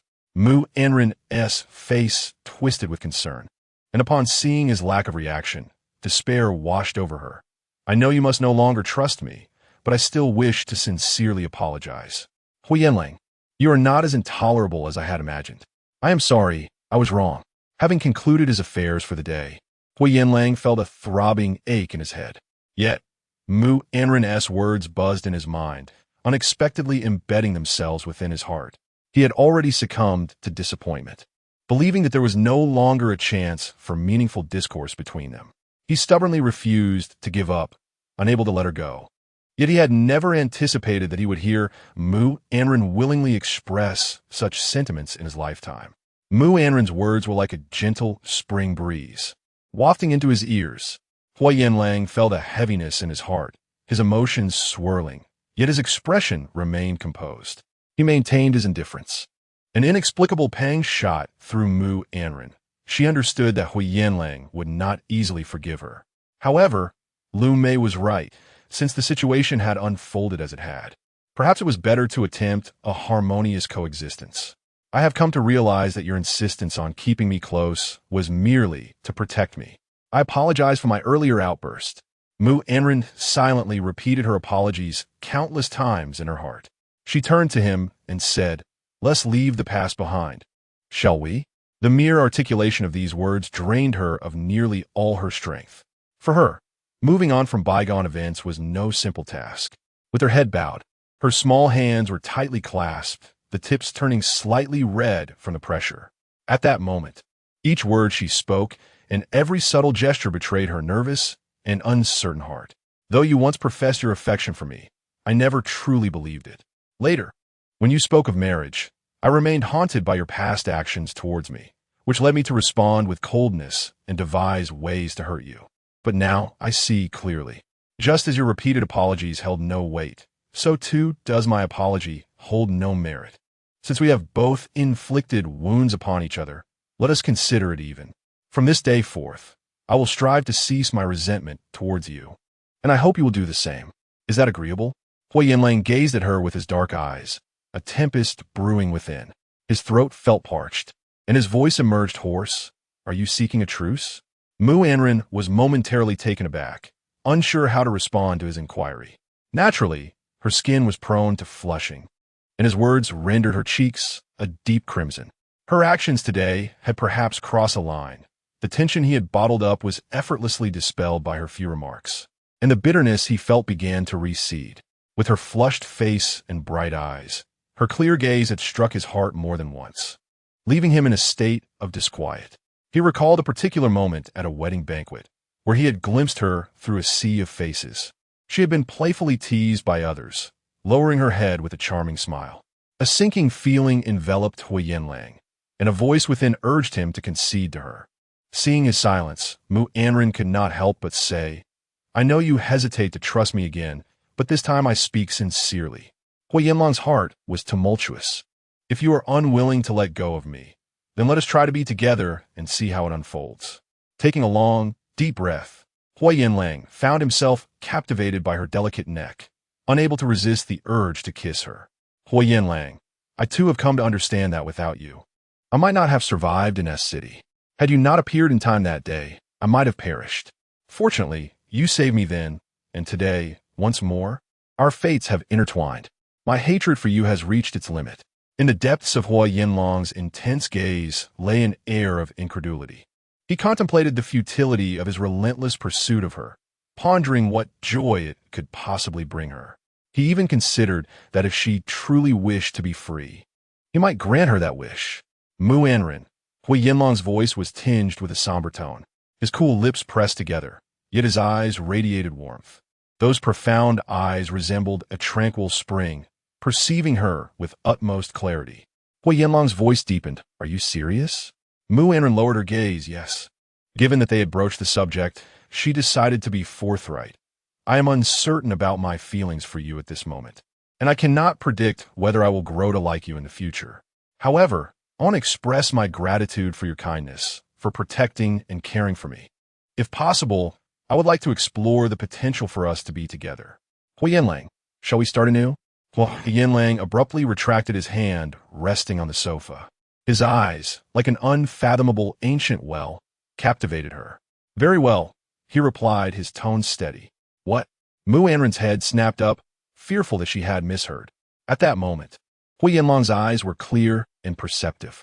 So, does this mean you forgive me? Suddenly, Mu Anran rose to her feet. Then, shall we agree on this? Huo Yanlang managed a slight smile, yes. Mu Anran beamed like a child who had just been forgiven for a misdeed. Huo Yanlang, captivated by her smile, momentarily lost his composure. Just then, Mu Anran recalled something, her cheeks flushing. Huo Yanlang, I apologize. May I be excused for a moment? As her words escaped her lips, Huo Yanlang's expression darkened once more. Mu Anran's heart skipped a beat. What I meant to say is, may I go? Change my clothes? Only then did Huo Yanlang direct his attention to her attire.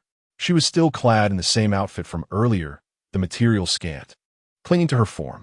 As she sat, she desperately tugged at her skirt, striving to cover her legs. Upon standing, her long, white legs were revealed, alluring and inviting. Huo Yanlang's gaze darkened, and Mu Anran felt a wave of embarrassment wash over her. Given the events of the morning, she instinctively recoiled from the exposure. Seeing Huo Yanlang remain silent, she took it as consent, feeling awkward. Then, I will go change. Mu Anran swiftly entered the dressing room, and soon the sound of running water echoed from the bathroom. Huo Yanlang sat on the sofa, momentarily lost in thought, as if caught in a dream. His expression was clear, though his brow furrowed slightly, revealing fatigue. While he awaited Mu Anran's return, a call from Shui Beiqian abruptly interrupted his reverie. Senior brother, everything has been taken care of, and the individuals have been located. Huo Yanlang responded with a faint acknowledgement. The blonde and the overweight one have been detained by the police. Black Sam was beaten up badly before. Yuan Jie has handled that situation. What is the current status? Huang Mao has indeed learned a lesson, with a ruptured testicle, and the stout fellow has suffered several broken ribs after encountering an undesired individual. This time it can be said that he has also received a lesson. Shui Beiqian spoke from the other end of the line. When the two were sent to the police station, they were immediately transferred to the hospital for treatment. Have the details emerged? Shui Beiqian replied. They have been uncovered. Huo Yanlang held the phone, his expression calm and unyielding, revealing a hint of indifference that obscured his true thoughts. Huo Yanlang appeared aloof and detached, yet when angered, he could strike with a ferocity that instilled fear. Huo Yanlang responded with a low tone. Having been by his side for some time, Shui Beiqian sensed a reduction of anger in his voice, replaced by an air of composure, and thus inquired, Senior, Miss Mu has returned to times. The flowers from the Civil Affairs Bureau are still in the car this morning. I have requested a caregiver to oversee them, so they remain fresh. After a brief hesitation, Shui Beiqian continued, What do you think should be done with these flowers? Huo Yanlang recalled the flowers from this morning at the Civil Affairs Bureau. These blooms, airlifted from Australia, are valued at over 200,000. For Huo Yanlang in his current circumstances, the money is not significant. However, the sentiment carries weight. Send them over, Huo Yanlang instructed. Shui Beiqian on the other end of the line seemed to exhale in relief. Chapter 59, Mu Anran. I believe you understand half an hour later. Shui Beiqian sent a cartload of flowers, which were promptly moved upstairs. After Mu Anran finished her grooming and emerged in a fresh outfit, her hand paused mid-motion as she dried her hair, taken aback by the sight of the room filled with roses. In the center of the floral abundance sat Huo Yanlang, his long legs crossed, quietly engrossed in a book. Upon hearing Mu Anran's arrival, he lifted his gaze, his eyes ablaze with intensity. Mu Anran met his gaze, her heart racing uncontrollably. The flowers and Huo Yanlang complemented each other exquisitely. She gazed at the sea of blossoms, stammering, Huo Yanlang, these are for you. Huo Yanlang replied, abruptly closing his book. Mu Anran, bewildered by the overwhelming display of flowers, felt her cheeks flush. Having emerged from a steamy bathroom, her naturally fair skin was already tinged with pink, and now, amidst the floral spectacle, she felt an embarrassment that was almost unbearable. For me? She hesitantly inquired. Huo Yanlang, though not typically known for his romantic gestures, had indeed managed to surprise her profoundly in this moment. While she had received flowers before, most notably 99 roses from Song Lianting, this room housed at least several hundred blooms. Huo Yanlang observed the shifting expressions on Mu Anran's face, his tall figure poised yet slightly tense, revealing an uncharacteristic awkwardness as he set the book aside. In a calm, deep tone, he explained, These flowers were meant to surprise you at the Civil Affairs Bureau, but regrettably, you were not there. His profound gaze seemed to harbor an indescribable emotion. He smiled faintly, realizing that he could only make amends now, hoping it was not too late. Mu Anran stood frozen, absorbing Huo Yanlang's words, her mind swirling with tumultuous thoughts. If only she had awakened to her feelings sooner, had not so deliberately staged an escape, would everything have unfolded differently? Huo Yanlang. She felt a flutter of guilt. Huo Yanlang's lips curled into a restrained smile, his eyes sparkling with a hint of mischief as he shifted his demeanor, his mood lifting slightly as he stepped closer. His hand rested on Mu Anran's shoulder, an intimate warmth enveloping her. Mu Anran, momentarily lost in thought, felt her heart race wildly. She anticipated a kiss, but to her surprise, Huo Yanlang withdrew his hand, halting his advance. Though his actions were sudden, they carried no hint of frivolity. He gazed at the flush on her cheeks, his eyes seemingly piercing through the present moment to the sleepless nights he had endured, sitting on the terrace smoking. If the two were to obtain their marriage certificate today, even though he had coerced her into it, he was utterly earnest. Even if born from a forced circumstance, he was determined to cherish this love. Huo Yanlang stepped closer again, enveloping her in his faint, refreshing scent. As Mu Anran gazed in awe at his strikingly handsome visage, Huo Yanlang moved his hand again, and Mu Anran thought he would domineeringly pull her into his embrace. However, to her surprise, Huo Yanlang merely raised his hand to tuck away the damp strands of hair that had fallen on her forehead. Clearly, Mu Anran had overthought the situation, but this gesture was enough to startle her once more. Huo Yanlang withdrew a flower from the bouquet and presented it to her. "This one is for you. Th. Thank you." Mu Anran hesitated before accepting it. Huo Yanlang's voice was somewhat husky as he continued, "I apologize for my outburst today. It was my fault for not being perfect and for failing to protect you." He took full responsibility for the events of the day. Huo Yanlang's eyes shone with a hint of clarity, as if he were savoring her earlier words, and he calmly added, "Furthermore, I have taken your words to heart." Mu Anran felt as if struck by lightning. An inexplicable sensation tangled within her, akin to a tender sprout breaking through the soil. "Mu Anran, thank you for giving me another chance to connect with you." She gazed at Huo Yanlang, unable to decipher the emotion on his face, as though he had been waiting for this moment for a long time.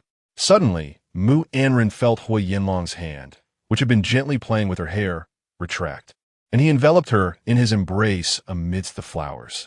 With one arm around her, he seemed to be fiddling with something. In an instant, Mu Anran felt something new in her palm. Looking down, she discovered Huo Yanlang had placed a box in her hand.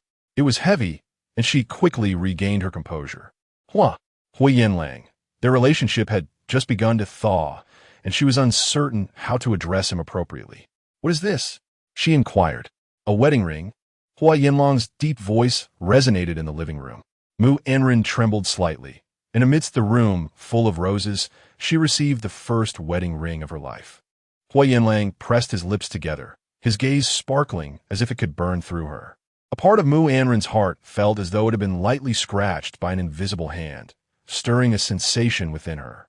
Lowering her gaze, she clutched the box. Unsure of what to say, Huo Yanlang's low voice reverberated above her. "Aren't you going to open it?" Mu Anran held the ring box tightly.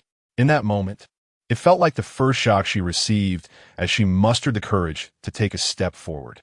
Huo Yanlang truly was extraordinary in his regard for her. Mu Anran sensed an unwavering gaze upon her, and she knew without a doubt that Huo Yanlang was intently watching her. After a moment's hesitation, she opened the box. A 2-carat diamond ring sparkled brilliantly. Just as she was about to refuse, Huo Yanlang's large hand had already taken it from her, his head lowered, not granting her the opportunity to decline. He spoke firmly, "Since we have decided to nurture our relationship, wear it. Do not think of rejecting me. Even if we are not yet married, you are, in name, already my fiancé."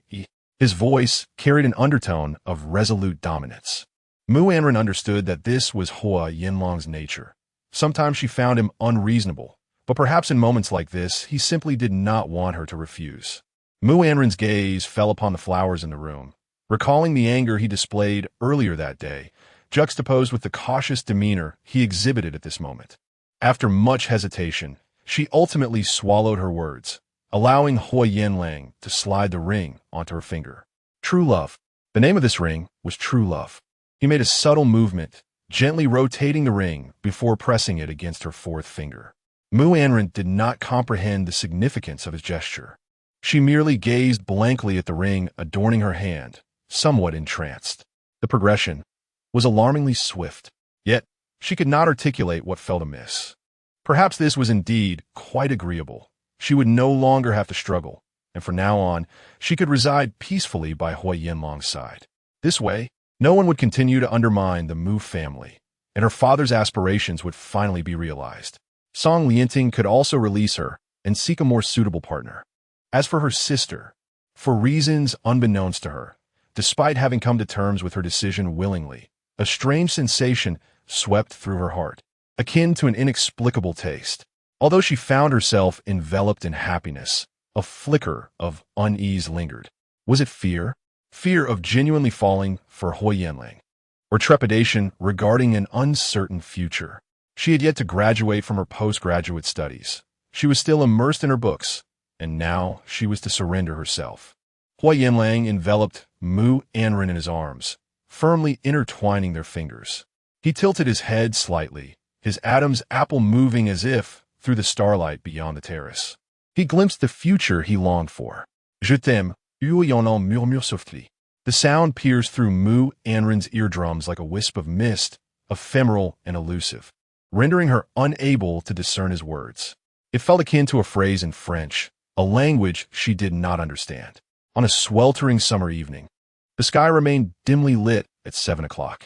Under the hazy twilight, Mu Lan was in high spirits as she stepped out, clutching a handbag, her stiletto heels clicking crisply against the pavement. With a smile, she retrieved her phone. After delighting in the torment she inflicted upon Mu Anran earlier that day, she had happily arranged to indulge in a luxurious spa with Sun Yunyun, only recalling Song Lianting upon her return for dinner. I wonder how well he played the gallant hero. Did he win the fair maiden? Hello, Mu Lan spoke into the phone, striding towards her car, eager for a lively night out. Suddenly, a strange voice emerged from the other end. Who are you? Mu Lan frowned, glancing at the call interface, confirming it was indeed Song Lianting's number. Who are you? This is Song Lianting's number. Where is he? Mu Lan's brow furrowed in annoyance. The person on the line, upon hearing her words, also frowned. After a brief pause, a tone devoid of emotion replied, Lianting has gone for treatment. His phone is temporarily with me. It was none other than Song Yisong. In recent days, Song Yisong attended a conference in City A, unexpectedly receiving a call from Song Lianting. It seemed that during a scuffle with others, he had lost his wallet and now sought to discreetly visit the hospital for treatment. However, upon attempting to settle the bill, he discovered not only was his wallet missing, but also the cards he typically carried. Alone in the hospital, caught in a predicament, he reluctantly dialed his assistant's number, hoping to navigate the situation without drawing attention. Yet, before he could successfully conceal his plight, he was intercepted. Munan furuit herburais. A flicker of surprise dancing in her eyes. What injury requires bandaging? Did Song Lianting get hurt while fighting those ruffians today? Logically, even if he were injured, he should be basking in sweet moments with Mu Anran at this hour. A troubling thought crossed Mu Lan's mind, prompting her to inquire bluntly, is there a woman accompanying the second young master of the Song family? A smirk played on Song Yisong's lips as he glanced at the unfamiliar number on Song Lianting's phone, one he had not saved. With an air of indifference, he replied, No, if you wish to come and keep him company, you may do so. At Renai Hospital, in the inpatient department. Without waiting for a response from the other end, Song Yisong abruptly ended the call, tossing the phone coldly onto the hospital bed. His expression darkened, the smile he wore betraying a palpable discontent. Chapter 60. A word of caution. Do not provoke. Huo Yanlang. Song Lianting has become increasingly ineffectual, now associating with a motley crew of women. Supported by Song Yisong's assistant, he returned, his face adorned with several bandages, his left cheek swollen, and his mouth askew. Nevertheless, despite his injuries, his complexion remained fair and refined, embodying the visage of a privileged young master. Seated coldly on the sofa, Song Yisong gazed at him, yet before he could begin to reprimand, the door swung open, and a shrill voice pierced the air. Song Lianting, you useless coward. You can't even keep an eye on a single person. I must have been blind. Mu Lan strode in boldly, her entrance abruptly meeting the gaze of three pairs of eyes, Song Lianting, Song Yisong, and the assistant. The intensity of the two men's stares startled her. Having not noticed Mu Lan until now, Song Lianting's once pale face darkened instantly. What are you doing here? Though shaken, Mu Lan soon regained her composure, her voice rising defiantly. You mess things up, and yet you dare to scold me? With brazen disregard, she approached Song Lianting, observing his battered state. Unable to contain herself, she raised her hand and poked at his chest. This action provoked a dark scowl from Song Lianting, who, disregarding Song Yisong's presence, seized her impudent hand and twisted it harshly. Mu Lan cried out in pain. What are you doing? Let go. In a fit of anger, Song Lianting retorted, Does it hurt? Now you know what pain is? Though his injured hand struggled to exert force, at that moment, he seemed oblivious to it. A surge of anger welled within him, seeking an outlet. His thoughts were consumed by the grievances endured by Mu Anran, the one he cherished dearly. She had never faced such indignities. Witnessing those men subdue Mu Anran, dragging her along the ground, ignited a fury that threatened to consume him. All of this turmoil stemmed from Mu Lan's actions, and Huo Yanlang's reprimands echoed in his mind, striking him with a heavy resonance. He recognized the truth in Huo's words. Had he not been involved, he would not have learned of the situation so swiftly. Mu Anran's plight today was, regrettably, a consequence of his own actions. He had bolstered Mu Lan's audacity. Yet, this was never his intention. He too had fallen prey to Mu Lan's schemes. With a sinister smile, Song Lianting raised an eyebrow. Does it hurt? Do you see these injuries on my body? These are the wounds I have borne for you. Before you step out of this hospital room, I shall have you repay me. With that, he tightened his grip, dislocating Mu Lan's shoulder. She screamed in agony, struggling to push him away, but Song Lianting was not merely playing around. The pain forced her to crouch down. Dressed for a night out, her 12-centimeter heels faltered, causing her to stumble, and in the process, her short skirt failed to conceal her modesty. In this moment, Song Yisong remained like a wisp of air. Yet the atmosphere shifted ever so slightly, as if Mu Lan had sullied his vision. How embarrassing! Song Yisong admonished her. Mu Lan's face flushed crimson. Never having imagined that aside from losing face before Huo Yanlang, the Song family, specifically Song Lianting and his brother, would now be looming over her. Anger surged within her as she stood up, glaring at the two brothers. Song Yisong exuded an overwhelming presence, making her hesitate to act too recklessly. Yet Song Lianting, despite his evident incompetence, dared to unleash his fury upon her. How infuriating! Mu Lan chuckled bitterly. Song Lianting, now I truly see your character. No wonder Mu Anran cast you aside. You are nothing but a coward, taking out your frustrations on me after being humiliated by Huo Yanlang. I regret ever assisting you. With someone like you, you still dare to vie for Anran's affection against Huo Yanlang? I am utterly incapable of aiding you. Who needs your assistance? Song Lianting's eyes burned red with indignation.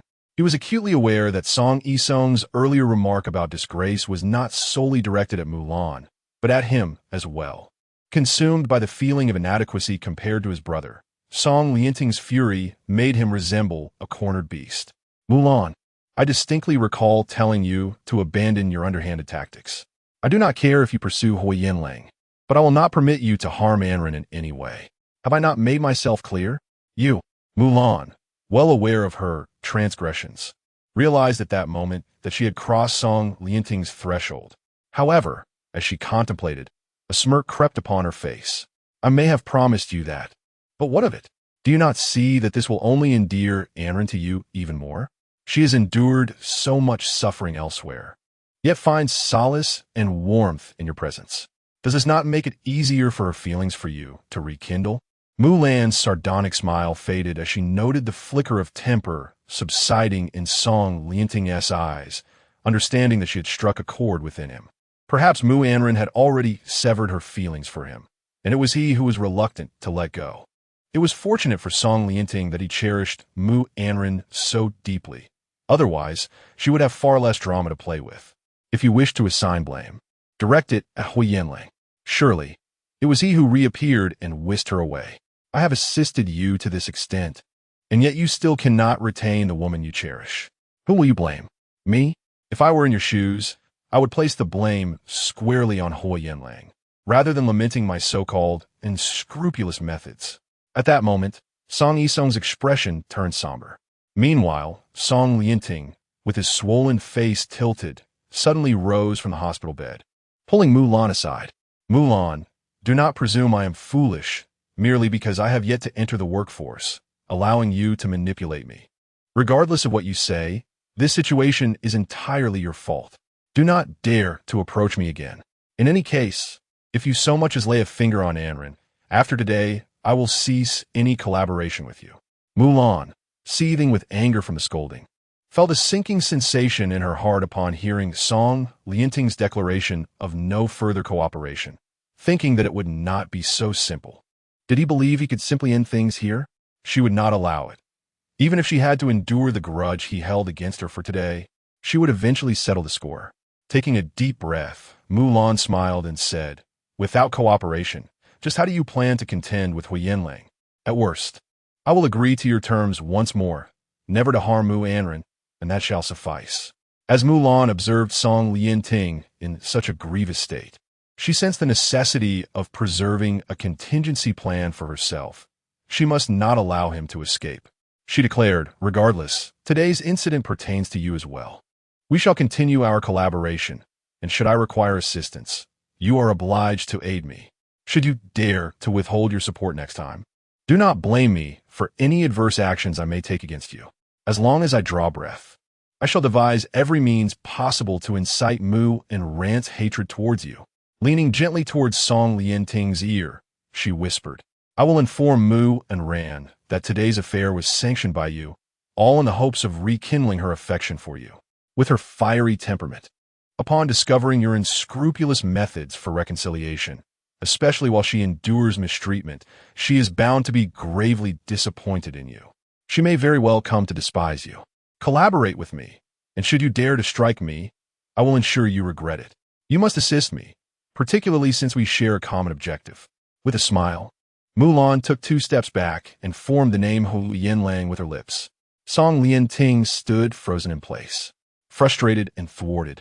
He glared at her with eyes ablaze. He longed to retaliate, yet Mulan was, after all, Mu Anran's elder sister and several years his senior. Thus, he restrained himself. Angered, Mulan twisted her waist and departed, her foot twisting awkwardly, pain etching a pained expression upon her face. On the surface, it seemed she had gained the upper hand, but this altercation with Song Lianting had left them both wounded. "Lianting," a stern voice echoed, belonging to Song Yisong. He had never intervened much in the matters between Song Lianting and Mu Anran, even when he learned that Song Lianting's new girlfriend was the daughter of the Mu family. Though he harbored some reservations, he refrained from interference. Song Yisong believed that boys should not be coddled. Experiencing setbacks would ultimately strengthen them. In a low voice, he admonished, "Look at yourself. What a disgrace you have become." Song Lianting hung his head, his fists clenched tightly. "Who was that woman?" Song Yisong inquired. Song Lianting remained silent, biting his lip in stubbornness. Observing the tense standoff between the 2 brothers, the assistant interjected, attempting to ease the atmosphere. "Mr. Song, the young master, is still impressionable. It is natural for him to be swayed by women with ulterior motives. I am no longer a child." Song Lianting retorted coldly. Song Yisong, his brow furrowed in anger, replied, "I do not care what you wish to pursue, but heed my warning, do not provoke Huo Yanlang." He feared that the woman from earlier had already sealed her fate. Fixing a serious gaze upon Song Lianting, he continued, "I do not comprehend what allure Miss Mu holds for you. A man may have many romantic entanglements, but you are a member of the Song family. Do not lose sight of your dignity. Furthermore, do not engage with that woman again." Enduring the ruthless reprimand from Song Yisong, Song Lianting's hands gripped the hospital bed's sheets tightly. Overcome with resentment, he exerted too much force, causing his freshly bandaged wound to reopen, staining the pristine white sheets with crimson splotches. Song Yisong ceased his admonishments, merely stating, "Stay well in the hospital, recuperate from your injuries before returning to B-City, and do not let the Song family see you." Mulan, teetering on her high heels, made her way back to the Mu residence. Her ankle twisted to such an extent that a swift recovery was unlikely within a day or 2. She brushed off the dust from her skirt, tugging it down slightly to prevent any inadvertent exposure. The bar was no longer an option. She would have to obediently return home. Just as Mulan parked her car outside the Mu residence, and before she could press the door lock, a pair of large hands suddenly emerged from the shadows. The assailant, concealed among the dense foliage, swiftly covered her mouth to stifle her impending scream and mercilessly dragged her into the obscurity of the landscape. The old villa district, characterized by its low density and abundant greenery, offered ample distance between residences, and she found herself helplessly witnessing her own abduction into the darkness. Chapter 61. What do you want to do with me? In a landscape belt, a vehicle came to a halt under the dense thicket of trees. The assailants displayed an utter lack of mercy, their eyes devoid of compassion. Mulan was roughly dragged into the car, her ankle twisted and powerless to resist. And in a moment of desperation, she kicked off one of her high-heeled shoes. Seeing Mulan's refusal to cooperate, They swiftly rendered her unconscious and shoved her into the back seat. The unmarked vehicle exited through the rear door, slipping away silently. Inside, the leader removed the covering from his face, revealing a countenance marked by malice. As Mulan lay unconscious, the man known as He San patted her delicate face and remarked, "It has been a while since I've had the pleasure of tormenting a woman. Just look at her face. It's hard to believe she has a heart as cold as a serpent's. If she dares to harm her own sister, it is indeed time to put her through some trials." When Mulan regained consciousness, she found herself in a dark, foreboding place, with an eerie, dripping sound echoing around her. Struggling to ascertain her surroundings, she discovered a soft, slimy object at her feet. Terrified, she shrieked, "Ah, who are you? Let me go. Release me." Suddenly, a glimmer of light appeared, and Mulan realized that the soft, slimy creature at her feet was a snake. Although not particularly large, it was quite long, and at that very moment, as she looked down, the snake flicked its tongue in her direction, its yellow pupils narrowing into slits. "Ah!" Mulan screamed, her face paling in fright. In her frantic struggles, she then realized that her hands and feet were bound. Her complexion turned ghostly white, and she nearly fainted from sheer terror. A faint chuckle echoed from the corner, and Mulan then noticed that she was not alone. Several unfamiliar men were present. The leader, bare-chested and adorned with a large tattoo on his shoulder, was laughing at her, reveling in her humiliation. Regaining her composure, Mulan recalled how she had been abducted immediately after returning from the hospital, just as she arrived at the Mulan residence. Suppressing the nauseating sensation of the snake coiling around her foot, she dared not move, fearing it might strike in retaliation. With wide eyes and a pale face, she demanded, "Who are you? What do you intend to do with me?" He San regarded Mulan's haughty demeanor, pondering her audacity to speak so defiantly despite being in his grasp. He chuckled derisively. "Who are we? That is of no consequence to you. What matters is that we are here to bring you trouble. We have heard that Miss Mulan comes from wealth and carries herself with arrogance, daring to meddle with those she ought not to. We have brought you here not with any nefarious intent, but rather to repay you in kind, to let you experience what you have so carelessly inflicted upon others." Mulan glared at He San, the snake's tongue accidentally brushing against her, causing her to suppress a wave of nausea. "What do you mean?" she inquired, but He San offered no explanation. Instead, he waved his hand, and two of his subordinates turned and exited. Moments later, they returned, bringing in several men who were bound tightly. Upon seeing the group of men, Mulan was instantly paralyzed with fear. Longo, his face battered and bruised, attempted to charge towards her.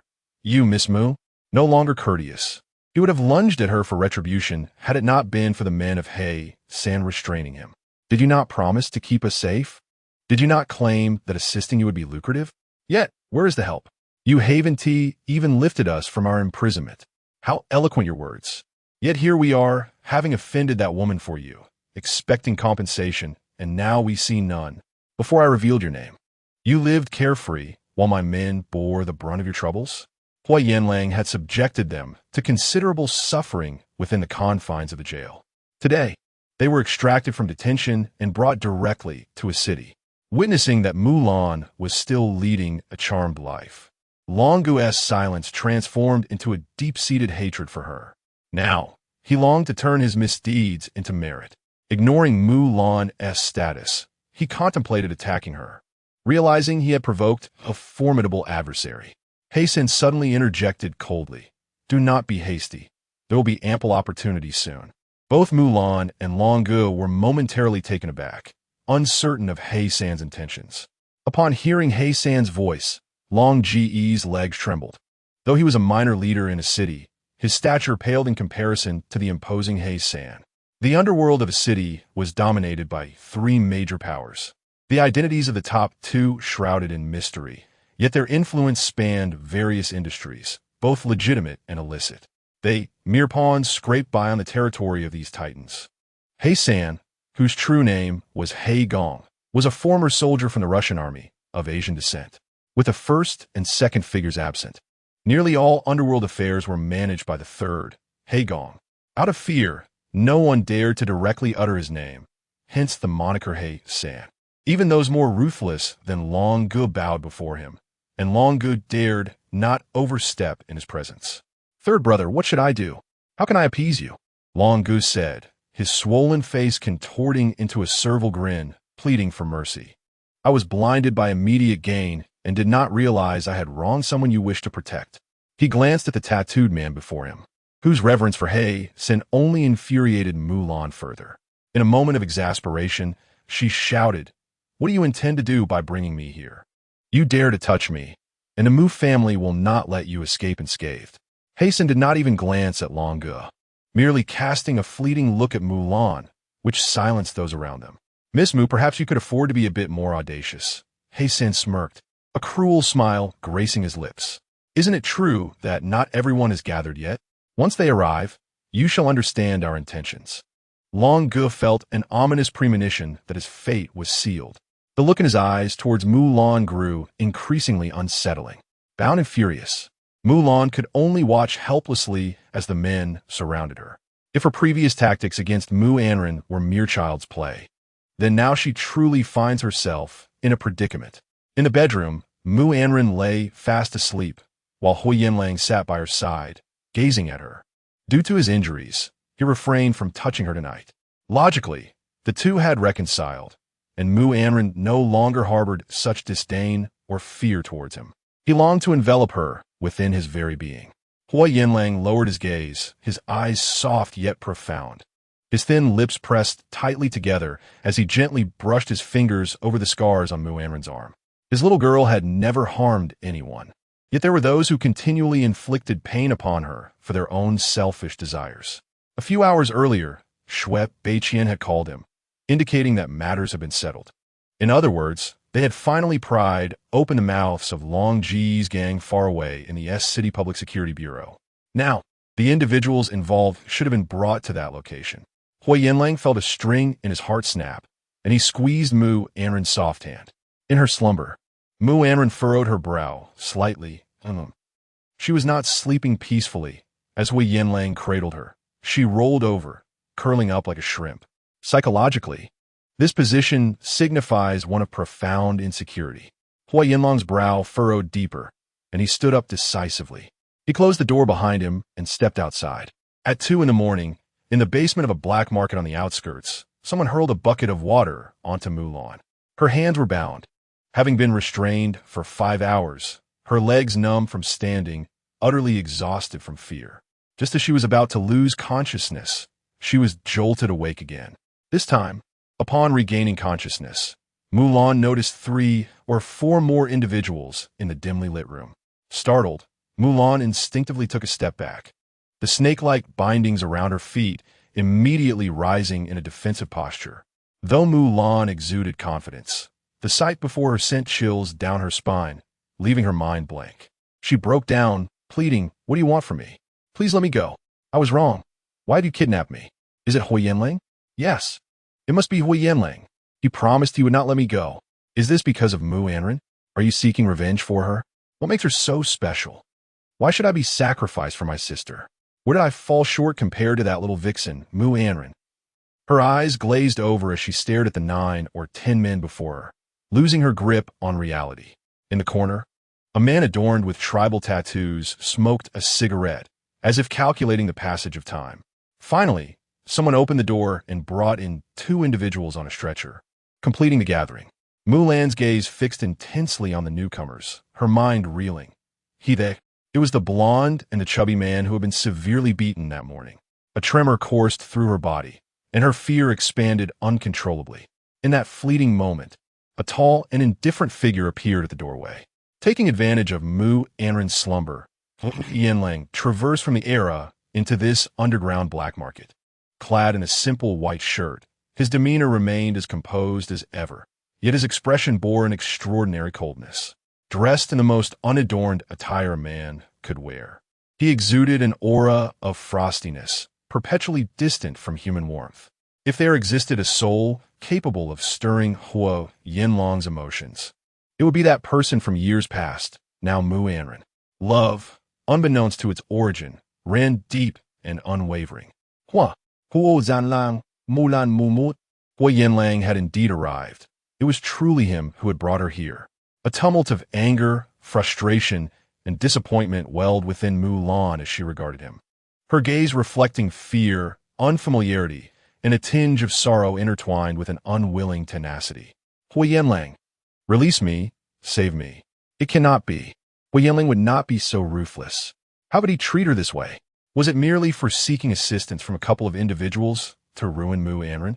In truth, Longu had only caused a minor disturbance for Mu Anran, while the others had merely kissed her a few times.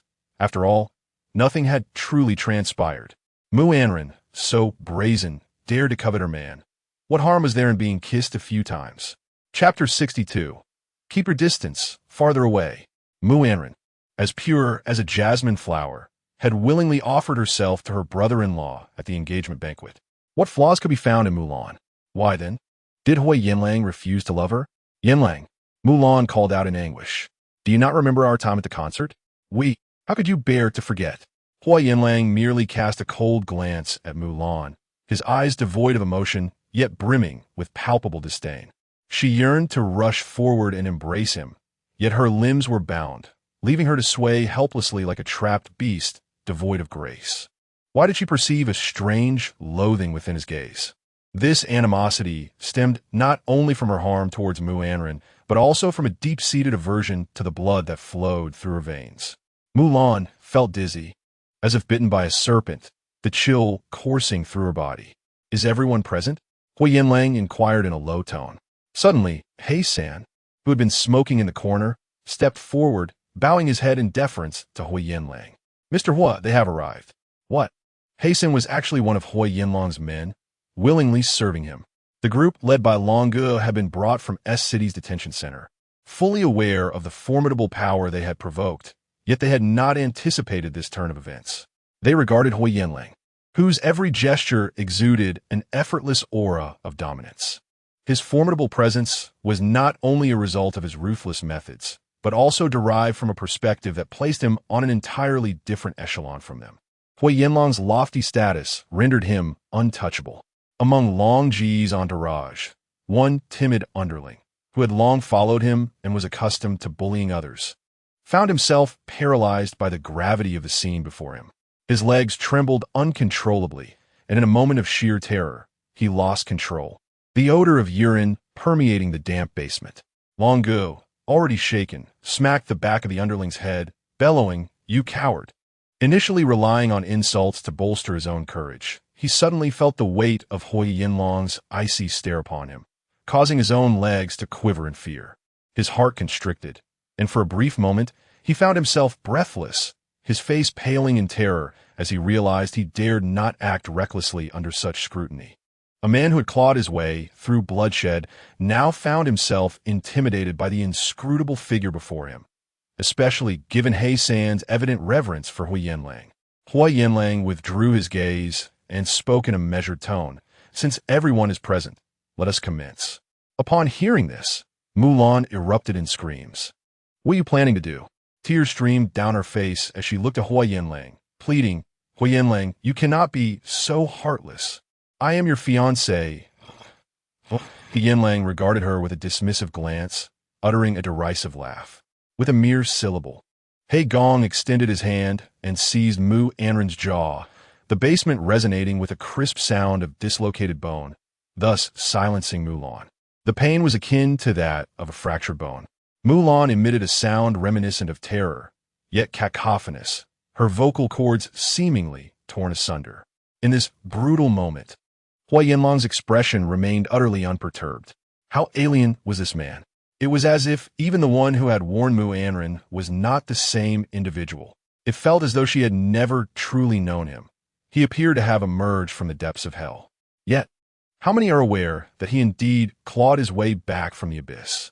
In that time of despair, he was utterly alone, relying on meager support from distant relatives, supplemented by his own meager earnings, eventually securing admission to a school that accepted his commendable IELTS results. During his studies in France, he often endured hunger, and on one occasion, after finishing work, he encountered a gang of thugs. As an unarmed Asian student, he had all his money stolen, while the assailants brandished a gun at his head. This humiliation came less than 3 months after the tragic demise of his family and the suicide of his parents. He bore the weight of such suffering alone. Thus, he resolved to escape poverty and the threat of intimidation. He Gong was his salvation. He had sent someone to rescue the battered He Gong, purchasing his life. Grateful for his rescue, He Gong helped him establish a foothold in the underworld of City A, training men for his cause. Now, his actions were incited by Mu Lan, having crossed an intolerable line. He Gong regarded Huo Yanlang's expression, already aware that the latter intended to show no mercy tonight, seeking to eliminate future troubles. Bring these individuals forward, He Gong commanded coldly. Third brother, Longo cried, pleading for mercy.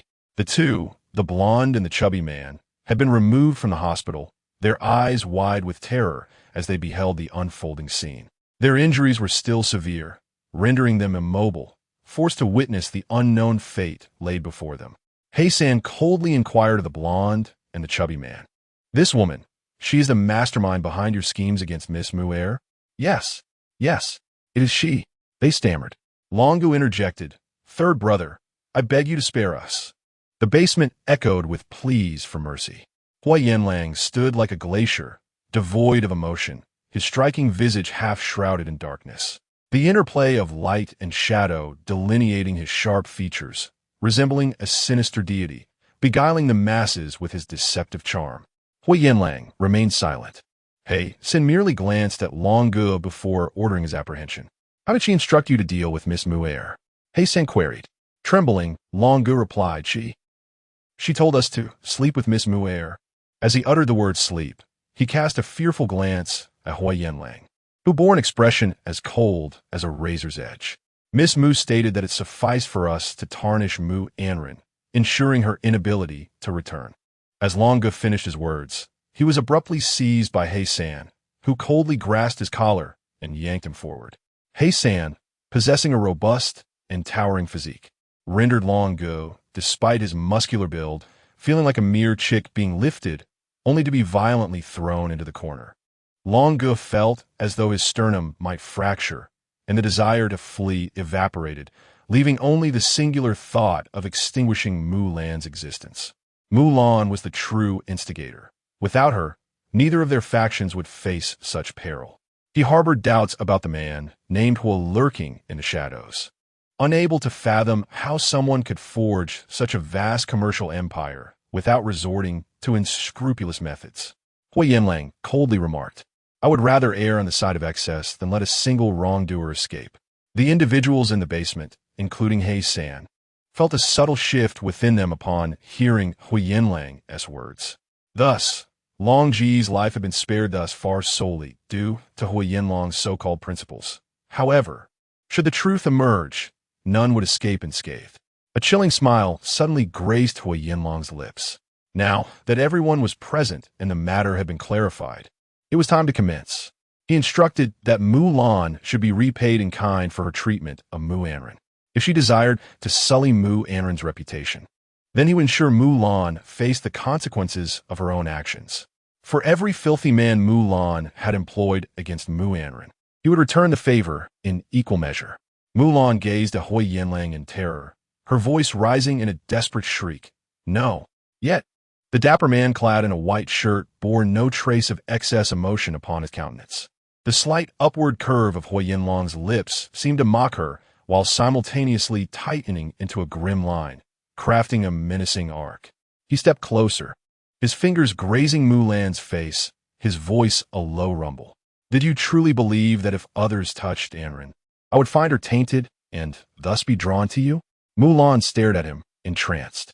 Huo Yanlang chuckled lightly. Alas, you have misjudged me. Even if she is sullied, I will still desire her. With an elegant smile, his lips curled in indifference. But as for you, that is far from certain. You see, I possess little patience for women, especially not for someone like you. Though both Mu Lan and Mu Anran shared the same bloodline, Mu Anran was an unexpected treasure to him, deserving of his unwavering affection throughout her life. He yearned for Mu Anran while wishing for the downfall of the Mu family. Abruptly, Huo Yanlang released Mu Lan's face, retreating a couple of steps with a leisurely demeanor. With her jaw dislocated, Mulan could only utter fragmented sounds. Her voice a distorted plea of Noam. Heisan relished the spectacle, allowing this wretched woman to experience the torment of being subjected to the advances of unfamiliar men. His burly hand reached out, roughly realigning Mulan's dislocated jaw without a thought for her suffering. As she opened her mouth, the tingling pain in her jaw overwhelmed her, bringing her to the brink of despair. Haisani cast a glance, and Longu was pushed forward, commencing this theatrical spectacle. "You go first." Longu trembled, utterly unprepared for such a conclusion. One of Haisani's subordinates brandished a knife, and seeing Longu hesitate, he swiftly severed the waistband of his trousers, causing them to slip down. Longu hurriedly clutched at his trousers, his face flushed with embarrassment. Yet upon meeting Huo Yanlang's icy gaze, he felt his blood run cold. His few subordinates, including the yellow-haired one and the rotund fellow brought along, were also thrust before Mulan. Haisani let out a whistle, and, from the shadows, a serpent slithered forth, flicking its tongue, leaving Long Ji's group pale with fear. The yellow-haired one and the rotund fellow, having narrowly escaped serious injury, were forced to witness the horror, their hearts tormented by dread. Haisani wore a smile, fixating on Longu, who, in a desperate struggle for survival, was compelled to fumble with the limp object, his bravado diminished. Mulan watched in terror, her fear escalating with each passing moment. Her jaw slackened, and she let out a hoarse scream. "Ah, stay away from me. Please, just stay away." Others had already spread her legs, waiting for her to be violated. Chapter 63. Even if I do not kill you, she would no longer dare to love you. Mulan was compelled to spread her legs, her voice breaking as she exclaimed, "Huo Yanlang, I will kill you. If they truly dare to touch me, I will take your life. No, you desire to eliminate Mu Anran. From this moment forth, whatever you cherish, I shall destroy. I will not spare you. After all, I have nothing left to fear. Even if it costs me my life, I shall fight you to the bitter end." Mulan felt as though, under threat, someone had gathered the courage to approach, their hand reaching beneath her skirt. She shook her head in agony, attempting to evade, yet bound as she was. There was nowhere to hide. Mulan stood on the precipice of madness, weeping and screaming, her voice hoarse. "I will hate you. Anran will know, and she too will hate you. I am her sister. I am her sister. Huo Yanlang, the way you treat me. Once she discovers it, she will come below you, afraid of you, hating you, despising you, keeping her distance from you. Even if I do not kill you, she will no longer dare to love you. She will never love you again. Do not touch me, let go ah." Amidst Mulan's piercing screams, Huo Yanlang's deep voice emerged. "She shall never know, and I will ensure she remains oblivious." His tone was low, resonant like a bell, imbued with an ironclad ruthlessness. The last vestige of Mulan's defenses crumbled, and she let out a cry of despair. Heisan observed the chaotic scene devoid of emotion, finding the spectacle utterly tedious. "You lot, watch them," he commanded. Huo Yanlang, with a cold flick of his brow, exited the room with a stern demeanor. Upon leaving the basement, he cast a glance at Heisan, where Shui Beiqian and Yuan Jia waited in the black market hall. Huo Yanlang stood at the unassuming yet enigmatic entrance of the black market, turning to Heisan. "Once the task is complete, do you know what to do with the individual brought here?" Yuan Jia stood alongside Heisan, who replied courteously, "Rest assured, Mr. Hua, I'll leave no traces in my work. We have already dealt with the surveillance in the villa area. After we finish, we will return Miss Mu to her room, and we have all prepared alibis to ensure our absence. Once this is concluded, no one will be able to trace it back to us. Those involved will soon find themselves silenced." Huo Yanlang nodded, turning away in silence as he departed. Shui Beiqian and Yuan Jia promptly followed suit, while Heisan watched them leave. Inside the basement, chaos reigned as Mulan, typically ruthless, found herself ensnared by her own machinations. Her eyes grew increasingly dazed, her voice hoarse from the shouts, and curses escaping her lips. "These despicable men, on what grounds do they dare to touch me? If anyone is to be touched, it should be that wretched woman who covets my brother-in-law. It was Mu Anran who offered herself willingly. I merely wish for her to taste the bitter fruit of malice. Huo Yanlang, why do you protect her so fiercely? Get out! Do not touch me." She screamed in utter breakdown. Mulan has lost her mind. An hour prior, Song Lianting was in the hospital, holding his phone, attempting to call Mulan. The call went to voicemail. As Song Lianting gazed at the assistant dispatched by Song Yisong to keep an eye on him, a surge of discontent swelled within him. The more he pondered, the more he felt that his inaction rendered him utterly pathetic. Mulan was right. Having his girlfriend snatched away made him a spineless wretch. His brother, Song Yisong, seemingly excelled in every aspect, even admonishing him while he was injured, warning him not to provoke Huo Yanlang. Why should he relinquish his beloved Ranran to another? Such a notion was utterly unfathomable. He was resolute in confronting Huo Yanlang. Clutching his phone, Song Lianting clumsily rose from the hospital bed, wincing as he covered his injured face. He donned a coat and quietly slipped out. After a 40-minute journey, he found himself before the Mu residence. Yet Mulan's phone remained unanswered. Suddenly, he heard a rustling in the bushes. Upon inspecting, he discovered a phone nestled in the grass, its screen illuminating his number, alongside a red high heel. A jolt of realization struck Song Lianting. Had something gone awry? Beads of sweat formed on his forehead as he recalled his brother's warning in the hospital about maintaining distance from Mulan. It had only been 2 hours. Even if Song Yisong harbored disdain for Mulan, he would not expend energy on such trivial matters. If it wasn't Song Yisong, then who could it be? He bent down to retrieve the phone, but hesitated, opting instead to pick up the discarded high heel. Song Lianting sought refuge in a nearby hiding spot, calmly observing the Mu residence. Nearly an hour passed without any sign of activity.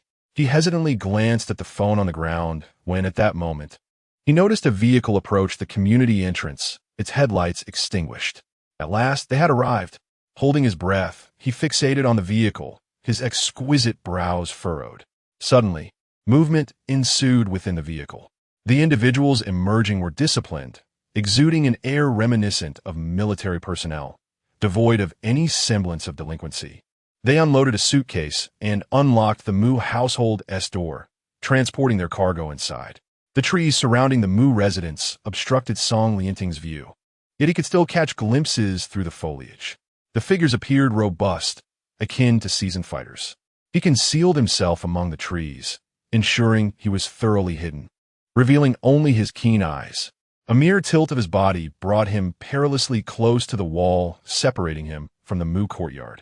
Despite the awkward angle, he strained to discern the happenings within, though only indistinct silhouettes were visible.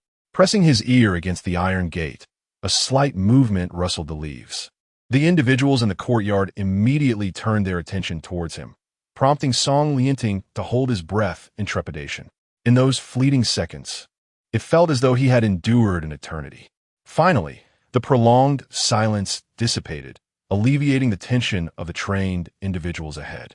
Song Lianting's brow knitted in concern as he endeavored to ascertain the situation. Clutching Mulan's shoe tightly, he indeed witnessed those figures extracting someone from the suitcase. The night was shrouded in darkness, and in this late hour, not a soul could be seen. He could not discern the figure's identity, but judging by the silhouette, it appeared to be a woman. These figures moved with an eerie silence, akin to phantoms. Song Lianting instinctively felt compelled to capture a photograph. A fervent blaze ignited within his heart, and the urge surged uncontrollably. What if these individuals were dispatched by Huo Yanlang? Mulan had dealt with Mu Anran, allowing Ranran to be tormented by another man for so long, bruised and battered. If Huo Yanlang were to learn of this, he would not let it go easily. The yellow-haired man and the stout fellow who had confronted Mu Anran were severely beaten by Huo Yanlang's men. Even he could not remain an innocent bystander. He was merely an unwitting accomplice, while Mulan was the architect of this turmoil. Did Ranran know of tonight's events? If, perchance, Ranran was oblivious to these occurrences, and should anything happen to Mulan, how would Ranran react? Song Lianting's face was cloaked in shadow as he shakily aimed his phone at the ominous figure before him and took a photograph. The light was too dim. In anticipation of being discovered by Song Yisong's assistant, he had preemptively silenced his device and his phone lacked a flash. He barely managed to capture the image and hastily stowed his phone away. Suddenly, he sensed a decrease in the number of people in the courtyard. while a new sound seemed to emerge behind him. Song Lianting's previously relaxed demeanor tensed once more, and he dared not even breathe. A rustling sound whispered past his ear, and he refrained from turning his head. In the past, he had been scorned as nothing more than a naive youth unversed in the ways of the world. But not anymore. He would no longer be bullied, nor would he allow Song Yisong to belittle him or Mu Lan to tread upon him with impunity. Now, he was the orchestrator of this unfolding drama, the observer lurking in the shadows. He was determined to reclaim his girlfriend. Song Lianting grew increasingly composed. His delicate features betrayed no hint of turmoil, and his heart, which had been racing, now settled into a tranquil rhythm.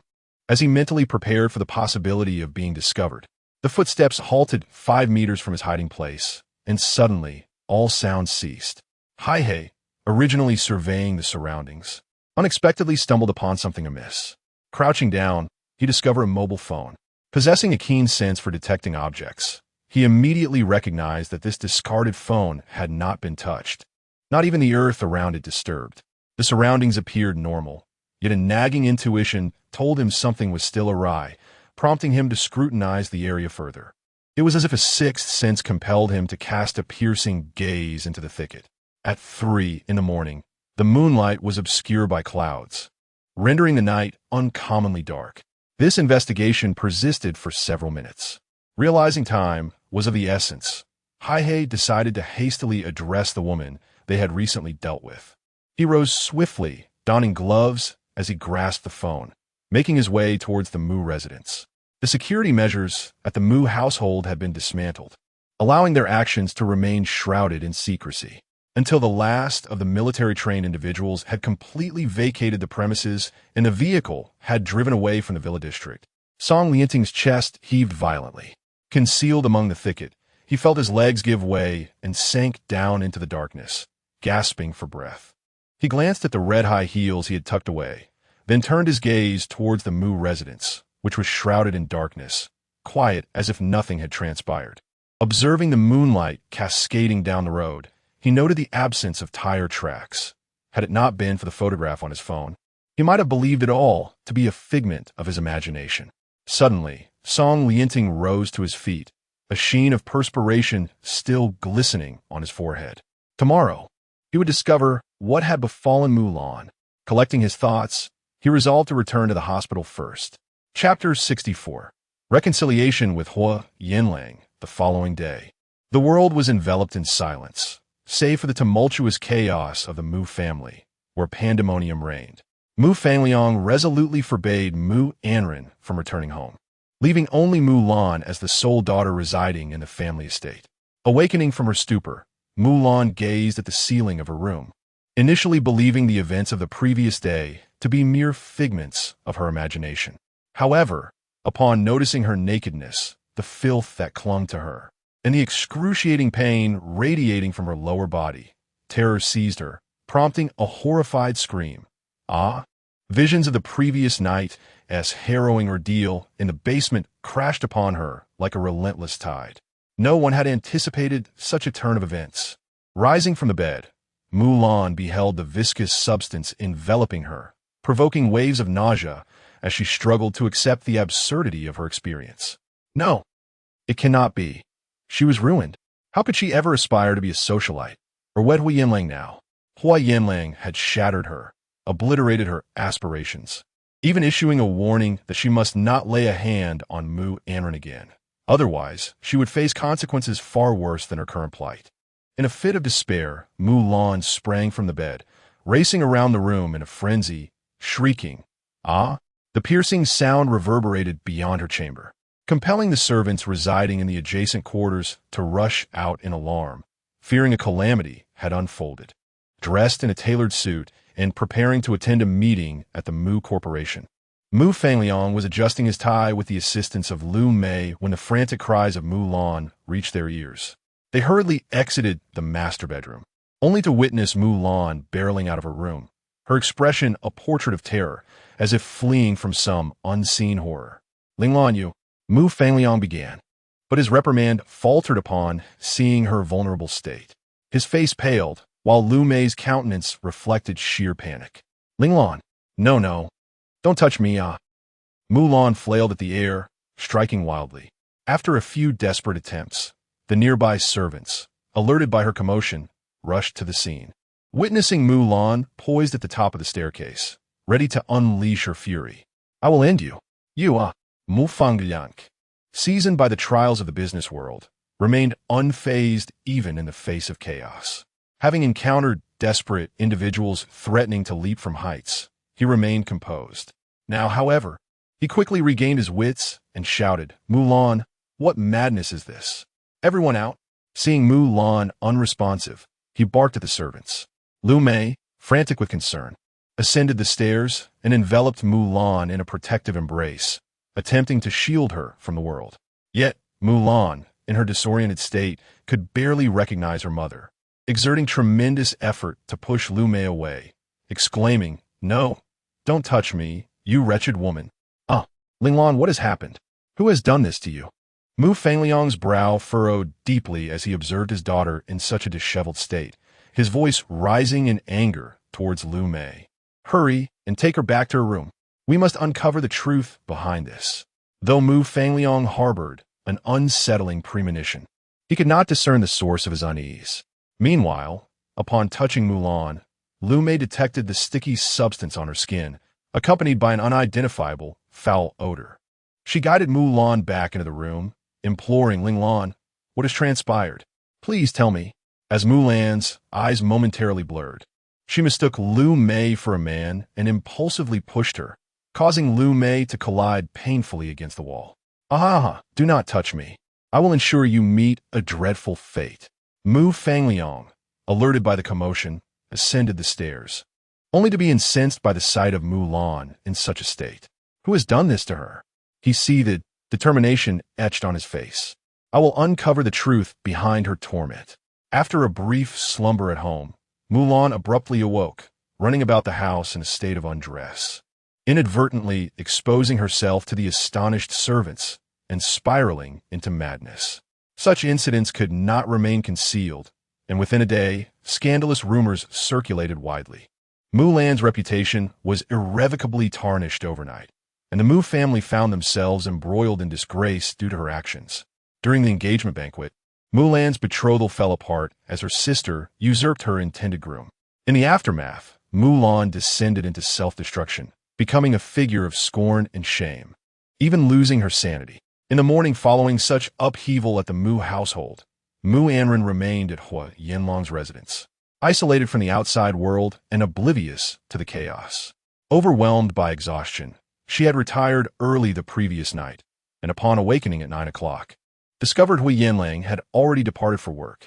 Instinctively, Mu Anran opened her mouth to call out, only to realize the space beside her was empty, jolting her back to reality. The first thing she did was cover her face, feeling an intense flush envelop her cheeks.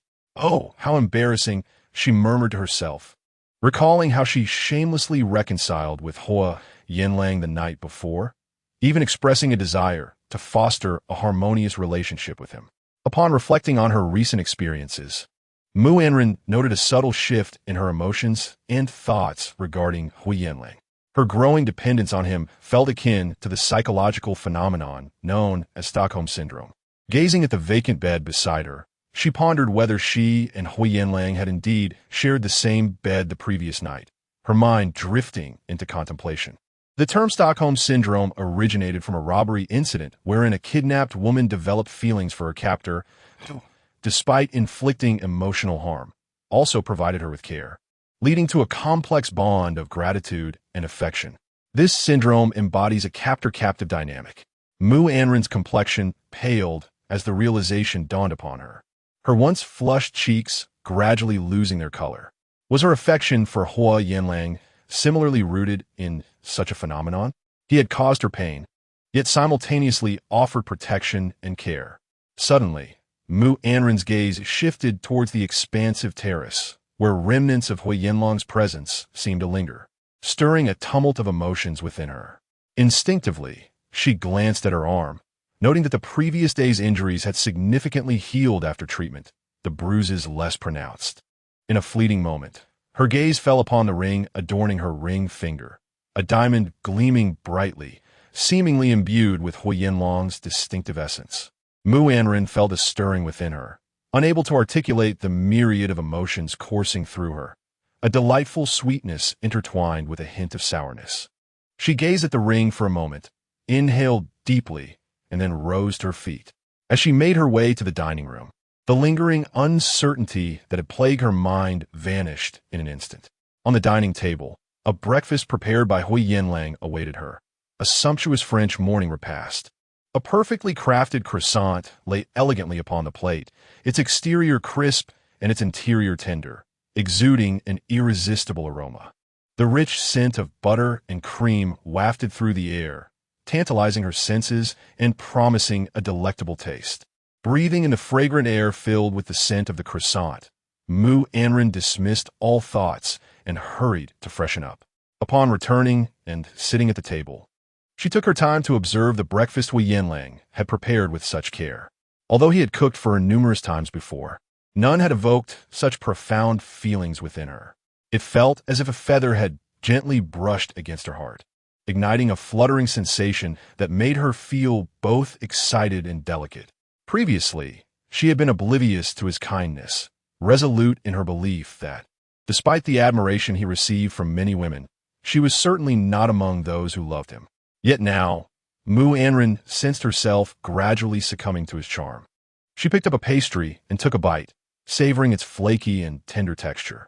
With satisfaction, her eyes narrowed slightly as memories of her school days flooded back. Those simple mornings spent in the cafeteria, hastily filling her stomach before rushing to the library. Life had been so uncomplicated then, yet deeply fulfilling. Mu Anran felt as though time had rewound to those earlier days, and a string within her heart was plucked. Biting her lip, she suddenly reached for her phone. Without overthinking, she sent Huo Yanlang a message. Huo Yanlang, thank you for the breakfast. The mere mention of his name stirred a sense of intimacy within her. In the conference room, Huo Yanlang was addressing a gathering of employees, an elite team of nearly 500 from the Qingtian group, all holding senior positions. As he spoke, a sudden vibration from his phone interrupted him, an incoming message. Glancing at the screen, he would typically ignore such distractions during meetings, but this time, his gaze lingered on the name, Mu Anran. The room fell silent as the attendees watched their leader momentarily lost in thought. Huo Yanlang's lips curled into a subtle smile, akin to an iceberg slowly melting. With a few deft movements, he tapped the screen, typing a simple good. Just as he was about to hit send, another vibration drew his attention, another message. Mu Anran had followed up. However, are you planning to become a stay-at-home chef? Her messages were accompanied by a cheerful emoji. Huo Yanlang's previously stoic expression softened further, a smile spreading across his face. As Mu Anran sent off those two messages, she found herself gripping her phone tightly. Lost in a daze, her heart racing. She had begun to tease Huo Yanlang. After her heart raced uncontrollably, Mu Anran gazed at her phone, noticing the absence of any text messages in response. She couldn't help but ponder, what could he be doing right now? How would he react upon seeing these two messages? The more she contemplated, the more anxious she became, feeling as though she were ensnared in the throes of a passionate romance. How foolish. Just as she was mired in her thoughts, her phone vibrated suddenly. It was cool, distant, and faint. Chapter 65. Lon Lon, no one will harm you. Do not run. The text message bore the familiar tone of Huo Yanlang, and Mu Anran immediately conjured up the image of his serious countenance in her mind, even envisioning the expression he would wear while replying. However, unbeknownst to her, all eyes in the vast conference room were fixated on Huo Yanlang. Standing at the podium, he was momentarily lost in thought, his fingers idly moving across his phone screen before a faint smile graced his lips. Lu Heng, seated in the vice presidential section, was also intently observing Huo Yanlang. The sight of that smile evoked memories of how Huo Yanlang had taken an unprecedented leave to obtain their marriage certificate. Lu Heng murmured softly to himself, "It's over, it's over." Following the meeting yesterday, Huo Yanlang seemed to have succumbed to his whims once again. Suddenly, as if he had caught wind of something from the stage, Huo Yanlang directed a piercing gaze toward Lu Heng, unyielding and cold. Before resuming the meeting, he reverted to his usual demeanor. Does Vice President Liu have any objections? Liu Hong hastily cleared his throat and forced a dry smile. None at all. Once the meeting concluded, Liu Hong promptly bounded into Huo Yanlang's office, undeterred by the icy glances directed his way. Did you really get married yesterday, President Huo? Huo Yanlang lifted his head from the mound of documents, fixing him with a questioning look. Are you so idle? Liu Heng's burgeoning curiosity was swiftly extinguished by Huo Yanlang's response. He chuckled awkwardly and made a hasty retreat. Meanwhile, Mu Anran clutched her phone, her heart racing. Suddenly, she slapped her own face and murmured, "What am I doing? Why had she sent those 2 messages to Huo Yanlang? Was she acting like a lovesick fool?" Setting her phone down, she prepared to take a bite of a croissant when, unexpectedly, her phone chimed again. Huo Yanlang's call? Without a moment to spare, she hastily wiped her mouth and answered. On the other end was the stern and irate voice of Mu Fangliang. "Anran, your sister is in trouble. Come home now, Dad." She stammered. Since her return to S-City, she had only entered the Mu household once, and after being placed under house arrest, she had sought Huo Yanlang's assistance. Subsequently, Mu Fangliang had forbidden her from returning home, insisting that she maintain her relationship with Huo Yanlang. Until now, this was the first time he had actively called her, demanding her return. "Something has happened at home. Do whatever it takes to bring Huo Yanlang back." Mu Fangliang's voice was cold and low, carrying an authoritative tone. His expression was tense, and the gravity of his words resonated with suppressed anger. The situation involving Mulan had brought shame upon the Mu family. Mu Fangliang felt utterly humiliated before the board of directors, let alone among the social elite of a city. His reputation was at stake. After conducting his own investigation, he discovered that the surveillance footage from the villa complex only captured Mulan leaving, with no evidence of her return. The community's cameras had recorded nothing amiss. It was as if Mulan had vanished into thin air, only to reappear inside her room. Moreover, Mulan could not even recall how she had returned. Whenever questioned about what had transpired, she would clutch her head and scream, "Help me, I want to kill you all." Alternatively, she might engage in a futile battle with the air or giggle foolishly at the wall, exclaiming, "So comfortable. Are you all comfortable?" Every time Mu Fangliang beheld Mulan in such a bizarre state, he was filled with exasperation. In an effort to uncover the truth, he scoured the surveillance footage of the Mu household, only to discover that the cameras seemed to have malfunctioned simultaneously, as if orchestrated. It was evident that someone was deliberately targeting Mulan, using the Mu family as a pawn. "Anran, you must bring Huo Yanlang back to me, by any means necessary." The Mu family was in turmoil, and Mu Anran bore some responsibility for the family's reputation. As she listened to Mu Fangliang's admonition over the phone, her delicate brows knitted tightly in concern. However, before she could inquire about the specifics of Mulan's predicament, Mu Fangliang had already hung up in a fit of anger. After ending the call, Mu Fangliang sat in the Mu family's living room with a sullen expression. At present, the Mu family was looked down upon by all. If he could not uncover the truth behind this incident, their family would be left with no face at all. Fortunately, the Mu family still had the Huo family as a support. As long as Huo Yanlang was involved, the Mu family would not suffer too much humiliation. Meanwhile, Mu Anran's heart was in turmoil. She set down her breakfast and stood up in a flurry of anxiety. This was her first visit to Qinhen Group, and surprisingly, no one impeded her entry.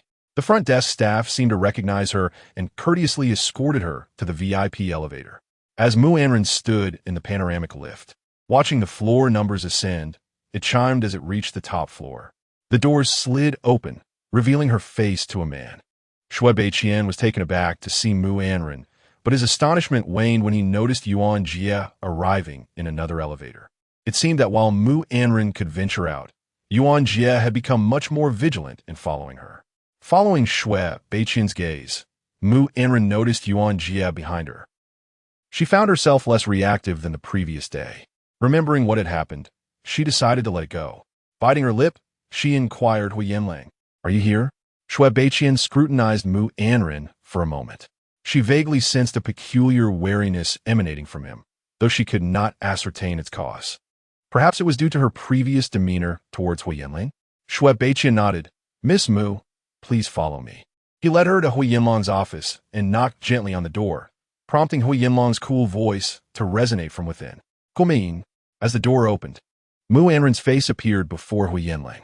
The handsome man, furrowing his brow while reviewing documents, tensed slightly upon catching sight of her. He then lifted his face towards the sunlight. Huo Yanlang's gaze was intense and searing, making it difficult to look away. The fleeting calm Mu Anran had managed to achieve was once again threatened by a surge of emotion. Huo Yanlang. Huo Yanlang furrowed his brow, a glimmer of joy flickering in his eyes. What brings you here? He inquired, suddenly rising to stride towards Mu Anran. Her heart stirred faintly. It was overshadowed by the irate words of Mu Fangliang echoing in her mind. Your sister is in trouble. Return at once. And the command. Do whatever it takes to bring Huo Yanlang back with you. Are you free? Huo Yanlang set down the pen he had been using to sign documents, offering her a gentle smile. What is it? Mu Anran, captivated by his unblemished smile, felt a flush of embarrassment as she lowered her gaze, fixating on the soft, gray-wool carpet beneath her feet. My father called to say my sister is in trouble. Do you know what has happened to her? I wish to go back and see her. A barely perceptible crease appeared on Huo Yanlang's brow. After a moment of silence, he replied calmly, And then? Could you accompany me back? Certainly. His response was surprisingly straightforward, causing Mu Anran to lift her head abruptly. She had anticipated he might refuse, given the tension between them concerning Mulan. Recalling the previous conflict at the French restaurant, she hesitated, swallowing her words, feeling a mix of gratitude and a hint of leveraging Huo Yanlang's sense of guilt. My father insisted I bring you along. Mu Fangliang's insistence was not lost on her. She had her suspicions regarding his intentions. Huo Yanlang's dark eyes sparkled with an intensity that rendered her feeling exposed. Let us go. Noticing her trepidation, he did not allow her the chance to speak further. As he rose completely from his seat, his long fingers glided over the documents, securing several important files. Shall we go now?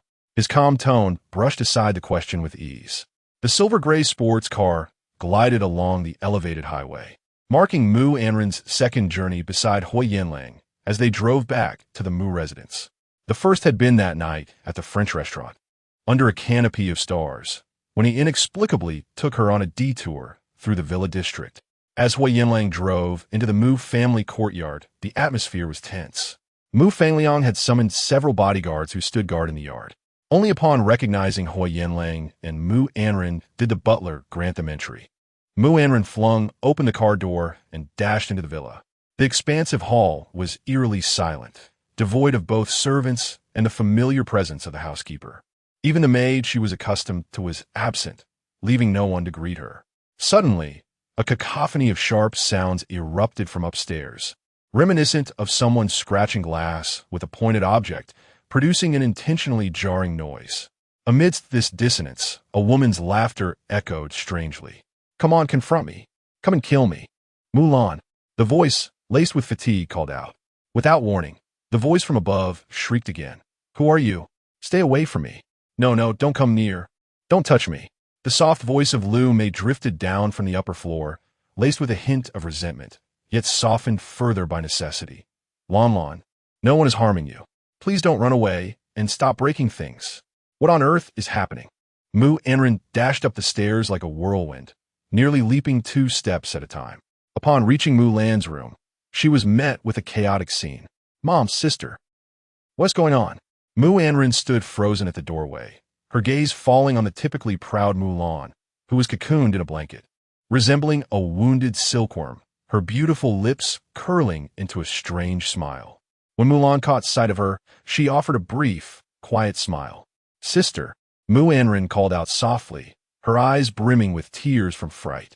Ever since the engagement banquet, Mulan had not smiled at her in such a manner.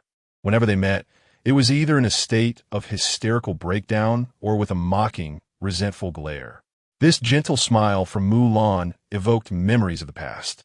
Back then, when Mulan had just entered junior high, she loved to run around the yard with her, embodying the essence of a caring older sister. Chapter 66. Is that you, Huo Yanlang? Just as Mu Anran mistakenly believed that Mulan had forgiven her, she took a couple of steps forward when suddenly, Mulan, as if possessed, dashed toward her with the ferocity of an arrow released from its bow. In a fit of madness, Mu Lan pressed Mu Anran to the ground, exclaiming, "You little wretch, how dare you come here? I will kill you, I will kill you." The notion that she would forgive Mu Anran was utterly ludicrous. With unfocused eyes, Mu Lan relentlessly struck Mu Anran, her laughter echoing with a chilling resonance. Come on, just as they tormented me, I will let you experience it too. Ha ha ha, Ling Lan, that is enough. Have you lost your mind? Lu Mei, who had been caring for Mu Lan all morning, was now at her wit's end upon witnessing Mu Lan attacking Mu Anran. Enough, she is your sister. Tears welled in Lu Mei's eyes as she exclaimed in anger, "Anran, your sister has gone mad." Mu Anran stood frozen, staring blankly at Mu Lan, as Huo Yanlang parked his car and entered the Mu residence. The first thing he heard was the commotion emanating from the second floor, accompanied by Lu Mei's admonitions. He rushed to Mu Lan's room, and upon entering, he was met with the sight of Mu Anran sitting dazed on the floor, being struck by Mu Lan. No matter how Lu Mei tried to intervene, it was in vain, and a terrifying light flickered in Huo Yanlang's cold gaze. His expression was inscrutable, betraying nothing of his inner thoughts. "Get up," he commanded, waving his hand dismissively. With just a glance at Mu Lan, he pulled her away, leaving Mu Anran gasping on the floor. Huo Yanlang frowned. "What are you doing? Sitting there and taking the blows?" Startled by his displeased tone, Mu Anran looked up at him with tear-filled eyes. "Huo Yanlang, my sister, has gone mad." "Indeed," Huo Yanlang replied gravely. Upon seeing him, Mu Lan suddenly changed demeanor, stammering Hua. Lu Mei, observing the unfolding scene, was at a loss for what to make of it. Mu Anran continued to stare blankly at Mu Lan's madness, while Mu Lan appeared to harbor murderous intent toward her. The moment she laid eyes on Huo Yanlang, her expression shifted to one of longing, reluctance, obsession, and fear. Suddenly, Mu Fangliang, hearing the commotion from Huo Yanlang and Mu Anran's return, emerged from his study, his face darkened with displeasure. "Anran, Huo Zizi." Huo Yanlang had agreed to come here not only to witness the transformation of Mu Lan, but also to discern Mu Fangliang's intentions. Above all, he wished to keep her company. Whatever Mu Anran desired, he would fulfill. At that moment, Huo Yanlang stood in the corridor, raising his gaze to meet Mu Fangliang's eyes. Mu Fangliang approached, stating, "My daughter is disappointing. Growing up in such a privileged family, I have only 2 daughters. Since childhood, I have indulged Mu Lan in whatever she desired, which has fostered her haughty demeanor. At times, when her temper flares, she even resorts to seizing her sister's belongings." Mu Anran turned, staring blankly at Mu Fangliang. At this moment, Mu Fangliang was still clad in the formal suit he had donned that morning, exuding an air of authority and solemnity. His demeanor was somewhat overbearing. I was aware that Lan Lan occasionally had a penchant for unscrupulous behavior. This time, it remained a mystery whose ire she had provoked, leading to her unexpected misfortune. "Dad!" Mu Anran gazed blankly at Mu Fangliang, perplexed by his words directed at Huo Yanlang. Huo Yanlang, tall and imposing, radiated an aura that was difficult to approach. Even in the simplest attire, his innate elegance could not be concealed. Standing casually, he appeared no less formidable than Mu Fangliang from afar. Huo Yanlang did not even furrow his brow. His indifferent response irked Mu Fangliang, yet he endeavored to maintain a cordial tone. "The situation with Lan Lan has required all the resources of the Mu family, yet we still cannot ascertain who is behind this. Do you know, nephew Hua?" Huo Yanlang's lips pressed into a thin line, revealing no hint of emotion. His deep, graceful voice carried a slight upward inflection at the end, leaving others bewildered as to whether it was a mere acknowledgement or an inquiry. Mu Anran observed Huo Yanlang in silence when, suddenly, he grasped her firmly and pulled her into his embrace. In a corner, Mu Lan sat trembling, her gaze fixated on Huo Yanlang. Lu Mei glanced at Mu Lan, then followed her line of sight towards Huo Yanlang. Mu Fangliang had initially hoped Huo Yanlang would lend support, but was taken aback by his customary aloofness. Within the Mu family, aside from his attentiveness towards Mu Anran, he exhibited no courtesy towards others. The Huo family was prominent and affluent, and Huo Yanlang's exceptional nature made his arrogance somewhat understandable. However, given the circumstances surrounding the Mu family, and with Huo Yanlang engaged to Mu Anran, he ought to have shown more warmth. Mu Fangliang's heart surged with concealed anger. What did this nephew Huo mean? Did he know the mastermind behind Lanlin's plight? Huo Yanlang slightly relaxed his shoulders, shifting from his rigid stance to lean against the wall, casually slipping his hands into his pockets, adopting a languid posture. I do not know, he replied slowly. Mu Anran regarded Huo Yanlang with her strikingly clear eyes, feeling both relieved and increasingly distressed. Dad, was Mu Fangliang attempting to solicit Huo Yanlang's involvement with his remarks? Then, nephew Huo, could you assist me in investigating? Mu Fangliang's countenance darkened. After this incident, he felt a slight bend in his once stalwart posture. He yearned to uncover who dared to disturb the Mu family. No matter how reckless or arrogant Mu Lan might be, she remained the esteemed daughter of the Mu family, cherished by Mu Fangliang. Moreover, with the Mu family currently allied in marriage with the Huo family, it was a time of flourishing prosperity. One must consider the master when dealing with a dog. Thus, targeting Mu Lan now was a blatant affront to Mu Fangliang. He awaited Huo Yanlang's response, believing that if his nephew were willing to lend a word, the truth behind Lanlin's troubles would soon be revealed. Huo Yanlang moved his lips slightly. Mu Fangliang was almost fixated on Huo Yanlang. After Huo Yanlang nonchalantly responded with an indifferent good, suddenly, in the corner, Mu Lan spiraled into madness once more, desperately calling out several names. Longa no. You damn yellow-haired one. Ah, snake. Mu Lan began to frantically strip off her clothes, exclaiming how hot it was, how unbearably hot. You bastards. I wanted you to deal with that little vixen Mu Anran, not me. Mu Fangliang and Lu Mei frowned, their expressions dark as they regarded Mu Lan. Meanwhile, Mu Anran stared blankly at her sister, her heart sinking as she processed Mu Lan's words, her body stiffening in disbelief. It was evident what Mu Lan had endured, the memories overlapping with her own. Mu Anran suddenly recalled her own humiliating experiences in S City and the derelict factory, where she had also begged for mercy. Yet no one had spared her. A tremor coursed through Mu Anran's body as she felt as if her clothes were being stripped away by unseen hands. Vile individuals kissing and taunting her. She could hardly believe that all these horrors were orchestrated by Mu Lan. Gazing at Mu Lan, she saw a strange and proud smile spread across her sister's face. I will take my revenge on you. Lan, Liu Mei exclaimed, slapping Mu Lan's face in frustration. What nonsense are you spouting? Huo Yanlang's dark gaze fell upon Mu Lan, his thoughts as profound and unfathomable as the starry sea. Mu Anran looked from Mu Lan to Huo Yanlang, her eyes betraying a flicker of fear as she sought understanding. Mu Fangliang, too, regarded Huo Yanlang, his nephew. Lu Mei was attempting to soothe Mu Lan. Lan, calm down. Don't act like this. You're scaring your mother. Mu Lan began to laugh maniacally. Mu Anran murmured softly, observing the scene. Huo Yanlang said nothing. He simply straightened his posture, casting a cold glance at the tumultuous situation before deliberately making his way downstairs. Before leaving, he directed a single remark at Mu Anran. I've seen enough. Come down later. Don't let her harm you. As Mu Anran watched Huo Yanlang's retreating figure, warmth surged within her. Mu Lan continued her incoherent laughter, while Lu Mei held her tightly. After Huo Yanlang departed, the fearful expression on Mu Lan's face faded, replaced by an insatiable longing for someone or something, an obsession that grew in proportion to its elusiveness.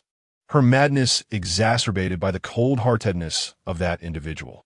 Mu Lan laughed again. So dirty, no one wants me anymore. Mu Anran felt a pang in her heart. Dad, Mom, I'll head downstairs now. Despite Mu Lan's hurtful actions, she was still her sister. If those events truly were instigated by Mu Lan, she would find it in her heart to forgive her. After all, nothing catastrophic had occurred, had it? Seeing Mu Lan in such distress, Mu Anran found it hard to harbor any hatred. Instead, a chill enveloped her chest, akin to the biting wind. Huo Yanlang has agreed to help investigate this matter.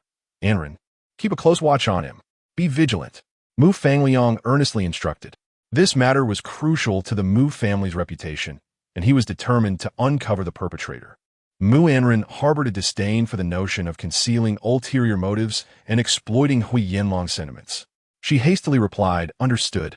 Despite her reluctance to acknowledge any connection between this matter and Huo Yanlang, she could not dismiss Mu Lan's reaction, nor the origins of this predicament. Who had Mu Lan provoked? Was it Huo Yanlang? Burdened with thoughts, Mu Anran found it hard to believe that Huo Yanlang could be implicated. As she ascended the staircase, her gaze fell upon Huo Yanlang, who was seated on the sofa in the living room, just lifting a cup of tea to his lips. Huo Yanlang appeared as he always did, stoic and aloof.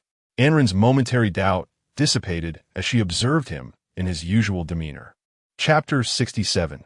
These people are truly wicked. The atmosphere in the Mu household was stifling. As Mu Anran descended the stairs, Mu Lan's wailing and lamentations echoed from above, accompanied by the soothing tones of Lu Mei and the sharp reprimands of Mu Fangliang. Today marked an unparalleled moment of disgrace for the Mu family in decades. Suddenly, strange noises emanated from the courtyard outside. "Stop the vehicle, conduct a check," came the butler's stern voice from outside. A soft, mellifluous voice interjected, "It's me. Could you kindly inform Uncle Mu that I wish to see Lan Lan?" "Very well, Miss Sun. Please hold on a moment," the butler responded, attending to the visitor before proceeding upstairs. However, no sooner had the butler ascended than Sun Yunyun, confident in her close relationship with Mu Lan and her status as the eldest daughter of the Sun family, strode in unabashedly.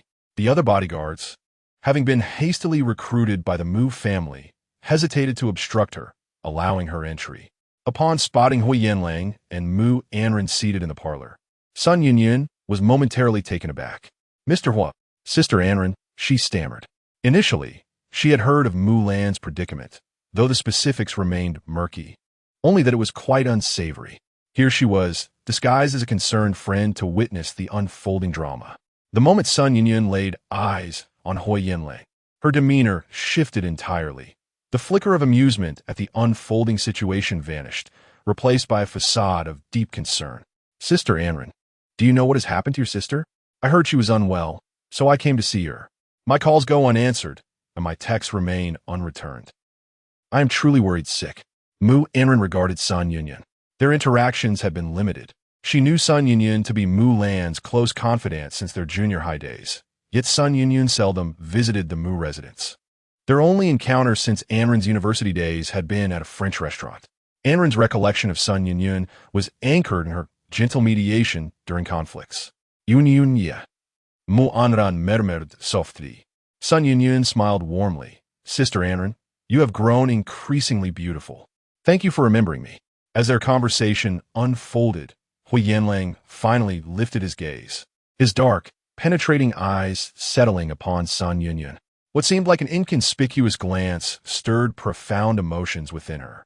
Even in stillness, Huo Yanlang possessed an enchanting charm. Sun Yunyun recalled her last remark in the parking lot. Mu Lan was so proud that she would ultimately reap the consequences of her actions. Unlike Mu Lan, she was not one to overestimate her worth, nor was she eager to draw Huo Yanlang's disdain. With a gentle smile, she met Huo Yanlang's gaze and nodded, as if exchanging a silent greeting. Turning to Mu Anran, Sun Yunyun said, "You both stay here. I shall go upstairs to check on Lan Lan. I'm quite worried about her." "All right," Mu Anran acquiesced. Unexpectedly, before Sun Yunyun could ascend to the second floor, she was intercepted by the butler, who had come to inquire with Mu Fangliang whether he should grant her passage. "Miss Sun, Mr. Mu has informed me that the young lady is not feeling well and is likely unable to receive guests." As the butler finished speaking, a loud crashing sound echoed from upstairs, revealing Mu Lan's vigorous distress. "Ah, the Mu family is trying to prevent her from going up," thought Sun Yunyun. Having come this far, it would be in vain not to catch a glimpse of Mu Lan. Moreover, what on earth happened to her? The noise only heightened her curiosity. Could it be that someone has truly harmed her? Sun Yunyun forced out tears, saying, "Lan Lan, I am genuinely worried about her. Please allow me to go up."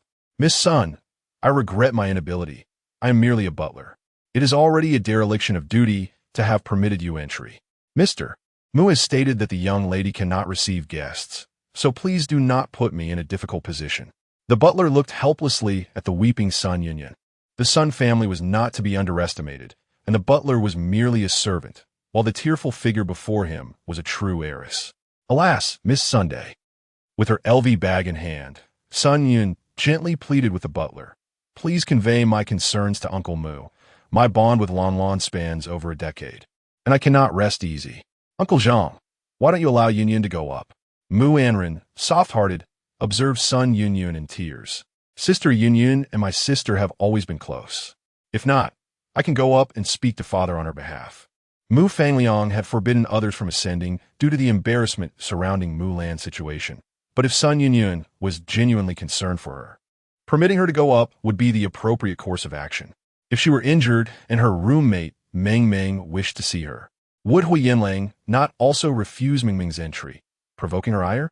Mu Anran rose from the sofa and approached son Yunyun to offer comfort. Sister Yunyun, please wait for me. Watching Mu Anran ascend the stairs, son Yunyun felt a warmth in her heart. Mu Lan may not be much, but Mu Anran was truly commendable. Cultured, warm-hearted, and kind. How unfortunate. Son Yunyun stifled her feigned tears and glanced back at Huo Yanlang. He had already averted his gaze, elegantly seated on the sofa, picking up a financial magazine from the coffee table. The man's handsome features seemed sculpted, perfect, and charming. Even his manner of reading the magazine was pleasing to the eye. Son Yunyun felt her heart racing.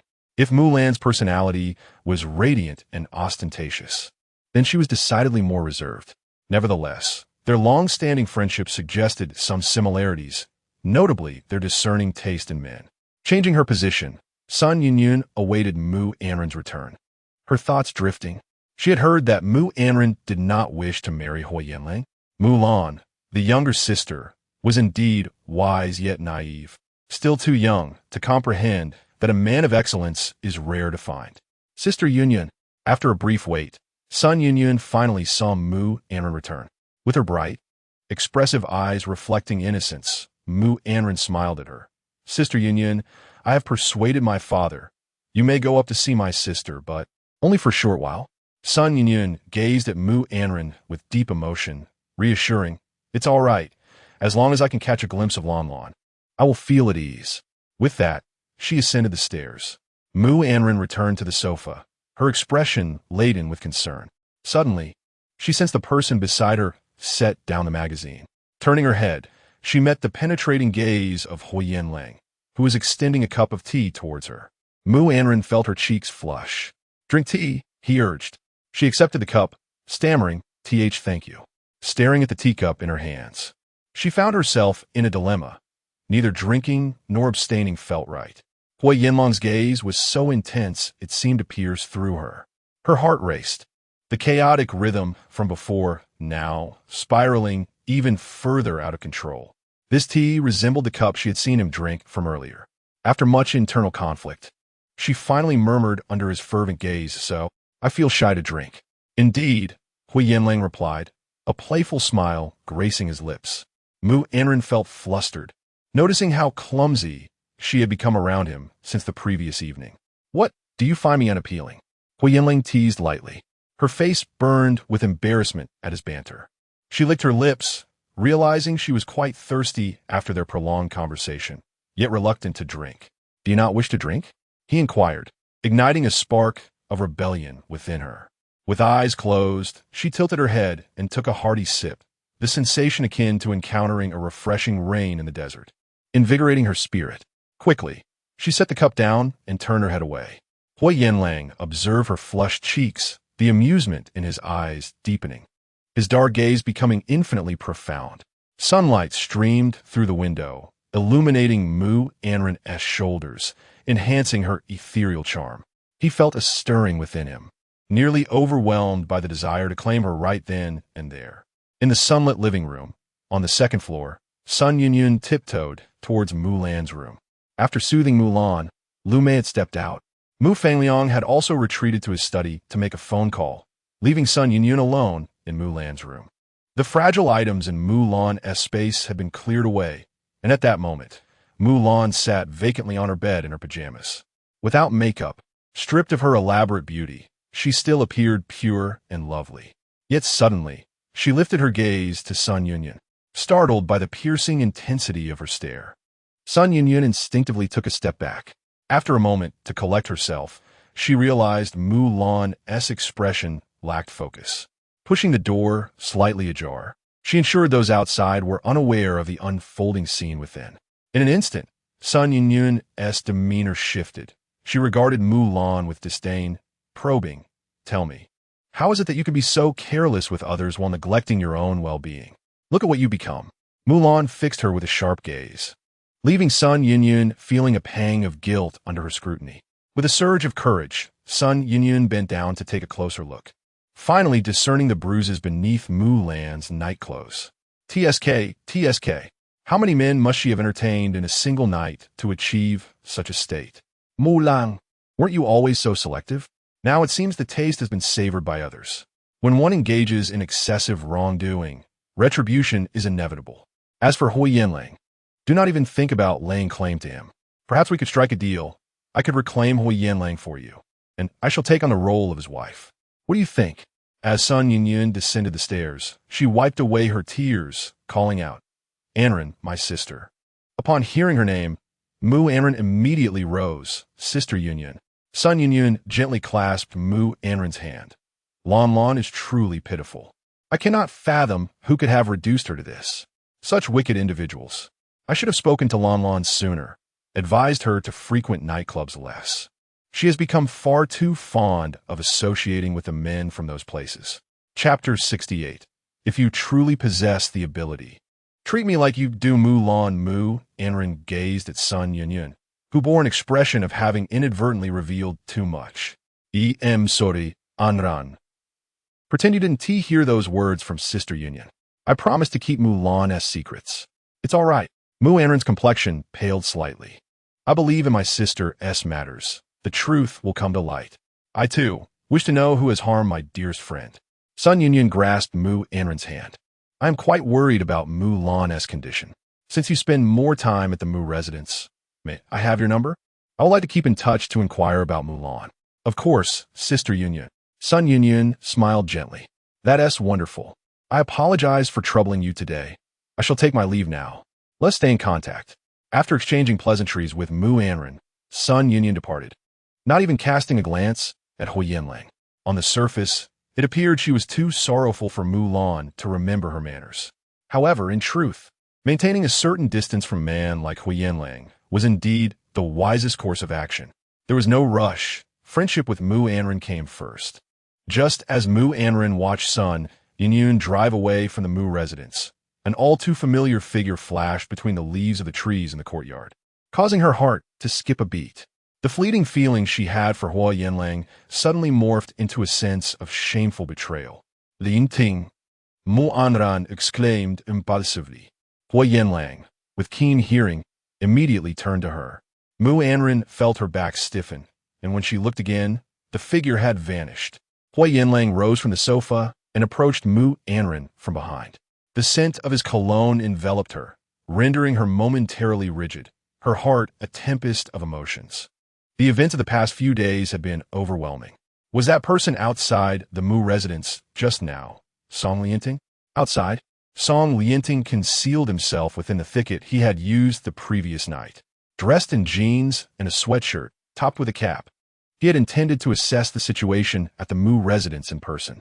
However, he had not anticipated the heightened security following the events of the previous night. Upon seeing someone emerge from the house, he had planned to slip in amidst the chaos, only to be spotted by Mu Anran. Her call of Lianting nearly drove him to madness. He had not expected that, even in such attire, Mu Anran would recognize him at once. He had left an indelible mark on her heart. Yet despite the profound ties binding their lives, why could they not be together? Merely because he had made one wrong choice, she had ceased to forgive him.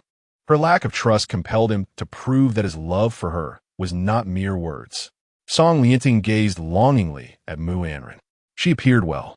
Her current demeanor was a far cry from the mistreatment she had endured in the factory the day before. It seemed her timely rescue and Huo Yanlang's subsequent care had mitigated any significant psychological harm. Though Song Lianting harbored deep resentment towards Huo Yanlang, he could not help but feel a sense of relief at seeing Mu Anran in such good spirits. Suddenly, his gaze was drawn to the figure of Huo Yanlang, who stood behind Mu Anran, exuding a domineering aura and an unwavering determination to possess her. Song Lianting concealed among the trees, felt an intense surge of anger. Why should it be that he, who had rescued Mu Anran first, ended up with nothing while that man gained everything? In a thicket, Song Lianting observed that Mu Anran did not seem to mind Huo Yanlang's presence behind her, which filled him with a sense of dread. Anran, have you accepted him? In a fit of frustration, he clenched his fists tightly. What are you looking at? Huo Yanlang inquired. Mu Anran remained fixated on something beyond the courtyard, ignoring him. Huo Yanlang placed a hand on her shoulder and directed his gaze toward the direction of her distraction. His eyes, dark and penetrating, seemed to perceive everything. In an instant, as Song Lianting met Huo Yanlang's gaze, an instinctual understanding passed between men. Huo Yanlang was aware of his presence. Reflecting on the events of the previous night, Song Lianting realized that Huo Yanlang, the orchestrator of everything, was now calmly positioned within the Mu household. Today's occurrences were all his design. A hint of provocation flickered in Huo Yanlang's eyes as he gently pulled Mu Anran closer, enveloping her in an embrace. Anran, shall we go inside? Mu Anran's mind was clouded, replaying the image of Song Lianting's reddened eyes and his altercation with the hefty man from yesterday. He must have been hurt, right? If he knew she had accepted Huo Yanlang's kindness, would he be saddened? Huo Yanlang, Mu Anran murmured softly, suddenly feeling uneasy with his intimacy. She slightly shifted her shoulder, as though attempting to break free from his hold. However, Huo Yanlang, as if fearing her escape, tightened his grip, pulling her fully into his embrace. I know who is outside. It's Song Lianting, isn't it? Huo Yanlang whispered. You may call me childish, but Anran, I cannot let you go. A heavy blow struck Mu Anran's heart just as she was about to react. Huo Yanlang's low voice, tinged with a hint of fear, reached her ears. You must not concern yourself with other men. Anran, I will feel jealous.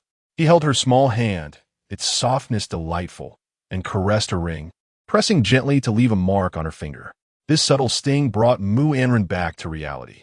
When she lifted her gaze, she found Huo Yanlang's anxious eyes fixed on her. He, too, could feel unease. With a soft nod, Mu Anran lowered her head. In that fleeting moment, Huo Yanlang seemed to exhale in relief, a smile curling upon his lips.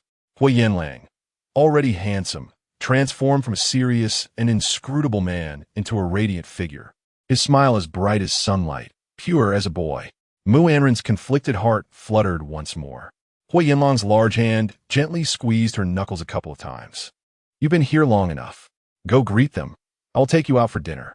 Mu Anran understood whom Huo Yanlang referred to and glanced at the time. It was indeed getting late. She had pulled him from the office to this place. She certainly could not allow Huo Yanlang to remain hungry. Mu Anran obediently nodded, her cheeks flushed. After speaking, she dashed upstairs to greet Lu Mei and Mu Fangliang. Once Mu Anran departed, Huo Yanlang straightened his posture, his expression momentarily turning somber. His deep gaze fixed on a spot outside the courtyard where the leaves swayed.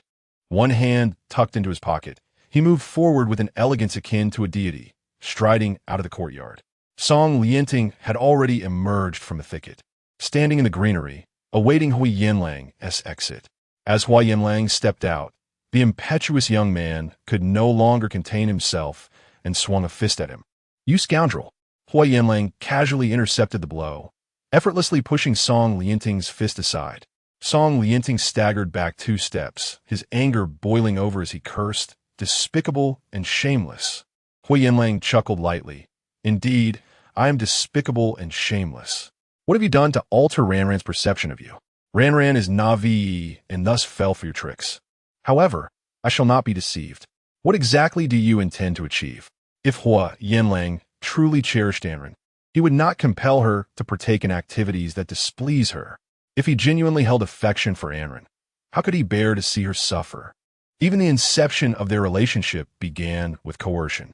Ranran's innocence allowed her to be gradually misled by you.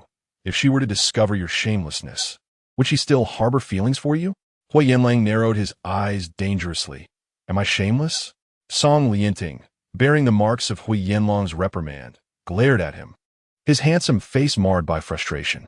Huo Yanlang did not wish to engage in pointless banter. What brings you to the Mu residence? Song Lianting, now wary, Refuse to fall into Huo Yanlang's trap. What I do is none of your concern. But you, what have you done to the Mu family? I find it hard to believe you have come here out of goodwill to assist them. In Song Lianting's mind, Huo Yanlang was a man of decisive methods, straightforward in his actions, and with a clear purpose.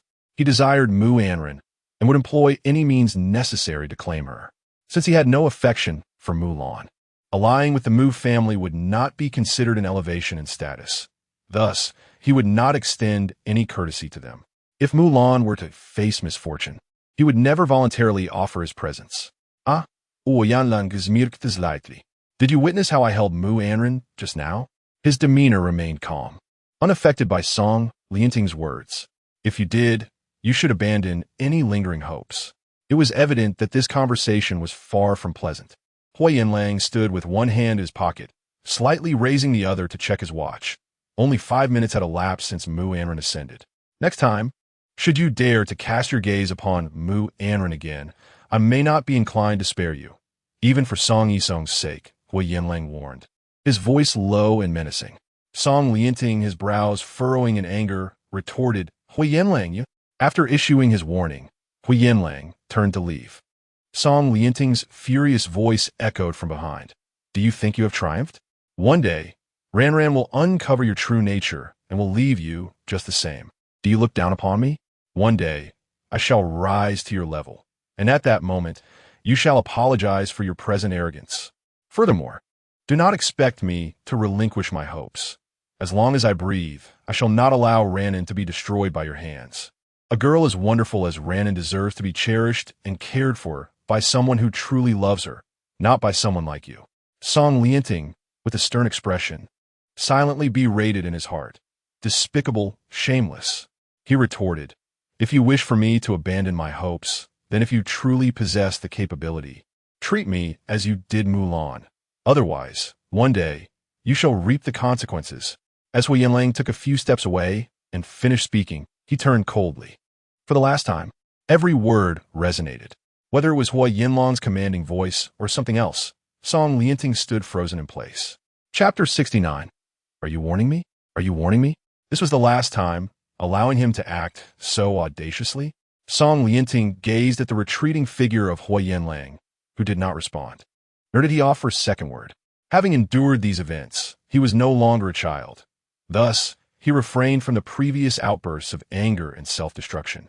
Instead, he stood there calmly, biting his lip, choosing not to chase after him in a desperate clinging manner, but fixating on Huo Yanlang's upright silhouette, wishing to see through him entirely. Song Lianting clenched his fists. In truth, his encounter with Huo Yanlang today had yielded some insights.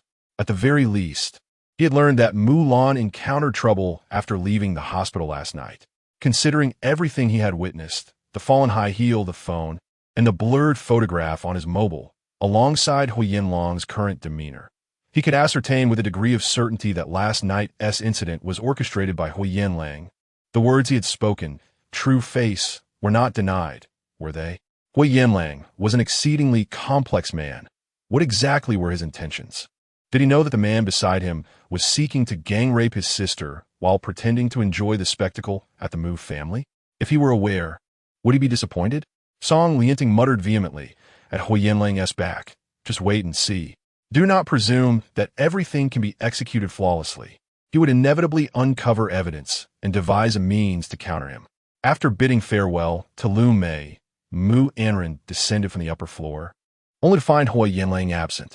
She searched around until she spotted his tall figure appearing at the entrance. A sigh of relief escaped her lips, her eyes lighting up. Huo Yanlang, where have you been? Huo Yanlang flashed a smile, playfully stating, you ought to change how you address me. Mu Anran was momentarily taken aback.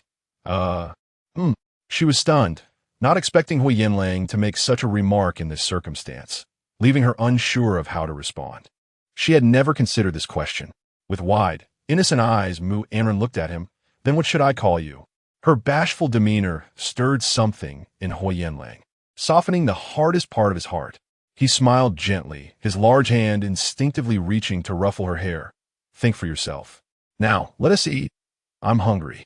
Suddenly withdrawing his hand, he sauntered lazily towards the exit. His serious, icy silhouette however, possessed an alluring charm. Mu Anran stood there in a daze. For lunch, Huo Yanlang led Mu Anran to an inconspicuous location. Following him, she watched as he drove into a secluded alley, which connected to the back entrance of a commercial building. "We'll go this way," Huo Yanlang instructed in a low voice. Mu Anran's expression was one of astonishment. Was there truly food to be found here? Just as her surprise peaked, the scene before her opened up brilliantly. Behind the alley lies a hidden paradise, where the first and basement floors of a commercial building are entirely occupied by a private dining establishment known as Yangyang. The interior decor stands in stark contrast to the dilapidated exterior. Upon entering, one is greeted by a large water feature teeming with vibrantly colored fish surrounded by banana trees. Delicate white drapes billow gently, partitioning each dining area into intimate cubicles. Mu Anran stepped inside, only to be met by a tall waiter who inquired, "Good day. May I ask if you have a reservation? We do not accommodate walk-in guests." From behind Mu Anran, Huo Yanlang emerged, prompting immediate recognition from the waiter. "Mr. Huo?" "I am with her," Huo Yanlang replied gravely. The waiter promptly shifted his demeanor, saying, "Allow me to escort you to your private room." This establishment, so discreetly hidden yet elegantly adorned, maintains a strict selection of clientele. As Mu Anran followed the waiter deeper into the restaurant, she caught a glimpse of several guests behind the gauzy curtains, one of whom was an elderly gentleman of notable standing in the entertainment industry. Huo Yanlang remarked, "This is a private dining venue, typically catering to distinguished families and individuals of special status who prefer not to dine in ordinary restaurants." Mu Anran couldn't help but glance around with curiosity. Huo Yanlang continued, "Though it may appear pretentious, the cuisine is indeed exceptional. I brought you here to sample it." Before Mu Anran could respond, a deep male voice interrupted. "Huo Yanlang, you haven't visited in half a year, and upon your return, you choose to speak ill of me? Must you be so dramatic?" The familiarity in the tone indicated a close relationship between the two men. Huo Yanlang's attention was immediately drawn to the newcomer, Si Qiming, who entered in a tailored gray linen suit, complemented by a light blue tie, exuding both elegance and propriety. However, the transparent plastic gloves on his hands created an incongruous impression. Clearly, Si Qiming had been in the kitchen experimenting with dishes and had hurried out upon learning of Huo Yanlang's arrival. After finishing his remark, Si Qiming's gaze settled on Mu Anran, clearly surprised that Huo Yanlang had brought her along. "Who is this?" he inquired, feigning ignorance. "My fiancée, Huo Yanlang replied succinctly. Si Qiming smiled. "Ah, so you're my sister-in-law. Greetings." Mu Anran, caught off guard by the attention, felt her cheeks flush as she grappled with how to respond. Should she remain silent or offer a greeting? Could it be true that she was indeed Huo Yanlang's fiancée? After a moment of internal conflict, she cautiously sidestepped the issue, replying, "Hello, I am Mu Anran." Si Qiming's smile deepened. "I know." For reasons she could not quite articulate, Mu Anran sensed a complexity in his gaze, as if it concealed unspoken currents beneath the surface. "Return to the kitchen. Do not frighten her," Huo Yanlang said, his tone tinged with mild annoyance yet laced with jest. "You might spoil our appetite. Come join us for dinner shortly." Si Qiming chuckled softly in response. "Very well." He nodded toward Mu Anran, his inquisitive gaze lingering on her. He nodded slightly at Mu Anran, saying, "Please excuse me for a moment." Mu Anran watched as Si Qiming lifted the curtain and departed, someone outside waiting to escort him away. This establishment belonged to Si Qiming, who was the current head of the Si family. Huo Yanlang spoke solemnly, indeed. After the earlier commotion caused by that man, Mu Anran felt her heart racing. Just then, a waiter brought over a cup of hot tea, and Mu Anran quickly grasped the warm cup, taking a sip to soothe her nerves. "I believe I have heard of the Si family," Mu Anran replied softly. "The Si family in the northern part of the city is quite comparable to the Huo family, albeit slightly lower in status, yet still respectable." Mu Anran listened quietly. She was not particularly concerned with the affairs of prominent families, as it was always Mulan who paid more attention to such matters while she focused solely on her studies. Now, Huo Yanlang was sharing this information with her, perhaps intending to gradually introduce her into his circle. Si Qiming usually spent his time in the military, occasionally coming here to oversee operations. Aside from handling weaponry, he enjoyed cooking, and this private kitchen was his creation. He often invited a few renowned chefs from the hidden culinary world to manage the place, ensuring that the dishes were exquisite, attracting individuals of high standing. Huo Yanlang, with his striking eyes and handsome features, noticed Mu Anran drinking rather hastily and advised, "Take your time." Mu Anran choked slightly at his words. Huo Yanlang smiled and poured her some warm water. Holding the cup, Mu Anran felt a warm current flow through her. He remarked, "Today, he happens to be here. We can sample his culinary skills." Mu Anran had never experienced such an extravagant meal, especially with a high-ranking major general from the military cooking personally. When the dishes were served, she hesitated to pick up her chopsticks. Just then, someone lifted the curtain and entered, inquiring, "Why aren't you eating? Does my sister-in-law find my cooking lacking?" Huo Yanlang leisurely picked up his chopsticks, ready to serve himself, but upon hearing Si Qiming's voice, imbued with a hint of military authority, he raised an eyebrow and set the chopsticks down again, saying, "Sit." Huo Yanlang's tone was low and tinged with displeasure. "Do not frighten her." Mu Anran, naturally shy, felt a twinge of anxiety as Si Qiming made a jest at her expense during their first meeting. However, she couldn't help but smile slightly at Huo Yanlang's reprimand. With her beauty, this smile was even more enchanting, her dimples captivating enough to draw one in. Huo Yanlang froze momentarily. Si Qiming, too, was taken aback, momentarily lost in thought. Si Qiming inwardly acknowledged that it was fortunate for Huo Yanlang to have brought Mu Anran out. Otherwise, he would have missed the chance to see her true appearance all these years. Suddenly, he recalled their previous meeting at the nightclub, where Huo Yanlang had taken a few swigs of strong liquor. Si Qiming chuckled, having already shed his outer coat, now clad in a simple white shirt, looking impeccably clean and sharp, not at all resembling someone who had just been cooking.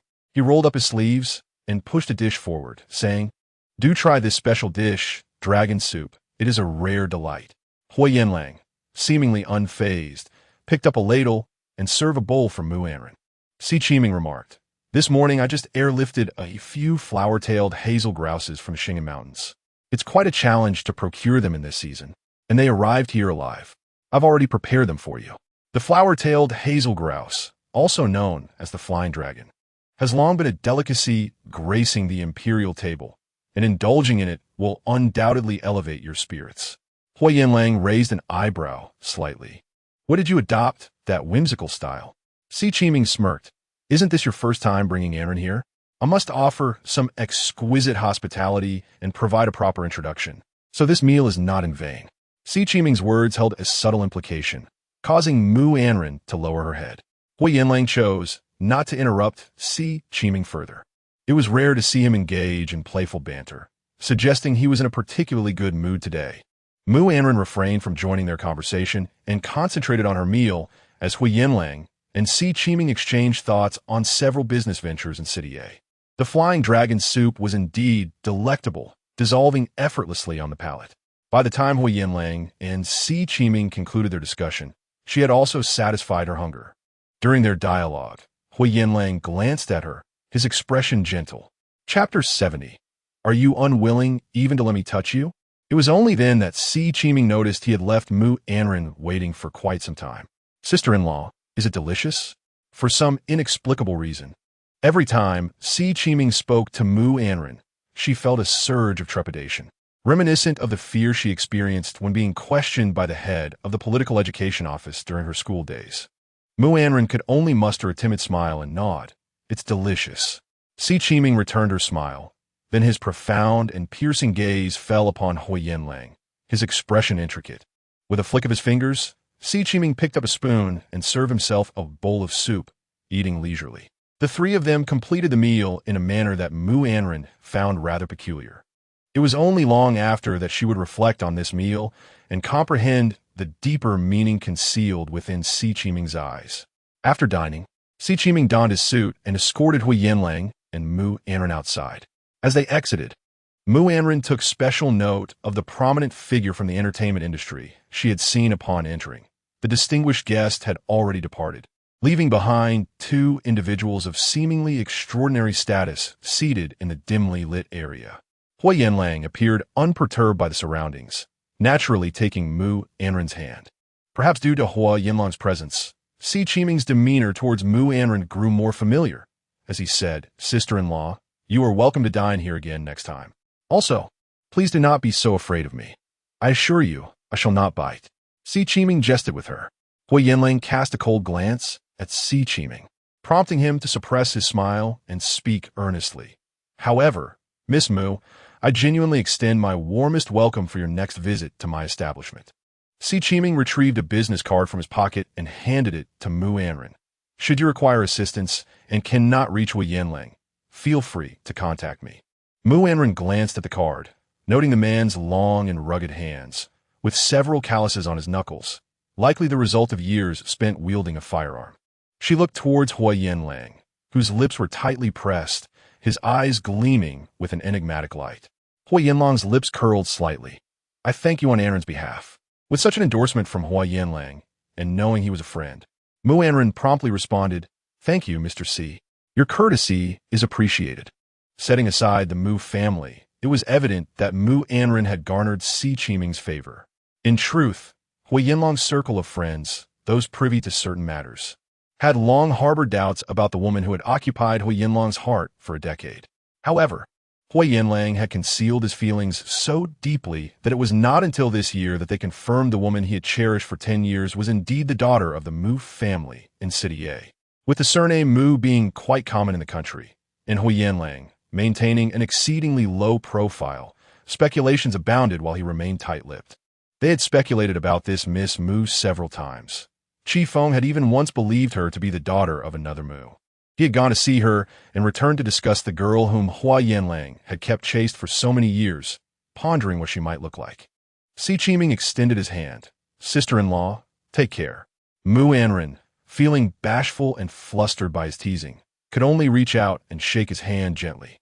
As Mu Anran lifted her gaze, she noticed the subtle movement at the corner of Huo Yanlang's mouth, his attention evidently fixed upon the hand she held with Si Qiming. A tinge of jealousy stirred within Huo Yanlang as he gently squeezed Mu Anran's small hand. After exiting the Yangxiang private kitchen, the pair strolled through the dilapidated alley, where Huo Yanlang went to retrieve his car. Along the way, Mu Anran observed him momentarily halt his stride, pausing to answer a phone call. The identity of the caller remained unknown, but she could see Huo Yanlang's brow furrowed in a manner she had never witnessed before. "Is there something urgent?" she inquired. He replied, ending the call without hesitation.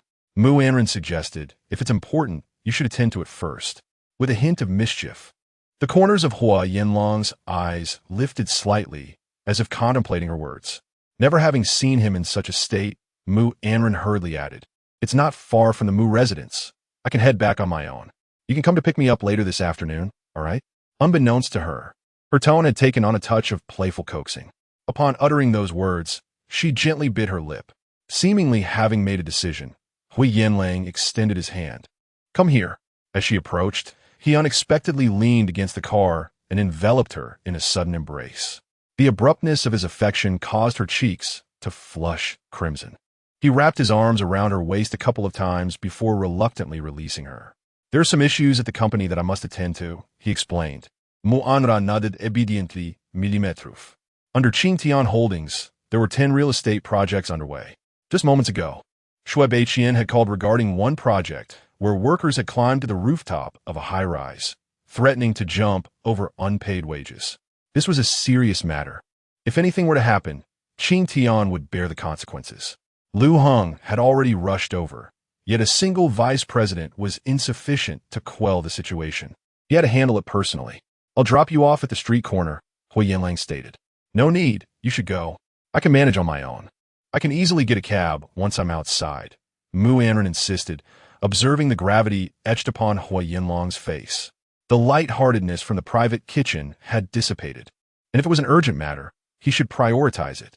Huo Yanlang acquiesced, entering his silver-gray sports car while Mu Anran watched him depart, gripping her bag tightly. At that moment, even she was unaware of how deeply her feelings for Huo Yanlang had intensified to the point of driving one to distraction. As Mu Anran regained her composure and turned to exit the alley, she suddenly felt a tug pulling her back. Before she could scream, a hand covered her mouth. "Shu Anran," a gentle voice whispered from behind. Memories of being taken hostage flooded her mind, causing her to tremble slightly. Yet upon hearing Song Lianting's voice, an unexpected calm washed over her. "Lianting? It's me," he replied softly. As her body steadied, a wave of unease spread within her. Turning around, she met Song Lianting's injured face, a testament to his efforts to rescue her, and, of course, Huo Yanlang had played a role in this as well. However, at that moment, she was overwhelmed with fear, rendering her memories rather vague. She only recalled that amidst the chaos, Song Lianting stormed into the dilapidated factory alone. His affection for her compelled him to risk everything to rescue her. Sorry. Mu Anran was uncertain how much of the earlier scene Song Lianting had witnessed. Within him, a genuine ache lingered, after being warned by Huo Yanlang. He did not truly depart from the Mu residence, but rather followed Mu Anran here, waiting for her to emerge. Fortune smiled upon him when Huo Yanlang received a phone call, finally granting him the opportunity to be alone with her. "Fool, why do you apologize to me?" Song Lianting's voice carried a hint of tender indulgence, reminiscent of the way he often comforted her during their 2 years together. Yet, unbeknownst to him, their relationship had irrevocably changed, though he remained unwilling to relinquish hope. "You and Huo Yanlang are inseparable, and I have no chance to see you. Sometimes, others watch over you, preventing me from approaching." He pulled Mu Anran into a shaded nook, resting his arm against the wall, effectively cornering her in the confined space. Lowering his head, he gazed at her gently and asked, "Ran, I only wish to know, are you truly with Huo Yanlang?" Upon hearing his question, Mu Anran felt as though her heart had been struck heavily, leaving her in agonizing pain. "Lianting, please tell me, is it true?" Sorry. Ran, why must you do this? Have you truly forsaken me?" Suddenly, Song Lianting buried his head in the shadows. His clear brows and eyes glimmered with a hint of red. He merely cherished his girlfriend deeply. In this matter, he had done nothing wrong. To him, he had simply allowed his girlfriend to attend an engagement banquet, and upon her return, she was no longer his.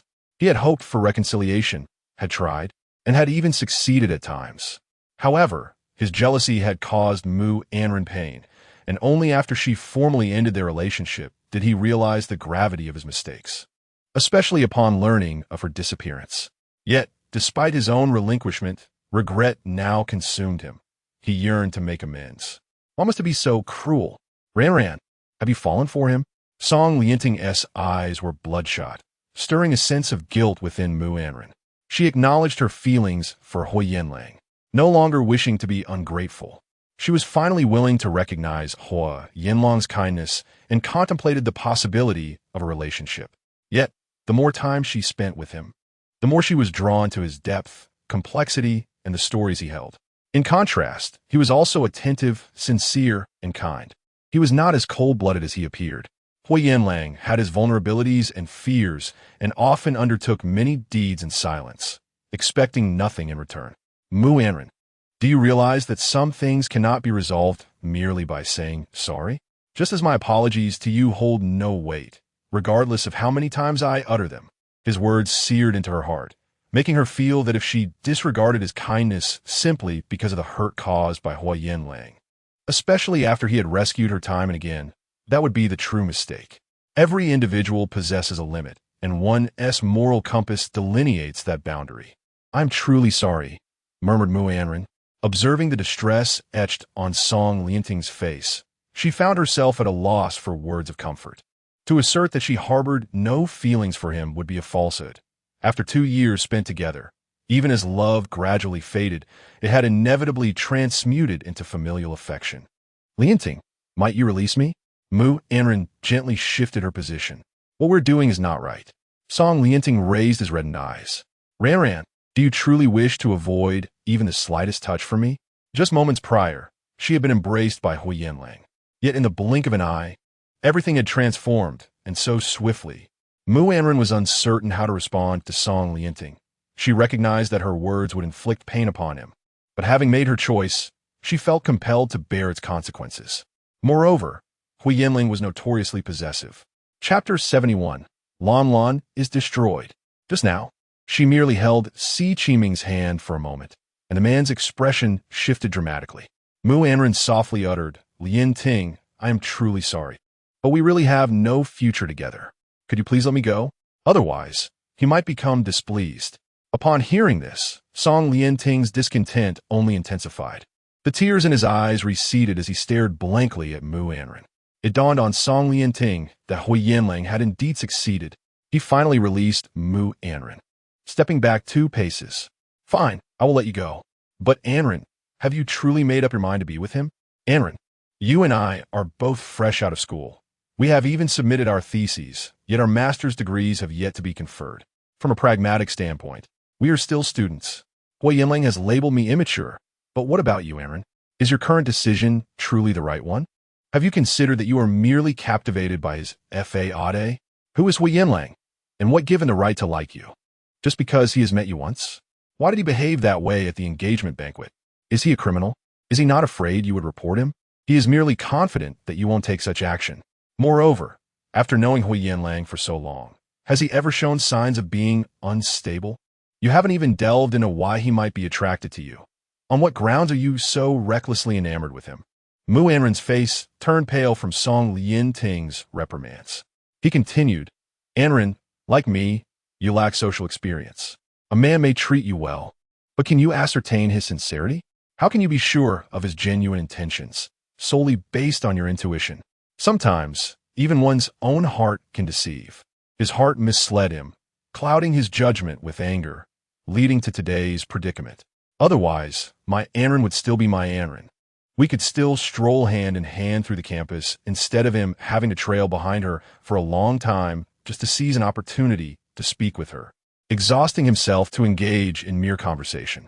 You may not even realize you have been deceived by him," Song Lian Ting asserted vehemently.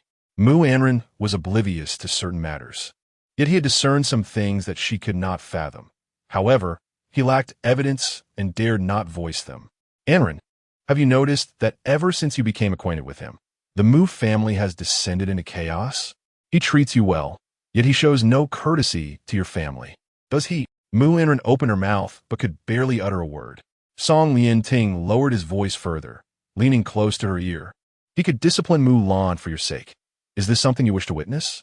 As far as I know, although the whole family is affluent, if he is to marry you, he ought to show some respect towards the Mu family. Have you seen him being polite to your uncles and aunts? When he was hiding outside, I caught a glimpse through the cracks. Although Huo Yanlang stood within the Mu family's courtyard, he seemed utterly indifferent to the family's tribulations. There's a saying that rings true. One must consider the master when dealing with a dog. Even if Huo Yanlang truly harbors feelings for Mu Anran, he should understand the importance of moderation when it comes to reprimanding Mu Lan. After all, what kind of animosity must have driven him to such extremes?" Song Lian Ting, devoid of evidence and only left with conjecture, dared not voice his thoughts. Instead, he fixed his gaze upon Mu Anran, frustrated by her naive disposition. How could she so easily allow Huo Yanlang to penetrate her heart? Even if that man treated her impeccably, there remained an unspoken discontent within him. Finally, Song Lian Ting's hand fell limply to his side. "Ran, I am aware that whatever I say now may fall on deaf ears. Yet I feel compelled to implore you to guard your heart closely and to question your trust in Huo Yanlang. My feelings for you are sincere, and I shall prove it."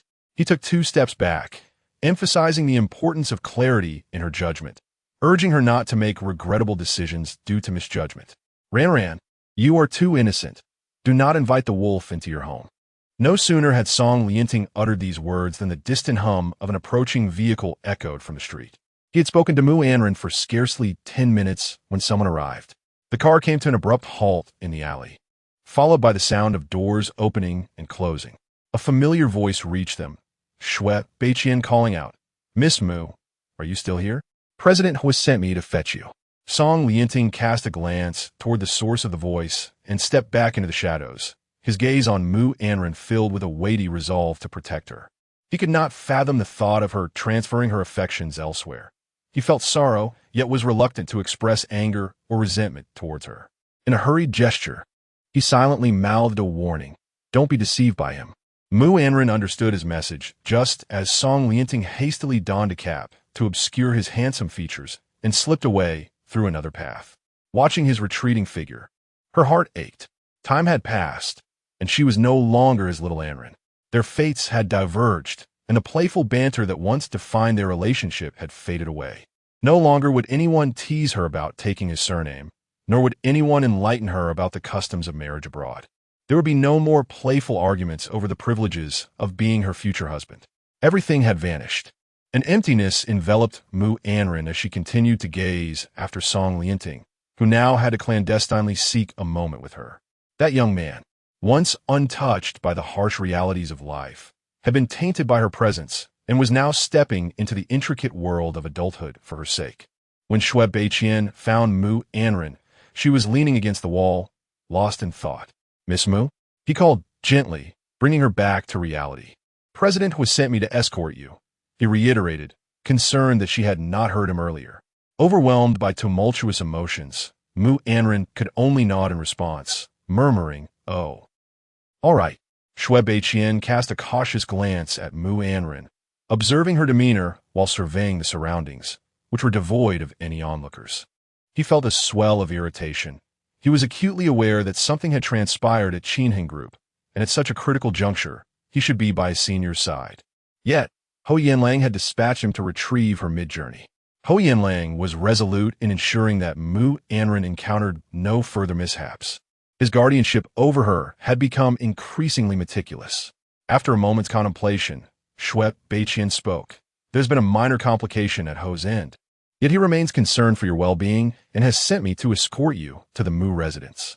Mu Anran, preoccupied with the words of Song Lianting, scarcely absorbed his statement. However, some of it did resonate with her, warming her heart. As she settled into the vehicle, Mu Anran remained in a state of inner conflict. Ultimately, upon witnessing Shui Beiqian's grave expression, she resolved to place her faith in Huo Yanlang. Assistant Shui, what exactly has transpired at Ho's? She inquired, her curiosity piqued. Shui Beiqian had always harbored a certain discontent regarding Huo Yanlang's attentiveness towards Mu Anran, who, in her obliviousness, often misconstrued his intentions. Generally reticent, he had refrained from divulging much earlier. However, now that Mu Anran had posed a question, he felt no need to withhold the truth. It's nothing grave, merely an incident at the construction site due to quality issues. Qinheng has refused to disburse payments to the contracting firm, which in turn has withheld wages from workers. Currently, several workers have threatened to leave from the site in protest for their salaries. Mu Anran's eyes widened in shock. She had been gazing out at the fleeting scenery, her mind troubled. Shui Beiqian continued. While the conflict was initially between the third party and the workers, Qinheng's reputation looms large, and any incident on its site inevitably implicates them. If it can be resolved amicably, all will be well. If not, Qinheng will certainly face repercussions. The Qinheng Group commanded significant respect within the industry, with countless eyes vigilantly watching for any opportunity to capitalize on misfortune. Once Mu Anran processed this information, she suddenly recalled the look on Huo Yanlang's face moments earlier. This was the first instance he had left her side. Yet, even in his absence, he had entrusted Shui Beiqian with her return, indicating her importance to him. Mu Anran opened her mouth to speak, but ultimately swallowed her words, feeling a pang of guilt. Just moments ago, she had nearly succumbed to Song Lianting's suggestions, pondering the authenticity of Huo Yanlang's affections towards her. Was it possible that his seemingly unprovoked fondness carried ulterior motives? Yet now, observing Shui Beiqian's somewhat somber countenance, as he remained resolutely focused on escorting her home while simultaneously worrying about the site, she could not bring herself to harbor any ill thoughts regarding Huo Yanlang's intentions. Upon arriving at the Mu residence, Mu Anran alighted from the vehicle and expressed her gratitude. Thank you, Assistant Shui. Please return to the site and assist as needed.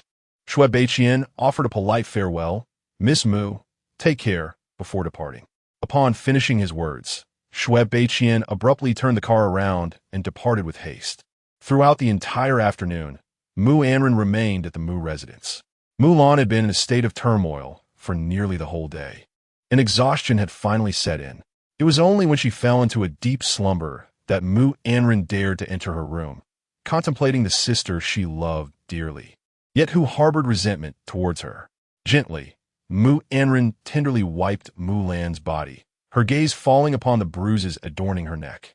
Having traversed the complexities of life, how could she be oblivious to the implications of such marks? Sister, a wave of sorrow washed over Mu Anran, regardless of Mu Lan's vitriol or physical confrontations.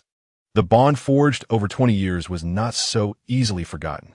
The thought of her sister having been subjected to such atrocities, driven to madness, pierced her heart with profound anguish. Suddenly, the air in Mu Lan's room felt stifling, rendering it difficult for her to breathe. In a near-frenzied escape, Mu Anran fled from her sister's room.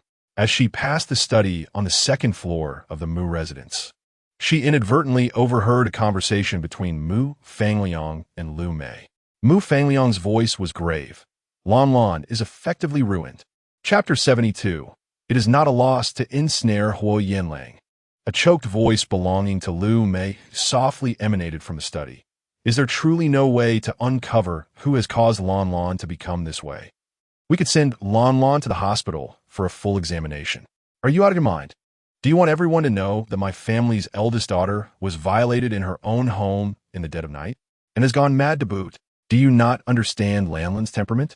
If one day she truly regains her senses with her tarnished reputation, do you think she will fare better than she does now, given her proud nature? Lu Mei, reprimanded by Mu Fangliang, wept softly. Then what do you propose? This is our daughter. Do we simply allow her to remain confined to this house for the rest of her life? Mu Fangliang replied somberly. You need not concern yourself with this matter. With one Lan lost, fortunately, we still have Anran. As long as Anran can ensnare Huo Yanlang, it is not a complete loss. Lu Mei, this is... One daughter is ruined, and thankfully we still have one left. What does he think of himself and Huo Yanlang? Outside, Mu Anran, listening intently, felt a stir of peculiar emotions within her. Just as she bit her lip, she heard Mu Fangliang's deep voice again. I will investigate Lanlan's situation. After all, the one who has harmed her has also offended the Mu family. I will have Anran keep a close watch and take advantage of Huo Yanlang's influence within the Huo family to uncover the truth. Mu Fangliang pondered. Huo Yanlang is most useful in times like these. Lu Mei remained silent in the study, listening to Mu Fangliang speak. As the head of the Mu family, Mu Fangliang's word was law, leaving Lu Mei with little room to voice her opinions. Mu Fangliang continued. Lan cannot go out anymore. We shall say she has suddenly fallen gravely ill and requires rest and treatment.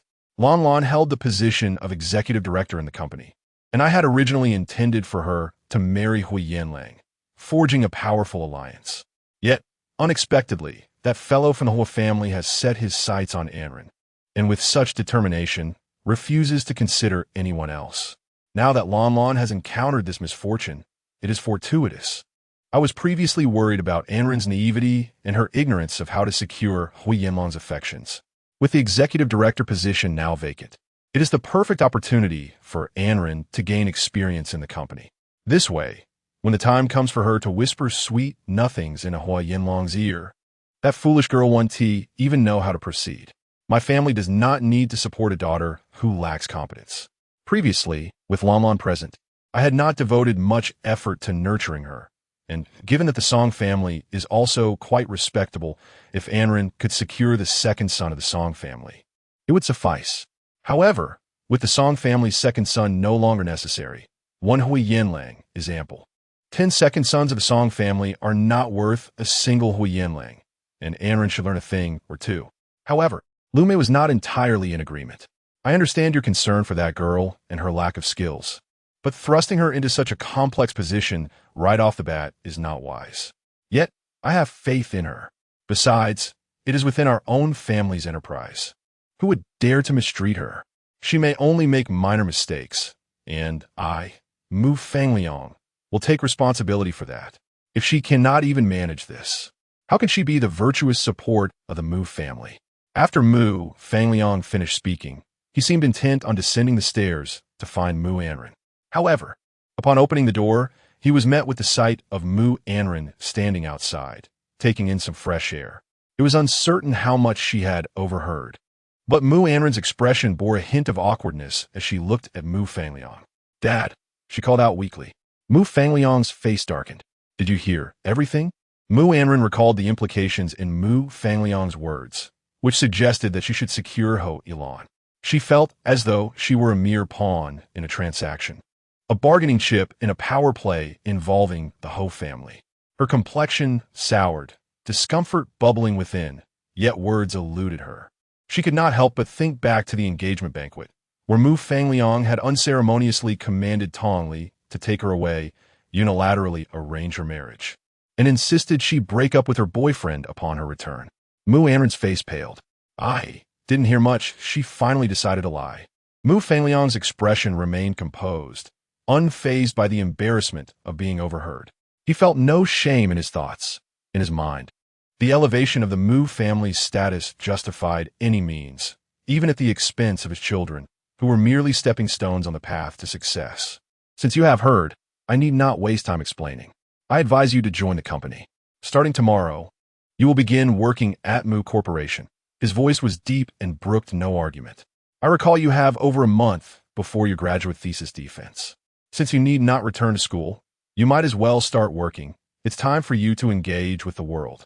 Moreover, with your sister in her current state. She cannot work, and the company affairs require management. I cannot entrust them to anyone outside the Mu family. You should learn to handle it." "Dad," Mu Anran protested. She had never ventured into the business realm, and even internships at a company were foreign to her. While her academic focus was economics, it was limited to theoretical studies. The sudden shift to an executive role was daunting. Her large, expressive eyes reflected her predicament. Her character was not one suited for overcoming formidable challenges. She would candidly admit her limitations. Yet at this moment, Mu Fangliang had made up his mind. "Tomorrow, I will have Tongli escort you to work." After Huo Yanlang finished his tasks, he came to retrieve Mu Anran. Upon entering, he found her resting her chin on her hand, gazing vacantly out the window. "What's wrong?" he inquired in a low voice. Mu Anran turned to face him, her gaze falling upon Huo Yanlang's handsome features, which bore a trace of fatigue. The tailored suit he had initially worn was now discarded, leaving him in a crisp white shirt, slightly dusted with gray. He crossed the room to stand before her. Snapped back to reality, Mu Anran stared at him. "Have all the matters been resolved?" Huo Yanlang's dark pupils contracted in surprise at her choice of words. Likely informed by Shui Beiqian, he did not deny it, but replied simply, "Yes, everything has been taken care of." He stepped closer. "What about you? Why are you sitting here lost in thought?" Mu Anran lifted her gaze to him, her sparkling eyes brimming with melancholy. Huo Yanlang reached out and gently tousled her hair, causing Mu Anran to stiffen in unexpected surprise. Today, he seemed particularly fond of gently tousling her hair, reminiscent of an older brother soothing a younger sister. Surprisingly, this gesture brought her a great deal of comfort and warmth. Mu Anran pondered for a moment before saying, "My father has asked me to join Mu Corporation starting tomorrow." Huo Yanlang's gaze darkened immediately, and after a brief pause, he remarked, "Given the current situation with Mulan, it is understandable that he would harbor such intentions without anyone at Mu Corporation to support him." Mu Anran moved her lips, her mind preoccupied with unspoken thoughts. Ultimately, she refrained from revealing to him the primary reason for her father's decision to bring her into Mu Corporation. It was merely a strategy for her to serve as an internal informant, a means to secure him further and to facilitate the Mu family's extraction of benefits from him. Though Mu Anran had begun to develop feelings for Huo Yanlang, she was reluctant to let personal emotions become tainted by ulterior motives. Was it not preferable to maintain a pure connection? Or was it inevitable that their relationship, rooted in a marriage alliance, could never be entirely untainted? If Huo Yanlang were to learn of the Mu family's true intentions, how would he perceive her? For the first time, Mu Anran found herself not worrying about Huo Yanlang's potential ulterior motives, but rather about the Mu family's excessive scheming, as if they were offering her as a pawn in a power-for-sex transaction, merely leveraging her to acquire Huo Yanlang's influence. The weight of this reality filled her with discomfort. Mu Anran lifted her head and said, "I wish to go home." Huo Yanlang's eyes stirred with emotion. Returned his home? Very well. His voice was deep. It concealed a hint of triumph. Mu Anran remained unaware of the ambiguity in her statement. She was merely aware that she would soon be starting a job at Mu Corporation, embarking on a life she had never experienced before. Rising to her feet, Mu Anran urged, "Let us go." Huo Yanlang's unwavering gaze remained fixed on her, his dark eyes unveiling a glimmer of clarity beneath the surface, his lips curving slightly upwards, hinting at a smile. Hearing Mu Anran repeat her words playfully added an endearing innocence to her charm, prompting him to once again ruffle her hair. Reflecting on Song Lianting's words, Mu Anran concealed her complex emotions deep within the recesses of her heart. With a sense of caution, she reached out and entwined her pinky with Huo Yanlang's. Having just resolved issues at the construction site, where he had managed to calm the agitated workers and ensured the third party made early payments for labor, he had also prompted the Quality Inspection Department to resume their checks and devise a corrective plan, scheduling a future assessment, eventually settling the conflicting parties. Huo Yanlang, fatigued, grasped Mu Anran's hand firmly, a hint of possessiveness in his grip. In that moment, he thought to himself how wonderful it would be if such moments could last forever, if life could always be warm and comforting. As Mu Anran walked beside Huo Yanlang, she merely sought to relax, oblivious to the fact that he was lost in thoughts that drifted far beyond their immediate surroundings. Exiting the Mu family residence, Huo Yanlang held Mu Anran's hand in his own, guiding her until he opened the car door for her, carefully ensuring she did not bump her head. After she was settled, he returned to the driver's seat, and, as the car pulled away, the window of the study on the second floor of the Mu villa quietly closed. Mu Fangliang stood before the bookshelf in his study, a look of contentment gracing his face. After departing from the narrow alley, Song Lianting headed directly to the company of Song Yisong in City A. Upon entering Song Chung, Song Yisong's secretary promptly approached him and inquired, "Second young master, Mr. Song is not in. Would you like me to assist you in contacting him?" Song Lianting removed his cap and adjusted his hoodie, replying, "No need. I shall wait for him in his office." The secretary was well acquainted with Song Lianting, having been compelled by the Song family to partake in a brief social practice in Songcheng during his university days. Furthermore, due to Song Lianting's unique status and handsome appearance, he was among the most favored individuals in Songcheng, second only to the diligent Song Yisong. At that moment, Song Lianting wore a warm smile illuminated by the sunlight, causing the female secretary's heart to race uncontrollably. Chapter 73. I do not wish to cause trouble. The female secretary blushed, smiling ingratiatingly at Song Lianting. "Very well, second young master. Please wait in President Song's office. He has gone to the urban construction department for a meeting. I will bring you a cup of tea. Would you prefer the pre-rain Longjing or the post-rain Longjing? Either is fine." Having received his consent, the secretary hurried downstairs to prepare the tea. Song Lianting entered the office directly. Song Yisong's workspace was as straightforward as the man himself. He paced within the office, and after confirming that no one would intrude for the time being, he approached Song Yisong's desk. The office was typically off-limits to others, so some unimportant documents lay casually spread out for convenience. As Song Lianting perused the papers, he unexpectedly discovered what he sought. He retrieved Song Yisong's seal from a concealed cabinet, just as a knock sounded at the door. The soft voice of the secretary floated in. "Second young master, your tea is ready. May I bring it in?" Receiving no response, she summoned her courage and opened the door, only to find Song Lianting seated elegantly on the sofa, engrossed in a book. Sunlight streamed through the floor-to-ceiling windows, illuminating the lush greenery in the office and casting a radiant glow upon Song Lianting's refined features. He looked up seriously. "Bring it over." The secretary seemed to perceive something in Song Lianting's gaze, a gentle warmth that spread within her heart. Every girl harbors dreams of being a princess, and a man of such noble lineage and impeccable demeanor as Song Lianting epitomized the hero of those fantasies. Her heart raced as their eyes met, deliberately softening her voice. She asked, "Second young master, is there anything else I can assist you with?" Song Lianting's brow furrowed slightly as he tilted his head, gazing absently out the window. "There is a small matter for which I require assistance. but must remain confidential from my family. Would you be willing to help me and keep it a secret?" The secretary paused, her heart swelling with an unrealistic hope upon hearing his clean, melodious voice. It felt as though aiding Song Lianting in this instance might forge a connection beyond the ordinary. She hesitated. "What is the task? If you don't mind sharing, I would be more than willing to assist you if I can."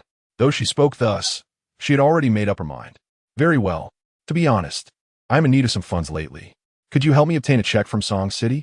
A hint of difficulty crossed Song Lianting's fair features.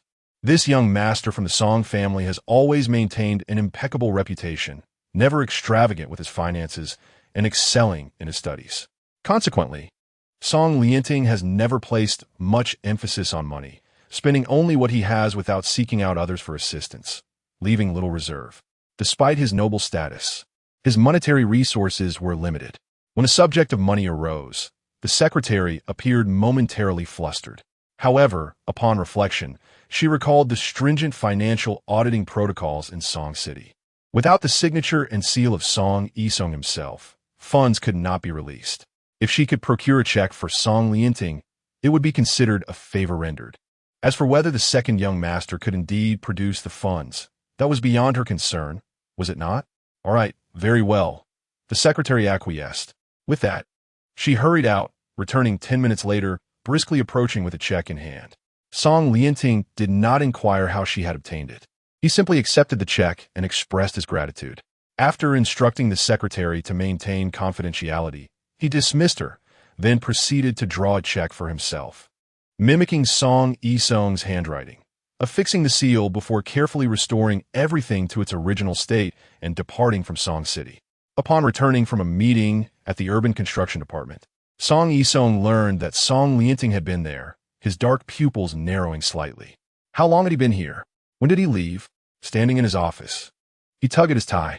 "He left quite a while ago," the female secretary replied, her cheeks flushed.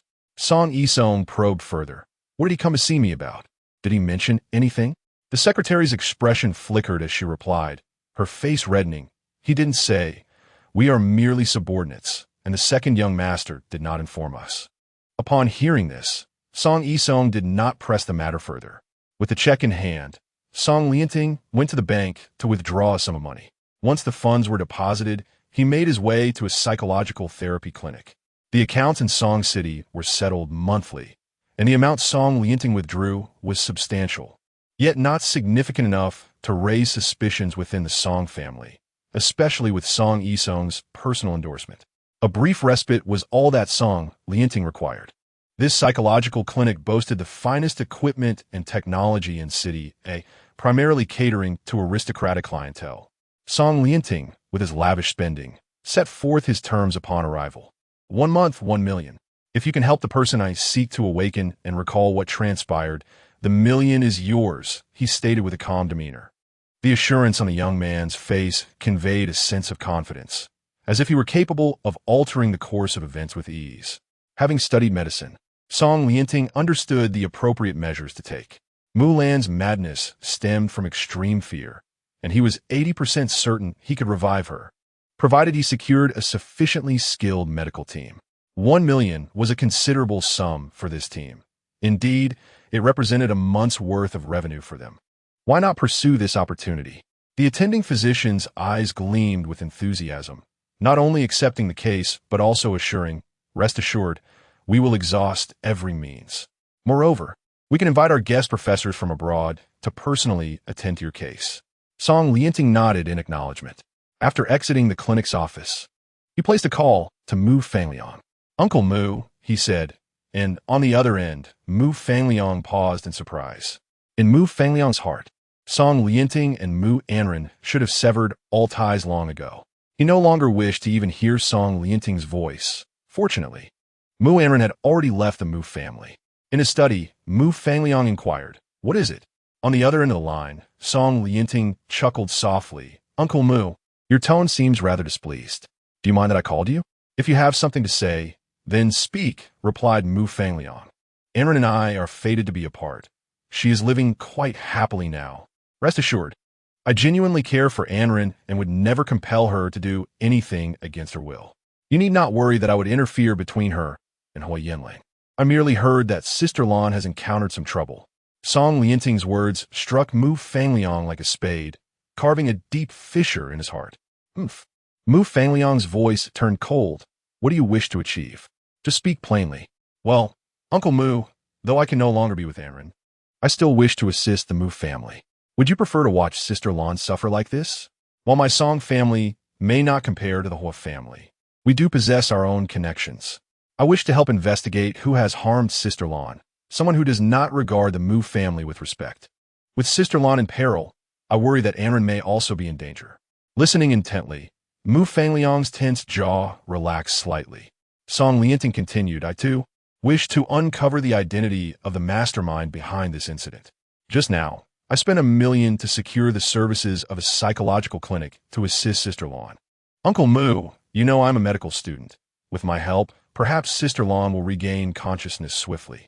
Mu Fangliang grunted in response, neither affirming nor denying, which could be taken as tacit approval.